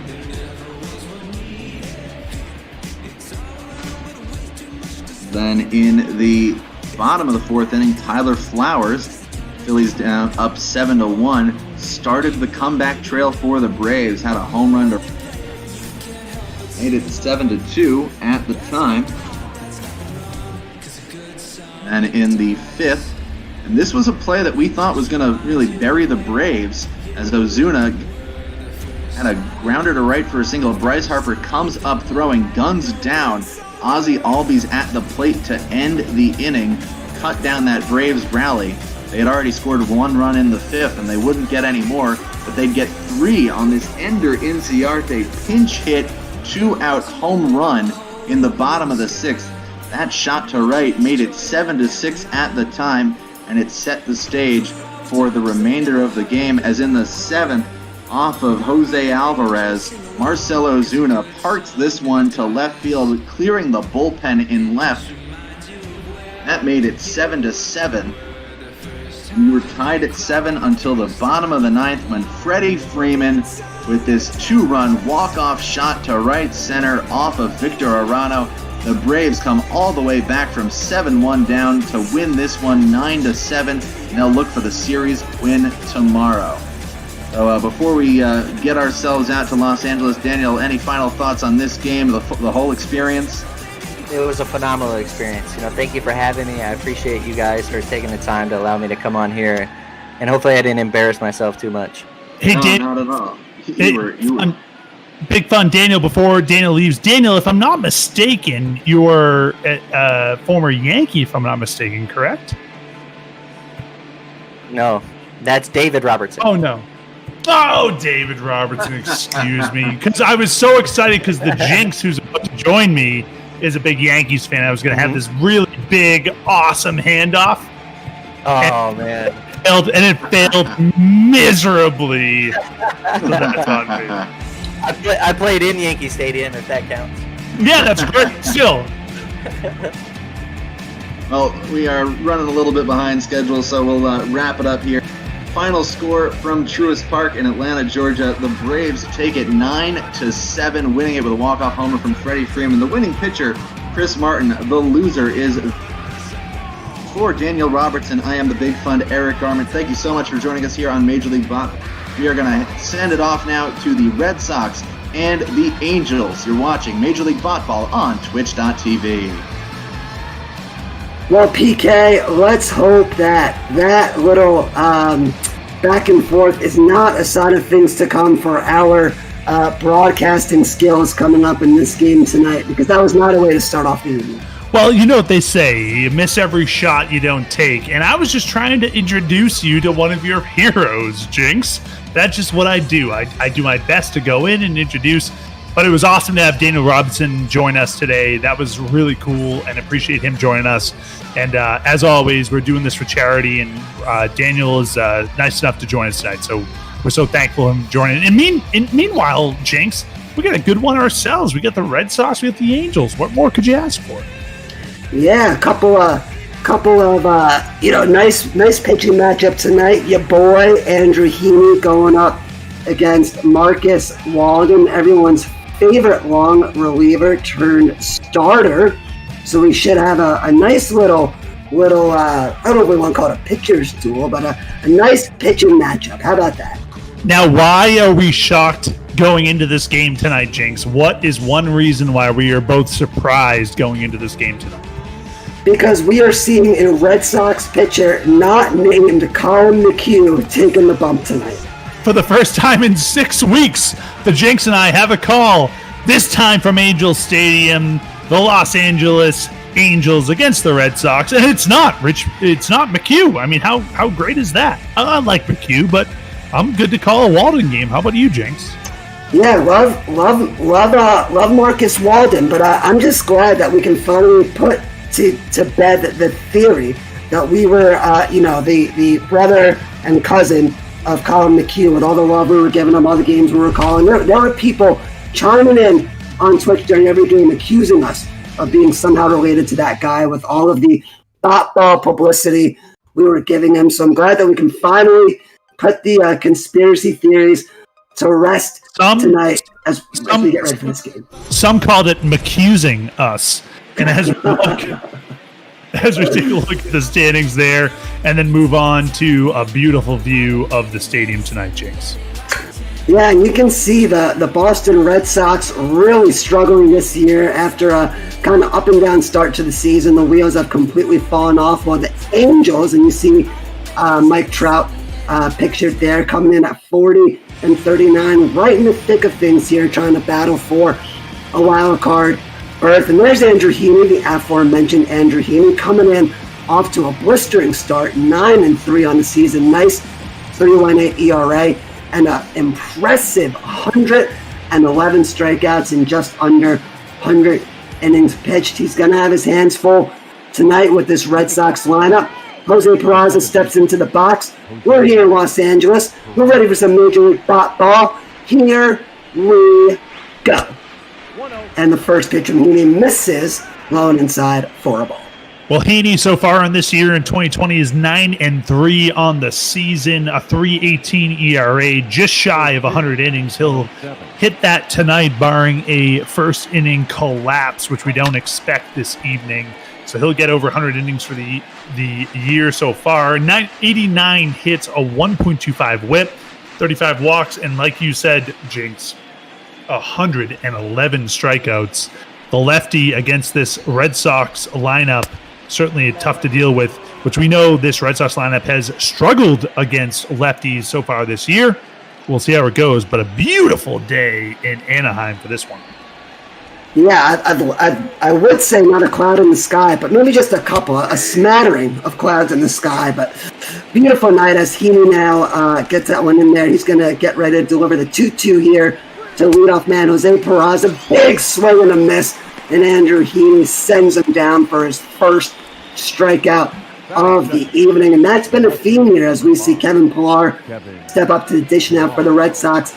This Boston team has been striking out a ton on the season. Offensively has been the opportunity for this Boston team just as they start to get Xander Bogaerts back in the lineup. They lose Andrew Benintendi to a finger ligament issue, a torn ligament. So he's out for another 1 to 2 weeks. They got Bogaerts back in the lineup. So they start to get the offense back into what it should look like. And just like that, they lost to Benintendi. Bogaerts back in the lineup tonight. Meanwhile, you've got Pillar batting second. Maybe this is what the lineup will start to look like moving forward. In the meantime, keep an eye out because we know Greinke is not shy about making changes and making changes early. Yeah, there's no question. Definitely a interesting decision here, moving Pillar up to second. As you talked about it, Xander Bogaerts is back. The 0-2 to Pillar, swung out to right field. That one's going to be in there for a base knock. And just like that, the Boston Red Sox have the first base runner of the evening. Well, this is what the Red Sox have to do. They got to strike early. They've got to get runners on base for their 3, 4, 5 hitters. When you get to that point where you got JD Martinez, Xander Bogaerts, Rafael Devers, you see JD here who's continued to struggle from an average perspective, 5th in the American League from an all-star vote perspective. That's not good. You expect JD Martinez to be one of those top all-star getters in the league, and instead he's just struggling as in 5th, but 272 on the year, certainly not where he needs to be.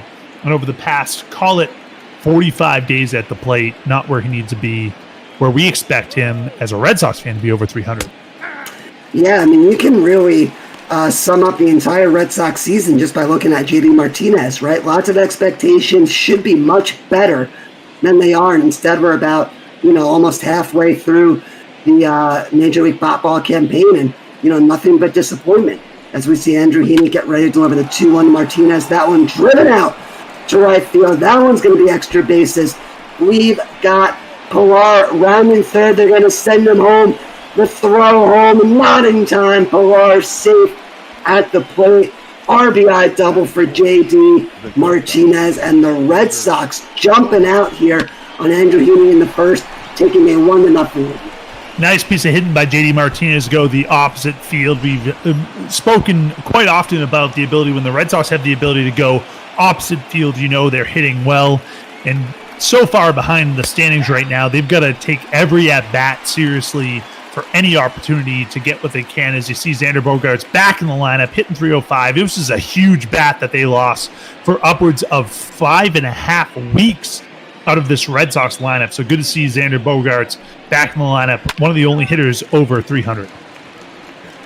Yes, this one's going to be popped up in the infield. The play is made for the second out, but listen, PK, if the Red Sox are going to make a run here in the back half, Xander Bogaerts is going to be a big reason why. His bat in the lineup absolutely changes everything, top to bottom for this Red Sox team. So certainly a development to keep an eye on here as the season progresses. But we see Rafael Devers now stepping up to the dish here with 2 outs and JD Martinez on second as this one gets away from the catcher, and Martinez advances over to third on the passed ball. So Devers now on a single will bring in that run for sure as the 1-0 swung on, grounded to first, bobbles it, throws to first. The play is made, and that'll end the inning, but not before that guy right there, JD Martinez, with a big RBI double, gets the Red Sox on the board. Boston 1, Angels coming to bat.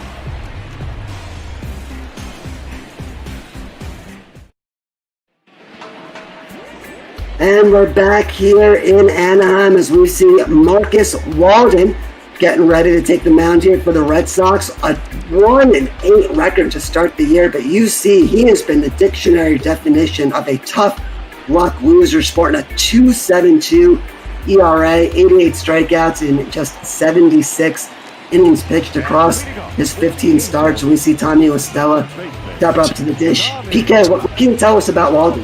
Yeah, tough luck loser. It sounds like maybe a PK or a jinx, am I right? In 15 starts this year, this is 16th appearance of this 2020 season. He's 1-8, but the completely, just out of this world stat is a 2.72 ERA out of 72 innings, and the walk to strikeout ratio is just incredible. 20 walks to 87 strikeouts. That whip at just over 1, allowed 60 hits on the year. Walden's pitched really well for the Red Sox. The offense has let him down, much like the offense has let down most of these pitchers this year. So we'll see if he can rebound tonight and maybe get a win. Would love to get his second win of the year against the Angels. Yeah, as we see Listella pop that one up. The other problem, PK, and we've seen it all year long, not just with Walden, but with really most of the Red Sox starters. He's also been a victim of his manager. Greinke has pulled him many times after the third, fourth inning where he's been cruising with little to no damage in favor of the bullpen. So, certainly a multitude of circumstances contributing to that slow start as we see David Fletcher stepping up to the dish here now, hitting 298 on this young, not real young anymore, but on this mid-season bat ball campaign, leading the Angels in hits here with 99 already. Walden readies the 0-1. The Fletcher, that one was way outside. Fletcher checks his swing, and the count moves to 1-1. So we see Mike Trout on deck here. The 1-1 fouled off by Fletcher, 1-2. Let me ask you this, PK. Is there any better 3-4 combination in baseball than Mike Trout and Anthony Rendon? I don't know if there's anything better than it. We've seen the Indians with what they have to bring with their 3-4 punch. We've seen the Yankees, obviously, with their offense explosion so far. The Twins have shown what they can do offensively. I don't know if I'd give it anything better, as you see him pop up here. But what I would say, maybe we put it to the Twitch listeners and viewers today, is we've got quite a few fans, Jinx, that have joined us. Bruhan, a familiar face, has joined us, saying good evening. We got Anna Liz 12 says hi, friends. We've got Mark Lordo 2345 saying hi to everybody. So we've got a few folks that have joined us, and we appreciate everyone who's joined us to jump into Twitch and say hi to all of us. We've got a couple of folks saying tip your servers in case you're out. Things are opening back up. I know I'm tipping my server. My server obviously runs off of tips, so we want to make sure we take care of them. But yeah, we've got some great Twitch views. Yeah, so if you think there's a better 3-4 or 4-5 punch than what you see out of the Angels here, feel free to shout up. As Trout grounds out one endeavors, the play is made, and an easy 1-2-3 for Marcus Walden retires the side in just 10 pitches. We're through one inning of play here in Los Angeles. Boston 1, Angels 0. And we're back as we see Mitch Moreland stepping up to the dish, cracking the top 10 in the American League first base all-star voting, coming in at 9th place. PK, everyone loves a 9th place vote getter. Yeah, no one's ever complained about a 9th place vote first base.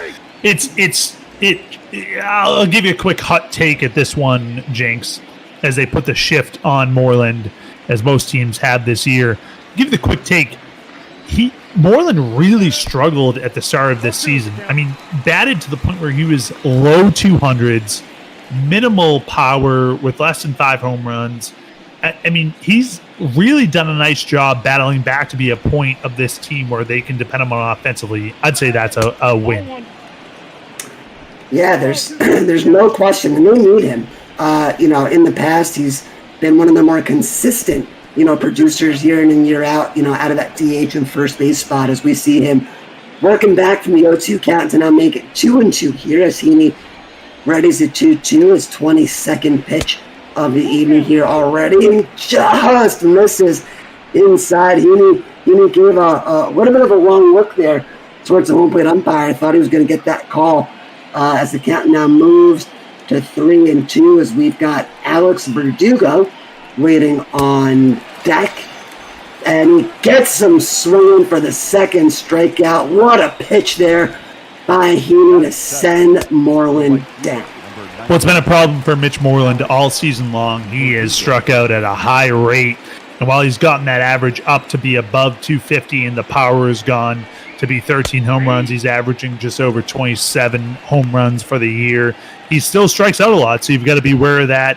And by the way, pitchers know that when it's a lefty-on-lefty matchup, they know they've got the advantage against Moreland, and that's true there.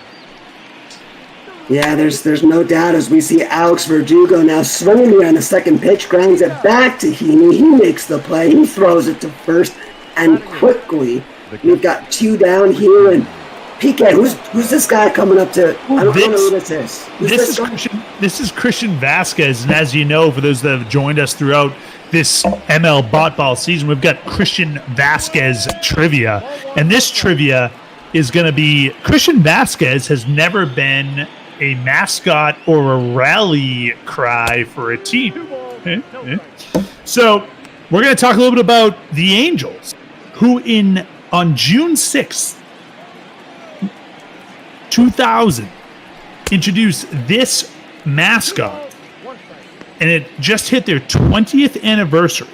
What was the mascot that got introduced 20 years ago, just 2 weeks ago, for their 20th anniversary to be the Angels mascot? What did they introduce? That's today's Christian Vasquez trivia, Jinx. I love it. We'll have to see as Vasquez lines that one back up the middle. That one through for a base knock, and the Red Sox hoping to get some 2-out magic here as Vasquez gets on, and we'll now have Jackie Bradley Jr. coming up to the dish. Nice piece of hitting there by Vasquez to take that pitch right back up the middle. Nothing Heaney could do with that. So runner on first with Jackie Bradley up. First pitch low for a ball. And as we take a look at Jackie Bradley Jr., we do have a guess out in the Twitch universe. Jinx, do you have a guess for that mascot that was introduced? Well, I do have a guess, and we'll get to it here in the bottom of the second as this one is grounded to short to end the inning. Coming up here for the Angels, we'll see Rendon, Pujols, and Upton. It's 1-0 Red Sox.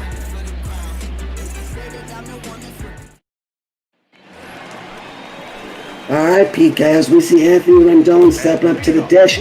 My guess does match the guess on one of the guesses that we see on Twitch. I was going to say the Rally Monkey.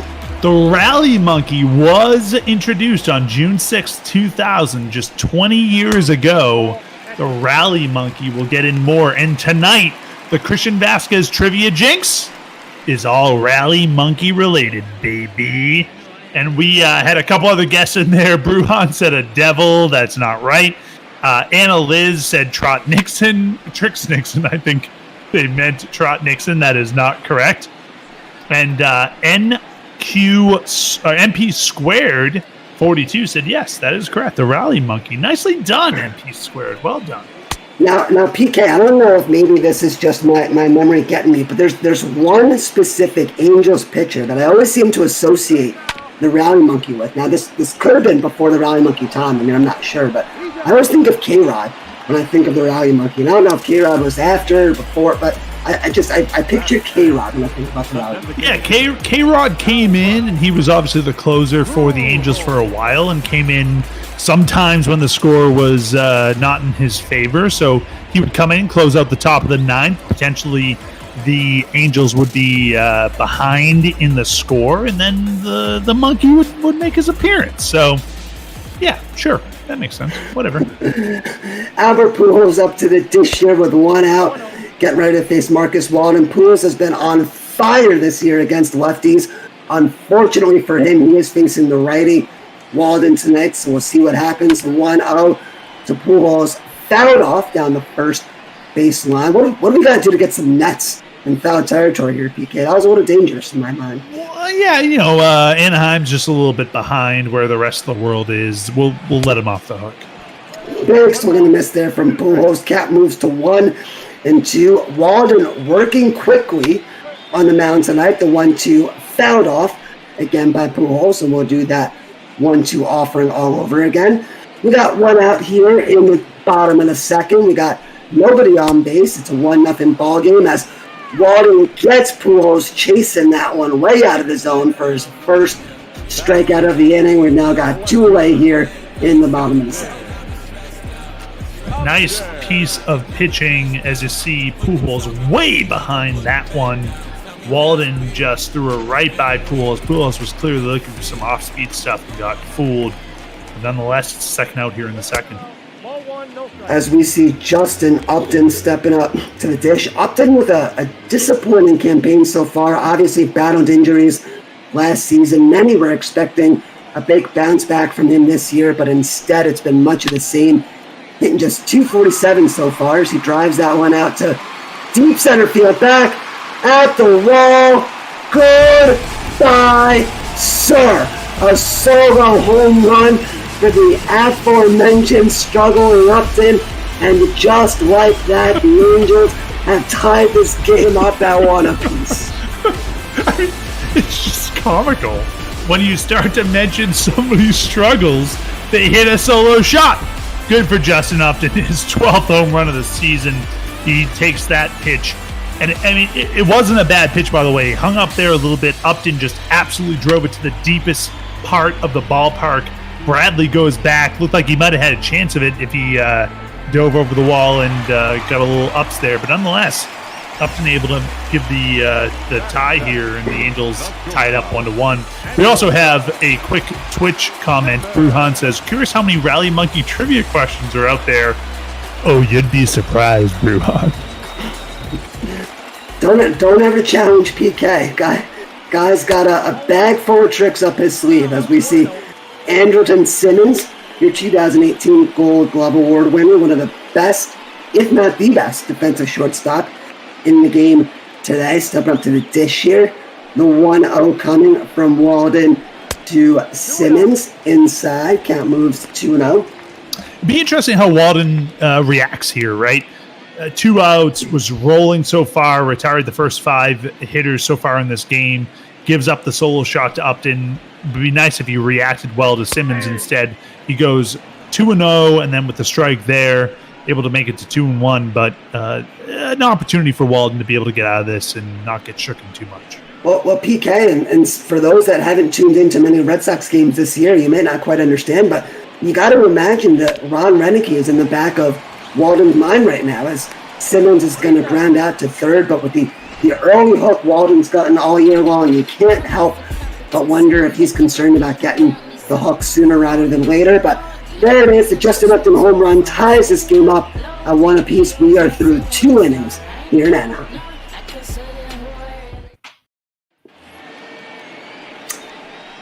And we're back as we see Jose Peraza stepping up to the plate. Let's take this time to remind everybody that this week's fundraiser of choice is the Trevor Project. So please, if you're at home, if you're tuning in, if you enjoy Christian Vasquez trivia, if you enjoy a good home run call, please click that donate button to donate to the Trevor Project. All donations would very much, as always, be appreciated. So Jose Peraza stepping in the 1-1 here from Heaney to Peraza.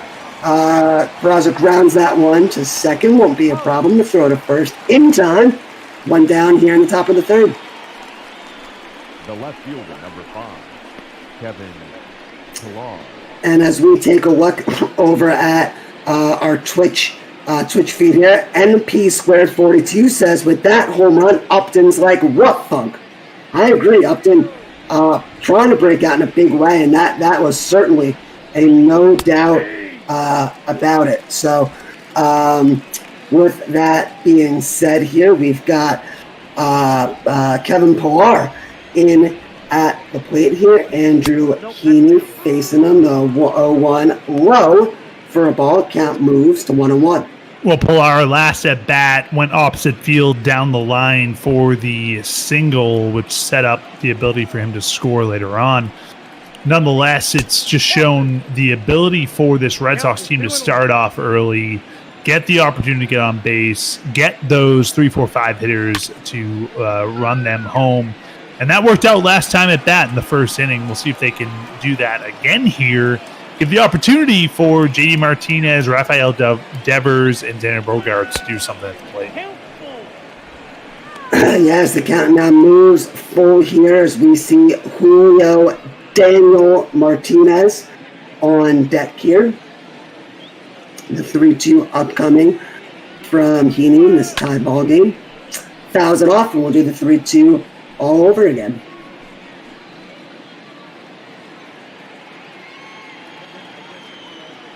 Heaney getting ready, delivers 42nd pitch of the night, fouled off again as we see the elder statesman, the vet, Polar, making Heaney work here. And the 3-2, and it gets him inside, and that will work a walk for Kevin Polar. Nicely done there. Fell behind early, battled back, and ends up drawing the walk from Heaney. Now we've got listen, although GV Martinez has been struggling, this guy is always dangerous at the plate now. So runner on first with one out here for Martinez. And just like that, he's going to ground it to second, the throw to short for one, back to first, inning-ending double play. You couldn't script it. You really can't. It's dangerous, Jinx. We are through 2.5, and we're back. Heidi's probably talking about what just happened there with the Jinx. We'll get back to her. Of course. Instead, Jinx, she's talking about the LA Angels hitting so far this season. So far this year in 2020, 4.7, nearly 5 runs per game, which is 6th in the AL, 7th in the Major League, 272 average, 3rd in the AL. On base percentage upwards to 350, slugging percentage 450, home runs 107, and stolen bases was outside at 36th, 9th in the American League. But you look at their offensive power so far, runs per game, average, on base percentage, and slugging percentage, all top 6 in the American League and top 7 in the league in total for the entire Major League. So this offense for this this Los Angeles Angels team has certainly been one that has done well to it. And by the way, Jinx, this team was way out of it a while ago. When we think about the last time we called an Angels and Red Sox game, they were double figures out of the American League West. The Athletics, who are still leading, by the way, for 2.5 months straight, are 4 games over the Angels for the American League West. The Angels are 40-39, the Athletics 44-35. And don't look back, but the Texas Rangers and the Astros are all within 6 games of the Athletics. So I should tell you that the Angels are certainly a foe to keep an eye on in the American League so far. Yeah, no question about it, PK. That's going to be a tough division as we see that one driven out to left field, but that will not be a problem as the play is made, and we've quickly got 2 away here in the third. Marcus Walden working quickly. He's working efficiently, just 31 pitches, which probably tells you Ron Leneke will take him out here after this inning. Tommy LaStella stepping in. Could be Walden's last batter of the game. Walden's ready to face him. 2 out, nobody on. The pitch to LaStella misses low for a ball. Yeah, you joke and I laugh, and you joke and I laugh, and I joke and you laugh as it's bounced back to Walden, who's going to throw it out for the out. But yeah, I wouldn't be surprised if he gets taken out in the 4th. That's what Reneke does, man. And just like that, we're third fight here in Los Angeles. We are back here. Andrew Heaney back on the mound. Had one tough inning there, a little bit of a hiccup in the first. Other than that, he's been relatively mistake-free on the mound tonight. Xander Bogaerts stepping up to the dish here as Heaney gets ready to deliver his 45th pitch of the evening. It's good to see Bogaerts back in the lineup for the Red Sox. They surely missed him over that 5 to 6 week period when he was out with that fractured forearm. But to get that batting average over 300, the power over 13 home runs on the season, get him back in the lineup, it's certainly a reason why the Red Sox have struggled over the past 6 weeks. In fact, they're 14 games behind the Yankees in the American League East. When Bogaerts went out, they were just 6 games behind. And just like that, it's like I'm a jinx. He strikes out. No, listen, PK, listen, there's only room for one jinx in this booth. That's my thing, all right? You got your thing. Don't steal my thing. Thing. I'm not. But now, meanwhile, as we look at the beautiful pitch speed comparison, we will take a look at the Big Guy 73 trivia question of the game. 4 players have hit 3 home runs in a single World Series game. Name the 4 players. Bruhan, geez, Brevard get 3 are correct. Geez. Bruhan says Jackson, Ruth, Pujols, and Big Guy says those 3 are correct. Geez, need the last one. Wow. So, Bruhan, nice job. 3 out of 4. Thanks, Big Guy, for the trivia question. As we see Rafael Devers up to the dish here, takes that one in there. Count's going to be 2-0 now from Heaney to Devers with nobody on, 1 out. And that pitch in there for a strike. Devers, another one of those young Red Sox PK who coming off just a brilliant 2019 campaign that's just completely taken a roller coaster nosedive here in 2020 has been one of the major contributing factors to the slow start the Red Sox have experienced so far this year. Well, Jinx, and you'll have to serve me crow if I don't get this one right, but I thought Devers might have been an MVP candidate for us this year, especially a batting average candidate. Instead, looking like I'm going to have to be eating my crow here, and no reason I shouldn't have to back that up after that at that. As Devers flies out for the second out of the inning, but no PK. Listen, I think everyone expected big things from Devers, right? Like, he got off to a slow start last year, and then really from the month of June on, he was probably the best hitter in all of baseball. Ended up with some ridiculous counting stats, and if you look at his numbers on the back half of the year, he was absolutely brilliant. So still just, I believe, 23, 24 years old. I mean, there was lots of reasons to expect a big leap forward this year. Instead, took a step back as we see Mitch Moreland now getting ready to take the 1-0 here from Heaney. That one's going to miss inside, and the count now is going to move 2-0.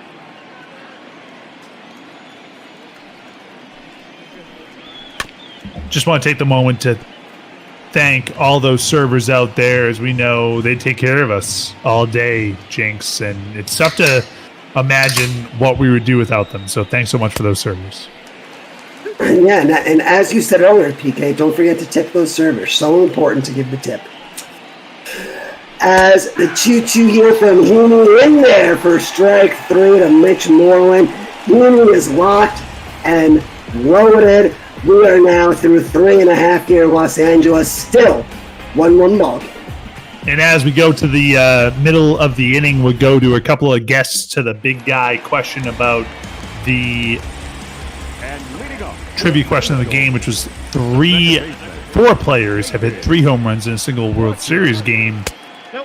And we've got Jackson, Ruth, and Pujols for the 3. They're still trying to dig for the 4th. It was no to Nelson Cruz, no to Manny Ramirez, and no to Trot Nixon. and no to David Ortiz. Trot Nixon. Really? I thought Trot Nixon maybe had a shot on that one. As this one is blocked out to shallow right, but the play is made here for the first out of the inning. Shockingly, Marcus Walden allowed to come back out here for the 4th as he gets David Fletcher to pop out here for the first out. And now the real work for Walden begins. Mike Trout hitting just a ridiculous 346 so far, stepping up to the dish. And we've got Anthony Rendon on deck. We did ask earlier, we're going to ask our Twitch fans again, give us a better 3-4 combo in baseball right now than Mike Trout and Anthony Rendon. I'd like to hear if you can think of a better combo, because I can't come up with one personally as the count moves to 1-1 here on Trout. 1-1 gets Trout swinging there. A big swing by Trout on the pitch, high and outside.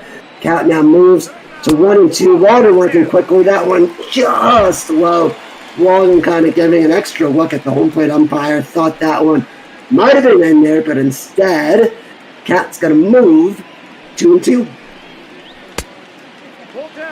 That one's going to miss outside. We've now got a full count with the aforementioned Rendon waiting on deck here. Full count up coming to Mike Trout. Oh, and he paints the inside corner. and gets Trout looking. Not a phrase you hear said often. Beautiful pitch there by Marcus Walden for the second out of the inning. And now we see Anthony Rendon stepping up to the plate. Well, Walden, who was ahead on that count 1-2, wasted a couple of pitches against Trout. See if he wouldn't have chased those curveballs, off-speed stuff outside of the strike zone.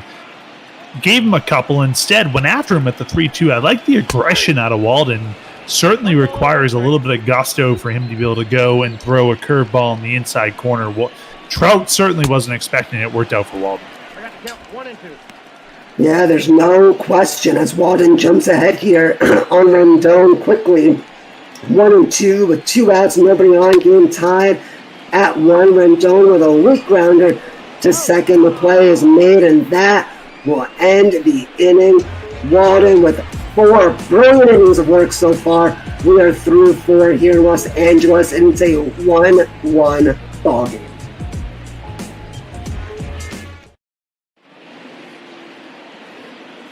And we're back here as we see this pitcher's duel that we talked about early on. PK living up to the hype as both Heaney and Walden have been brilliant thus far tonight. What have you seen as we see Heaney now back out here for the 5th that's made him so good tonight, keeping this Red Sox lineup off base?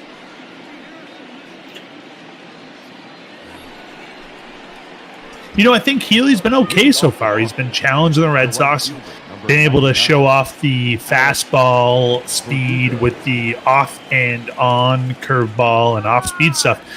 Quite frankly, I just think the Red Sox against a lefty is a little bit of a challenging in the first place, and he's got the upper hand right off the bat. But, yeah, nonetheless, I think he's done a nice job against the Red Sox, keeping it off speed, kept him guessing. I do appreciate what the Red Sox have done, though, with 3 hits so far in the evening. They've been able to be a little bit patient. They've worked a couple of walks here, make Heaney work, and instead they're still tied here, and that's what's the frustrating thing to me. If you're a Red Sox hitter, Walden's pitched so good so far. 1 hit, 1 run. I mean, he's just been lights out. I think it was 40 pitches so far through 4 innings, which of course means we're going to be pulling him after this. Yes, as this one grounded back to the pitcher, Heaney fields, makes a nice throw to first base for the out, but that's been really, PK, the story of the Red Sox season. Coming into the year, you thought their offense would be one of the best in baseball and that they'd be having to make up for lackluster pitching. And instead, it's really been the inverse. Their pitching this year has been good. We've talked about Colin McHugh. We've talked about Marcus Walden, the multitude of other pitchers that have, done a great job here filling in. And instead, it's been their bats that have just let them down time and time again. But PK, why don't you talk to us a little bit about Christian Vasquez? Well, Christian Vasquez, as he flies this one deep to center, way back to the left, it is out of here! Christian Vasquez with his 9th home run of the season, and that gives us some good Christian Vasquez trivia. Any time to take the lead 2-1, Jinx. I mean, what do you want me to do? It's Christian Vasquez trivia. Christian Vasquez was so excited for Christian Vasquez trivia, PK. He had to give you something to talk about, something to get excited. And what a piece of hitting there, taking it to the left center field gap for that home run. We see Jackie Bradley now stepping up, but PK, now you gotta deliver a quality piece of trivia here. I gotta deliver. As you know, we're doing Rally Monkey trivia tonight. And the Rally Monkey, which the last question made his debut 20 years ago in June 2000. When did he make his debut? It was against the San Francisco Giants. They were down by 5-4, heading into the bottom of the 9th, and in between the top and the bottom of the 9th, the board operators played a clip on repeat from what movie? Which would become the Rally Monkey. And by the way, the Angels ended up walking it off 6-5, which why it was the Rally Monkey. But what movie was it from, the monkey originally? Interesting. What do you think? I've got a guess, and I think my guess is off base, but I I don't know why. For some reason, I've got to guess. So, I mean, I guess that's the point of trivia, right? You got to guess, PK. You got to guess to play the game. Meanwhile, Bradley struck out, swinging. Vasquez homers. We got Brujan saying something. We got a couple of guesses in there. I'd love to see a couple of guesses in there. As this one grounded out, and that'll end the inning, but not before that man right there, Christian Vasquez, with a monster solo shot to give the Red Sox a 2-1 lead as we head here into the bottom of the fifth. And we're back. We'll wait another minute here, see if there's any more Christian Vasquez trivia guesses that will light up our Twitch booth here. But PK, I am beyond shocked personally. We are seeing Marcus Walden back out here for the fifth inning. Now, he's been brilliant all year long, but Ron Renneke has really been known for a quick hook, trying to keep those pitch counts down. But Walden at 46 pitches, he's going to let him come back out here to face the bottom half of this lineup. You love to see it. Marcus Walden, just 46 pitches, a 2.45 ERA heading into this game. But 1-8, unable to get that second win of the year because of Renneke's short leash so far on his starting pitchers, which have seen so much. Instead, he's letting Walden pitch into the fifth, which is just outstanding. We do have a couple of answers to that. Where did the rally monkey come from? In that first appearance, the board operators showed a clip of a rally monkey, and they memed it, the rally monkey, Jinx. And we've got a couple of guesses. Do you have a guess, Jinx? I do have a guess. I haven't looked in the Twitch box. I'm going to say the movie Animal House. So Jinx says Animal House as Pujols drives that one deep to the left field, back at the wall. Goodbye, sir. We are seeing a home run beginning tonight as Albert Pujols with the solo shot, our third home run of the evening, and this game now tied up at 2 apiece. Well, Pujols didn't miss that one. He must have heard about us talking about the rally monkey, and instead of not giving his due diligence to the rally monkey, he didn't miss that one from Walden. Look at that shot to left center field, way back, didn't stand a chance, and it ties it up 2-2. We have a couple of guests. We'll get through this question here. We had King Kong, we had Outbreak, we had, as that one's fly to center, we had Planet of the Apes, we had Curious George, and then Jinx. What was your guess? What was it? My guess was Animal House. Animal House, yeah, no. The answer was Ace Ventura. Ace Ventura, Pet Detective, the Jim Carrey movie way back in the 90s. The border operators found this monkey in the movie.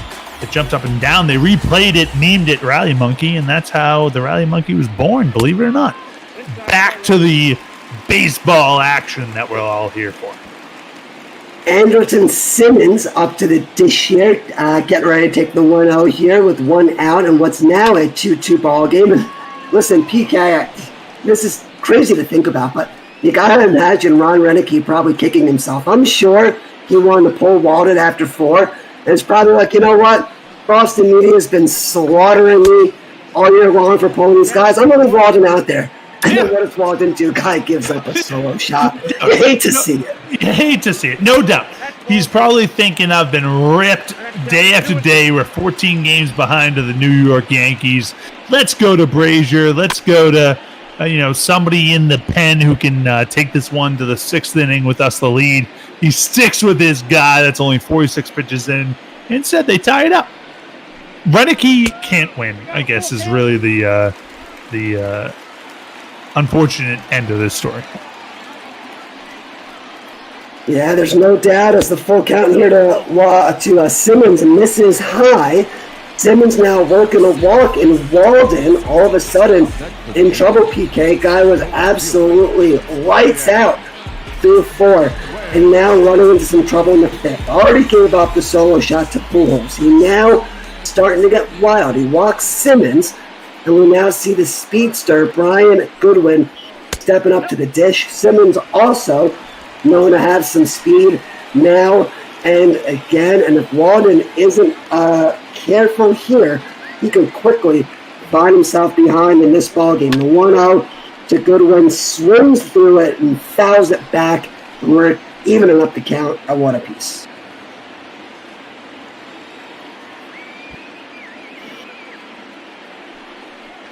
And the 1-1, Goodwin fouls it off again. Count moves quickly to 1-2.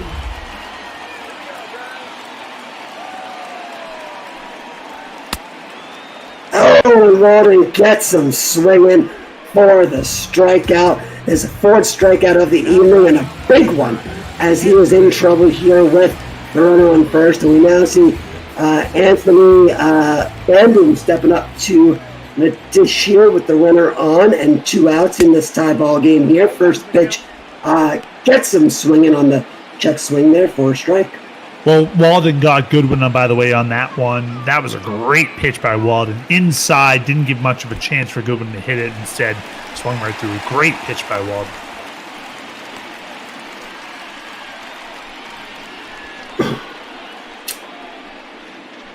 As we see Walden stepping off here, he's back on the mound now. He's ready, wants to make sure that he delivers this pitch right where he wants it, gets him to foul it off now. And this is, listen, PK, this could be the game right here. 1-2 pitch, runner on first, 2 outs. Top of the order coming up if Walden doesn't get out of it here. And it gets him swinging. Walden sends him down for his 5th strikeout of the night. And here's a look back. Gets out of the inning, not before the monster shot from Albert Pujols. And we are now all tied up at 2 apiece here in the 5th.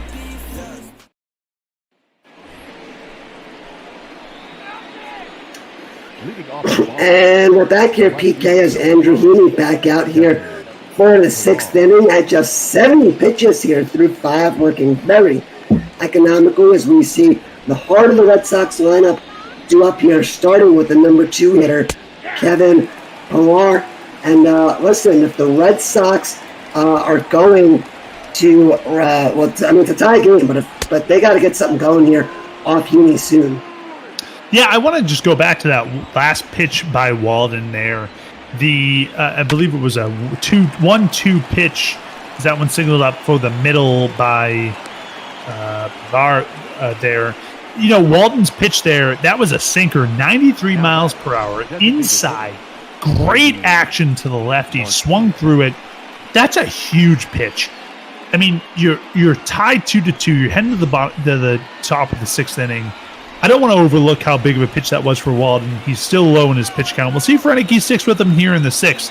Nonetheless, it was a huge pitch, and then Pillar keeps it going here by getting with the leadoff single and now leaves it up to JD to do something with it. But certainly Red Sox doing something here, show that they got some life 14 games behind the AL East. Well, listen, we talked about a PK. I mean, only half the season is done. They've now got Xander Bogaerts back. This team, they've got a lot of talent. I wouldn't quite leave them for dead just yet. They're getting close, but I wouldn't quite count them dead just yet. As the 1-1 to Martinez misses inside, count now moves to 2-1. Runner on first. And now listen, at one point here, Tavano's got a guy up in the bullpen here as Heaney now approaching 80 pitches. Leadoff guy already on. Struggling with command here a little bit, PK. Something to keep an eye on. Yeah, he might be losing his spots a little bit here as it goes to 3-1 on JD. And don't look now because Xander and Devers on deck. And that one is fouled off, and the count now moves to 3-2. And we talked about it, the dangerous Xander Bogaerts waiting on deck. Oh, big swing and a miss, and Heaney gets him swinging here for the first out of the inning. And what a pitch that was here in the 6th inning from Heaney. Yeah, Heaney got JD on that one. JD, while he's swinging, protecting the plate, that pitch was far outside by 2 or 3 inches. I'm a little surprised that JD went fishing on that one instead. I prefer a little bit of patience and see if he can't do something here in the sixth, especially with the 4-5 hitters coming up and nobody out. Instead, JD swings, lets it loose, strikes out, heads to the bench. So we see now Xander Bogaerts up to the dish here, 0-for-2 tonight as he takes the 0-1 and lines that one out to right field. And that one into the gap. That'll be not extra bases. We'll take extra bases off the bat, PK, but instead they're going to hold him at first, and now the runners will be on first and second here. What? I got to see the replay. What happened there? How is that not extra bases? That was a little, kind of a weird one. Goodwin, the right fielder, looked like he broke in on that one. Looked like he maybe was expecting something else and instead went over his head. And Bogaerts, who sent it way over his head into right field off the wall, I think it just bounced and careened back so quick at him that it was able to keep Bogaerts at first and Pilar at second. Nonetheless, the Red Sox are threatening here with Devers at the plate. Yeah, there's no question, but Devers grounds it to second, the flip to short, back to first, and Andrew Heaney gets out of it. He works in, and then out of trouble. We're through 5.5 here in Anaheim, here in Los Angeles. 2-2 ball game. Sorry, PK. I had a throwback there to my childhood, calling it Anaheim. 2004 throwback to Anaheim? I mean, technically it's Anaheim, but it's the Los Angeles Angels. Correct. Don't want to get coached on Twitch by the Angels fans that are tuning in tonight. So take for you. We got Hildenberger and Hembry warming up in the Red Sox bullpen. I watched Rookie of the Year, the old 1993 movie, Rookie of the Year. You love that movie. I watched it last week. I thought I loved it. It was the biggest piece of garbage I've ever seen, and I got a whole lot of thoughts on it. But Rookie of the Year, the 1993, the kid breaks his shoulder, pitches for the Cubs, blah, blah, blah, blah, blah. Terrible. Absolutely terrible. Happy to tell you my thoughts on it. Completely not realistic, not a fan. Back to you, Jinx. That's a hot take, PK, and I gotta tell you, I couldn't disagree with it more. This might end our friendship. The absolute slander that you are throwing on the name of Rookie of the Year right now. I am disappointed in you. But anyway, we see Tommy LaStella here work a walk against Marcus Walden, who somehow, despite his struggles in the 5th inning, was allowed back out for the 6th 5-run run. Well, Walden's still going. I want to get back to Rookie of the Year. NP Squared 42 says the 1993 Rookie of the Year was Tim Salmon. That is not accurate, as that one's bunted to right. Moreland tosses it second for one. On the first, not the double play. They get the lead runner. What a play. The color commentary guy takes the play-by-play. We'll get back to Rookie of the Year in a moment. There's so much going on here. Tim Salmon was not the Rookie of the Year. Mike Piazza was Rookie of the Year in 1993. The movie, there's so much going on. Back to you, Jinx. Mike Trout up to the dish, PK. Mike Trout up. We got Anthony Rendon on deck. We got a runner on first. We got one out. We got a tie ball. Oh, no, it gets past the catcher. And he will advance to second base. And let's see if they rule that one a wild pitch or a passed ball. Either way, it's going to be costly. They will call it a wild pitch on Walden. And Walden now in serious trouble with a runner in scoring position. And only one out now, having to face the back-to-back duo of Trout and Rendon. I got to respond to Mark Lord, 02345. He says, what 2000 comedy? Another pass ball. Back to you, Jinx.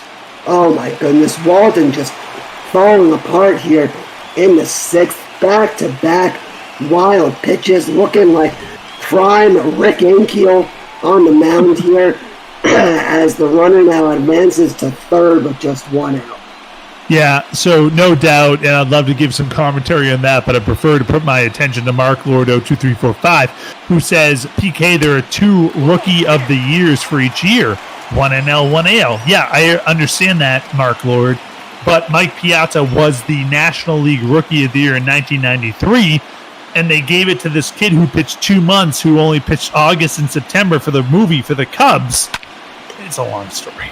You got to watch Rookie of the Year. Then Mark Lord's other comment was, what 2000 comedy did the star of Rookie of the Year appear in? That was American Pie. Wait, what? Oh. I didn't put that together until just now. Jesus. Oh, yeah. Wow. Same kid. Wow. Rookie of the year in 1993. Rookie of the year is we see the walk to first base. Trout puts runners on first and third with one out. The main actor, the main kid in the 19... That's the same kid who plays the kid in... American Pie. Yeah. My mind is blown right now. I know exactly who that is. As we see this one grounded to short. No flip to second. The throw to first. Double play. Marcus Walden, who works in, who works out of trouble. What a job escaping the jam. We're through 6 innings here. We still got a tie ball game, PK. I just want to get back to the Rookie of the Year conversation. It's heavy on my mind. The movie stinks. It's terrible. I appreciate Mark Lord, 02345. And then we get into American Pie, which I think I saw American Wedding on the way home. My brother and I, on the way home from, there was a tree down. There was such a bad storm. There was a tree down on the way home to our house. So, fun fact, PK, that same storm, that was like a north, it hit the whole Northeast. Because I remember I had no power. Yes. I was watching that movie on my brother's laptop. Believe it or not, like a bootleg copy of it on my brother's laptop. So, I with no power in the house, I could really remember. So there it is. There it is. There it is, as the kids say. There it is. The more you know on ML Boppo.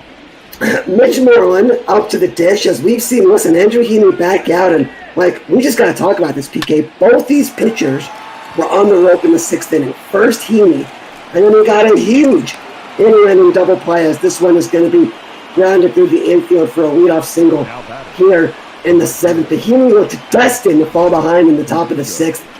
Big double inning double play. And then in the bottom of the 6th, we saw Marcus Walden on tilt. We saw him throwing wild pitches left, right, and everywhere. And then somehow he gets an inning-ending double play. What a job by these two pitchers. And that'll be all for Andrew Heaney as they come and pull the plug, but not before he threw 6+ of just really brilliant pitching on the mound tonight. And they will now turn it over to Dylan Bundy, the former number 1 overall pick by the Baltimore Orioles, who absolutely flamed out, and his stint here with Los Angeles has not been much better so far, sporting a nice 5.03 ERA, which has found him demoted into the Angel bullpen, but instead they bring him in here in a kind of a big spot, so let's see what happens. Andrew Heaney pitched well for this Angels team. Went 6 innings, gave up the 2 runs to the Red Sox, has a runner on first as he leaves that to Dylan Bundy to do what he can as he faces Alex Verdugo. And Bundy on the year, by the way, is 36th appearance. He's 4-6 so far on the year. And he's got 82 innings, a 5.03 ERA. And the scary thing is a 358 average versus righties and a 248 average versus lefties. So certainly the right choice here against Alex Verdugo, the lefty. Nonetheless, someone you got to consider if they keep this inning moving for the Red Sox. The right choice here as he struggles against righties. I see what you did there, PK. Maybe unintentionally. Who knows? That one in there. 4 strike to Verdugo. Count now moves to 3-1. Bruon is ready for the next trivia question for those of you scoring from home tonight. The 3-1 here from Bundy to Verdugo. Fouled it off, and we'll now do it to move the count to 3-2.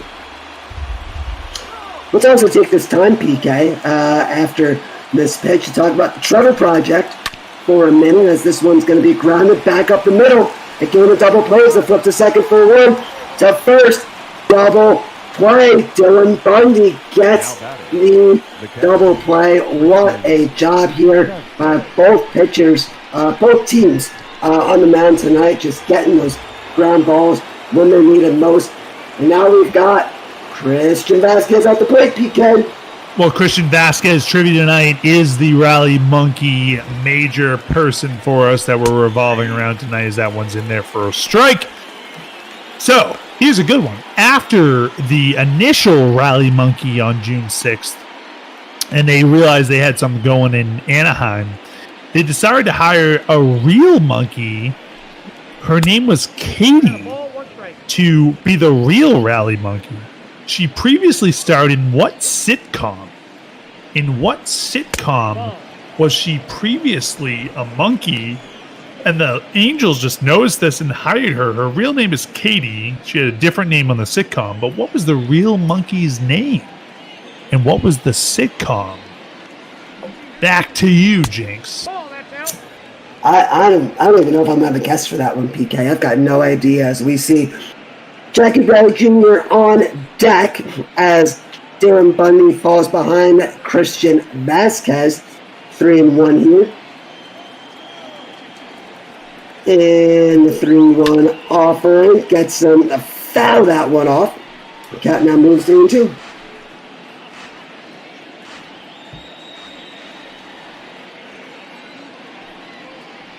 Bundy readies. He deals, and that one driven down the first base line, but caught by Pujols at first. Actually, that's not Pujols at first. My apologies. Tony LaStella playing first base tonight. That'll end the inning. Through 6.5, 2-2 ball. Jinx, any guesses to the question on that as we look at Trevor Hildenberger? Any guesses to the guess on the Christian Vasquez tribute? What was that? What was that TV sitcom with Charlie Sheen? That would be my guess. That one that was really popular. Incorrect. That is incorrect. That is Spin City. Spin City or no, the other one. No. In fact, NP Squared is on fire tonight. It was Friends. They hired a monkey. Her name was Katie, and in Friends, her name was Marcel. But her name was Katie, and it was Friends. Who would have thunk it?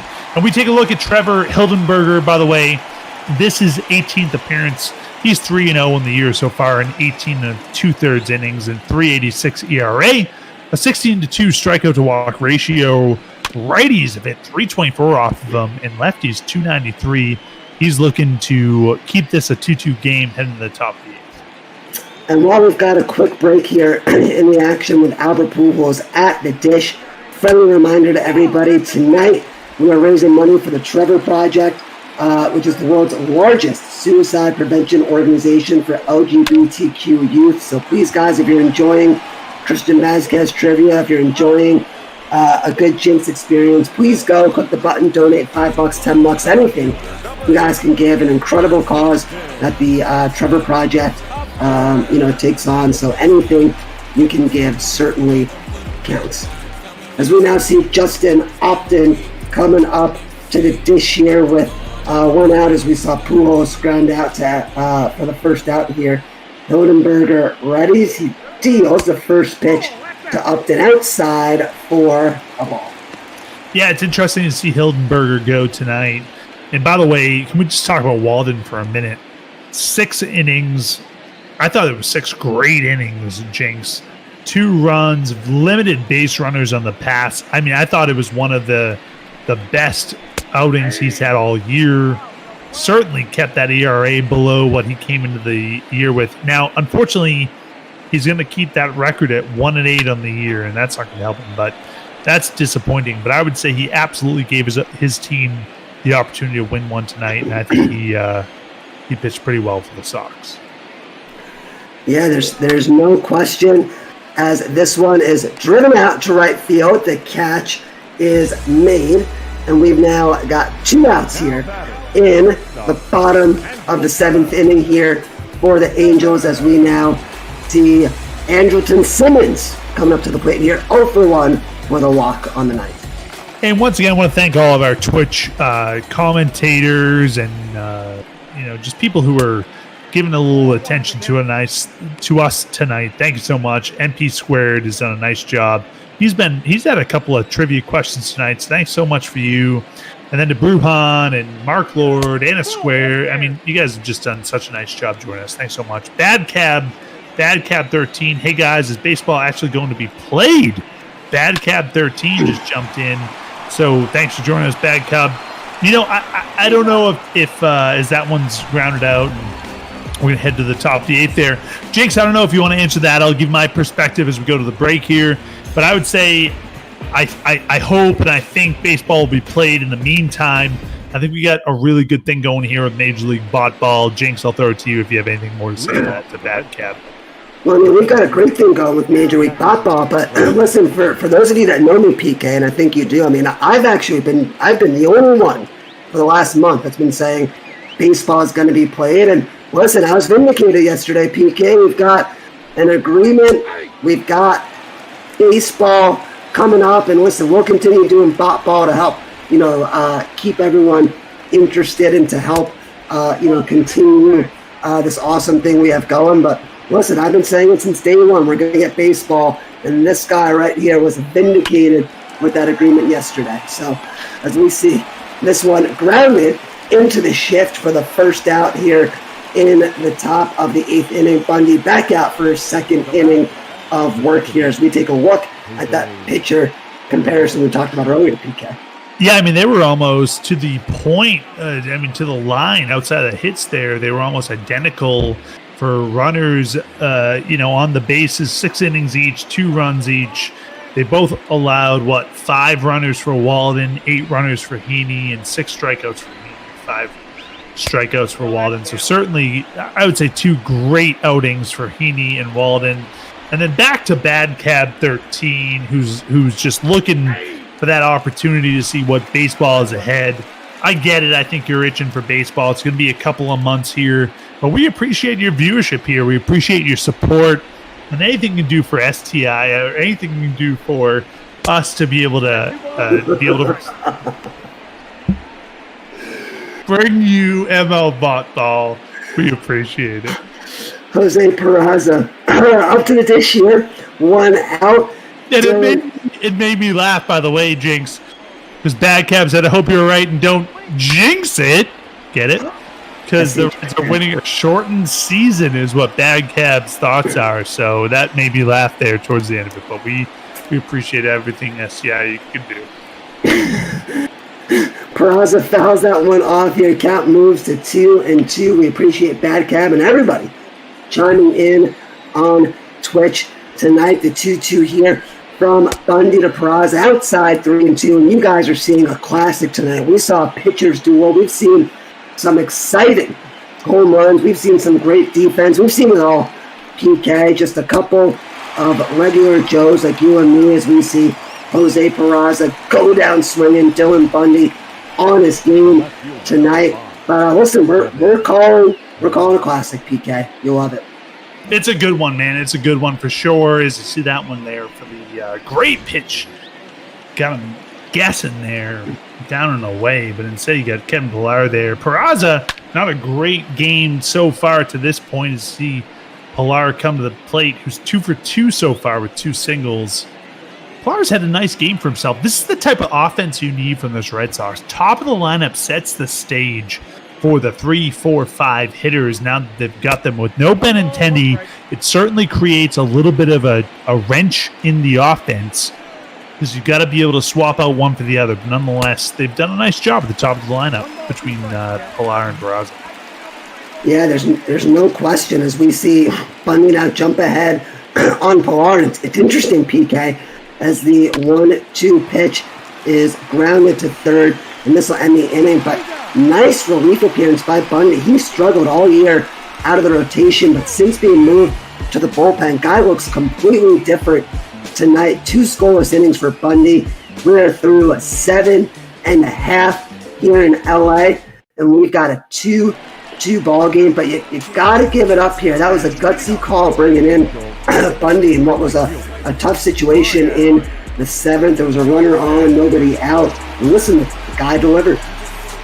Yeah, he did a great job on that one. You can't blame him for that. And meanwhile, he's got Brian Goodwin come to the plate. 0 for 2, 2 strikeouts. Hopefully this gives the opportunity for Hildenberger to be able to do something and keep this tie going moving into the top of the 9th, because we've seen, Jinx, you and I especially, we've seen this Red Sox bullpen blow plenty of leads in the 7th or 8th inning. That certainly would like to avoid that one here in the 8th. Yeah, there's no question as that one grounded back to the pitcher. Hildenberger makes the play. The throw the first is in time for the first out here. And can Hildenberger now, to your point, match the effort we saw out of Bauer? This game now down to a battle of the bullpens as we see Anthony Van Boom stepping up here to the dish. First pitch fouled off for a strike. And you mentioned it, PK. The Red Sox have had 2 Achilles heels all season long. Achilles heel 1 has obviously been just the inconsistent and up and down offensive production. And then Achilles heel number 2 has been the back end of this bullpen. We saw Brandon Workman struggle in a big way, get taken out of the closer's role. They really haven't been able to find any sort of consistency here. So Hildenberger, continuing what he's done so far will be pivotal as we get going here, as that one's driven for the second out here. Yeah, and oddly enough, is last night the Angels won 4-2. They won in scoring 2 runs in the 8th inning. 2 runs in the 7th and 2 runs in the 8th to win the game 4-2. And Workman got that loss. Went 0-3, gave up those 2 runs in the bottom of the 8th inning. So clearly Workman has that opportunity. As that one singled in the right, this game certainly isn't over, as it's tied and trying to hit into the top of the 9th. But nonetheless, it's gives a little bit of motivation to this team to make sure they don't have to do the Workman who stinks.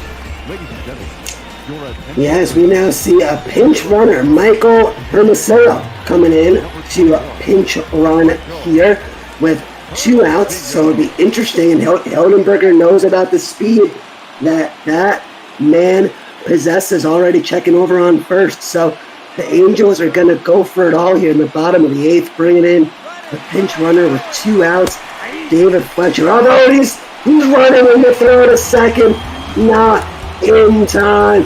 Hermosillo swipes second. Didn't even get a great jump with that pure speed just on display, as the throw by Christian Vasquez unable to get him.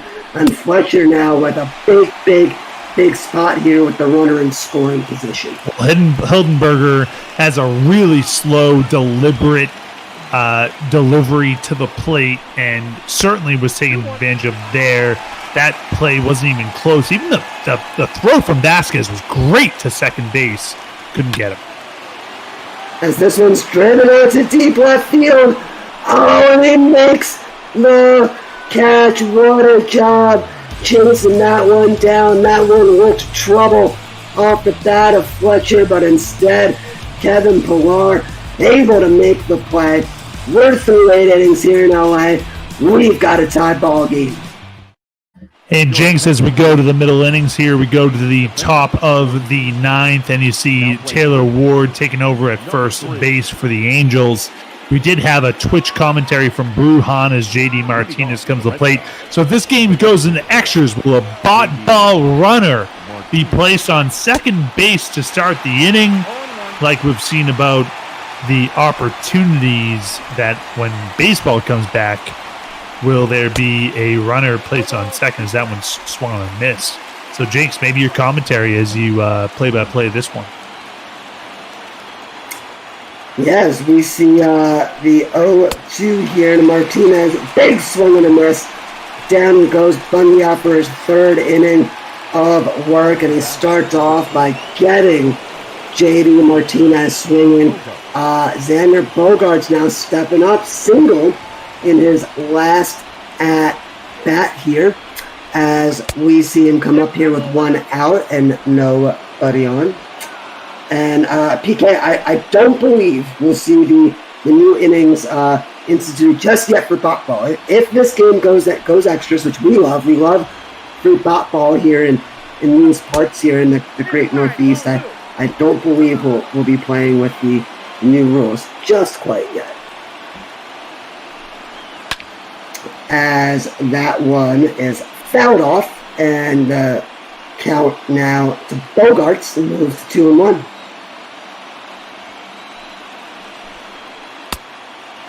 Big swing and miss there from Bogaerts as the count now evens up at 2 apiece. Bundy working quick. He's ready to deliver the 2-2 to Bogaerts. Big! Oh, he fouls it off. I thought he got him swinging there. He got a little excited. It happens to me from time to time. Just got a piece of that one. That was way inside. Just got a piece out of Bundy. And now that one misses low. Count's now going to be full with the always dangerous, struggling but dangerous Rafael Devers on deck.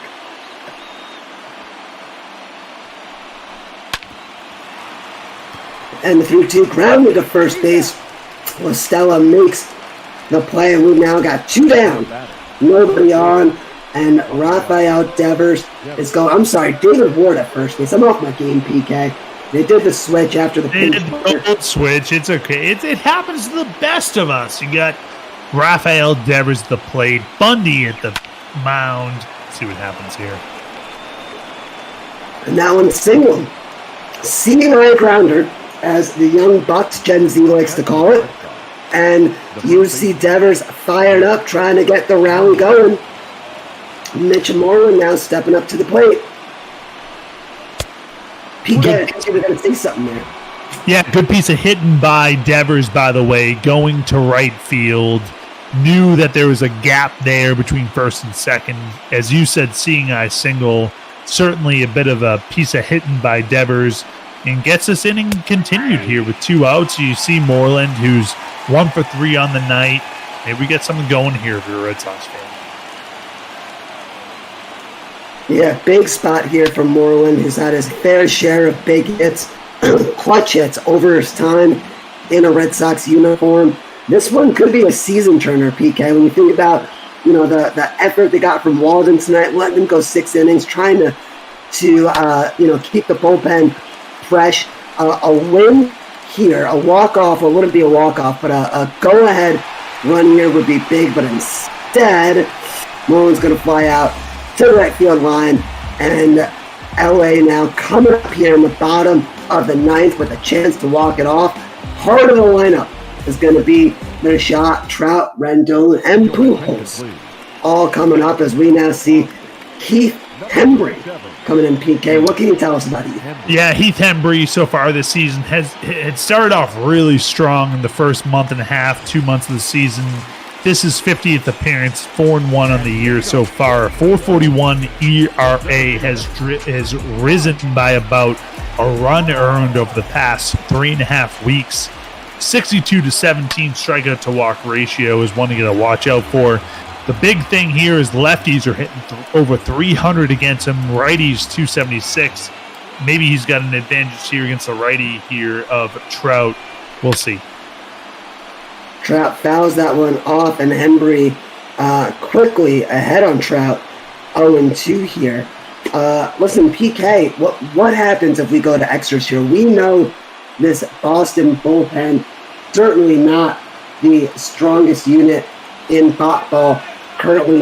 You gotta imagine they're hoping to get out of this one unscathed as Trout goes down looking for the second time tonight. Trout rarely strikes out, and instead Boston has now sent him down looking twice, which almost never happens. You got to wonder if maybe something's going on with Trout. Yeah, potentially. I think he also might just be getting fooled by what the Red Sox bullpen is pitching. But you said it's not the most successful bullpen in the world, but Hembry certainly pitched a great pitch there, just like he did to Rendon there on the outside corner. So maybe Hembry's getting a second life here towards the back half of the season. Nonetheless, if you continue on to this game beyond the bottom of the 9th, into extra 8 innings, into free baseball, the Red Sox have a couple of pitchers ready to go. You see Josh Taylor, you see Austin Bryce warming, so they've got arms ready to go. Doesn't mean they're quality arms, but they certainly are arms ready to pitch. And the 1-1 here from Hembry to Rendon misses just outside, and the count now moves to 2-1. So I'm going to PK to that point. You got to get out of this inning. And then listen, I think the Red Sox got to score top of the 10th, maybe top of the 11th. But the longer this game goes on, the more and more it favors the Angels, especially since they've only used one reliever so far. And Dylan Bundy's stretched out. He could probably go another 2-3 innings if they really needed him to. So big spot here from Hembry to Rendon. 2-2 count here. 1 out. Nobody on. Bottom of 9th inning. Game's tied. This one grounded to first. The play is made, and that'll be 2 outs as Albert Pujols now will step up to the pitch. Yeah, gotta hand it to Hembry here. He made Trout strike out looking on a nice off-speed pitch in the middle inner half of the plate, and then Rendon there goes opposite field to Moreland for the ground out. Hembry's done a nice job getting these big hitters off balance We'll have one more ahead of him here with Albert Pujols. And the 0-1 from Hendricks to Pujols. Big breaking ball, and that one's going to miss outside, and the count now moves to 1-1.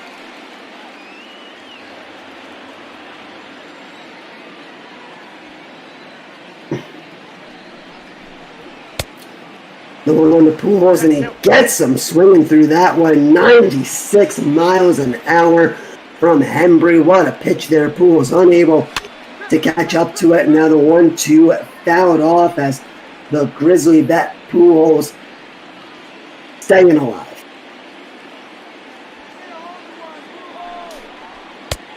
The 1-2 again gets him swinging, and there it is. Hendricks works a scoreless 9th inning. We've got free ball coming up, heading to the top of the 10th inning. 2-2 ball.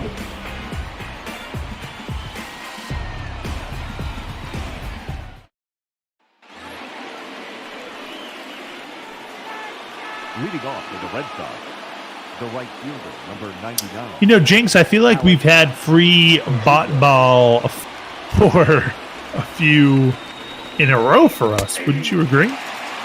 We have. Listen, the bot ball Twitch community loves a PK and the Jinx call so much. They demand extra bot ball just to hear us call a game for a little bit longer. Listen, you got to give the fans what they want, PK. We're just a couple of guys here to deliver a great bot ball experience. What can I say? True.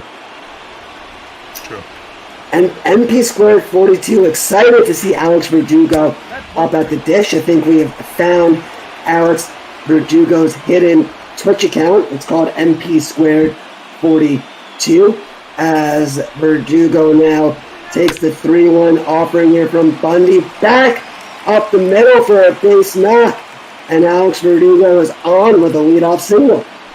Well, we're going to, a nice piece of hidden by Alex Verdugo there. We go to Christian Vasquez, which means Christian Vasquez trivia, which so far tonight has been Rally Monkey trivia due to the Los Angeles Angels.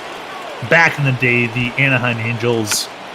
And we talked about a couple of Rally Monkey stats for them. But what song did the Rally Monkey jump to? What song did the Rally Monkey jump to? Oh, back to you, James. Vasquez bunts that one down the first baseline. They're going to get the runner at second, and they get the double play. Back to first. Oh my goodness, what a mistake there by Christian Vasquez. He tried to bunt the runner over to second. Instead, his bunt was absolutely awful. And Vasquez, not the fastest horse in this race, and they're able to get him at first. Oh my goodness, talk about a rally killer, PK. That could end up being the moment which defines this one, as we're going to see this one driven down the third base line into the shift. He's going to go for two. There's nobody there, and he's in at second base. And listen, what a turn of events. You think about Christian Vasquez gets the double play. If somebody was on base, even on first base, look at that. Third base was completely empty. Vasquez could have scored. Instead, Jackie Bradley Jr. went in at second base. Good for him, but that now makes the Vasquez bunt hurt even more, PK. James, do you have any answer to the Christian Vasquez trivia? Who let the dogs out? That's my guess. Love that song. Good song. Good song from the late 90s, early 2000s. You reacted very quickly.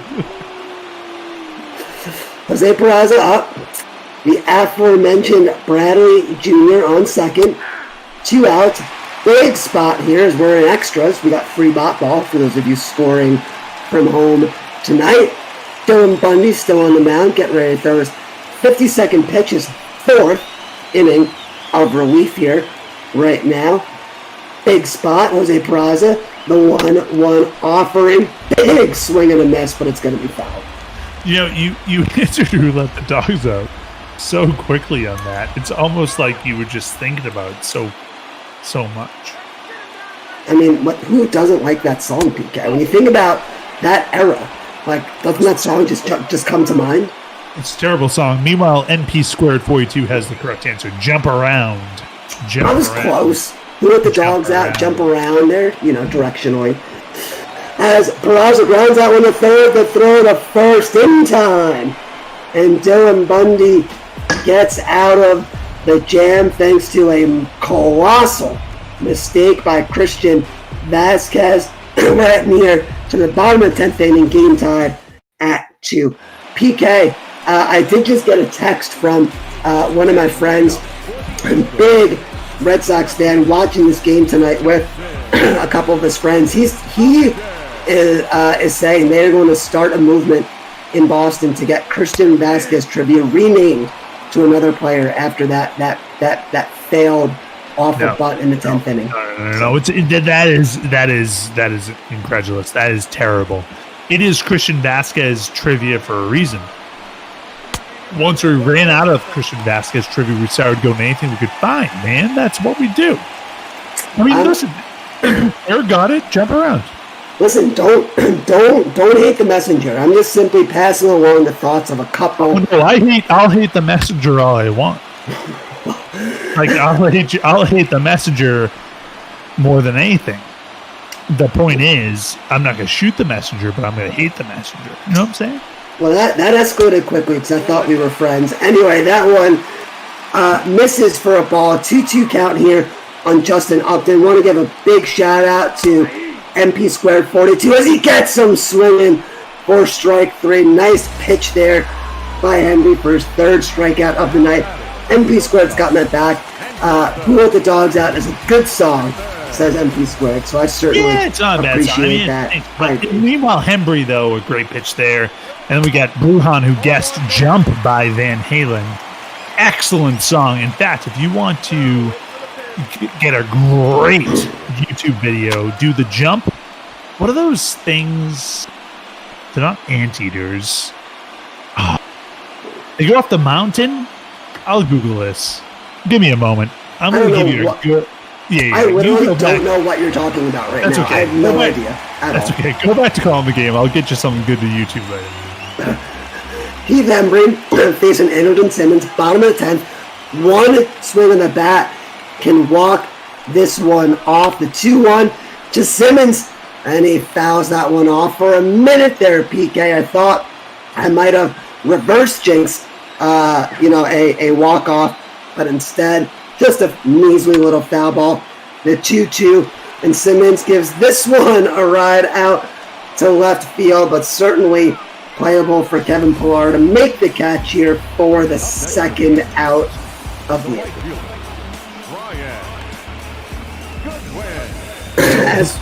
I'm still looking for that video. So we see Brian Goodwin stepping up here to the dish.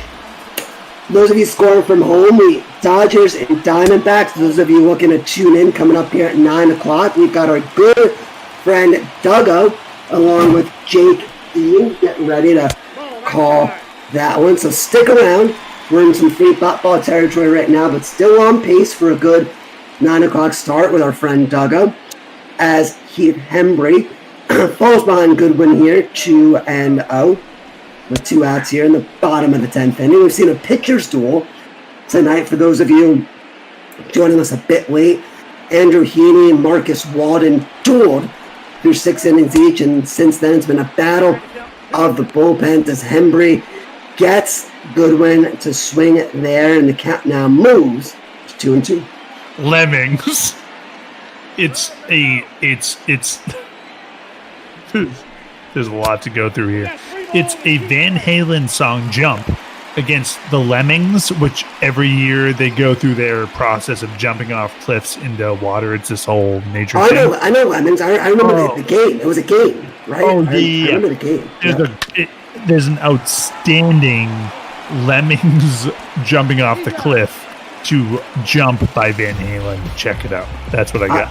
I will have to check it out as we are through 10 innings here in LA as Hembry gets out of it. We're going to the top of the 11th inning here in LA.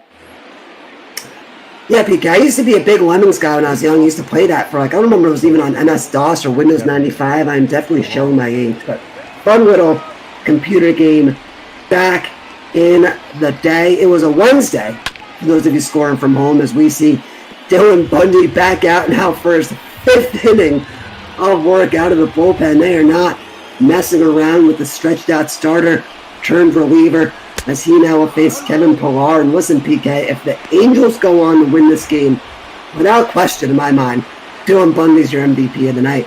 Coming out of the bullpen, 5 scoreless innings so far, PK. He's done outstanding. Bundy out of the pen in relief, who, by the way, you did a great job, because that one's grounded to third and snagged by off the bag. Wow.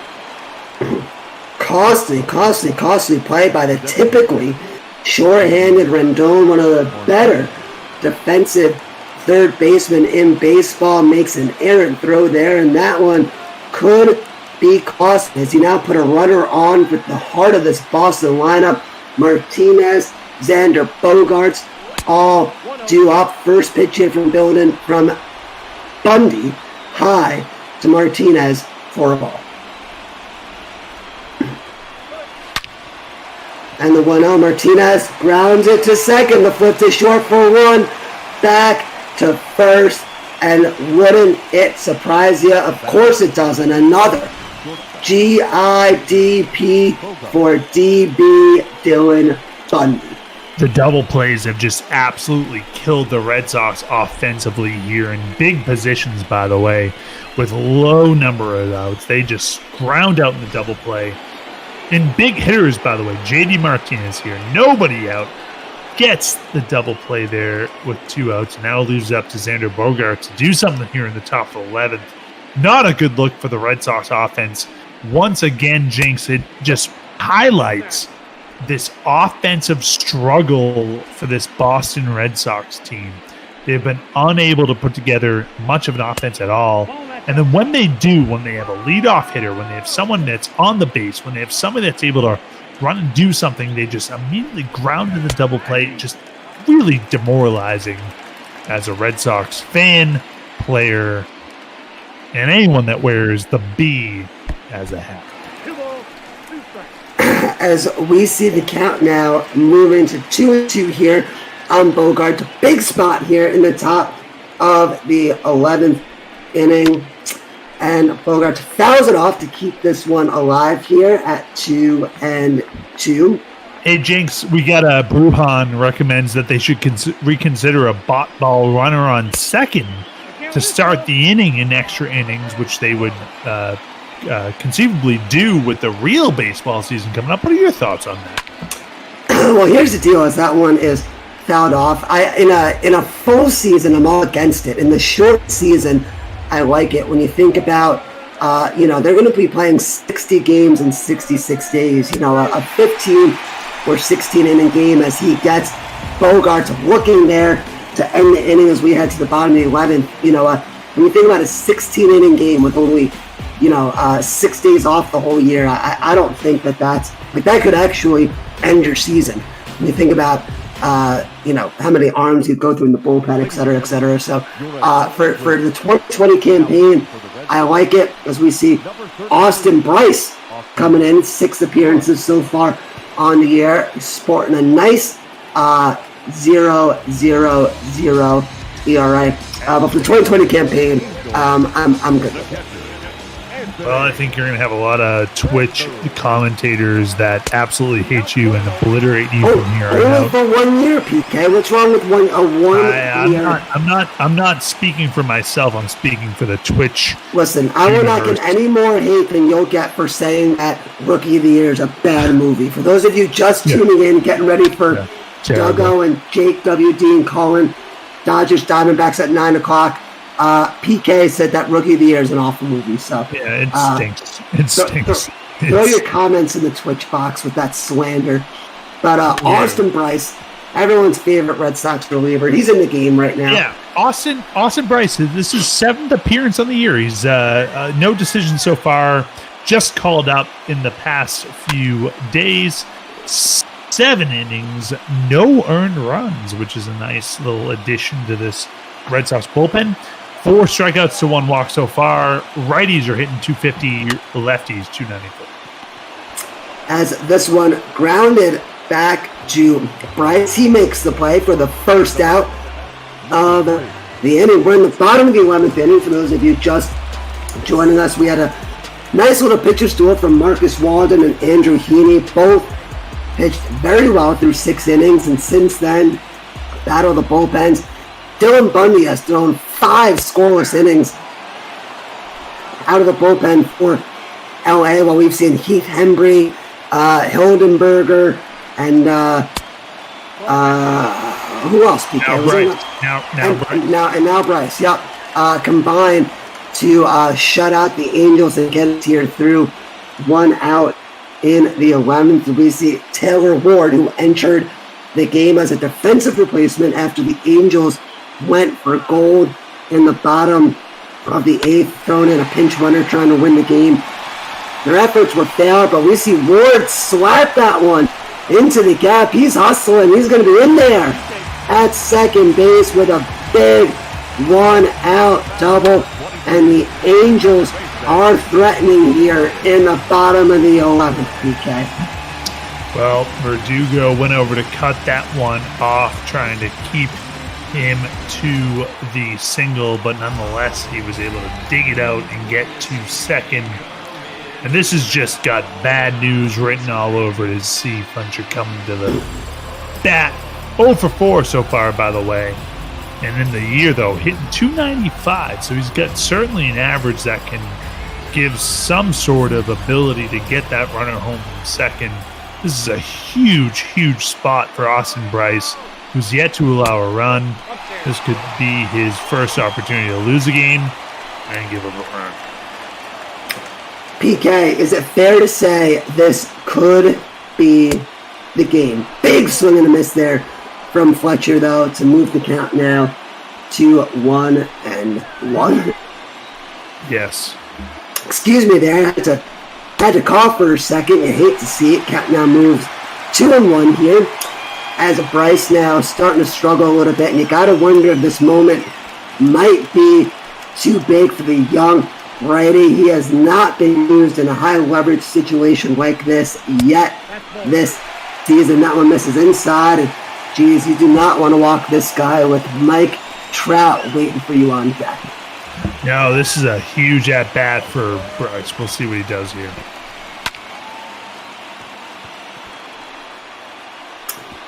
Popped up. Oh, and it's going to fall in. Oh, my goodness. That one falls in for a base knock. I thought for sure that one was going to get caught, but obviously, due to the uncertainty, Ward unable to start running from second, and now the Angels have runners on the corner with just 1 out for Mike Trout. What drama we have here in LA, and you see it, PK. Even Heidi Watney has no words for what she just saw. She has no words for it whatsoever. Verdugo, though, allowing that ball to drop is just inexcusable from the right fielder for the Red Sox. Just unacceptable to allow that one to drop. And now the Angels are just a bloop away, a deep drive away, a grounder away. Tough spot for sure now for Bryce to get out of it.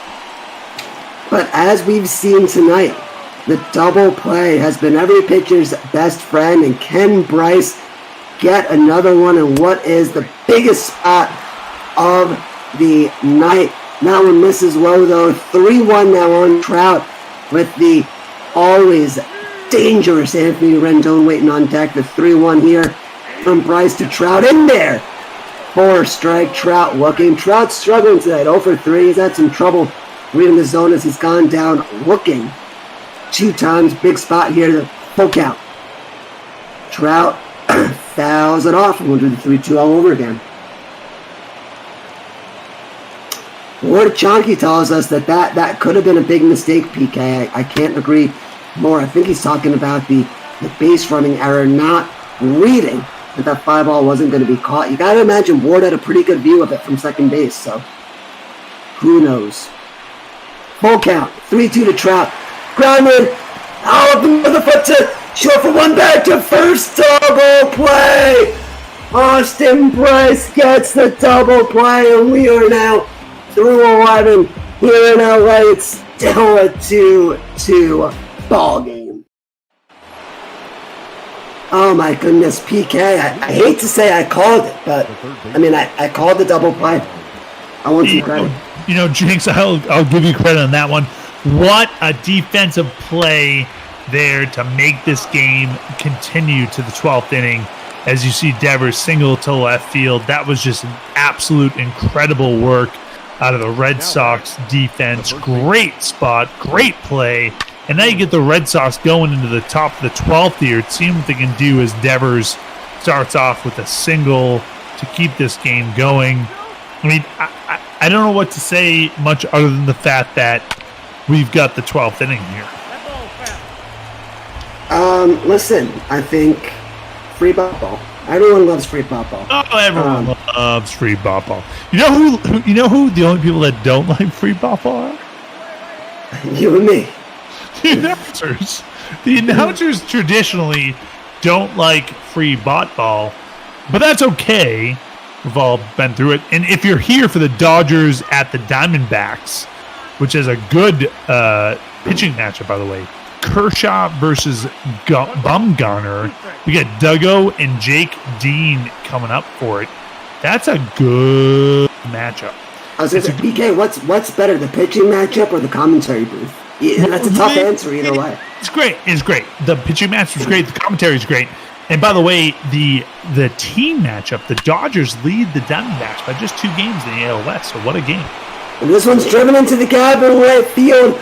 Runner running third. They're going to hold him. They're going to hold him at third base. Oh my goodness, that one was smoked into the gap by Mitch Moreland. And we are finally starting to see the wheels start to come off here for Dylan Bundy. And smartly, they're going to take him out and bring in Keenan Middleton. But listen, Middleton has struggled on the year, PK. You see the stats, a 5.25 ERA. Both righties and lefties are hitting over 300 off of Middleton on the spot ball campaign. You gotta question here, why not turn to a better reliever with runners on the corners and nobody out? Well, last night they won this game 4-2. They won the first of this series 4-2. Joe Madden decided to go with Kenyon Middleton this year. This is 27th appearance. He's 2-0 with 24 innings, a 5.25 ERA, and both righties and lefties hitting over 300 against him as that one hits him. Oh no! You hate to see it. You literally hate to see it, PK. Alex Verdugo clutching the elbow. We are hoping that it is nothing serious, but he will need to come out of this game. As soon as we get the MRI, we will certainly report it back to the folks at home. You hate to see it. What are the chances? Verdugo, just as Benintendi's about to come back from his injury, Bogarts came back from his injury. Now you got Verdugo battling what could be hopefully nothing more than soreness, but geez, the possibility exists that it could be more serious. So you got a pinch runner come in with Puello coming in. Cesar Puello. Jinx, tell us what you know about Cesar Puello. Well, Cesar Puello is in as a pinch runner, but instead, let's talk about the guy at the plate, Christian Vasquez. PK, forget about Vasquez trivia for a second. We'll get to it because the fans demand it, but this spot is gigantic. The bases are loaded, PK. It's a tie game. We're in the top of the 12th inning. There's nobody out. Christian Vasquez, who has already homered tonight, up at the dish, facing the reliever, the struggling reliever for the Angels in Middleton. 2-1 count here. There's no place to put Vasquez. Here comes the pitch.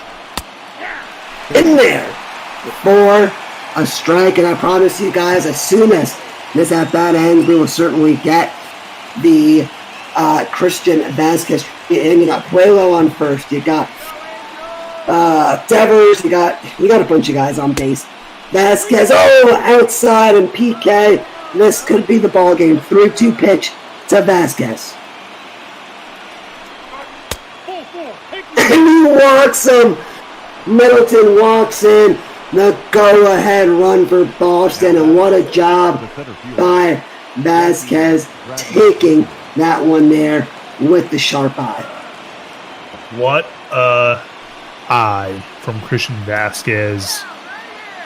The next Christian Vasquez trivia, by the way, if you don't want to water down this incredible inning here in the 12th inning, which so I'll just give the answer. SportsCenter did an ESPN commercial, or ESPN did a SportsCenter commercial, which showed one of the executives having to make budget cuts, leading to the release of the monkey, and the monkey pleaded by raising the rally time sign. So that would be the trivia. Is there a question in there, PK? Bases loaded.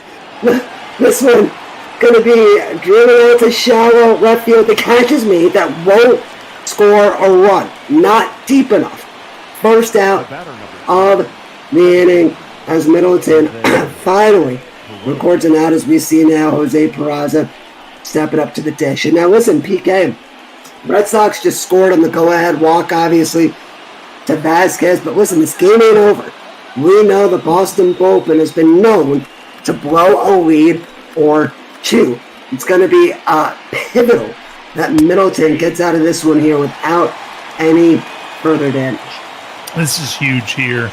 I mean, Peraza can put a couple of runs on the board, give a little extra support to the Red Sox here. We'll see if it happens, but otherwise, you're not out of the game yet here if you're an Angels fan. Yeah, no doubt here as the 0-2 from Middleton to Jose Peraza just misses inside for a ball.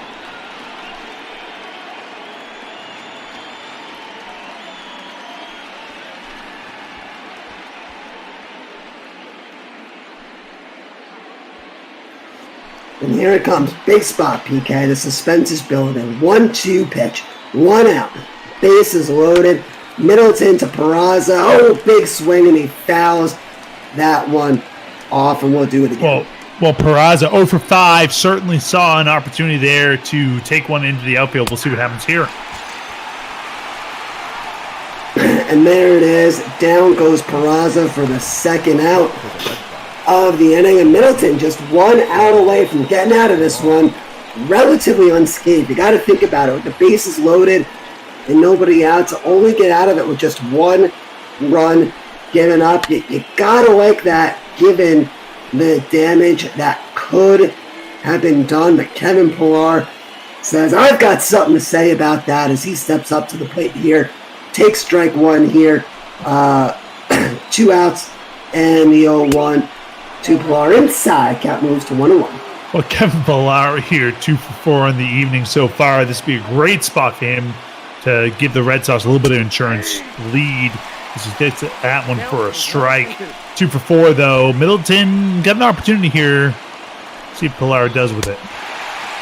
Big swing and a miss for strike 3. Middleton gets out of the jam, but not before walking in the go-ahead run. We're through 11.5 here in LA. Boston's got a 3-2 lead. Your attention, please. A defensive change for the Red Sox. All right, as we see now, Cesar Puello take over in right field there for the Red Sox. And there it is, Josh Taylor, 8 for 11 in save opportunities on the air, sporting a crisp 0.67 ERA coming in for this one to close it out here. And he'll start off by facing the big free agent signing of the offseason for the Angels, Tony Rendon. Well, Taylor's had a great season for the Red Sox so far. This is 32nd appearance to date, 3-1 on the year so far. 8 for 11 on save opportunities as Workman got demoted out of that closer role, and Taylor got brought into it in 27 innings. The ERA just a .67. Great season so far. As he gets Rendon to ground out for the first out here in the bottom of the 12th. Best part of Taylor has been that ability to walk-out strikeout ratio. Great opportunity there. He's done a nice job. He continues here to start off here in the bottom of the 12th. Makes you wonder why maybe they wouldn't have brought Taylor in earlier in this game. Well, yes, they made a bet to try and save him for the save op, and so far it looks like it might work out as he now faces Albert Pujols here with one out, nobody on. Boston jumping ahead in the top of the 12th inning for those of you that may have missed it. Bases loaded walk to Christian Vasquez, everyone's favorite trivia answer, to take the go-ahead lead here for Boston. And now Taylor in to close it out as that one misses. Low to Pujols, count moves to 2-0. For those of you joining us looking for the Dodgers and the Diamondbacks, that game coming up next. Our good friend Duggo and Jake W will be on the call, so stay tuned for them. But we're here in LA looking to see Josh Taylor close this one out here in extras. As we see Pujols with a big swing and a miss, and the count now moves to 2-2. Taylor looks good on that fastball, man. 96 miles per hour. The lefty going to the righty there. That's a tough pitch to hit. Taylor's doing a nice job fooling the righty there. Shout out to everybody who's joined us on Twitch tonight, as this one is driven out to left field, but the play is made by Pilar for the second out. We've got Crowworthy in the box, shouting out. We got 47 viewers, so hey, we'll take that. Thank you, Crowworthy. Ward Chonky says that could be a big inning for Boston. It seals the deal. So thank you to everybody, Crowworthy, Ward Chonky, for chiming in. We do love a good Twitch community that tunes in, and this will be our last shout out tonight for the Trevor Project. So obviously we do incredible work supporting the LGBTQ community. So any money that you can give, if you enjoyed Extra Innings Pop Ball, if you enjoyed PK, if you enjoyed the Jinx, donate some money, as this one is driven out to left field. In there for a single, and this game ain't done yet, PK. Yeah, Upton does not want to let Jinx and PK go to bed. So he's just going to continue this on as we get a pinch runner at first base for Upton. Brandon Marsh going to take over for the pinch running duties. And meanwhile, we get the opportunity to see Simmons to plate, who's 0 for 3.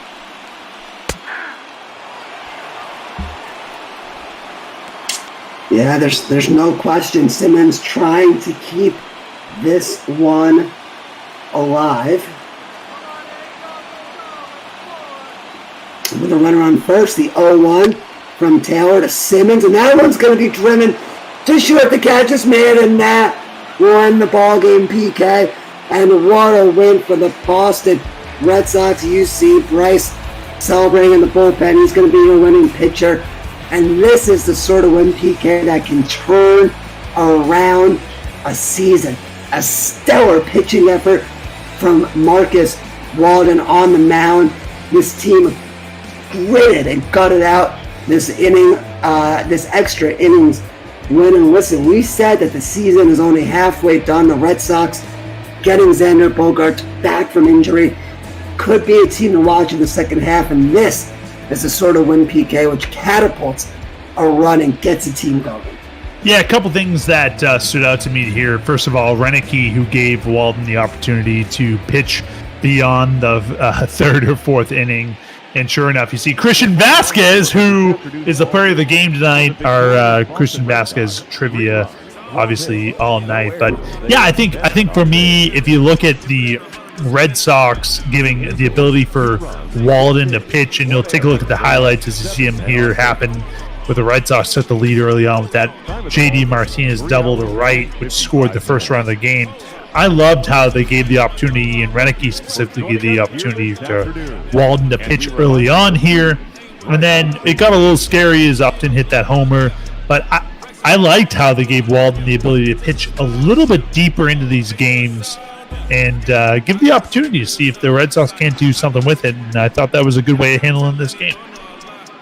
Yeah, there's no doubt. And listen, PK, as we look through and see the highlights, we've got our good friends Duggo and Jake Dean joining us. Gentlemen, I don't know how much of the game you guys caught. I'm sure you caught some of the extra innings, which everybody loves some free pop ball. But any outsider takes on this game that we might have missed? I just loved the fact that the man who's on my first baseball jersey ever, Justin Upton, got one deep there. I'm just sad that the Boston Red Sox ended up winning. You and me both.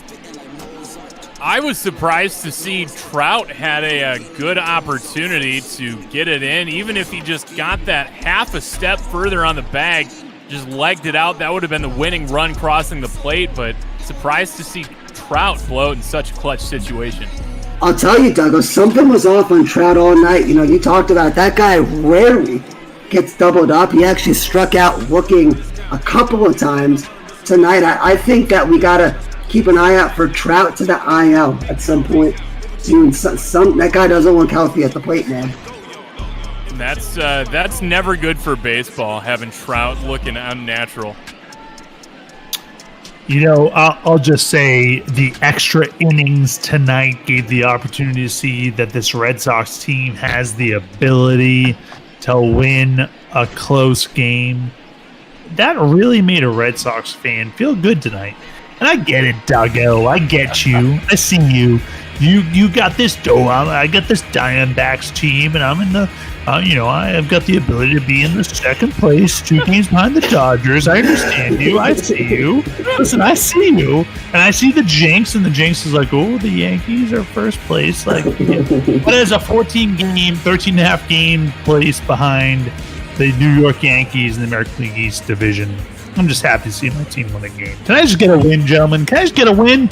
You did. You got it win, PK. Congratulations. Thank you. All right. That's all right, all, guys. that's all I wanted. As we run through the box score here, you saw Christian Vasquez, your player of the game. The aforementioned, the famous man, the name of Christian Vasquez trivia, had a big home run tonight. Couple of runs batted in. And listen, we're going to go to the post-game here, and we're going to turn it over to Duggo and Jake W. Dean as we get ready for Dodgers and Diamondbacks. And I don't know if you guys heard us, but we actually debated. I don't know what's better, this pitching matchup or the commentary booth. It's a debate.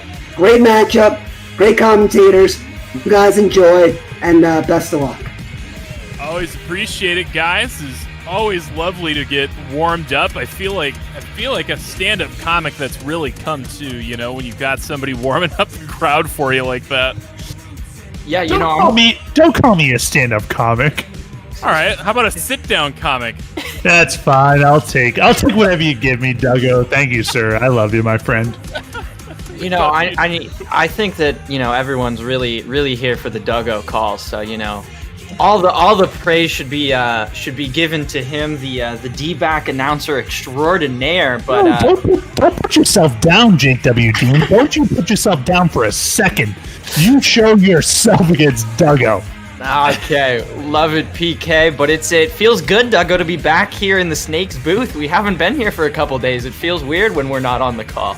No, I'm confused what happens when we see these Diamondbacks games. Neither of us on it, I'm sitting watching from my couch the last 2 days. It's kind of a disorienting feeling, I gotta say. Indeed, and a little bit of change here from the previous few games against the Dodgers. We'll see Starling Marte return to his rightful place as the leadoff hitter for these Diamondbacks. Went to the bench for a little bit to try and hopefully get his head right, but he was complaining about not getting enough playing time, so hopefully he enjoys the playing time he's going to get here for at least the next few days. Hopefully he gets himself out of that slump a little bit, as we saw the Red Sox maybe start to get themselves out of a slump. The Dodgers were able to take yesterday's game, but the Diamondbacks are home at Chase Field, ready to beat the Dodgers, because who likes the Dodgers? Clearly not any of us here in the Valley. But no, it was a heartbreaker yesterday, man. Outside of, Will Smith, it was really pretty even game, just nothing really going for either team. But Will Smith, 3 home runs, 5 RBI. As we saw the Phillies guys kind of being like, oh, I never saw that coming. I gotta say, I loved every time that Mike brought that up because you could see Cookie losing it somewhere. like every time he's like, man, this power surge out of nowhere. And like Cookie's like, it's not out of nowhere. Like every time, it was so incredible to watch. It almost made up for the fact that it was a 7-2 loss. Well, what might help you out there, Duggo, is that the Diamondbacks still are in possession of that second wild card slot, and the team ahead of them, the Cincinnati Reds, lost earlier today on the broadcast of Hines and Brandon Ross. So chance for the Diamondbacks to tie it up in the wild card slot, gain a game back against the Dodgers, who they're now 2 behind in the standings. And there was never a better man to put on the mound to do it. Madison Bumgarner, the D-backs ace, Mason Saunders, the Bull Rider, headed to the mound here tonight. Should be a great pitching matchup overall, as Mookie Betts, the right fielder here for the Dodgers, is going to lead it off. First pitch from Bumgarner.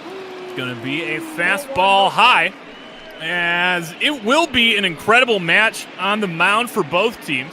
Madison Bumgarner coming into today rocking a 10-3 record, a sub-2.5 ERA. Currently sitting. He's been a workhorse out in the National League here for these Diamondbacks. But it will be longtime Californian rival, and still in-division rival Clayton Kershaw going for these Los Angeles Dodgers. Both guys have been battling to lead the National League in a variety of categories, but, you know, there's some debate as to whether or not this stat's important, but pitcher wins. They've been battling up at the top of the leaderboard in the National League, as Mookie Betts is going to pop that one out to Eduardo Escobar in that big foul territory for the first out of the ball game. There you go. Great start. 3-pitch out for Madison Bumgarner, as he now has to face Chris Taylor, who's hitting just .259 on the season, but generally in some limited action, only has 10 RBIs on the season. Biggest problem for Taylor is the strikeouts right now, nearly a 3-to-1 strikeout to walk ratio. Not where you want to be, but does have a little bit of power, 5 home runs in his limited action, but takes that first pitch for a strike.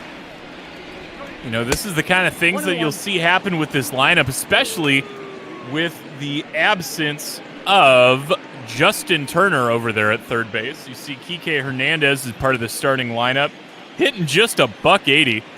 Granted, we've got a couple of those sitting on this Diamondbacks roster, but, you know, not exactly what you want to see outside of the catcher's position. No, but both of our catchers are also hitting at that, so, you know. What I'm saying is that one's golfed out of the outfield. Retreating back is Seth Beer, not David Peralta. That is weird to say, as Beer rakes that in for the second out of the inning. Yeah, in case you're not aware, David Peralta went down with a pretty serious injury, going to be 1 to 2 months before the Snakes get him back. Seems like a repeat of the 2019 season, so unfortunately, Seth Beer had to move out to the outfield, and that meant the abominable Yasmani Tomas had to come up and make his 2020 debut yesterday, as Dodger great Cody Bellinger now at the plate, taking his hacks. You see the pretty aggressive shift. Even Eduardo Escobar, the one guy on the left side of the infield, is so far to that edge. But see, that was the real tragedy of last night, as neither of us got to sit there and rail about Yasmani Tomas all game. Don't worry, we're going to make so many Yasmani Tomas complaints tonight. If he messes up anything, I will be yelling at my computer monitor. I gotta say, though, like, did you see the amount of picks he made out of the dirt last night? Yeah, see, the thing is, for Yasmani Tomas, it's never been his defense that's really been his crippling factor. It's just been the fact that he strikes out every time at the plate. As Cody Bellinger just avoids a strikeout there, able to get contact on the low ball there, so the count remains 1-2. And that was the scary thing, man. That was part of the reason he earned that call-up, as that goes high 2-2. Down there at Reno, he was actually one of the guys striking out the least and had by far the best walk percentage. out of anybody. Best on-base percentage. His slash line down at Reno here in 2020. 245, 351, 456. 8 home runs and a 33 strikeout to 22 walk ratio. That I don't believe a second of that, but man, I will sit here on the false promises of AAA Tomas. Well, right now we're not worried about Tomas. We're worried about Cody Bellinger, who's battling in this at-bat. 8 pitches, somehow only 2 balls, though, so it's been a lot of fouls, a lot of just reaching out there, trying to make contact. We'll see if Bumgarner can retire him here.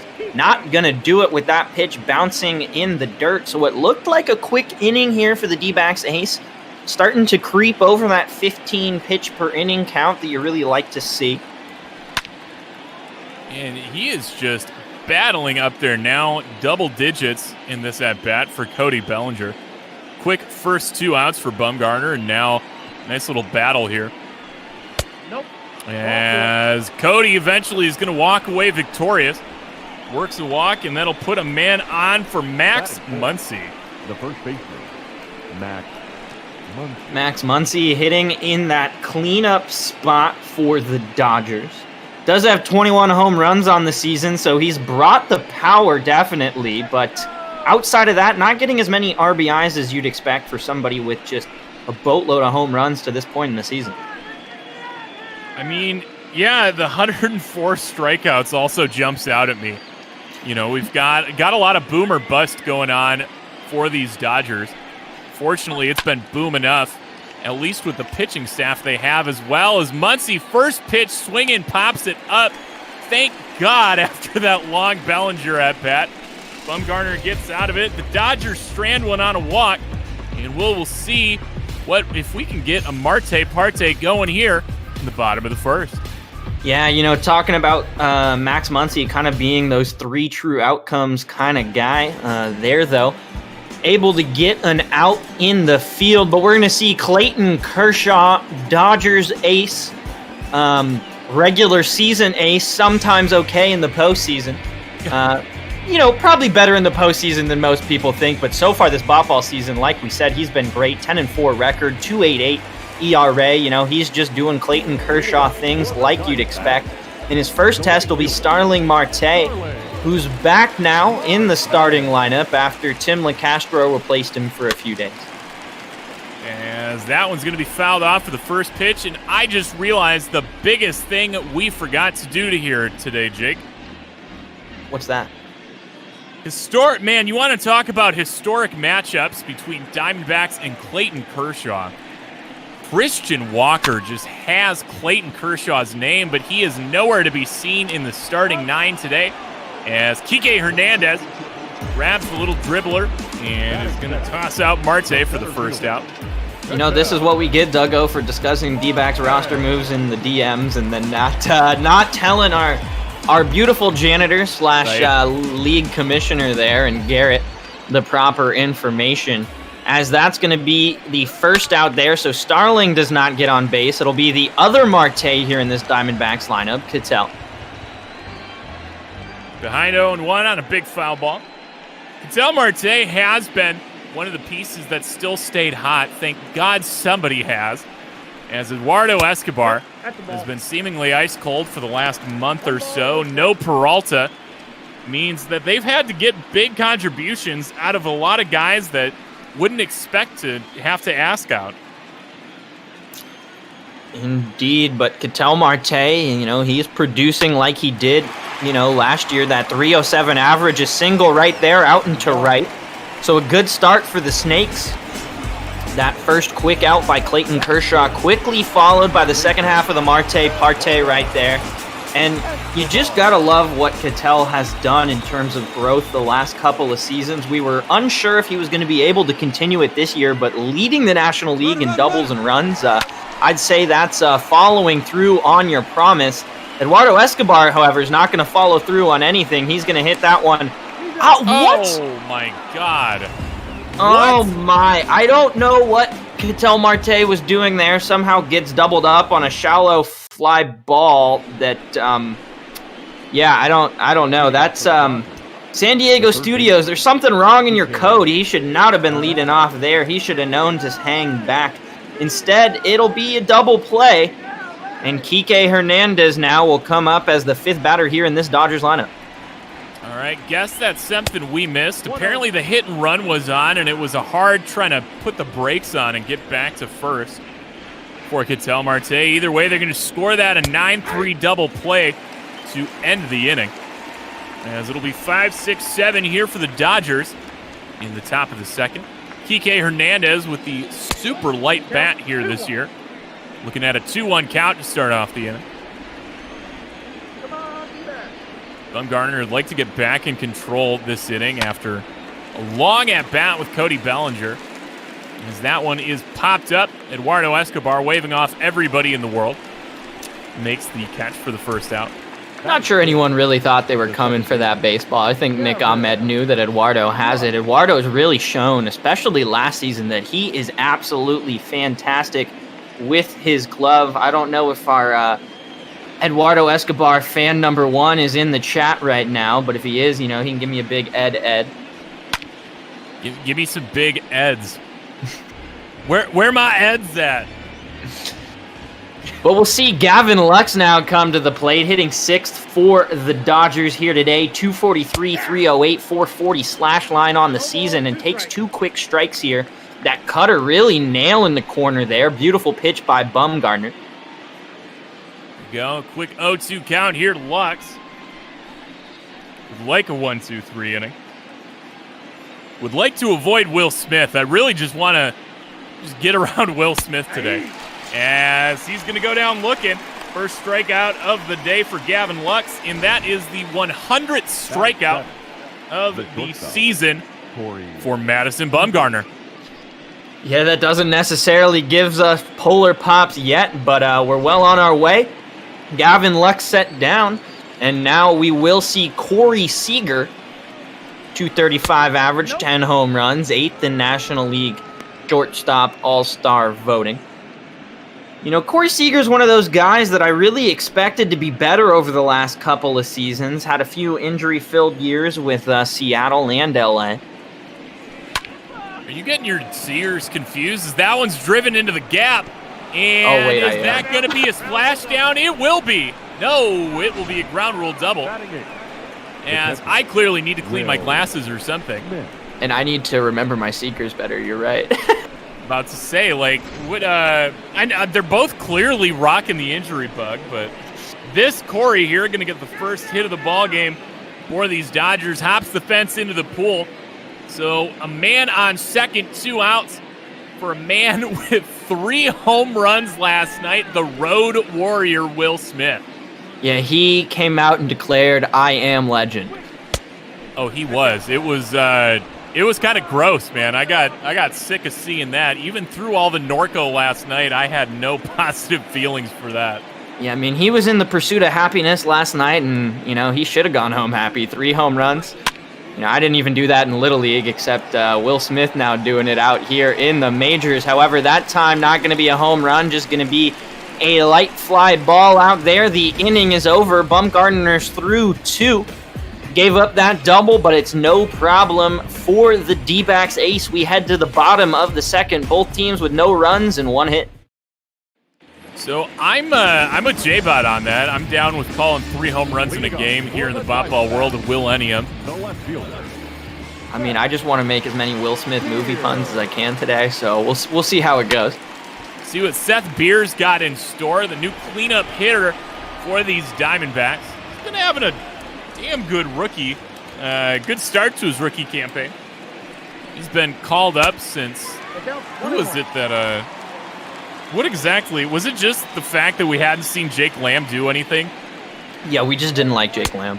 Nobody really liked Jake Lamb, as Seth Beers swings through that now, 1-2. Seth Beers been hit the ball really well in his limited time. 3 doubles and 3 home runs already, 7 RBI. And rocking a solid walk rate as, there we go, 7th strikeout of the year to go with 6 walks. As Kershaw gets his first strikeout of the day.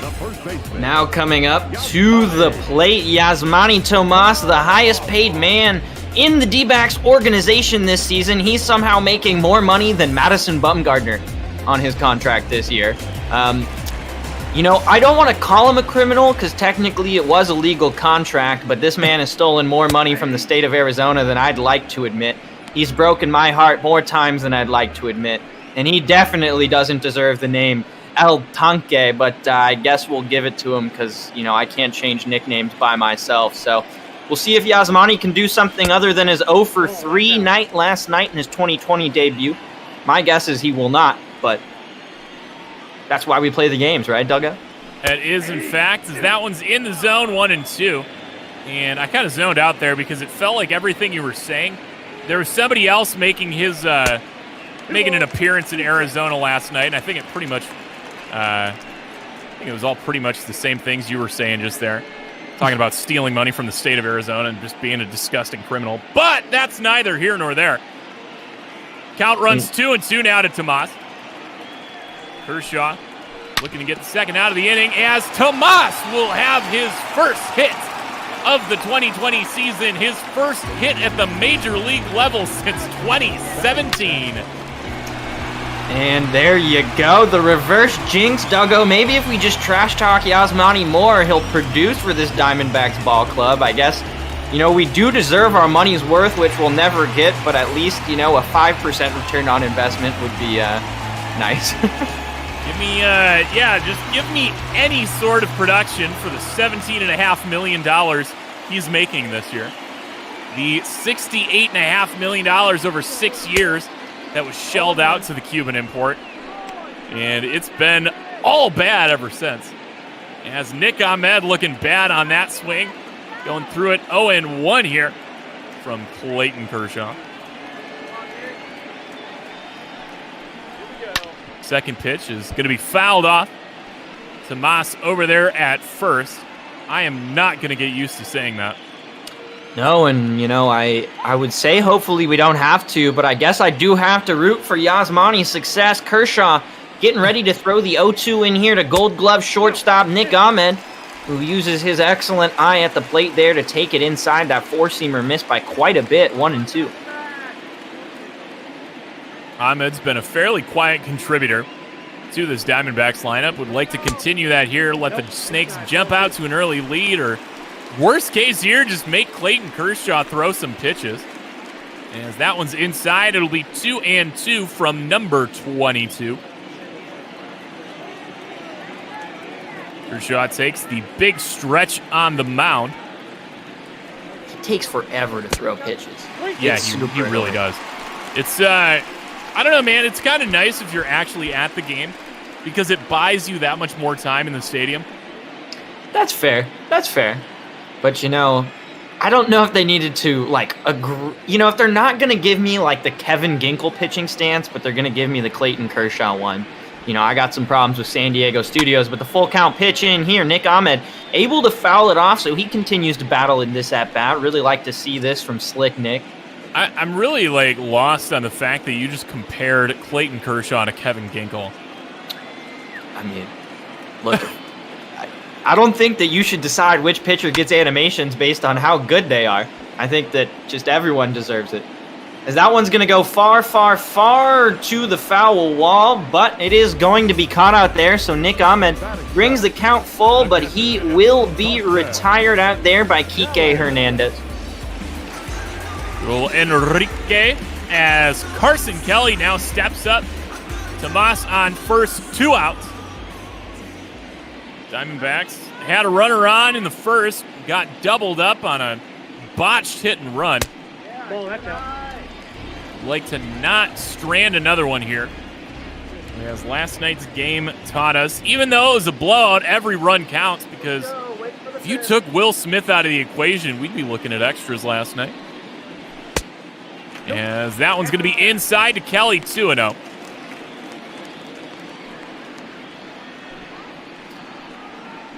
Carson Kelly. I'm just like crying. I'm looking down at the score sheet and I'm seeing Bumgarner on deck, and we're going to be robbed of seeing Bumgarner swinging the bat this year, and I absolutely hate it. Yeah, Duggo, you won't get any argument from me. The universal DH is universally known as being a trash idea unless you're a veteran MLB player trying to get more millions. However, the count to Carson Kelly somehow goes to 3-0. Not sure why you're pitching around probably the worst hitter so far in the Diamondbacks lineup, but then Carson Kelly takes a four-seam fastball directly down the middle. Not sure you could bullseye it any better there, so the count goes to 3-1. He actually does manage to take some walks, considering how low his batting average is. His on-base percentage being that close to 300 is a bit of a surprise. As Kershaw's back in it, it's full count. Oh my God, Tomas will be in motion on this. It's, Lumbering motion, but motion nonetheless. No. Yeah, this is weird. Payoff pitch to Kelly. Oh my God, the hit and run's gonna work. Yes. Well, not really. God, it won't. It almost, where I thought he was going to take the hard turn at second. I just got really excited about that. Instead, Kelly's going to have a 2-out single. Tomas will be safely at second. See, look at that. He could have had that. What is it? Oh, my God. Just kidding. It's Cody Bellinger out there. Never mind. And it's Yasmani Tomas, who's not known for being all that quick of a man, but Madison Bumgarner, Mason Saunders up at the plate now, and he takes an absolute hack at that one. Unfortunately, it goes foul. I was about ready to scream for a pitcher home run, but instead I'm robbed of that opportunity, and Bumgarner now trying to battle against his fellow ace. Just hoping we see something big. We've seen Bumgarner swing a decent bat this year. 5 for 31, a couple of doubles. I'm more impressed with the fact that he's got 7 walks in 38 plate appearances. Like, how? I don't know. That's the big one for me. As it's 2-1 here to Bumgarner. If Kershaw can get out of this one, he's due up first in the top of the third. 2 on, 2 outs here in inning number 2. Come on, throw a strike. Give me that 2. Oh, we got it. It's Deuces Wild. Deuces Wild here on Bop Ball primetime slot. 2-2 count, bottom of the second inning.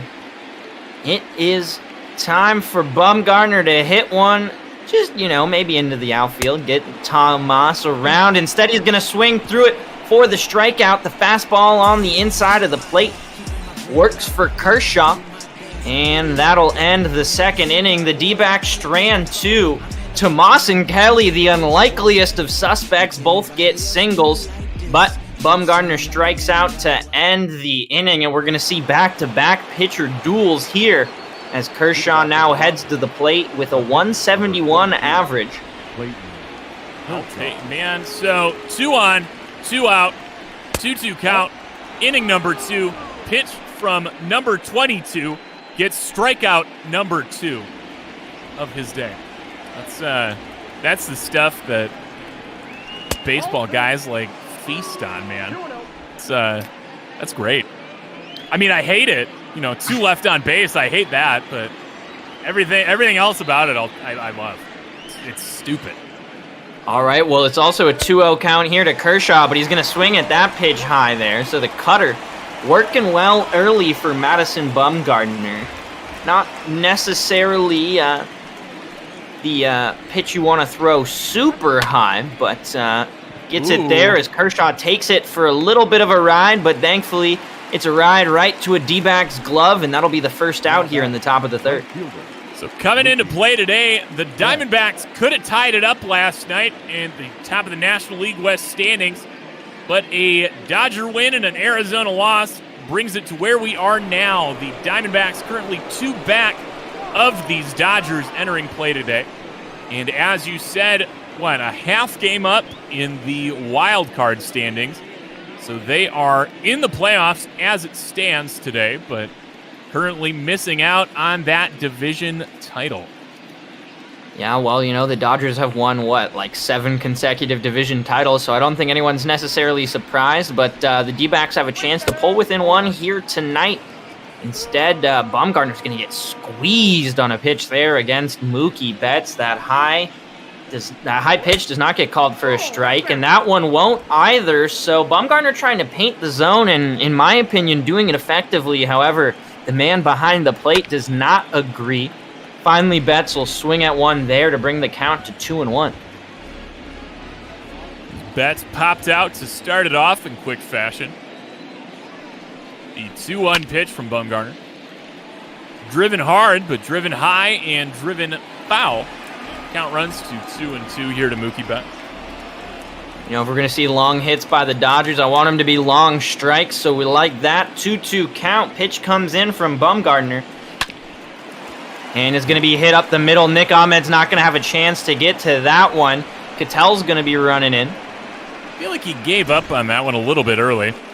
The left fielder, number 3. But, no, he was playing a little bit too far from the bag to get there. So nice hit up the middle for Mookie Betts. Dodgers have one on with one out here. Oh, that's out. Just the second hit of the ball game here for the Dodgers. Kind of expected something like that coming into it. You know, both these guys high up there in the whip category in the National League.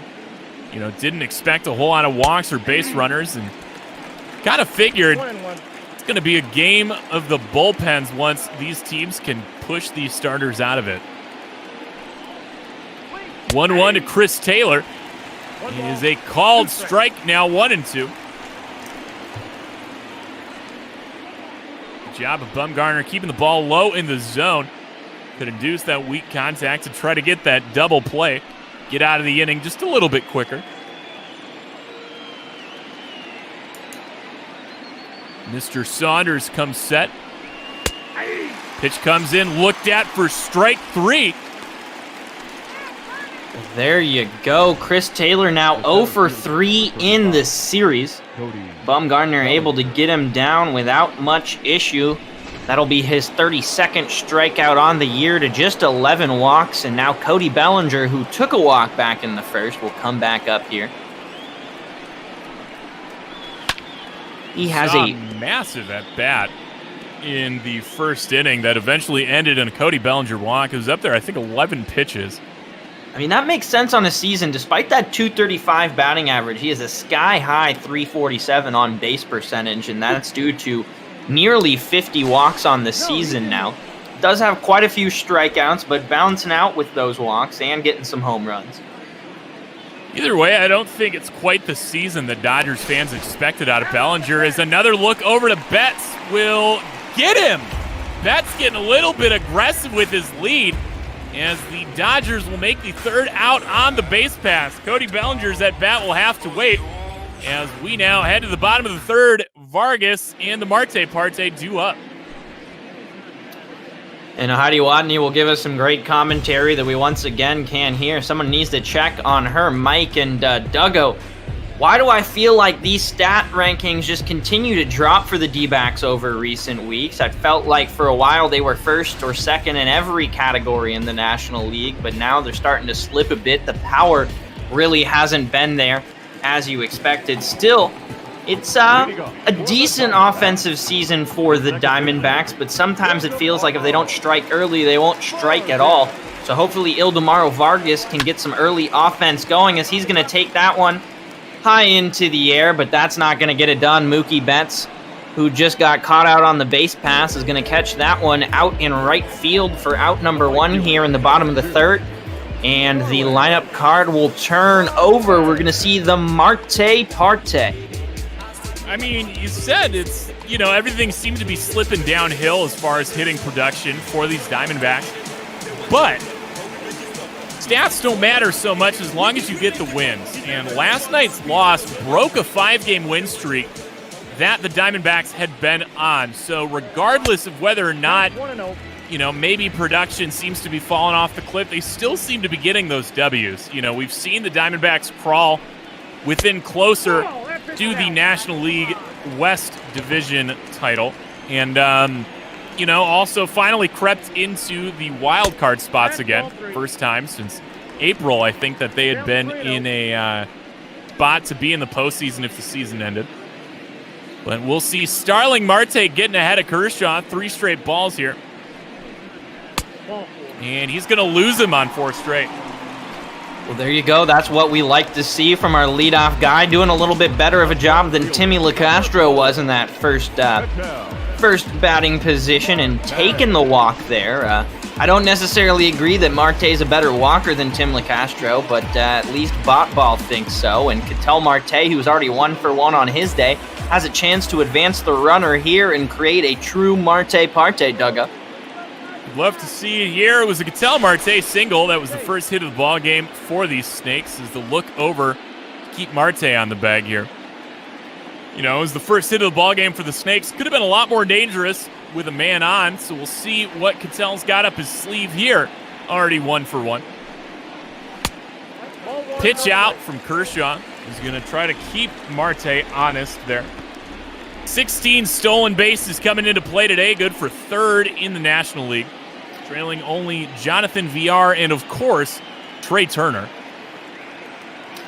Yeah, but I mean, at the end of the day, he does have 5 caught stealing, but the more interesting aspect is just how often, oh wait, sorry, it is a Marte-Parte there. As we're going to see that single we wanted. Unfortunately, Starling's not going to have an opportunity. Ketel hits it basically to the same exact spot out to Mookie Betts that he did with that single back in the first, so nothing if not consistent here today for Ketel. And Eduardo Escobar, the RBI king here for these Diamondbacks with 56 on the season, has a chance to add at least 1 if not 2 more here. We have seen Eduardo struggle a little bit with the strikeouts as of recent. You know, and honestly, I'd rather see that than a double play ball with Seth Beer on deck. Diamondbacks got a man on second and first. Marte-Parte on the base pass. Eduardo Escobar now staring down a 1-1 count here. Eduardo Escobar hit into that strange 9-3 double play. We saw Ketel get doubled up at first on a quick line out to right field.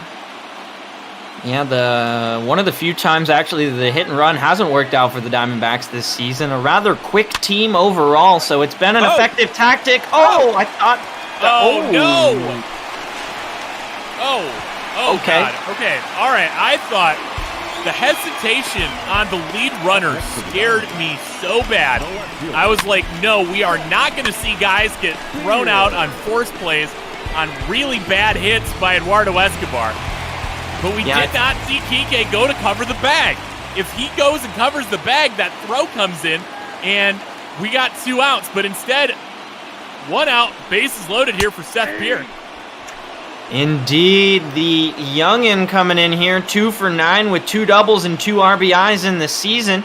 Or not in the season, excuse me, on the series. So hopefully he can add to it here.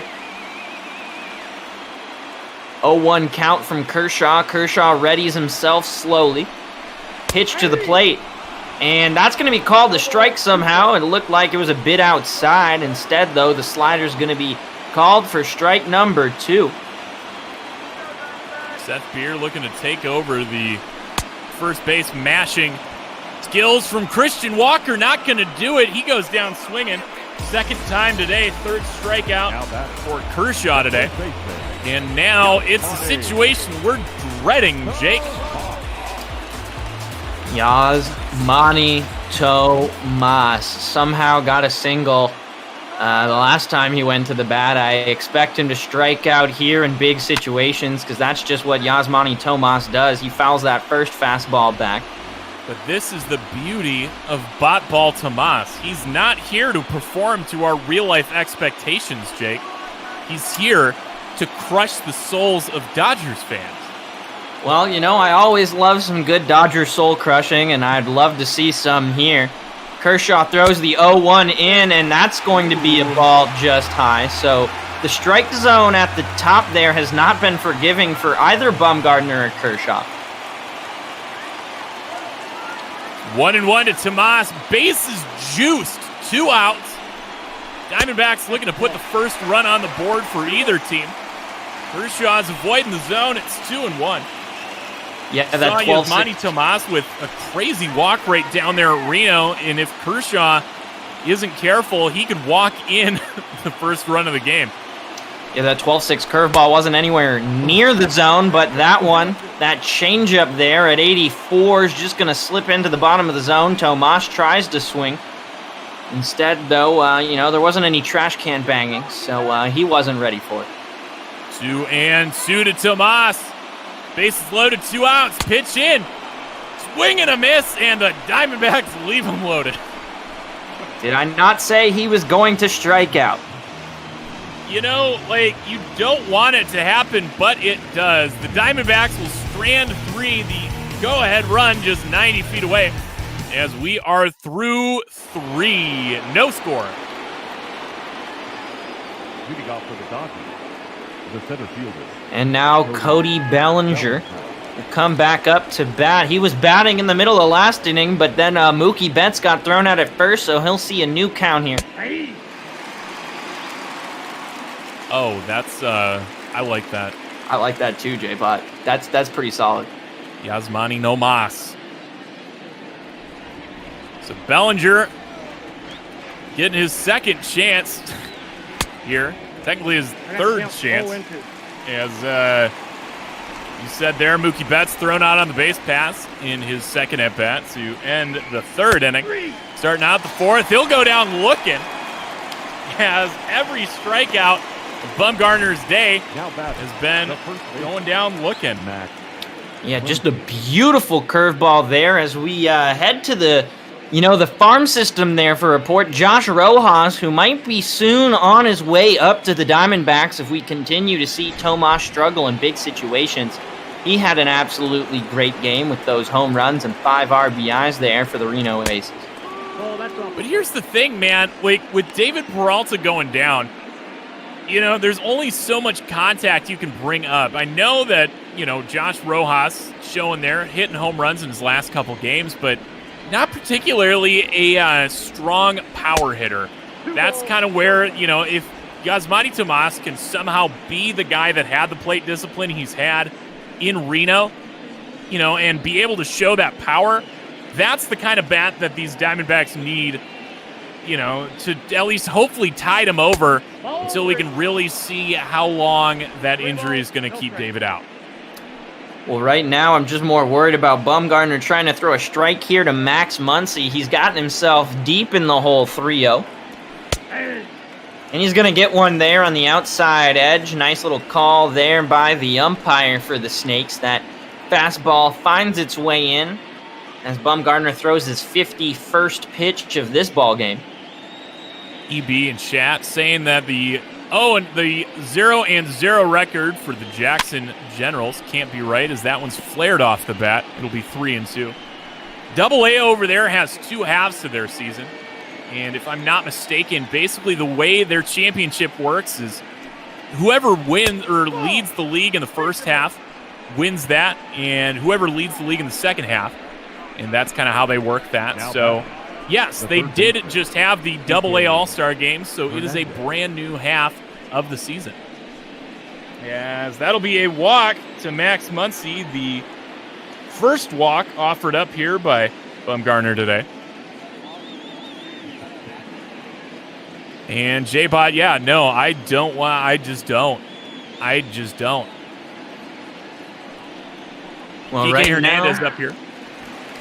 It'll probably be Jake Lamb DHing if there ever was one. But, as a fellow Jake, I'm not sure I'm so excited about that as the 0-1 pitch comes in there. Kike Hernandez is going to get that over the head. I don't know why they weren't more keen on maybe trying to throw to first there. It wasn't a quick run there, but either way, I don't think they would have gotten him. And that means that the Dodgers now have runners on first and second. Yeah, just a little bit past the outstretched glove of Yasmani Tomas. Every time I say it, I feel like I'm about to throw up. I feel like I'm confused why he's playing at the major league level, but Mad Bum responds in kind, gets Gavin Lux first pitch strike there. Lux just 1 for 10 in the series. 0-1 to Gavin Lux is outside 1-1. Not hitting too well with runners in scoring position. A paltry 183. Muncy takes his lead at second. Hernandez at first. As that one's dribbled in front of the plate. Kelly will not have a play at 2. Just have enough time to get Lux at first, so the runners will advance 90 feet. Runners at second and third now with 2 outs. Bringing up Corey Seager.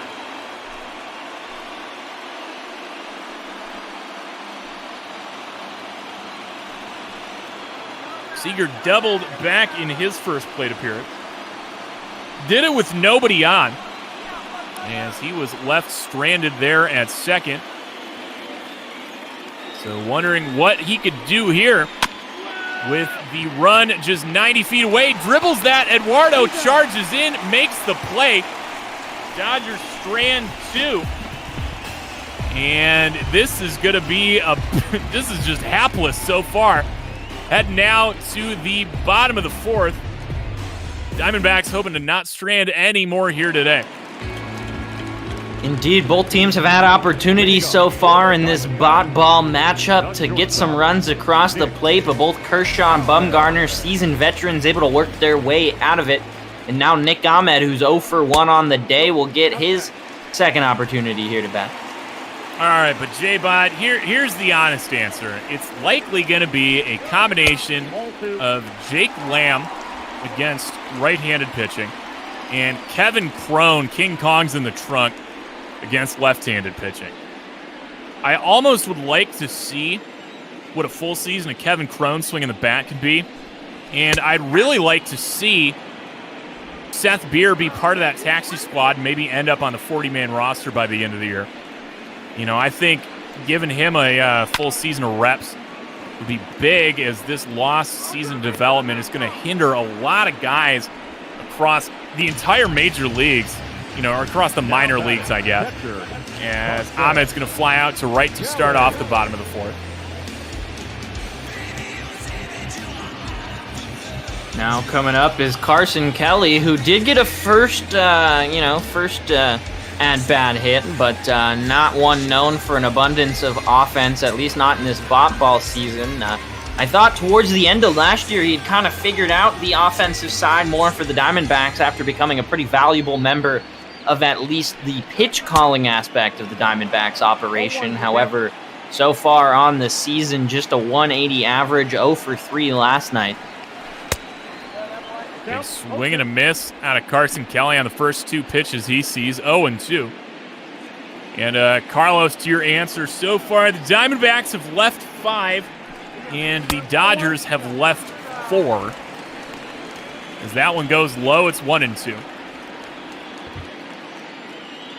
And, you know, they're talking over there about what the Padres are going to do with the designated hitter. As Carson goes down looking there. 4th strikeout of the day for Clayton. Excuse me, number 5. Oh, yeah, there we go. I'm looking real well. But, no, the Padres kind of screwed themselves in this season. They had for years a glutton of guys that were technically outfielders, but just punished the ball. You know, the Hunter Renfroe. Who else did they just give away to? Franmil Reyes. You know, there were a lot of guys that were just log jammed out there that they've gotten rid of in the past year or so, and that's going to bite them this year. Well, you know, Madison Bumgarner still gets to hit in our beautiful universe, and there he's going to take a second strike there. The count will be 1-2. He did end up striking out in his first at-bat. Looking at a 1-2 count here from Kershaw.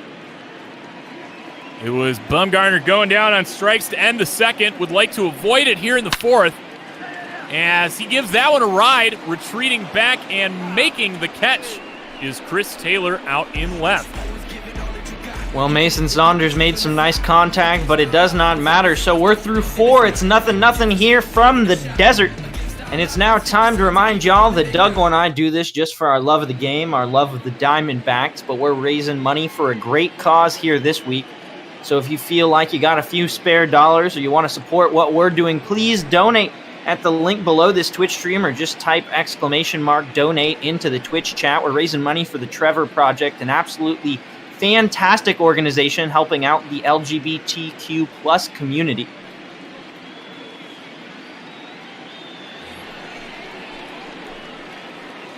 And also want to remind everyone that we still got another great game of ball coming up after this one. In the After Dark slot, we'll see fellow NL West rivals San Diego Padres taking on the Cleveland Indians at home. We got Carlos Zimmerman and Brother Beard on the call, so that should be a fantastic one as the first pitch comes in here from Madison Bumgarner to the Millennium, Will Smith. Flew out to right in his first plate appearance and scared me a little bit. As we said, 3 for 4 with 3 home runs last night. Looking down a 1-1 count now. And this is, I mean, honestly, looking at the scorebook, this is kind of what I expected out of this one, as Smith gives that one a charge, but mostly into the rafters, as Marte is going to be there. Ketel Marte out in center today for the first out. The pitcher, number 22. But, I mean, this is kind of what I expected. This is probably more base runners than I thought, though. You know, I didn't expect a lot of runs, a lot of offense at all until both these guys were knocked out.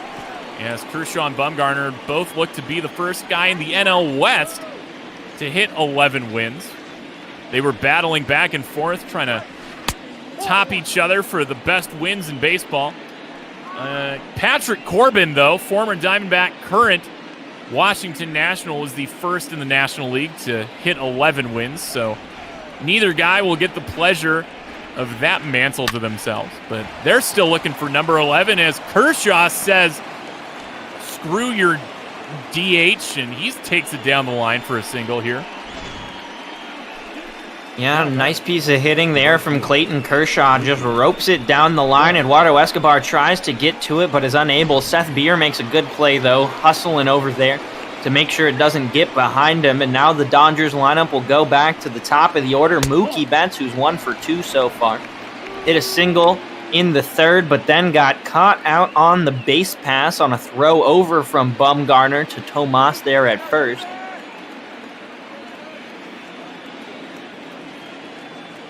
Kershaw over there at first. 1-0 is grounded up to shoot. Ahmed will get to that one. Fancy little glove flip, and it'll go 6-4-3 to end the inning. That is some beautiful flip, bare hand, double play action, man.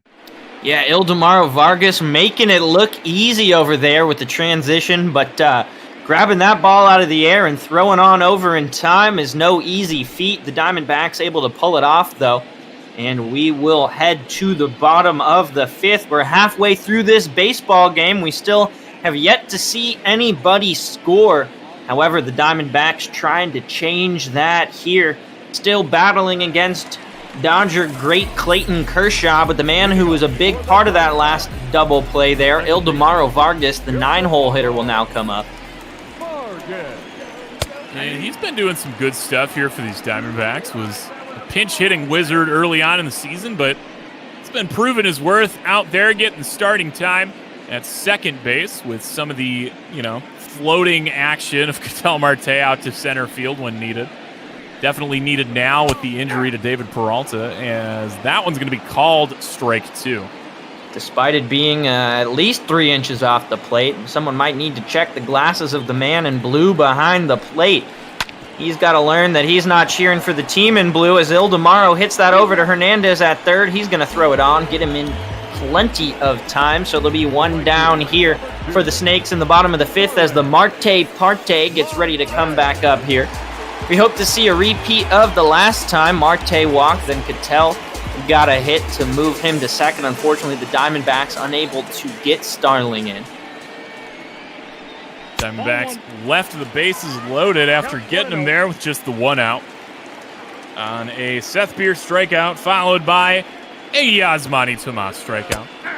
But we'll see what Starling Marte can do. Nicest pitch of the game comes in for a strike. It's now 1-1. Big looping curveball outside to Marte. So far, just the 1 walk offered up by Kershaw today. As that's not going to be a walk. That's going to be skied out into center. Bellinger there to put it away for out number 2. Now batting, center fielder, Yeah, the one nice thing for the Diamondbacks here is that Kershaw's already up to 71 pitches, not even done with the 5th inning. So does not look like he's going to be able to make it super deep into this baseball game. Might still have another inning or two left in him after this one, but at least they're getting his pitch count up there as Ketel, who's 2 for 2 with 2 singles pretty much to the same exact part of right field. If it works, man. Yeah, I say keep with it. Try and do it again as that first pitch goes for a ball. 1-0 is inside, 2-0. Ketel, as you said, 2 for 2. 2 nice little hits through the right side of the infield. And now 3-0. So could it be the second walk issued to a different Marte now coming up? Wait and see what 3-0 pitch has in store from Kershaw. Going to be fouled off, 3-1 now. Kershaw will get the strike, but he'll hit now 75 pitches, battling here against Ketel. He's going to take his time, catch his breath, throw into the plate. And it's swung on. It's hit down to Hernandez at third. He misplays the ball, but he recovers in time, throws on to first for the out. That'll retire the side. A little bit of trouble, but in the end, it's no problem for the Dodgers' third baseman. We're through 5. Still no score here from beautiful Chase Field in Phoenix, Arizona. And the man who's gone 0 for 2 today, Chris Taylor, now up to bat for the Dodgers. 2-3-4 due up here in the top of the 6th. See Madison Bumgarner with that pitch count in the mid-60s coming into play, or coming into this inning. Going to try to keep it low, as that's popped up here. Eduardo Escobar there for the first out. Now batting. So that's been the difference that I can really pinpoint between these two pitchers. We've seen Bumgarner pitching a little bit more efficiently. You know, there's been just as much traffic, if not more, for the Dodgers here, but Bumgarner doing a good job of limiting the amount of pitches he's had to throw. Even though it was a big at-bat by Cody Bellinger in the first inning, which gave us pause and a little bit of fear. You know, didn't want to see Bumgarner get knocked out of it too early. Big swing and a miss out of Bellinger brings it to 0-2. That curveball's really been working. So has the cutter for Bumgarner. The count is 1-2. That one's going to miss low, though, so the count will move to 1-2. Now at 71 pitches, so it's been a pretty similar game on both sides. Similar amount of hits, similar amount of pitches from the two aces. And a great one here in Phoenix as it's still 0-0. Count now moves to 2-2. Another curveball thrown by Bumgarner. Still has yet to record a strikeout swinging today. As that'll be a foul ball. Keep this at-bat alive. Giving us flashbacks of that first at-bat. 2-2.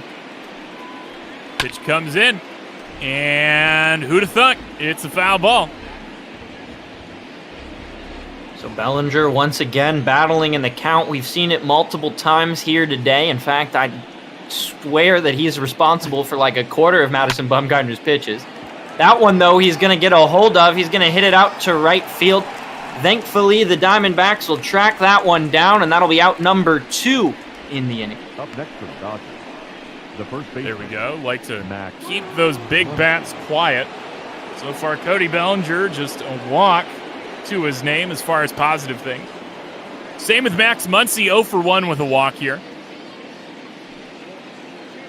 Curious to see how that's going to go when the bullpen comes in and likely goes to the right-handed guys. Yeah, unfortunately, though, for Bumgarner here in the ball season, been throwing a lot more walks than we're used to, I'd argue. Yeah. I'd agree with that. You know, back in the 2019 season, threw 203 strikeouts at just 43 walks, but quickly approaching the 40 mark here in this ball season on walks already.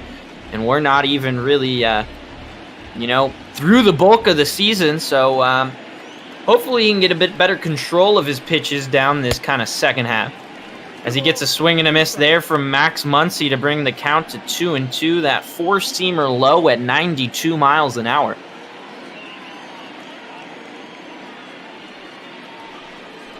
Let's do this. That one's on the ground. Tomas with the snag, 3 unassisted. Goes down Muncy to end the inning. So Bumgarner gets through it, and he's looked good through 6. We'll see what Kershaw's got to counter with Escobar, Bieber, and Tomas due up here in a scoreless game. Yeah, Tomas looking spry over there at first base. It must be all the money he's getting paid to play AAA baseball. But Eduardo Escobar now at the plate, 1 for 2 so far. He hit that kind of bloop single into left. Unfortunately, the runner at second had to hold up because I think we all thought Kike Hernandez was catching it. So didn't get that RBI, but did bring the bases loaded. Said, unfortunately, nothing came of it. So maybe Ed has to get it done himself. He won't, as he dribbles that right back to Clayton Kershaw, catches that, snags it, and I'm just running through just the thesaurus in my head for the first out. Well, now we're going to see Seth Beer, who has gone 0 for 2 with 2 strikeouts. That's not really what we've seen, though, so far in the season. Before this, he'd been doing a pretty good job of limiting those strikeouts, had a 1-to-1 strikeout to walk ratio coming into today's baseball game. Acquired in that Zach Greinke deal. That's Walden. 2-0 now from Clayton Kershaw. Would love to see at least a walk out of Seth Beer. He'd love to see a big hit. But also, let's see. Is that going to get down? It will. Seth Beer gets his first hit of the ballgame. First hit the Diamondbacks have seen since that Eduardo Escobar single back in the third. Good piece of one-out hitting here by Seth Beer. Giving a little bit more wiggle room. Maybe starting to see the cracks showing here. As it'll be Yasmani Tomas, 1 for 2 today up at the plate.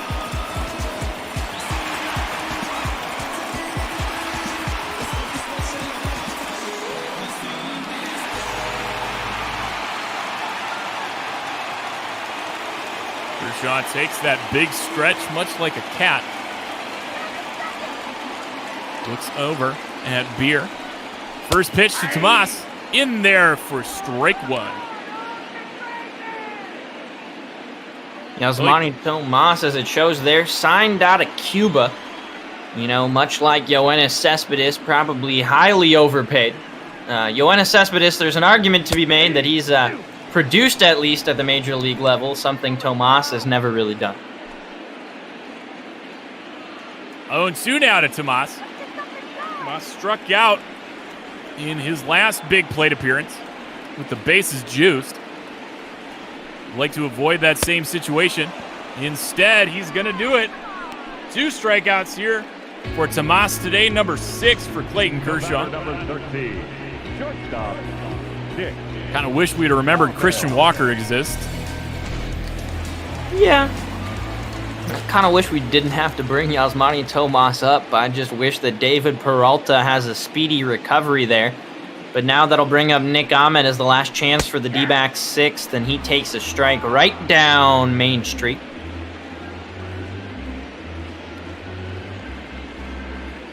Oh, and 1 here to Ahmed. Seth Beer still over there at first. Anybody looking for any runs here?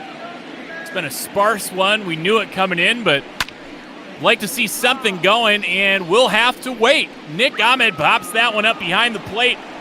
Diamondbacks strand their 6th runner of the ballgame as we are through 6 scoreless innings. Hernandez, Lux, and Seager due up for the Dodgers.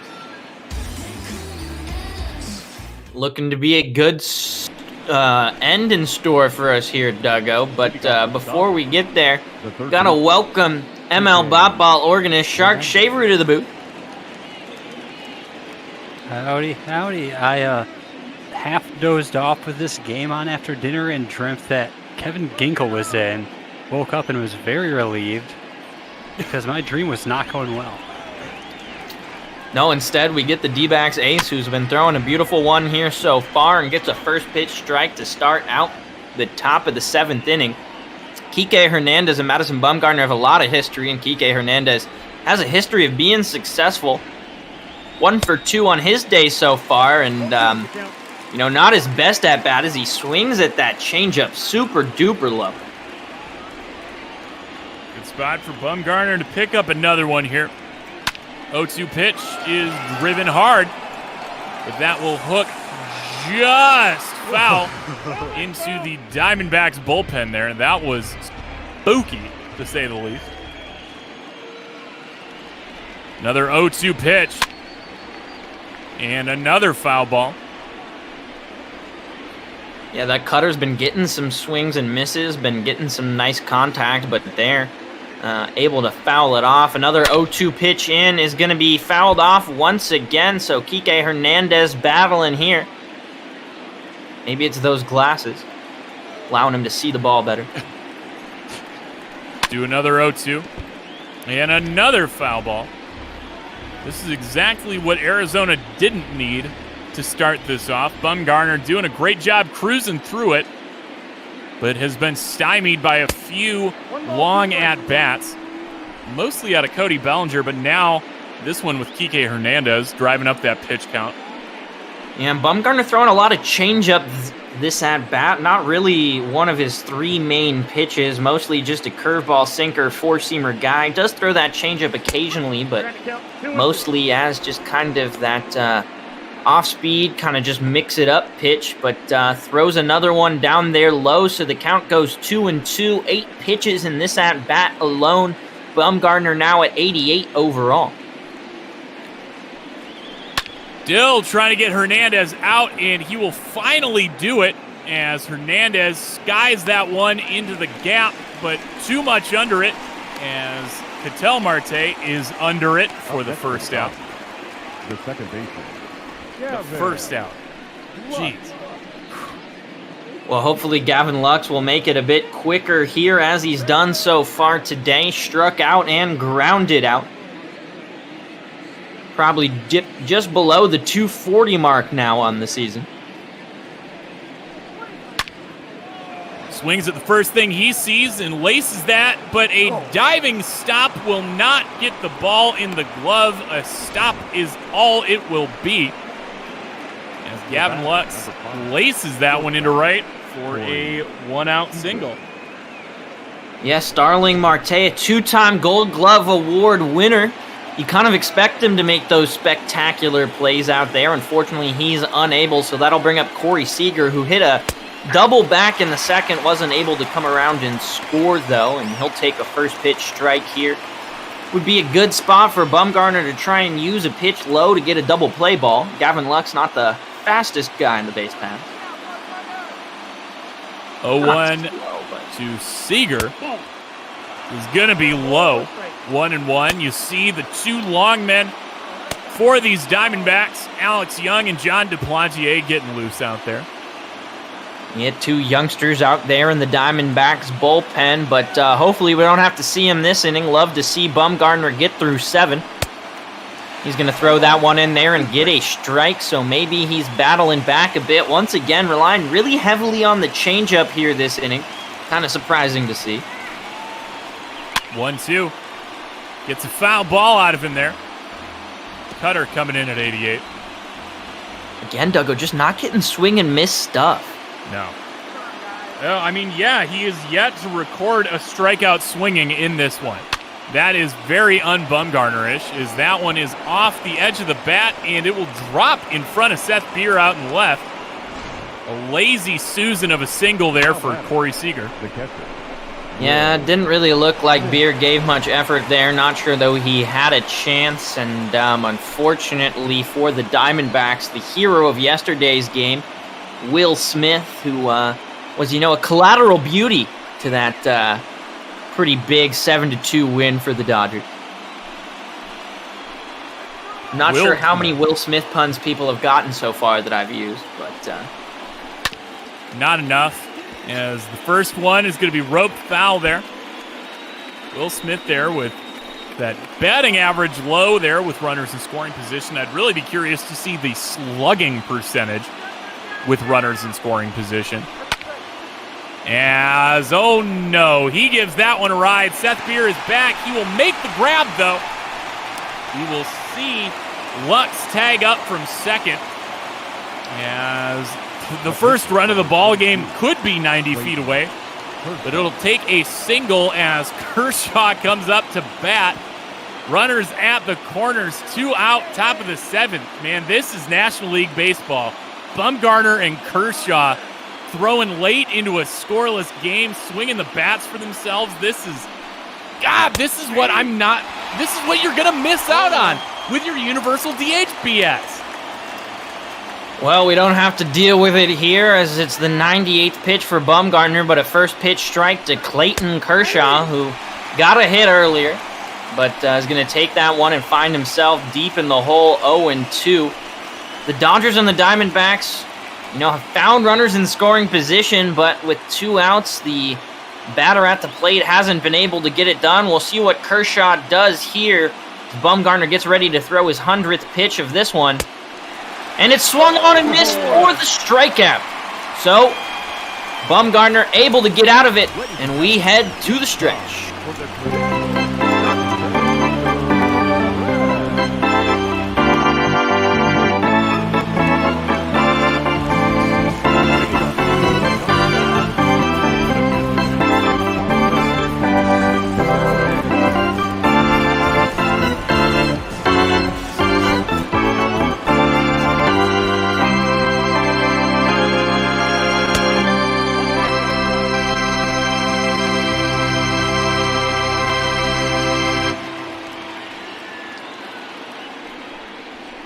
Always lovely. Always. Oh man, this is quite the game we have going here. Don't even know what to say. So have a curious your call. Looking forward to see how this plays out. Thank you for joining us there, Shark, as Carson Kelly now in a 2-1 count against Clayton Kershaw. Oh my God, that is just National League Baseball, baby. Like, you're sitting there, got your ace on the mound in a tied game at 90 pitches, and you decide to let him up their bat with runners at the corners and 2 outs, and it might be paying off. He's striking Carson Kelly out to start the inning here. 7th strikeout of the day for Kershaw. Yeah, getting 1 per inning there. Clayton Kershaw showing he's still feeling fresh here tonight in the desert. And now we'll see what Torrey thinks, as Bumgarner's going to be due up, and oh, come on, it's got to be Christian Walker. No, I refuse to accept this reality. Anybody other than Stephen Vogt, but I guess that's who we get, the 195 hitter on the season. As he immediately hits one to Kershaw. 1 pitch, 1 out. Terrible call by Torey Lovello there. If I could give the manager the hook early in this one, I would. Instead, I don't have those kind of powers. And Evie, you were right not to believe in Stephen Vogt. And we see 2 down already in the 7th. Ildemaro Vargas, the 9-hole hitter who's gone 0 for 2, is the final shot here for the Diamondbacks. He's going to take a first pitch strike there right on the inside edge, a 4-seam fastball from Kershaw.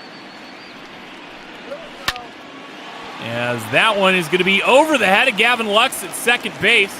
And Ildemaro Vargas is aboard with a 2-out single here.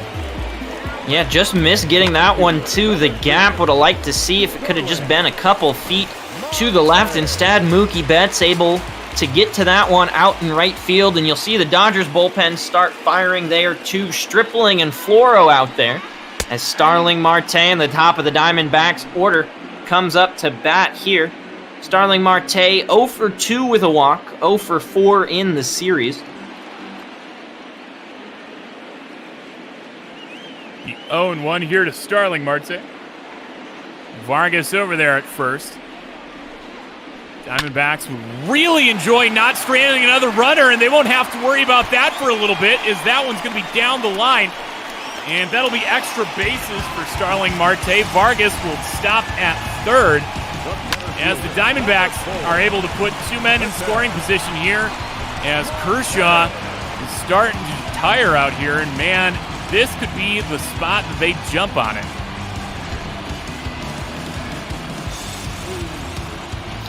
And it looks like we are going to see the end of the day there for Clayton Kershaw. So both Bumgarner and Kershaw do not give up a run, or we'll see if Kershaw gives up a run, if his bullpen can help him out here in this one.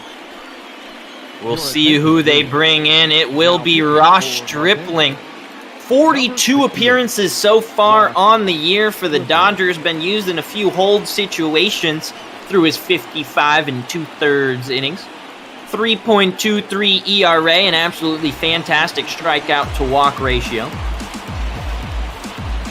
So with Kershaw's day done, the line is not exactly finished, as he'll be responsible for those 2 runners on. But right now, looking at 6 2/3 innings pitched, 8 hits, 1 walk, 7 strikeouts, and a possible scoreless game. But we will see what Chicken Strips can do here. See what Ketel Marte's got up his sleeve. He's having a good day, 2 for 3. All he needs is another one of those singles right through that left side, or that right side, and we could finally break this one open. 0-1 count from Stripling, who threw a knuckle curve to start it off. Is going to throw one inside there, taken expertly by Ketel. 93-mile-an-hour fastball. Yeah, now this is really where the game begins. We knew it might come down to this. Both starting pitchers out of it, and it now comes down to whichever bullpen wants to give up the runs first, as Marte puts that one on the ground. Throw from Seager is in time, as the Diamondbacks are now up to 8 runners left on base through 7th, and we will see what kind of bullpen game we got in store now. Alex Young is going to be the first call out of the pen for the Diamondbacks. He's pitched in just 7 games this season, has a 5.23 ERA. Righties so far have been eating him up, but he sent lefties down like it's all he does. And we'll see Mookie Betts, the top of this Dodgers order, back up to bat. And this is the scary part about it. You know, you're about to get through the meat. Maybe not the meat of the lefties that it is when the Dodgers set their lineups against right-handers. You know, that's just a murderer's row of lefties, 4 straight. But here today, it'll be Bellinger and Muncy. Eventually, that Young will have to get to, but he'll have to get through Betts and Taylor. Before that, 1-1 here to Mookie Betts. See there, the Dodgers fans always packing Chase Field. Attendance over 46,000 here today. Yeah, a weekday baseball game, but, you know, nice little night game here in the desert. As that one's going to get called to strike. That's an absolutely generous call from Blue behind the plate. So the count goes to 1-2 on that Alex Young cutter. 1-2 to Betts. He's going to be outside. Betts has been kind of a net negative here today. Yes, 2-2 is going to go inside 3-2. He does have a single, but got thrown out on the base pass and ended up grounding into a double play to end the 5th inning. So, and he's going to go down looking here to start off the top of the 8th. That's the kind of thing the Diamondbacks need to see to be able to pull this one out, is keeping those big bats like Mookie Betts quiet. Indeed. You know, Alex Young left the changeup in a dangerous spot there, but Betts doesn't even swing at it, and we get our first first strikeout, yeah, for Alex Young there, as that'll be his first batter. That makes sense, and he's going to get another strike right there. The cutter's working for him here tonight. 0-1 to Chris Taylor. Taylor's one of the strikeout victims for Madison Bumgarner today, just the 4 on Bumgarner's line. As that one's going to be dribbled right in front of the plate. Throw from Kelly easily in time for the second out here. The center fielder, number 35, Cody. See there, that's kind of what we expected. Just a, 8 base runners for Bumgarner, 9 for Kershaw, as they were able to work 7 innings and almost 7 innings, respectively. No runs between them. Yeah, and they both put themselves in some tough spots, but able to work out of it, or in the case of Bumgarner, able to work out of most of them himself. Turn it over to Stripling to get out of that last one. As Alex Young's going to throw yet another first pitch strike. Once again, uses that cutter in the first pitch of the at-bat. Cody Bellinger, 0 for 2, has been in a number of just extended at-bats here tonight, but hasn't actually been able to get the ball into the field of play.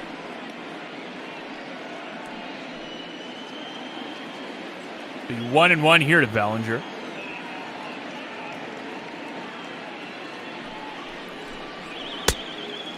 Big swing and a miss, brings it now to 1-2.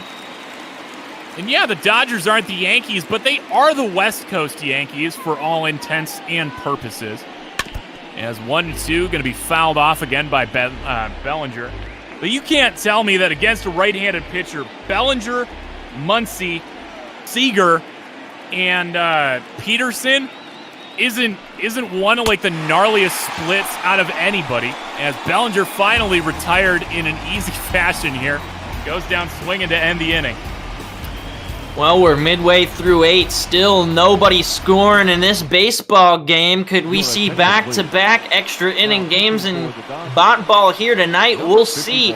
Dylan Floro now takes over after Stripling. They both started warming up at the same time, so Stripling's outings will be quickly over here. Floro, another good bullpen option for these Dodgers, right around the 3 ERA mark, as we see Blake Trinan warming up now in the bullpen for LA. Eduardo does have a single, 1 for 3 on his day, but that single wasn't all that impressive. Was almost caught by the outstretched hand of Kike Hernandez. Instead, it just dropped out there in left field, but obviously nothing came of it. Nothing's come of any of the offense we've seen here tonight. That one's in the zone there to Escobar. 0-2. Nice little changeup dropped in there by Floro. But now we'll see what Escobar can do from this side of the plate. Switch hitter taking his hacks now in the left-handed batter's box. 0-2 is almost wide. He thought about it. Instead, looks at ball 1. Outside, it'll be 2-2.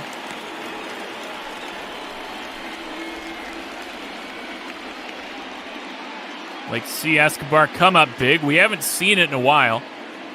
I could stand to write Escobar on there as player of the game. Saw him set up outside and misses outside, brings it full.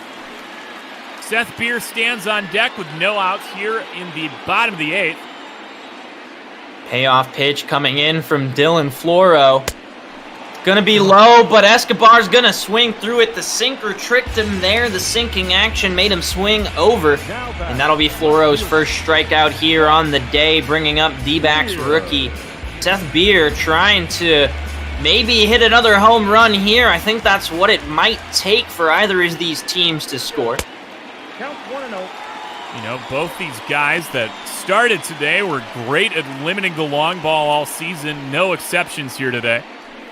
But now, in the hands of 2 volatile bullpens, and with bullpen decisions being made by arguably one of the worst bullpen managers in recent history. Actually, 2 of them. Let's not cut them both short. They're both pretty bad at it. We'll see who can mismanage their bullpen less. Seth Beard takes a ball outside, now 2-1 here. Floro needs to check his hat there, get himself ready. Didn't like that pitch. It'll be his 10th pitch of the game here. Fires in the 2-1 count to Beer, and that's going to be outside as well. So, you know, a little bit of command issues here as Floro's come in, but good news for him. Yasmani Tomas is on deck, so there's easier waters ahead. And NP, I would love to manage them. Yeah, I think taking it. Oh my God, Seth Beer gives it a ride. And is that the long ball we've been waiting for? It is! I called it, baby! There we go! He said, hold my beer, let me hit this one out of here! That's his 4th home run on his young rookie season. Seth Beer absolutely killing it since coming up to the big leagues here in the desert. And finally, we've broken our tie and figured out who can manage their bullpen better. The answer is Torey Lovello, because it's always whoever's for the Diamondbacks. Beer getting some great high fives and slaps there in the dugout. That was an absolute beauty. Out to the pool in right center field. And Duggo, I'm excited. No, we've seen Seth Beer come up big with these clutch hits, and man, you know, they say you can't quantify clutch, but Seth Beer is dripping in it. That is just, oh my God, it's not a walk-off, but we've already seen him walk off games in the past. We've seen him with the go-ahead stuff like this. You know, we're only like 2 weeks into this whole Seth Beer thing, and man, I would love to see him try to make a run, maybe even at Rookie of the Year. Watch out, Gavin Lux. Tomas is swinging a big bat, but Mookie Betts is there. I don't even care anymore. It is Arizona 1 out, Los Angeles nothing here. 2 outs here in the bottom of the 8th. Diamondbacks looking to take the rubber match here and stay just a game back in the National League West. Oh, I am fired up, man.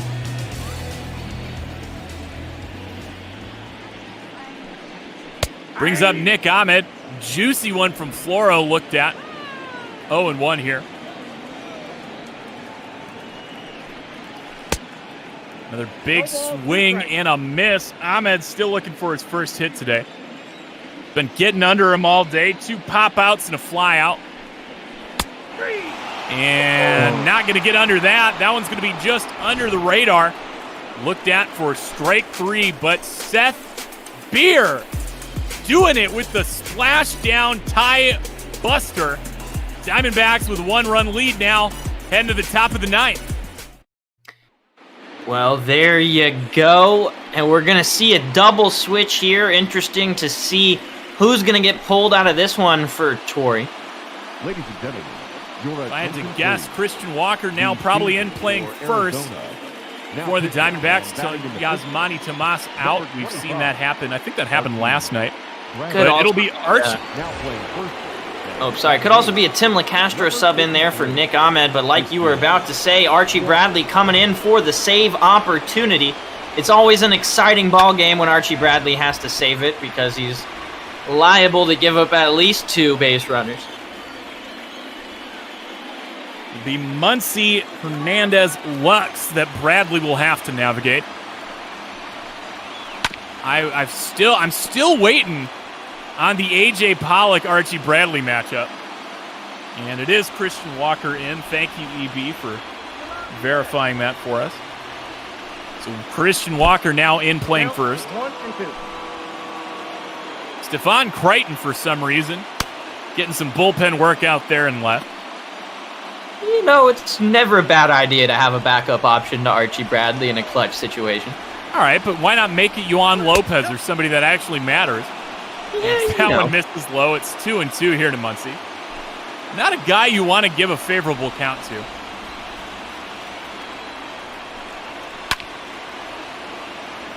You see why right there. He has the ability to try and drive it. That one, though, he's going to drive into the seats over there down the third base line. So we'll do 2-2 once again. Pitch in from Bradley with a high kick. Oh! And that one, yep, okay, the Archie Bradley experience. Move over, Fernando Rodney. We are rocking the Archie Bradley experience as that is his 3rd blown save of the season. It is now tied up at 1 on the backs of Muncy's 22nd home run of the year.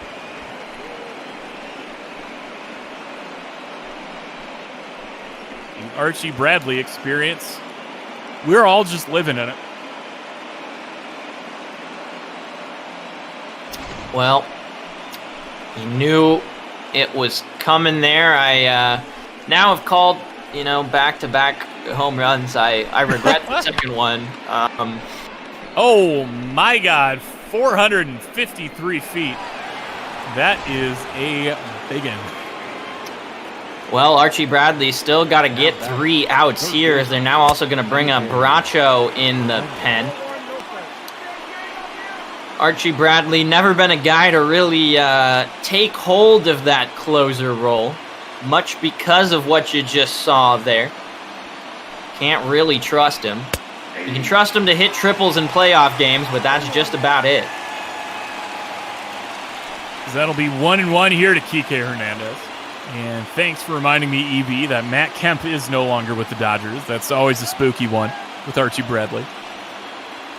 Doesn't matter. The scariness has already come to fruition, as what was a great opportunity for the D-backs to tie the Reds for that top wild card slot, get within 1 game of the division, has come crashing to a halt here, but thankfully he'll get the strikeout on the changeup versus Kike. So gives up the home run, but follows it up with a strikeout. Like to see the second version of Bradley Moore here in the rest of this 9th inning. Man, there was like stuff I was supposed to do at some point, man. Wasn't planning on extras. Never. I probably should just get in the habit of it. Well, for Brother Beard and for our good friend Carlos's sake, I hope that doesn't come true. I hope the D-backs can walk it off, but still, we got to get through this inning, and Archie Bradley's still up on the mound. He does get a strike there against Gavin Lux, evening up the count 1-1. That is true. Christian Walker will be due up in the bottom half of this one. A good spot for him to do something dramatic. Well, the changeup all of a sudden working for Archie. Not sure where it was in that first at-bat. I can tell you where it was, deep into right. As that one's also, for a second scared me, but thankfully Gavin Lux doesn't have the same kind of power, just fouls that one off. 2-2 here to Gavin as that one goes outside. Changeup from Archie Bradley. And if Torrey's got something fancy up his sleeve, this will be the last batter that Archie has to face. And might be a good idea. If it is that's full now. And he walks him on. So, man, see, this is what I'm talking about. I just want to see him out of here. I want to see Lopez in here to mop it up and make sure we actually do see extras. But also, we can have a good laugh about it as we were like, oh, why'd you even bother going to the double switch? Here we are.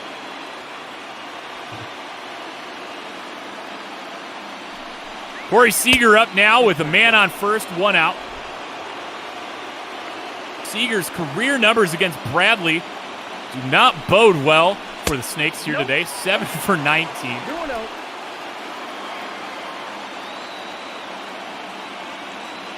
Hoping you're all right there, Jake.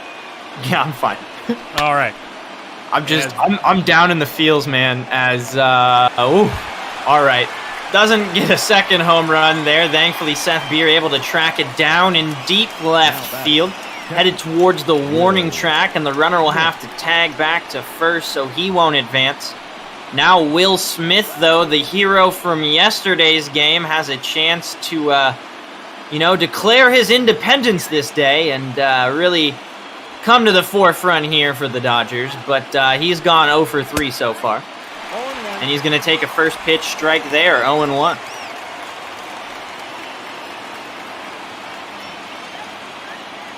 Yeah, that would be just the killer here if Will Smith stays on this tirade. But that'll be a foul ball, bring it to 0-2. Really has been the wild, wild west out here today in Phoenix, so we'll see what Bradley has here. 0-2 count, 2 down. That is going to be hit out to the outfield. Starling Marte tracking it down, but the runner is going to advance all the way to third. Oh. They're going to try to advance to second. Thank you so much, Will Smith. Running into an out on the base pass. So at least the top of the 9th is over, but Max Muncy puts that one deep into the seats out there and ties this one up. So the Snakes will try and win it here in the bottom of the 9th. Something about just the two of us, as that's the only song that's still stuck in my head. Dylan Floro back out here to work. It'll be Kelly, Walker, and Vargas due up. Marte Parte to follow if they can keep it alive. Though any run here by Arizona will walk it off. We've seen these catchers come up clutch in late inning situations. Wouldn't be too surprised to see Kelly do something magical. 1-1 is fouled off. 1-2 now. It was Floro that gave up that Seth Beer home run, so surprising to see Dave Roberts leave him in here. Inside 2-2. I think Dave Roberts is preparing himself for extras, but you know, Dave, you gotta get yourself through this one first, as Carson Kelly's gonna hit that, but it is going to be fielded over there. So I thought for a second that might get past Lux at second instead. Kelly will be the first out here in the bottom of the ninth, and the D-backs now just have 2 outs to try and win it in regulation. There we go, taking his first hacks here today. A man that probably could have made this less painful. Christian Walker, Clayton Kershaw's dad, up at the plate, takes strike 1 from Dylan Floro.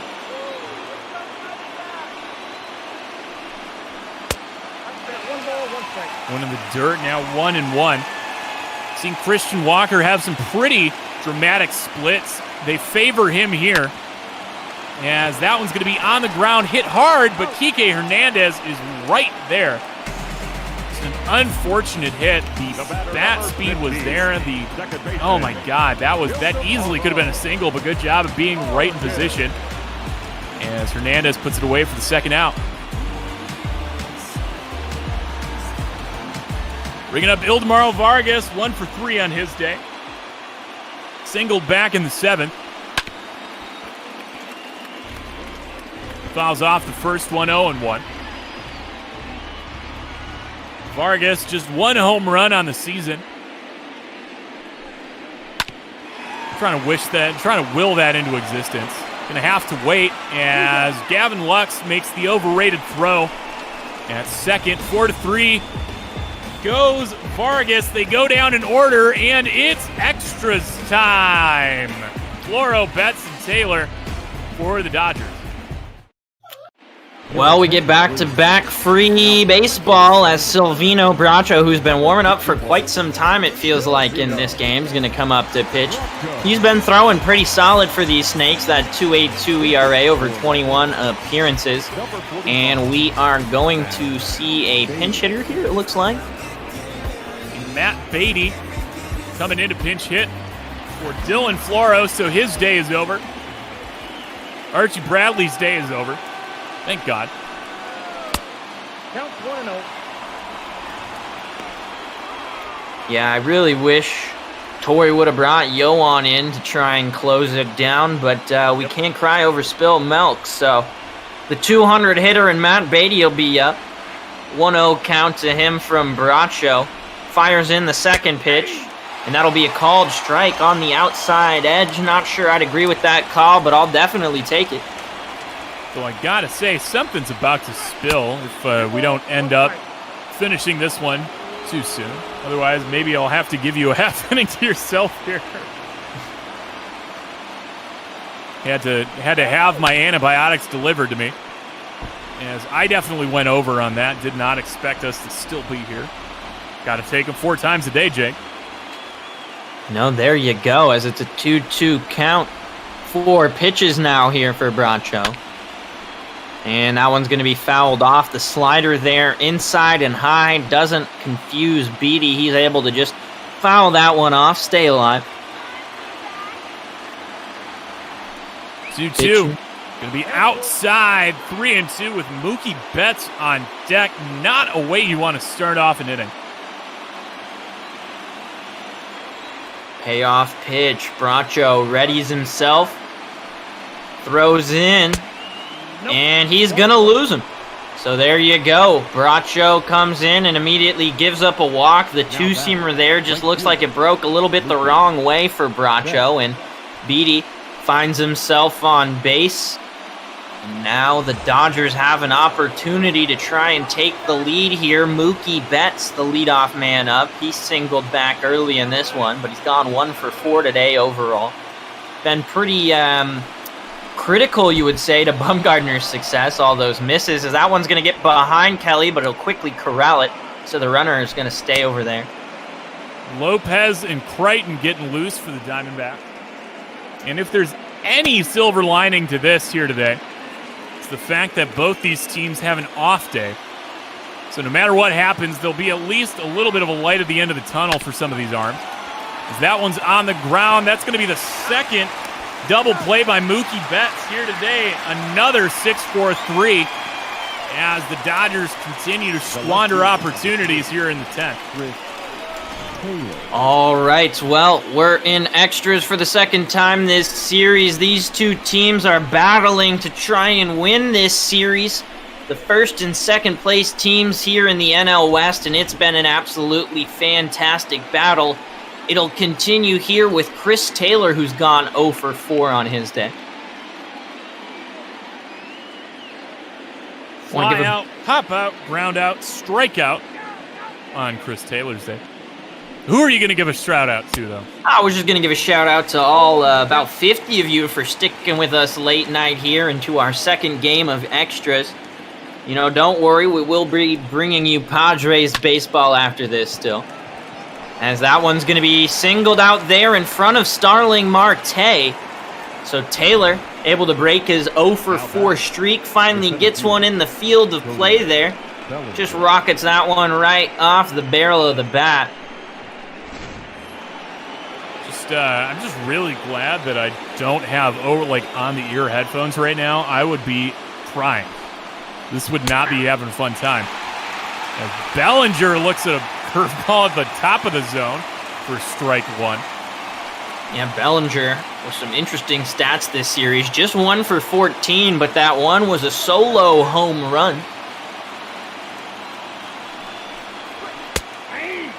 As you said, fans in Game 1 were treated to extras in this series as that one went 15 innings. Another Archie Bradley blown save eventually ended on a Seth Beer walk-off hit. As that one's going to be on the ground, and we're going to head to the bottom of the 10th. Still a tied ball game. Diamondbacks will counter here with the Marte Parte and Eduardo Escobar. A good chance to do something. Yeah, at least you got to say for the ninth inning, you know, they got through that bottom of the order, and we're going to see Pedro Baez come up here. He's pitched in 27 games so far for the Dodgers, has absolutely stellar average against and a fantastic ERA sitting there at 2.45. But did you see that strikeout to walk ratio, Duggo? 32 strikeouts to just 6 base on balls. That's an absolute fantastic stat for Baez this season.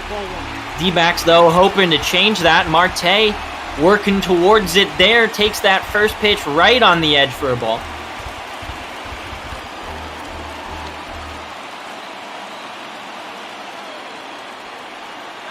One and 0 to Starling Marte. As the human rain delay finally comes to the plate. 2-0. You know, a number of pitchers have earned that title throughout the years. It's been Pedro Baez in recent memory that has earned that title, as that one's going to be on the ground. 5-3 goes down the first Marte of the inning. The center fielder, number 4. Get down. Marte.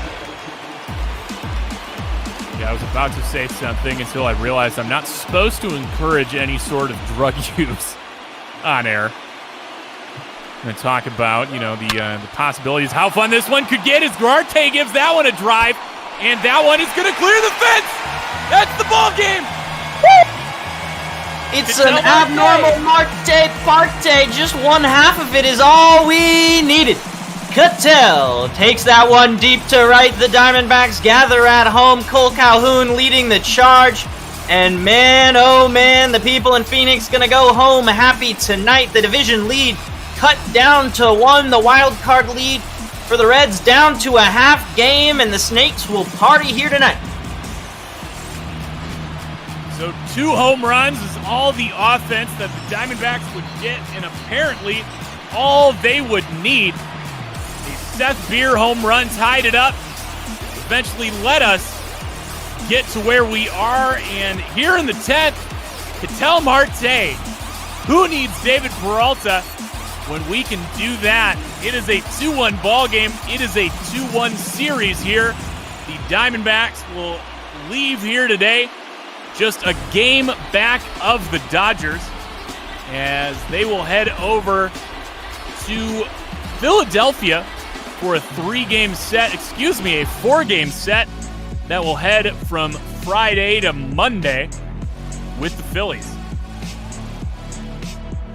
Well, I mean, that was a fantastic baseball game, Duggo. I don't think we could have expected more out of this battle of the aces. Neither of them will go home with the win, but, Silvino Bracho gonna take it in the end. Ketel Marte there, 5 at-bats, 3 hits, and that absolutely huge home run. So Snake fans gonna go home happy. Silvino Bracho is gonna improve to 3-1 on the season. Pedro Baez falls to 0-1 as he takes his first loss on the year, and otherwise what's been a pretty stellar campaign for these Dodgers.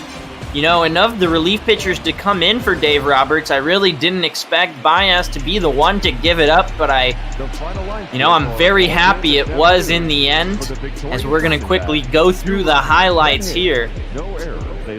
Coming into it, we knew that the offense was going to have to be late in the game. We saw strong outings out of both Madison Bumgarner and Clayton Kershaw, also questioning what year it is, as it was scoreless through 8 until this right here. Seth Beer finally broke into it bottom of the 8th with a big pull shot, 405 feet splashdown for his 4th of the year.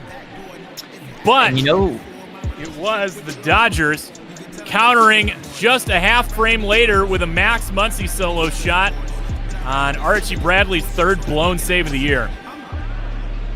And then we were unsure how late we'd go, as the Diamondbacks wouldn't be able to get it done in the bottom of the 9th, but Ketel Marte, hero of Phoenix, hero of this game, hits one out to right field. He's been just clobbering the ball out to right here today. And the Diamondbacks able to pick this win up. Brief extra inning appearance once again here for us, Duggo. Glad it didn't go, to the 15-plus zone. And glad that we could finally let Brother Beard and Carlos, who probably need to go to bed at some point, get in on this one. And, if you enjoyed that ending, if you enjoyed this baseball game, please consider donating to the Trevor Project, an absolutely fantastic charity for LGBTQ plus causes. And thank you for sticking around, each and every one of you. This game was a blast, but we will now be joined in the booth by the announcers for the next game as Cleveland heads to San Diego. It's Brother Beard and Carlos Z. How are you doing tonight, guys? Absolutely fantastic. Picking up an extra game here tonight. Always fun, ain't it? It certainly is. Man, I don't know how we're gonna follow up that in that pitcher's duel for the longest time, and then the home runs just started coming. 3 home runs was all the runs tonight. That's how it goes, man. You thought that was probably going to be the case, seeing that starting pitching matchup, but it was all against relievers, man. We had to wait for both those studs to get pushed out of the game. Unfortunately, they both avoid picking up that 11th win, so we'll have to wait another 5 days on that one. All right, well, my dog's growling at me, so it's time for me to head out. Duggo, thanks for an absolute blast of a baseball game. Thanks, everyone, for sticking around on Twitch. And Brother and Carlos, I'm excited for this one here. Thank you very much, Jake. Yeah, this is a battle of the polar opposites, if you will. The San Diego Padres find themselves at the bottom of the NL West, and then you got the Cleveland Indians with a win tonight. They will find themselves, Beard, with a win, they get to be tied once again with the Minnesota Twins, since the Twins lost to the Astros to kick off the day. Yeah, it's going to be a good game. We'll see how these Indians come out and play against this Padres team. Looks like it's going to be a beautiful day down in San Diego. Of course, is there really any other kind of day in San Diego? You know, I'm not sure. But oh man, you take, even though before we even get into this game, there's your hot hitters for all these teams. You know, I said this a lot throughout the day that, man, we got a really odd matchup. It's interleague, and it's the Indians and the Padres. You know, you don't typically see that, but you know, we're out on the West Coast tonight and down in San Diego, California. Folks, we're glad you're with us here for Ball After Dark here on Twitch.tv. The Cleveland Indians and the San Diego Padres. Kicking it off here from deep Southern California. Carlos Zimmerman here alongside me, Brother Beard, as it's going to be a fun one tonight. You get a look at the pitcher for the Indians tonight, Shane Bieber, and that's going to be a guy he's going to have to deal with tonight. That's Manny Machado. But for the Padres, it's going to be Chris Paddack. 3-5 record, 3.53 ERA, 94 and a third innings for him this season.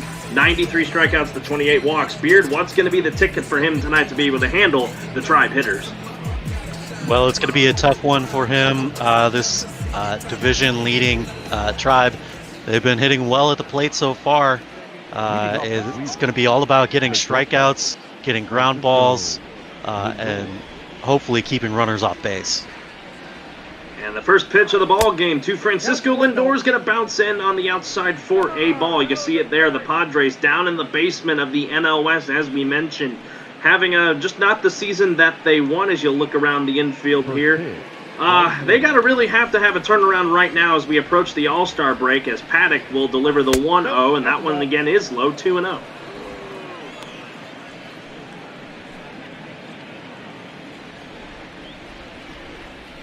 Well, I'll be honest. Go ahead. Sorry.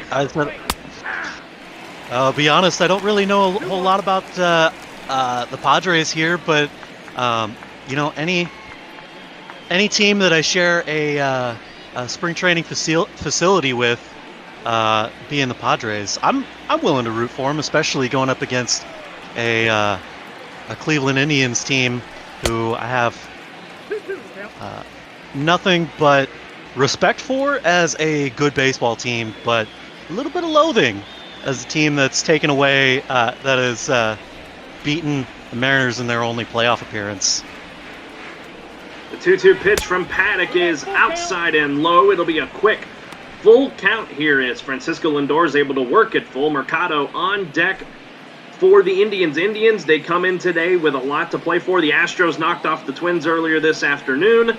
You saw that game on the first day of Bop Ball as Lindor swings through that one, and that is the first strikeout for Chris Paddack, as well as the first out of the ball game. As man, Paddack hung that one up there, and Lindor swung right through it. Mercado. Yeah, his pitches seem to have a lot of movement on them, and that one just had a little less than Lindor was expecting there.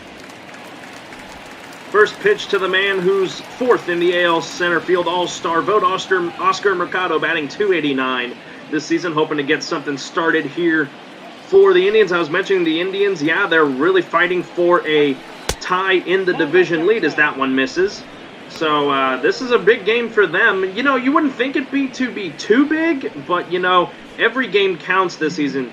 So the Indians, and especially in a tight division where three teams are gunning for the top spot. Yeah, that whole AL Central is looking absolutely stacked right now. At least the top of it anyways, as the Tigers and the Royals not looking so hot. I guess you could say it's more a tale of two divisions within the one. Yeah, the NL West isn't really very stacked as well, as Mercado drowns that one on the short throw from Tatis Jr.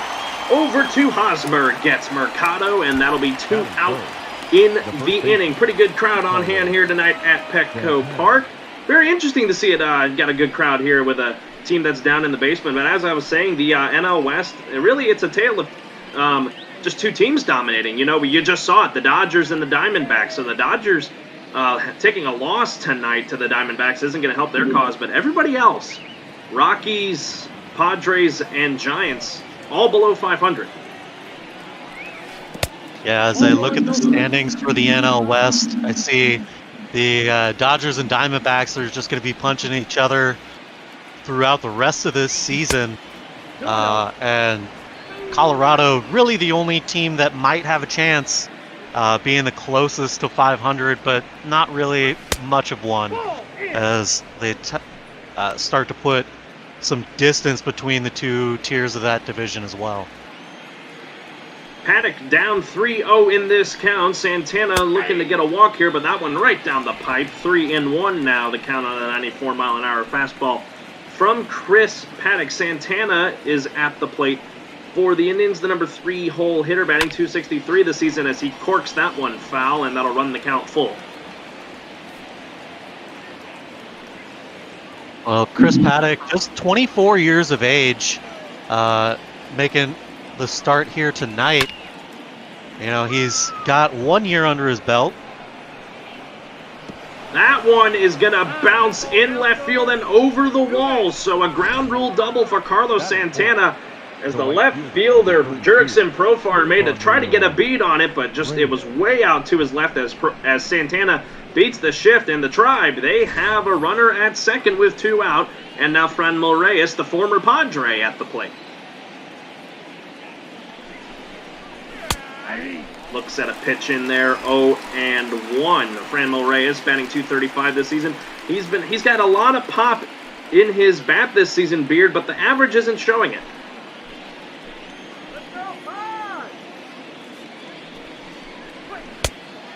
Yeah, and guys that end up hitting for power tend to have lower batting averages. Of course, sitting in that cleanup spot, you don't want to see that drop too low, especially a team that's looking to contend for the division. I'll tell you what, Chris Paddack's pitch count's already getting up there. 20 pitches in this first inning after that full count at bat with Lindor as Reyes hits that one down the left field line. It's just gonna snake foul. Wow. Bad luck here for Reyes, as that was a really nice hit. 2-2 pitch coming from Paddack, and Reyes swings and fouls that one off. Yeah, as you said, already 22 pitches here from Paddack. A lot of work for the young pitcher. The 2-2 pitch is fouled off again by Franmil Reyes. A good battle brewing here. So yeah, you already got to start thinking in the mind of the manager of the Padres, Jace Tingler, that you know, it may be a short rope tonight for Paddack with the pitch count already up, but the 2-2 pitch again to Reyes is outside, and the count is full.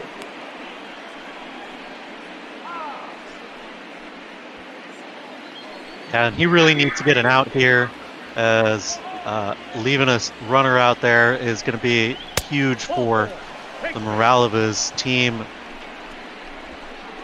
Reyes is walked there by Paddack, so it's 2 on for the Indians here with 2 out, and then you have the really good hitting guy this year who's been hitting very well on the road, as you see down there, a 382 on the road, and that's Jose Ramirez, the 5-hole hitter for the Tribe.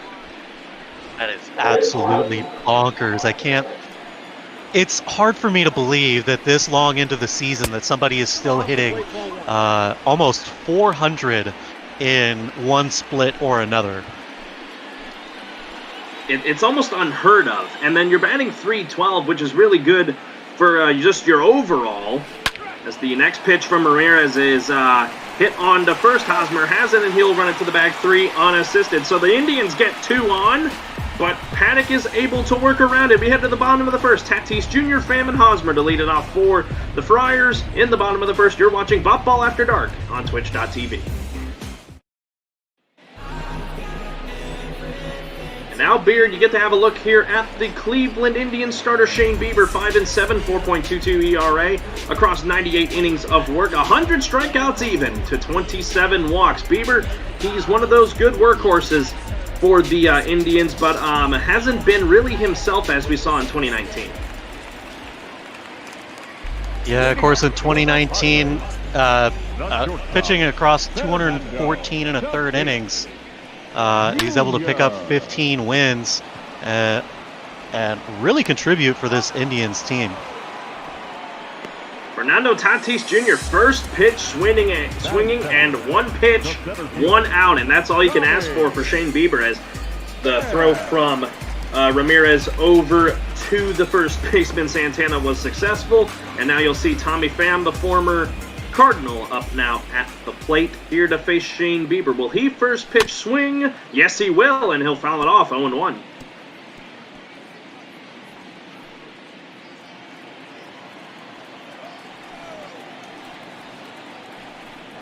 Bieber delivers the 0-1. That one floats in there. Great pitch from Bieber, makes it 0-2. You see the digs tonight for both these teams. The Indians sporting one of their 70s retro, and then, of course, the Padres, the 98 uniforms that they wore in their only World Series run, to my knowledge, as Bieber delivers the 0-2. Swung on and missed by Pham. That one's in the dirt as the catcher Hedges, no, sorry, not Hedges, that's Perez, will throw it down to complete the putout. Here's Eric Hosmer, the former Royal. He's been hitting pretty well so far in the month of June, batting .333, 4 home runs, 12 RBIs, as you see in that graphic. So if there's anyone that can get something going here for the Padres to open up the to close the bottom of the first potentially, it's him. Yeah, he's been really consistent across the start of the season so far.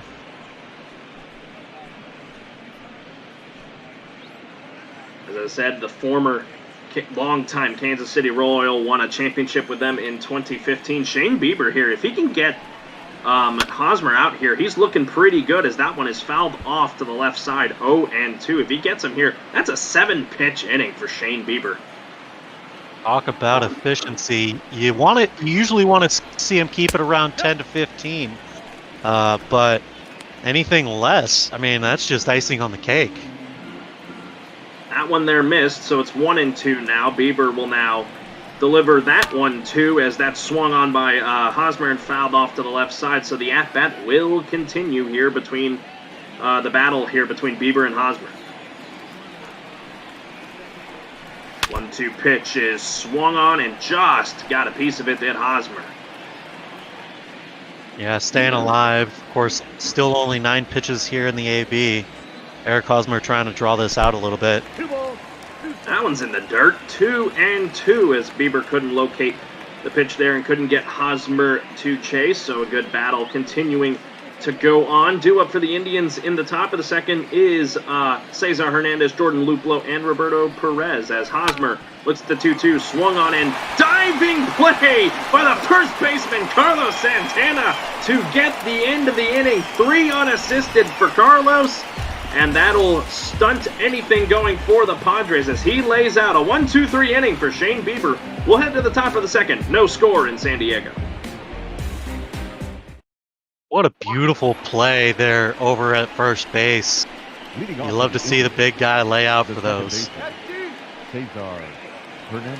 Cesar Hernandez will now come to the plate, batting .322 this season. He's 9th in the American League in the batting average category, so that is really good. And so Paddack's really got to be careful when going up against him here. The first pitch to Hernandez is just inside, 1-0 to open the at-bat. What's that tell you about the American League hitters this year so far? If the guy in 9th place is hitting .322. I'll tell you what it means. They're raking. The 1-0 pitch is just on the outside. On the outside corner of the plate, 1-1. And, you talk about these Padres uniforms. I got to wonder if Tony Gwynn is sitting in the building somewhere tonight watching these Padres, hoping they get a win in his old jersey. Fly out there for Cesar Hernandez. The putout completed by Tommy Pham. 1 out here in the top of the second. That'll send it now over to Jordan Luplow. Hasn't been in a lot of games this year, but in the games he's been in, 6 home runs, 26 RBIs, batting .227, so solid enough, but he's got himself relegated towards the bottom of the lineup. The first pitch from Paddack is swung on and fouled off, 0-1.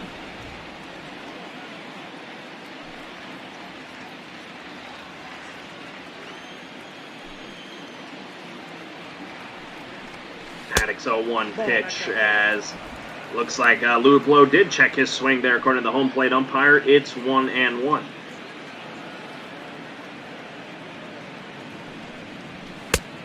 That's off the plate, ball 2.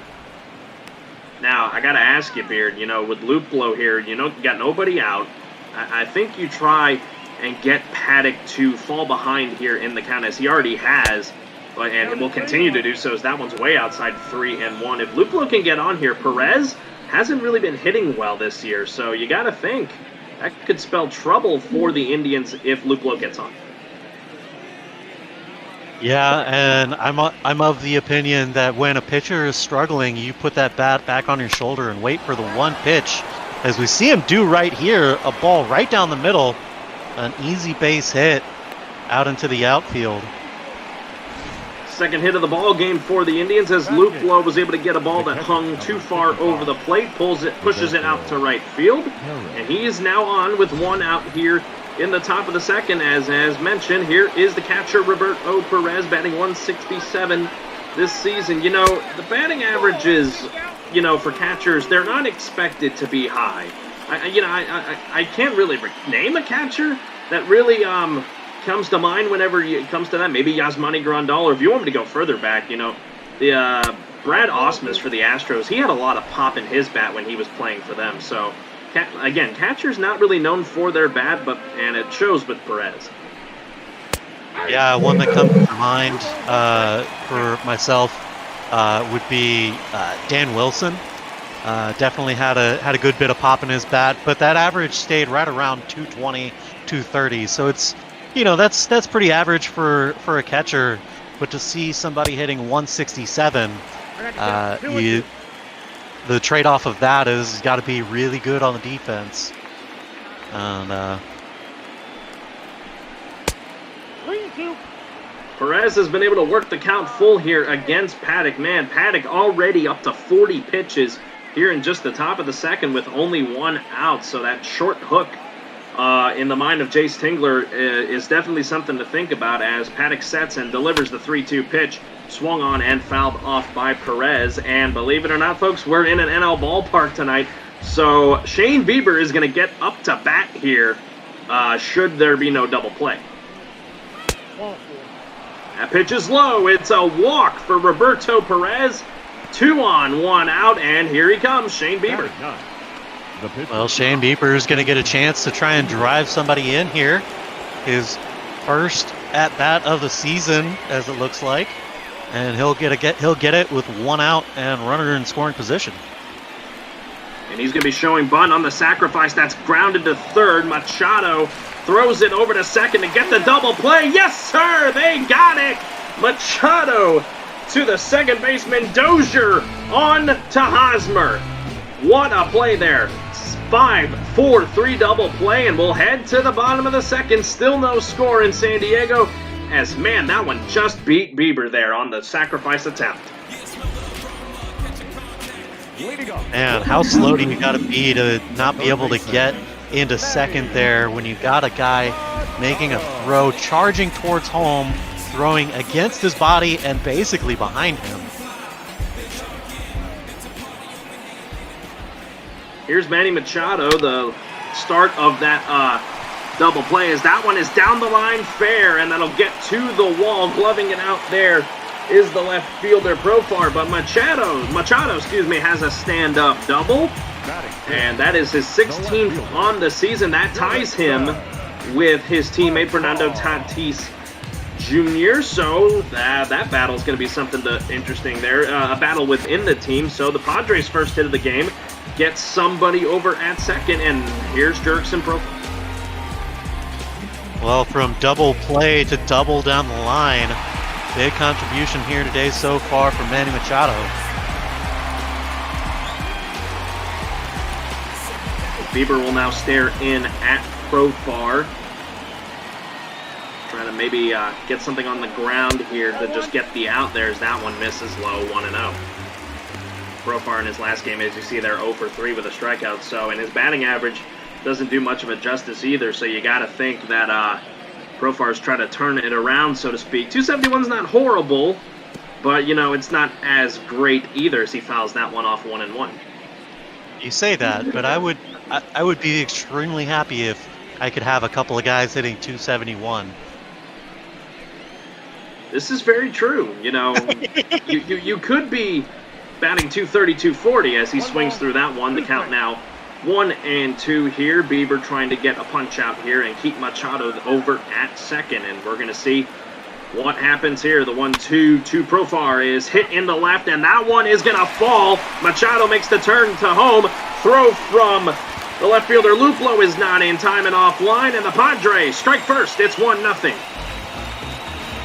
Well, a good little flare out into left field here.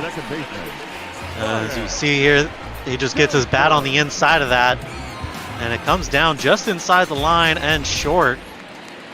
And Machado chugging around third is able to put the Padres on the board here, 1-0. That brings up the second baseman, Brian Dozier. He's batting .230 this season. You see that, the milestone watch. He's at 198 career home runs. He needs 2 more to get to a milestone of 200 home runs. And if he can get it here, that would be huge, as one swing of the bat could make it 3-0. The 1-0 from Bieber is high, 2-0.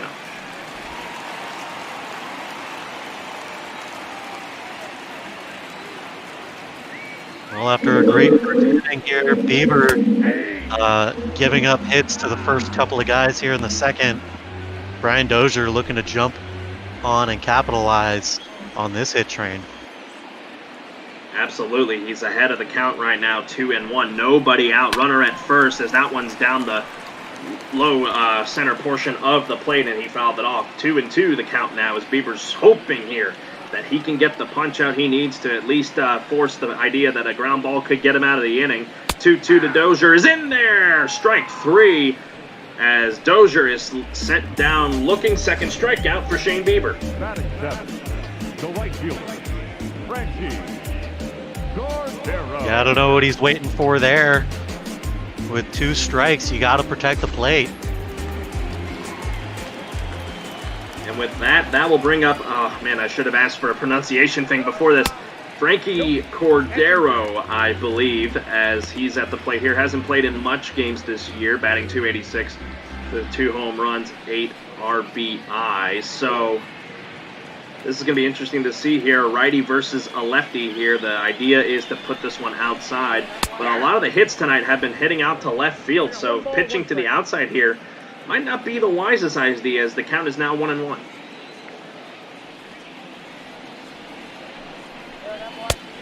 Nope, that's inside.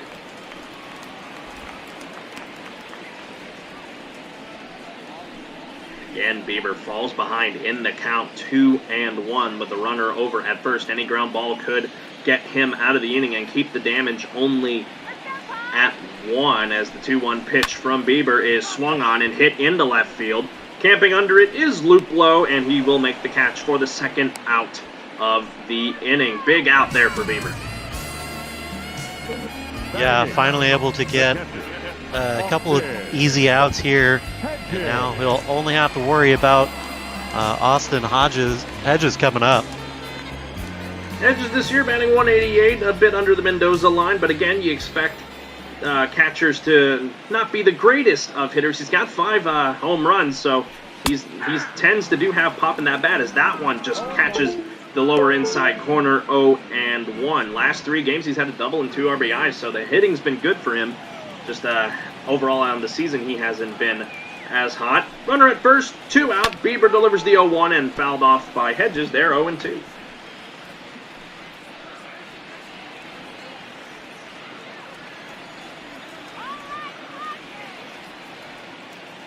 Bieber sets in, gets the sign. The 0-2 pitch to Hedges is swung on and lifted into left. Luplo trying to get after it, but it gets down out there in left.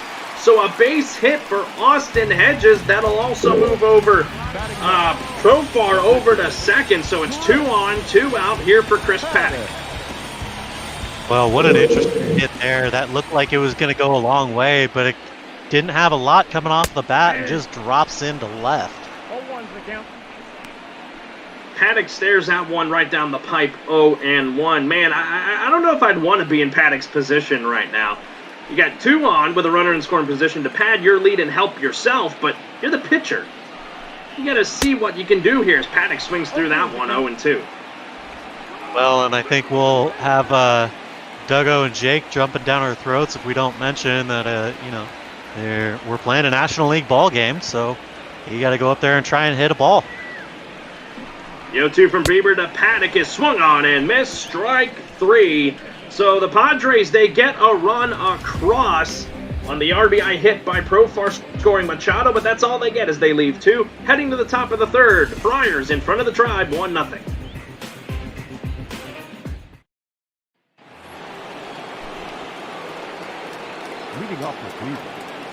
Back here in the top of the 3rd inning, no, you are not hearing that right. It is not Vasgersian and Mark DeRosa on the call. It is Carlos Zimmerman and Brother Beard bringing you ball action tonight from deep Southern California.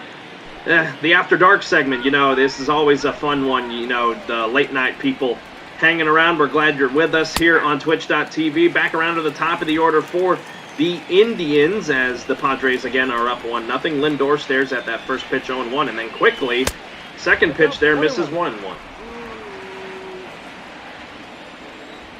Yeah, now into the second time around through the lineup.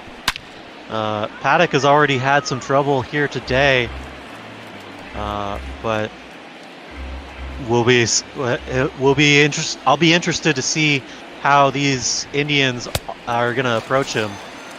As it looks Lindor swings at a pitch way out of the zone. Second strikeout for Paddack. Both of his strikeouts charged against Francisco Lindor as Paddack was able to put that one way outside, and Lindor really swinging to try and get a hold of anything there, and he couldn't. Well, and now that the Padres are out 1-0, perhaps Paddack has gotten a little bit more confidence in his pitches. Now you'll see Oscar Mercado back at the plate here, 0-for-1 so far with a ground out in the first inning. So far in this series, he's had a double against these Padres pitching, but that's about all he has had as the 0-1 pitch is in there, and actually no, not in there. That one is up 1-1 to count even.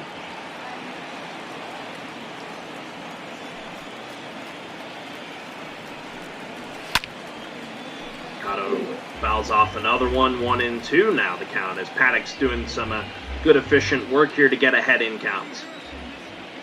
Already 50 pitches here so far, but he's getting the results that he wants. If he can make it through 5 innings at this pace, that'll be a good day's work. Count even at 2-2. Here's the pitch from Paddack to Mercado is inside, and the count is full again. That is 3 now consecutive innings that a full count has happened for Chris Paddack, and that's why you see that pitch count already up over 50, and he's only 2 innings through on this, 2 1/3 innings through.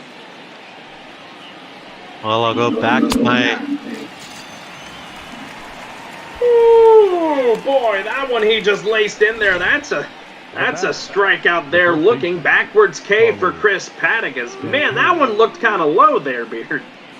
Yeah, it looked a little bit low there, but I think that's more of a I can't believe you didn't swing at that, so I'm going to ring you up kind of a call.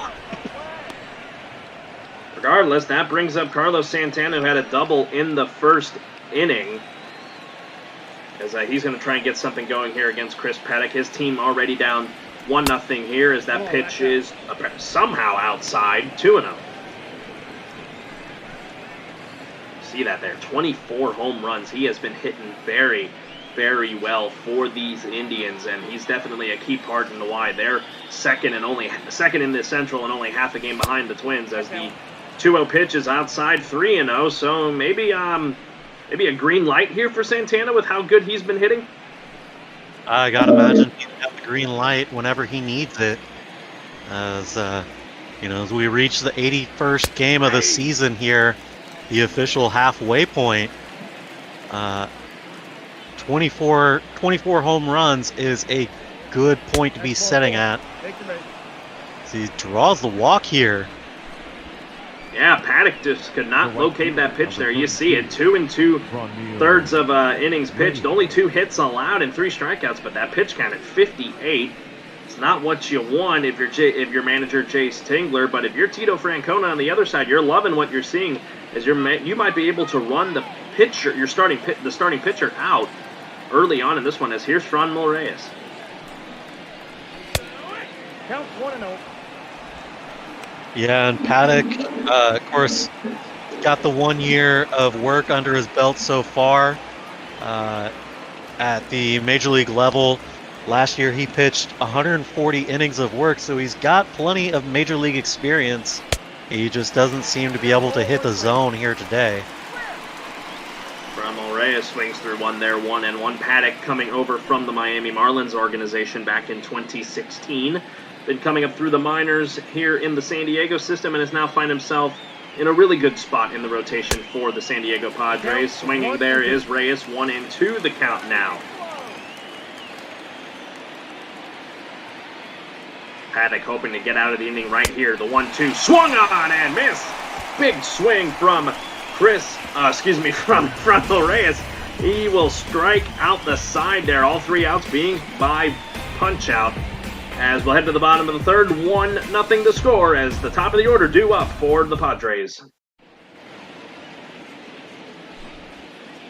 Well, folks, don't forget we're going to be raising money for the Trevor Project here today.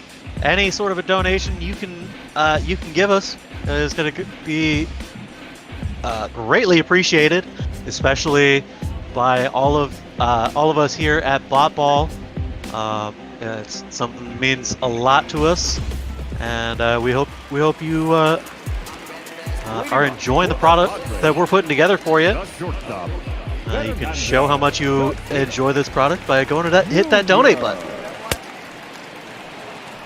Now in the bottom of the third, 0-1 start here for Shane Bieber. Yes, Trevor Project, really good organization there. We would love it if you were able to send donations their way. We obviously greatly appreciate, especially in the times that we are in. The 0-1 there is outside, 1-1.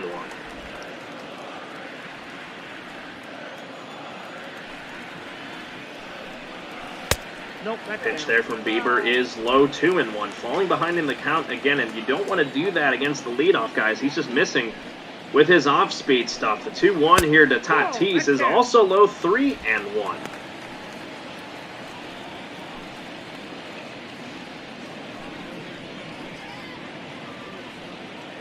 Well, Bieber, the peak of efficiency here, only 35 pitches through this pitch right here. He gives up the walk, so maybe not the peak of efficiency. That one just missed on the outside part of the plate. Bieber is wondering where that missed. So Tatis Jr., he is up on first base to lead off the inning on the leadoff walk. And here is Tommy Pham, who struck out in the first.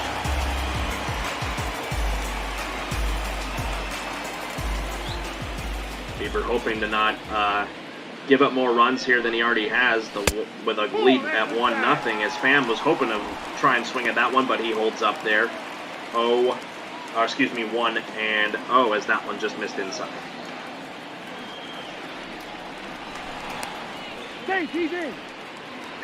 Pick-off move over there to Tatis. Got to be careful. He's got some good legs underneath him there. Probably one of the guys who's really keen on stealing bases. 1-0 pitch to Pham as that one is called strike 1 as he was able to check his swing count even at 1-1. Yeah, and if Tatis can get himself into a scoring position here, that'll help his team out even more, as 1 run is technically a lead, but you never feel comfortable with just 1-run leads. No, absolutely not. You think 1 run, yeah, the lead is good, but when it's only 1, that can be changed with 1 swing of the bat, as the 1-2 pitch to Pham is called strike 3 on the inside part of the plate, and Pham did not like that one bit. 4 strikeouts for Shane Bieber now, as man, that one, man, that just, I don't know. Well, I'll give the umpire this. He's consistent, as that's the same curveball that we just saw strike out in the last half inning. That is very true. That is true. The consistency is good from the umpire. It's just, you think it may be not great consistency if you're a Padres fan or an Indians fan, as it's happened to both teams now. So I guess you can call it dead even, but here's Eric Hosmer, 0-for-1 today, and he's got an 0-1 count now. It's another pickoff move over to Tatis, keeps him honest.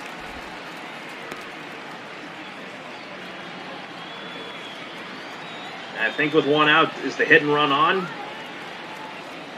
With a guy like Tatis over at first, I think the hit and run's got to be on.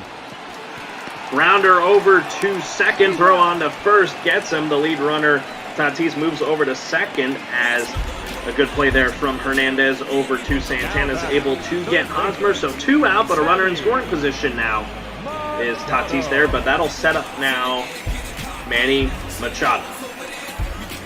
Yeah, big double down the line last time. He came around to score, but this time he'll look to come through in the clutch with a runner in scoring position of his own. Machado, coming over from the Orioles a couple of years ago, has found himself in a good spot with San Diego, hoping to be a staple of this team. He already definitely is with how notable that name is. 1 for 1 today, 2 out, runner at second. Bieber delivers, and that one is in there for strike 1. And, you know, there was a lot of talk about the Padres, you know, overpaying to get Manny Machado. But that's kind of one of those things that you have to do as a team like the Padres. I think I would kind of lump the Mariners into that as well. Same sort of a deal when they brought in Robinson Cano. You know, you definitely go out and you try and make that big splash, big money move. And as a smaller market, smaller budget ball club, you don't have a lot of those moves to make. 1-2 pitch from Machado, or from Bieber to Machado. It is outside 2-2 is the slider miss. You run the count full here. Tatis will definitely be moving on anything if the count's full. We'll see if it happens. 2-2 from Machado to Machado is swung on and missed. Another strikeout for Shane Bieber. He's got 5 tonight. He gets out of that one and gets around the runner at second. Top of the 4th coming up here as Bieber is trying to keep this one a 1-run game, and so far he has as we head to the 4th.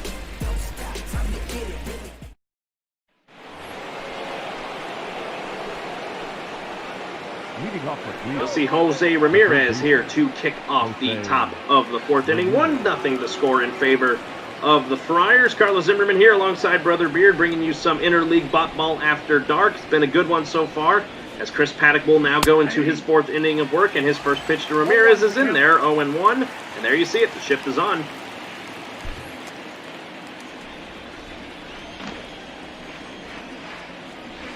Well, the big bat of Jose Ramirez is always a dangerous bat. Of course, they're expecting him to pull it. Tried to do it there as that one was in there. 1-2 as Ramirez swung right through it, and now Paddack quickly will deliver the 1-2 pitch as, man, Ramirez wanted to pull the trigger there but did not wisely, and runs the count even 2-2. Now, when you set up the shift, generally you want to pitch so that they're going to hit into the shift, correct? Yes, absolutely. That's what you want to do, and it might happen here, but it's not going to matter as Ramirez is walked by Paddack. 3rd walk of the game for Chris Paddack. Not what you want to see if you're the Padres skipper. So 1 on, nobody out, and that'll bring up Cesar Hernandez, who's 0 for 1 after the flyout in the 2nd. Yeah, Paddack's struggling a little bit right now, as we see the nicest pitch of the ball game lifted out into left field. Underneath of it is the left fielder Profar to get the out, and that'll keep the runner over at first. 1 out here. You gotta look at the pitch speed comparison here. Even. Huh. So both men haven't really lost their stuff so far, with Paddack's pitch count way up, and it's very interesting with his pitch count up where it is. No action in the bullpen for the Padres. Well, it's still the 4th inning here, and he has been able to get out of the innings, and they do have the lead. This is true. This is very true when you got the lead like this. As much as we've seen managers this year wanting to make sure that their guys in the bullpen are nice and warmed up, you know, it's like you said, with his pitch count where it is, it's interesting that we don't see somebody up there now. But likely, the manager just wants to get him through this inning and into the next. That way he can record a win. Pitch out there by Paddack down to Hedges. I'm very surprised that they're worried about Ramirez going. Not really known for his speed, but, you know, stranger things happen in bop ball as the count's even. 1-1 to Luplo is grounded over to second. Actually, no, it gets through into center for a base hit. So Luplo gets a base hit there as it's now 2 on and 1 out here for the Tribe in the top of the fourth. As, man, Luplo got a hold of that one as that one was all over the plate. Well, a good hit here by Luplo. It's out of the reach of the middle infielders, and the train keeps rolling. Roberto Perez stepping in, still looking for an official hit here today. He walked in the second and saw that first pitch right down the pipe and didn't even take a hack at it. That was surprising. 0-1 to Perez's high, count even of 1-1. Well, with him hitting only 203 with runners in scoring position, 167 overall on the season. I got to imagine his instructions are to get into a deeper count, and you are not swinging at the first pitch. Heading the count now is Perez, 2-1 coming from Paddack. Here it is, swung on and missed, count even at 2-2. You got to be careful here. Pitcher spot due up next, and I don't think Bieber really wants to get put back into that same position as he grounded into a double play in his last at-bat. As Perez swings and hits that one in the left, but Profar is there to make the catch. Mark that one an L7 in the scorebook. 2 out now in the top of the fourth, and, well, here you go. The broadcaster jinx really came into play there as Shane Bieber's up with runners in the scoring position. Stocks on those jinx. That was actually a really nice hit. It was just straight at him, and an unfortunate set of circumstances as we will see Shane Bieber step in here. A little bit early to maybe think about pinch hitting. Maybe next time around he would be, but we'll see. 2 on, first pitch swinging is fouled down the first base line, 0-1. Wouldn't it be wicked if he hit it out? Yeah. Oh, that's low. That one's low, count even at 1-1. But I mean, if Bartolo Colon can do it, I'm sure Shane Bieber can. 1-1. Swung on and hit in the left, and it's going to be a base hit for Bieber. Coming around third is Ramirez, and he will score, and this game is tied. RBI for Shane Bieber. Well, a big RBI single here by Bieber. Definitely not a home run, but it still scores one. First career hit and RBI for Shane Bieber. He's been at it for a while, folks, but, you know, being a pitcher in the American League, you don't really get a rare opportunity to hit unless you are in an interleague matchup or are in the World Series in a National League ballpark. So congratulations to Shane Bieber to get an RBI there and to tie this one up at 1. But now you send it back over to Francisco Lindor with runners in the scoring position. First pitch in there, 0-1.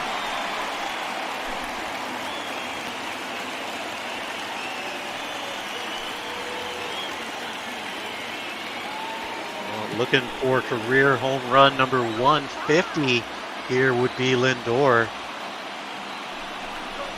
0-1 just missed on the outside part of the plate. 1-1 as the count is even. Again, Paddack's pitch count well over 80 now.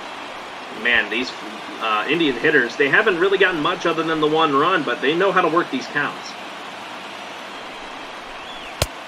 Count is 2-1. Yeah, Paddack throwing a lot of pitches here, and that's mostly attributed to him not attacking the zone and this the patience of these Indians batters. 3-1 the count now for Lindor. You walk him here, you load him up for Oscar Mercado. We'll see. 3-1 pitch is in there for strike 2, and the count is full. As you see it there, 23 pitches this inning for Paddack. He hopes to get it done here. The 3-2 swung on and fouled off by Lindor.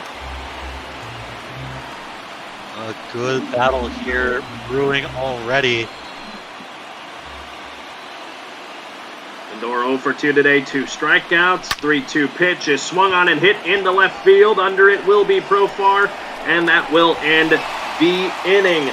But however, the Indians do tie it up here on a base hit from their pitcher, Shane Bieber, to tie this one up at 1 as we head to the bottom of the fourth. Heart of the order due up here for San Diego.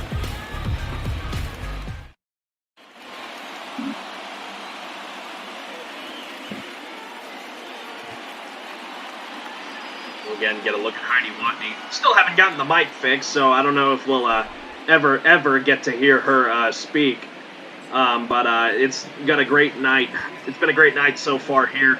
It's been a great slew of games, honestly, throughout the day. You start with Minnesota and the Astros, and then our last game, if you just watched, Diamondbacks and Dodgers go into extra innings. For the longest time, it was 2 fat goose eggs on the board until, by virtue of 3 home runs, 2 from the D-backs, 1 from the Dodgers.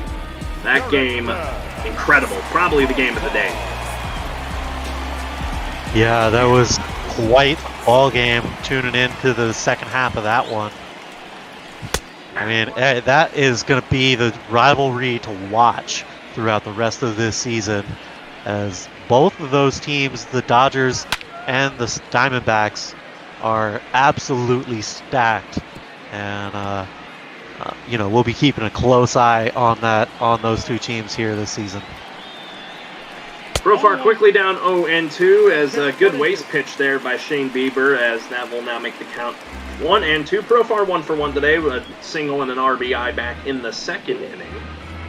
So Profar trying to maybe do some damage here with his bat to kick off the bottom of the fourth, but Bieber hoping to prevent that. 1-2 pitch coming, and it is high, 2-2.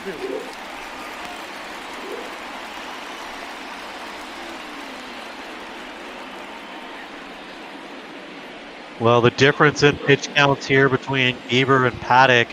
Bieber delivering his 52nd pitch right here.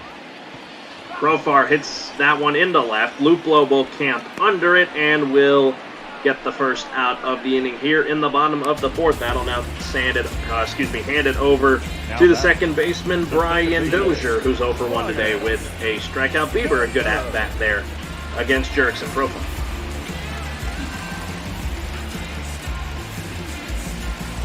Dozier now here at the plate, former Twin. Looks to dig in here against Bieber. First pitch from him is in there for strike 1. Man, I will tell you what, Beard, that lower right inside portion of the plate has been a happy spot for that umpire, calling it always strikes. Yeah, you know, I think what I hear most out of players is if the strike zone is going to be different for every umpire, then at least make sure it's the same. You know, they just want to see a consistent strike zone. You know, we here in the broadcast booth get the added benefit of the virtual strike zone on our monitors, but you know, the players don't have that on the field, so they're just kind of looking to see where the strike zone is, what's he going to call, what's he not going to call. My goodness, that one looked like it would have been strike 3, but instead the count is even at 2-2. Here's the pitch from Bieber. It's outside, full count. Yeah, and we can really see there, perfect example of where that strike zone is going to be. It looks like it's just migrated down a little bit as he's not taking that top corner of that zone. Swing and a miss from Brian Dozier's. 2 out now for Bieber. 6 strikeout on the day for him, and that will bring up Frankie Cordero, the 7-hole hitter, the right fielder for the Friars. He's hoping to maybe get something going here and get the Padres back into the lead with 1 swing of the bat. Here's the pitch from Bieber, and that one is inside, but called a strike, 0-1.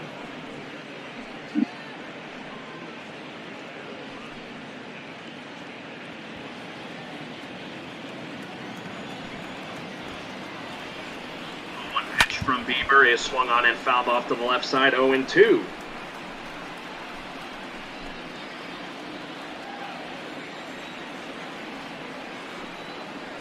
Now quickly. The 0-2 is in the dirt there. Good waste pitch again from Shane Bieber. 1-2 the count now. Bieber now up over 60 pitches, hoping to keep it there as Cordero swings and misses and strikes out there. 7 strikeouts for Shane Bieber. All but one of them, or but 2 of them by virtue of swings. So we're tied going to the top of the 5th. Score 1-1. You're watching Interleague Ball After Dark on Twitch.tv. Well, we go from one pitching duel to another here. Shane Bieber putting on a clinic. Of course, giving up the 1 run, but otherwise striking out lots here and looking to continue. Probably get another good 2 innings out of him, assuming he doesn't come up in the batting order.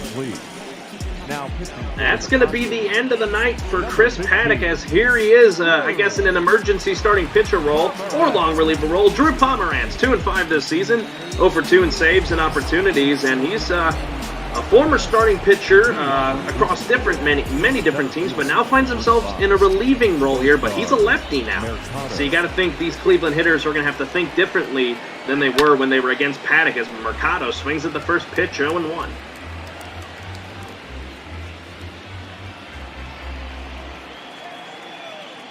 Well, that's good, effective managing of the pitching here, switching it up on the hitters, making them uncomfortable here. Now they got to look for it in a whole new spot.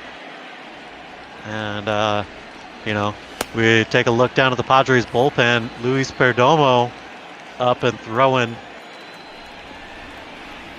You got to think if Pomeranz lets something on, he might be on a short hook as well, as that one is golfed down the left field line, but out of play and into the bleachers. Foul. That'll run the count 2-1-2 for Mercado. Pomeranz hoping to get a good punch out here. The 1-2 just got a piece of it, did Mercado. That would have been strike 3. But Mercado stays alive here with nobody out.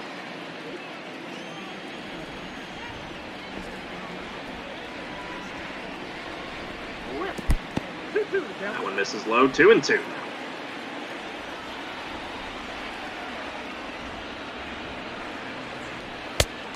Swing and a miss. Oscar Mercado goes down swinging. First strikeout for Drew Pomeranz. And already 1 out in the inning here for San Diego. And an excellent pitch from the veteran workhorse Pomeranz. Yeah, good pitch there. Continuing the strikeout show here put on in this ball game. Santana swings at the first pitch and fouls it down the left field line. A screamer there. Almost thought that was going to get the third base coach, but he doesn't. Luckily, 0-1 the count.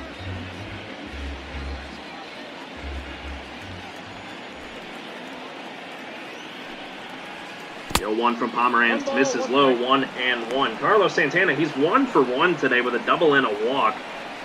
So he's been able to get on base twice. He's hoping to do it again here, Beard, but Pomeranz, he's very tricky.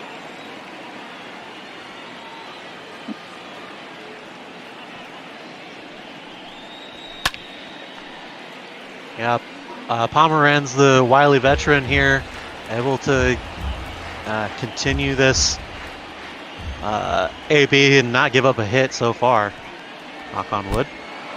Oh, as he's going to get hit by the pitch there. The broadcaster Jinx strikes again, not by virtue of hit, but by hit by pitch in this case. So Santana reaches base 3 times tonight, only once by the usage of his bat, as he's now been walked and hit by the pitch.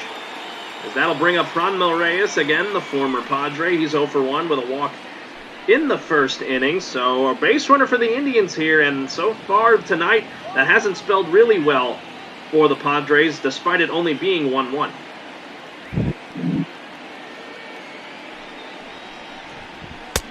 Ball 1, no strike. Well, the Jinx strikes again. We've had quite a lot of that today. I think that's got to be getting up to 50 by now on the official stonks counter.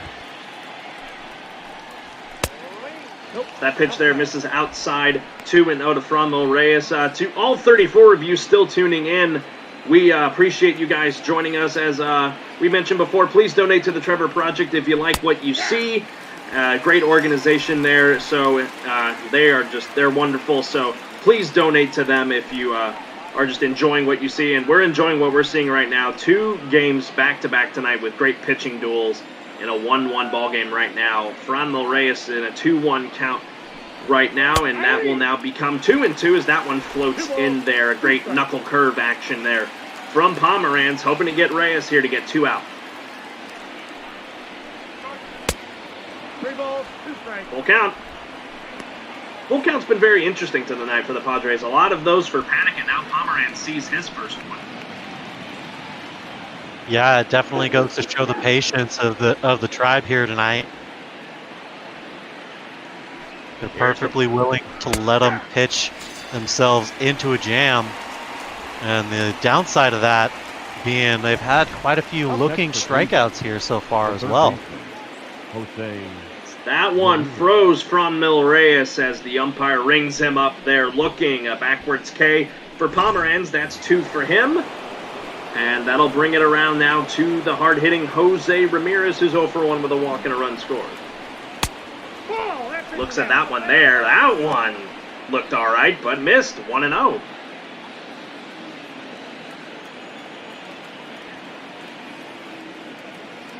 Ramirez trying to do some dirty action here with his bat. Swung on it. Man, that looked good off the bat, but it's going to go foul down the left field line.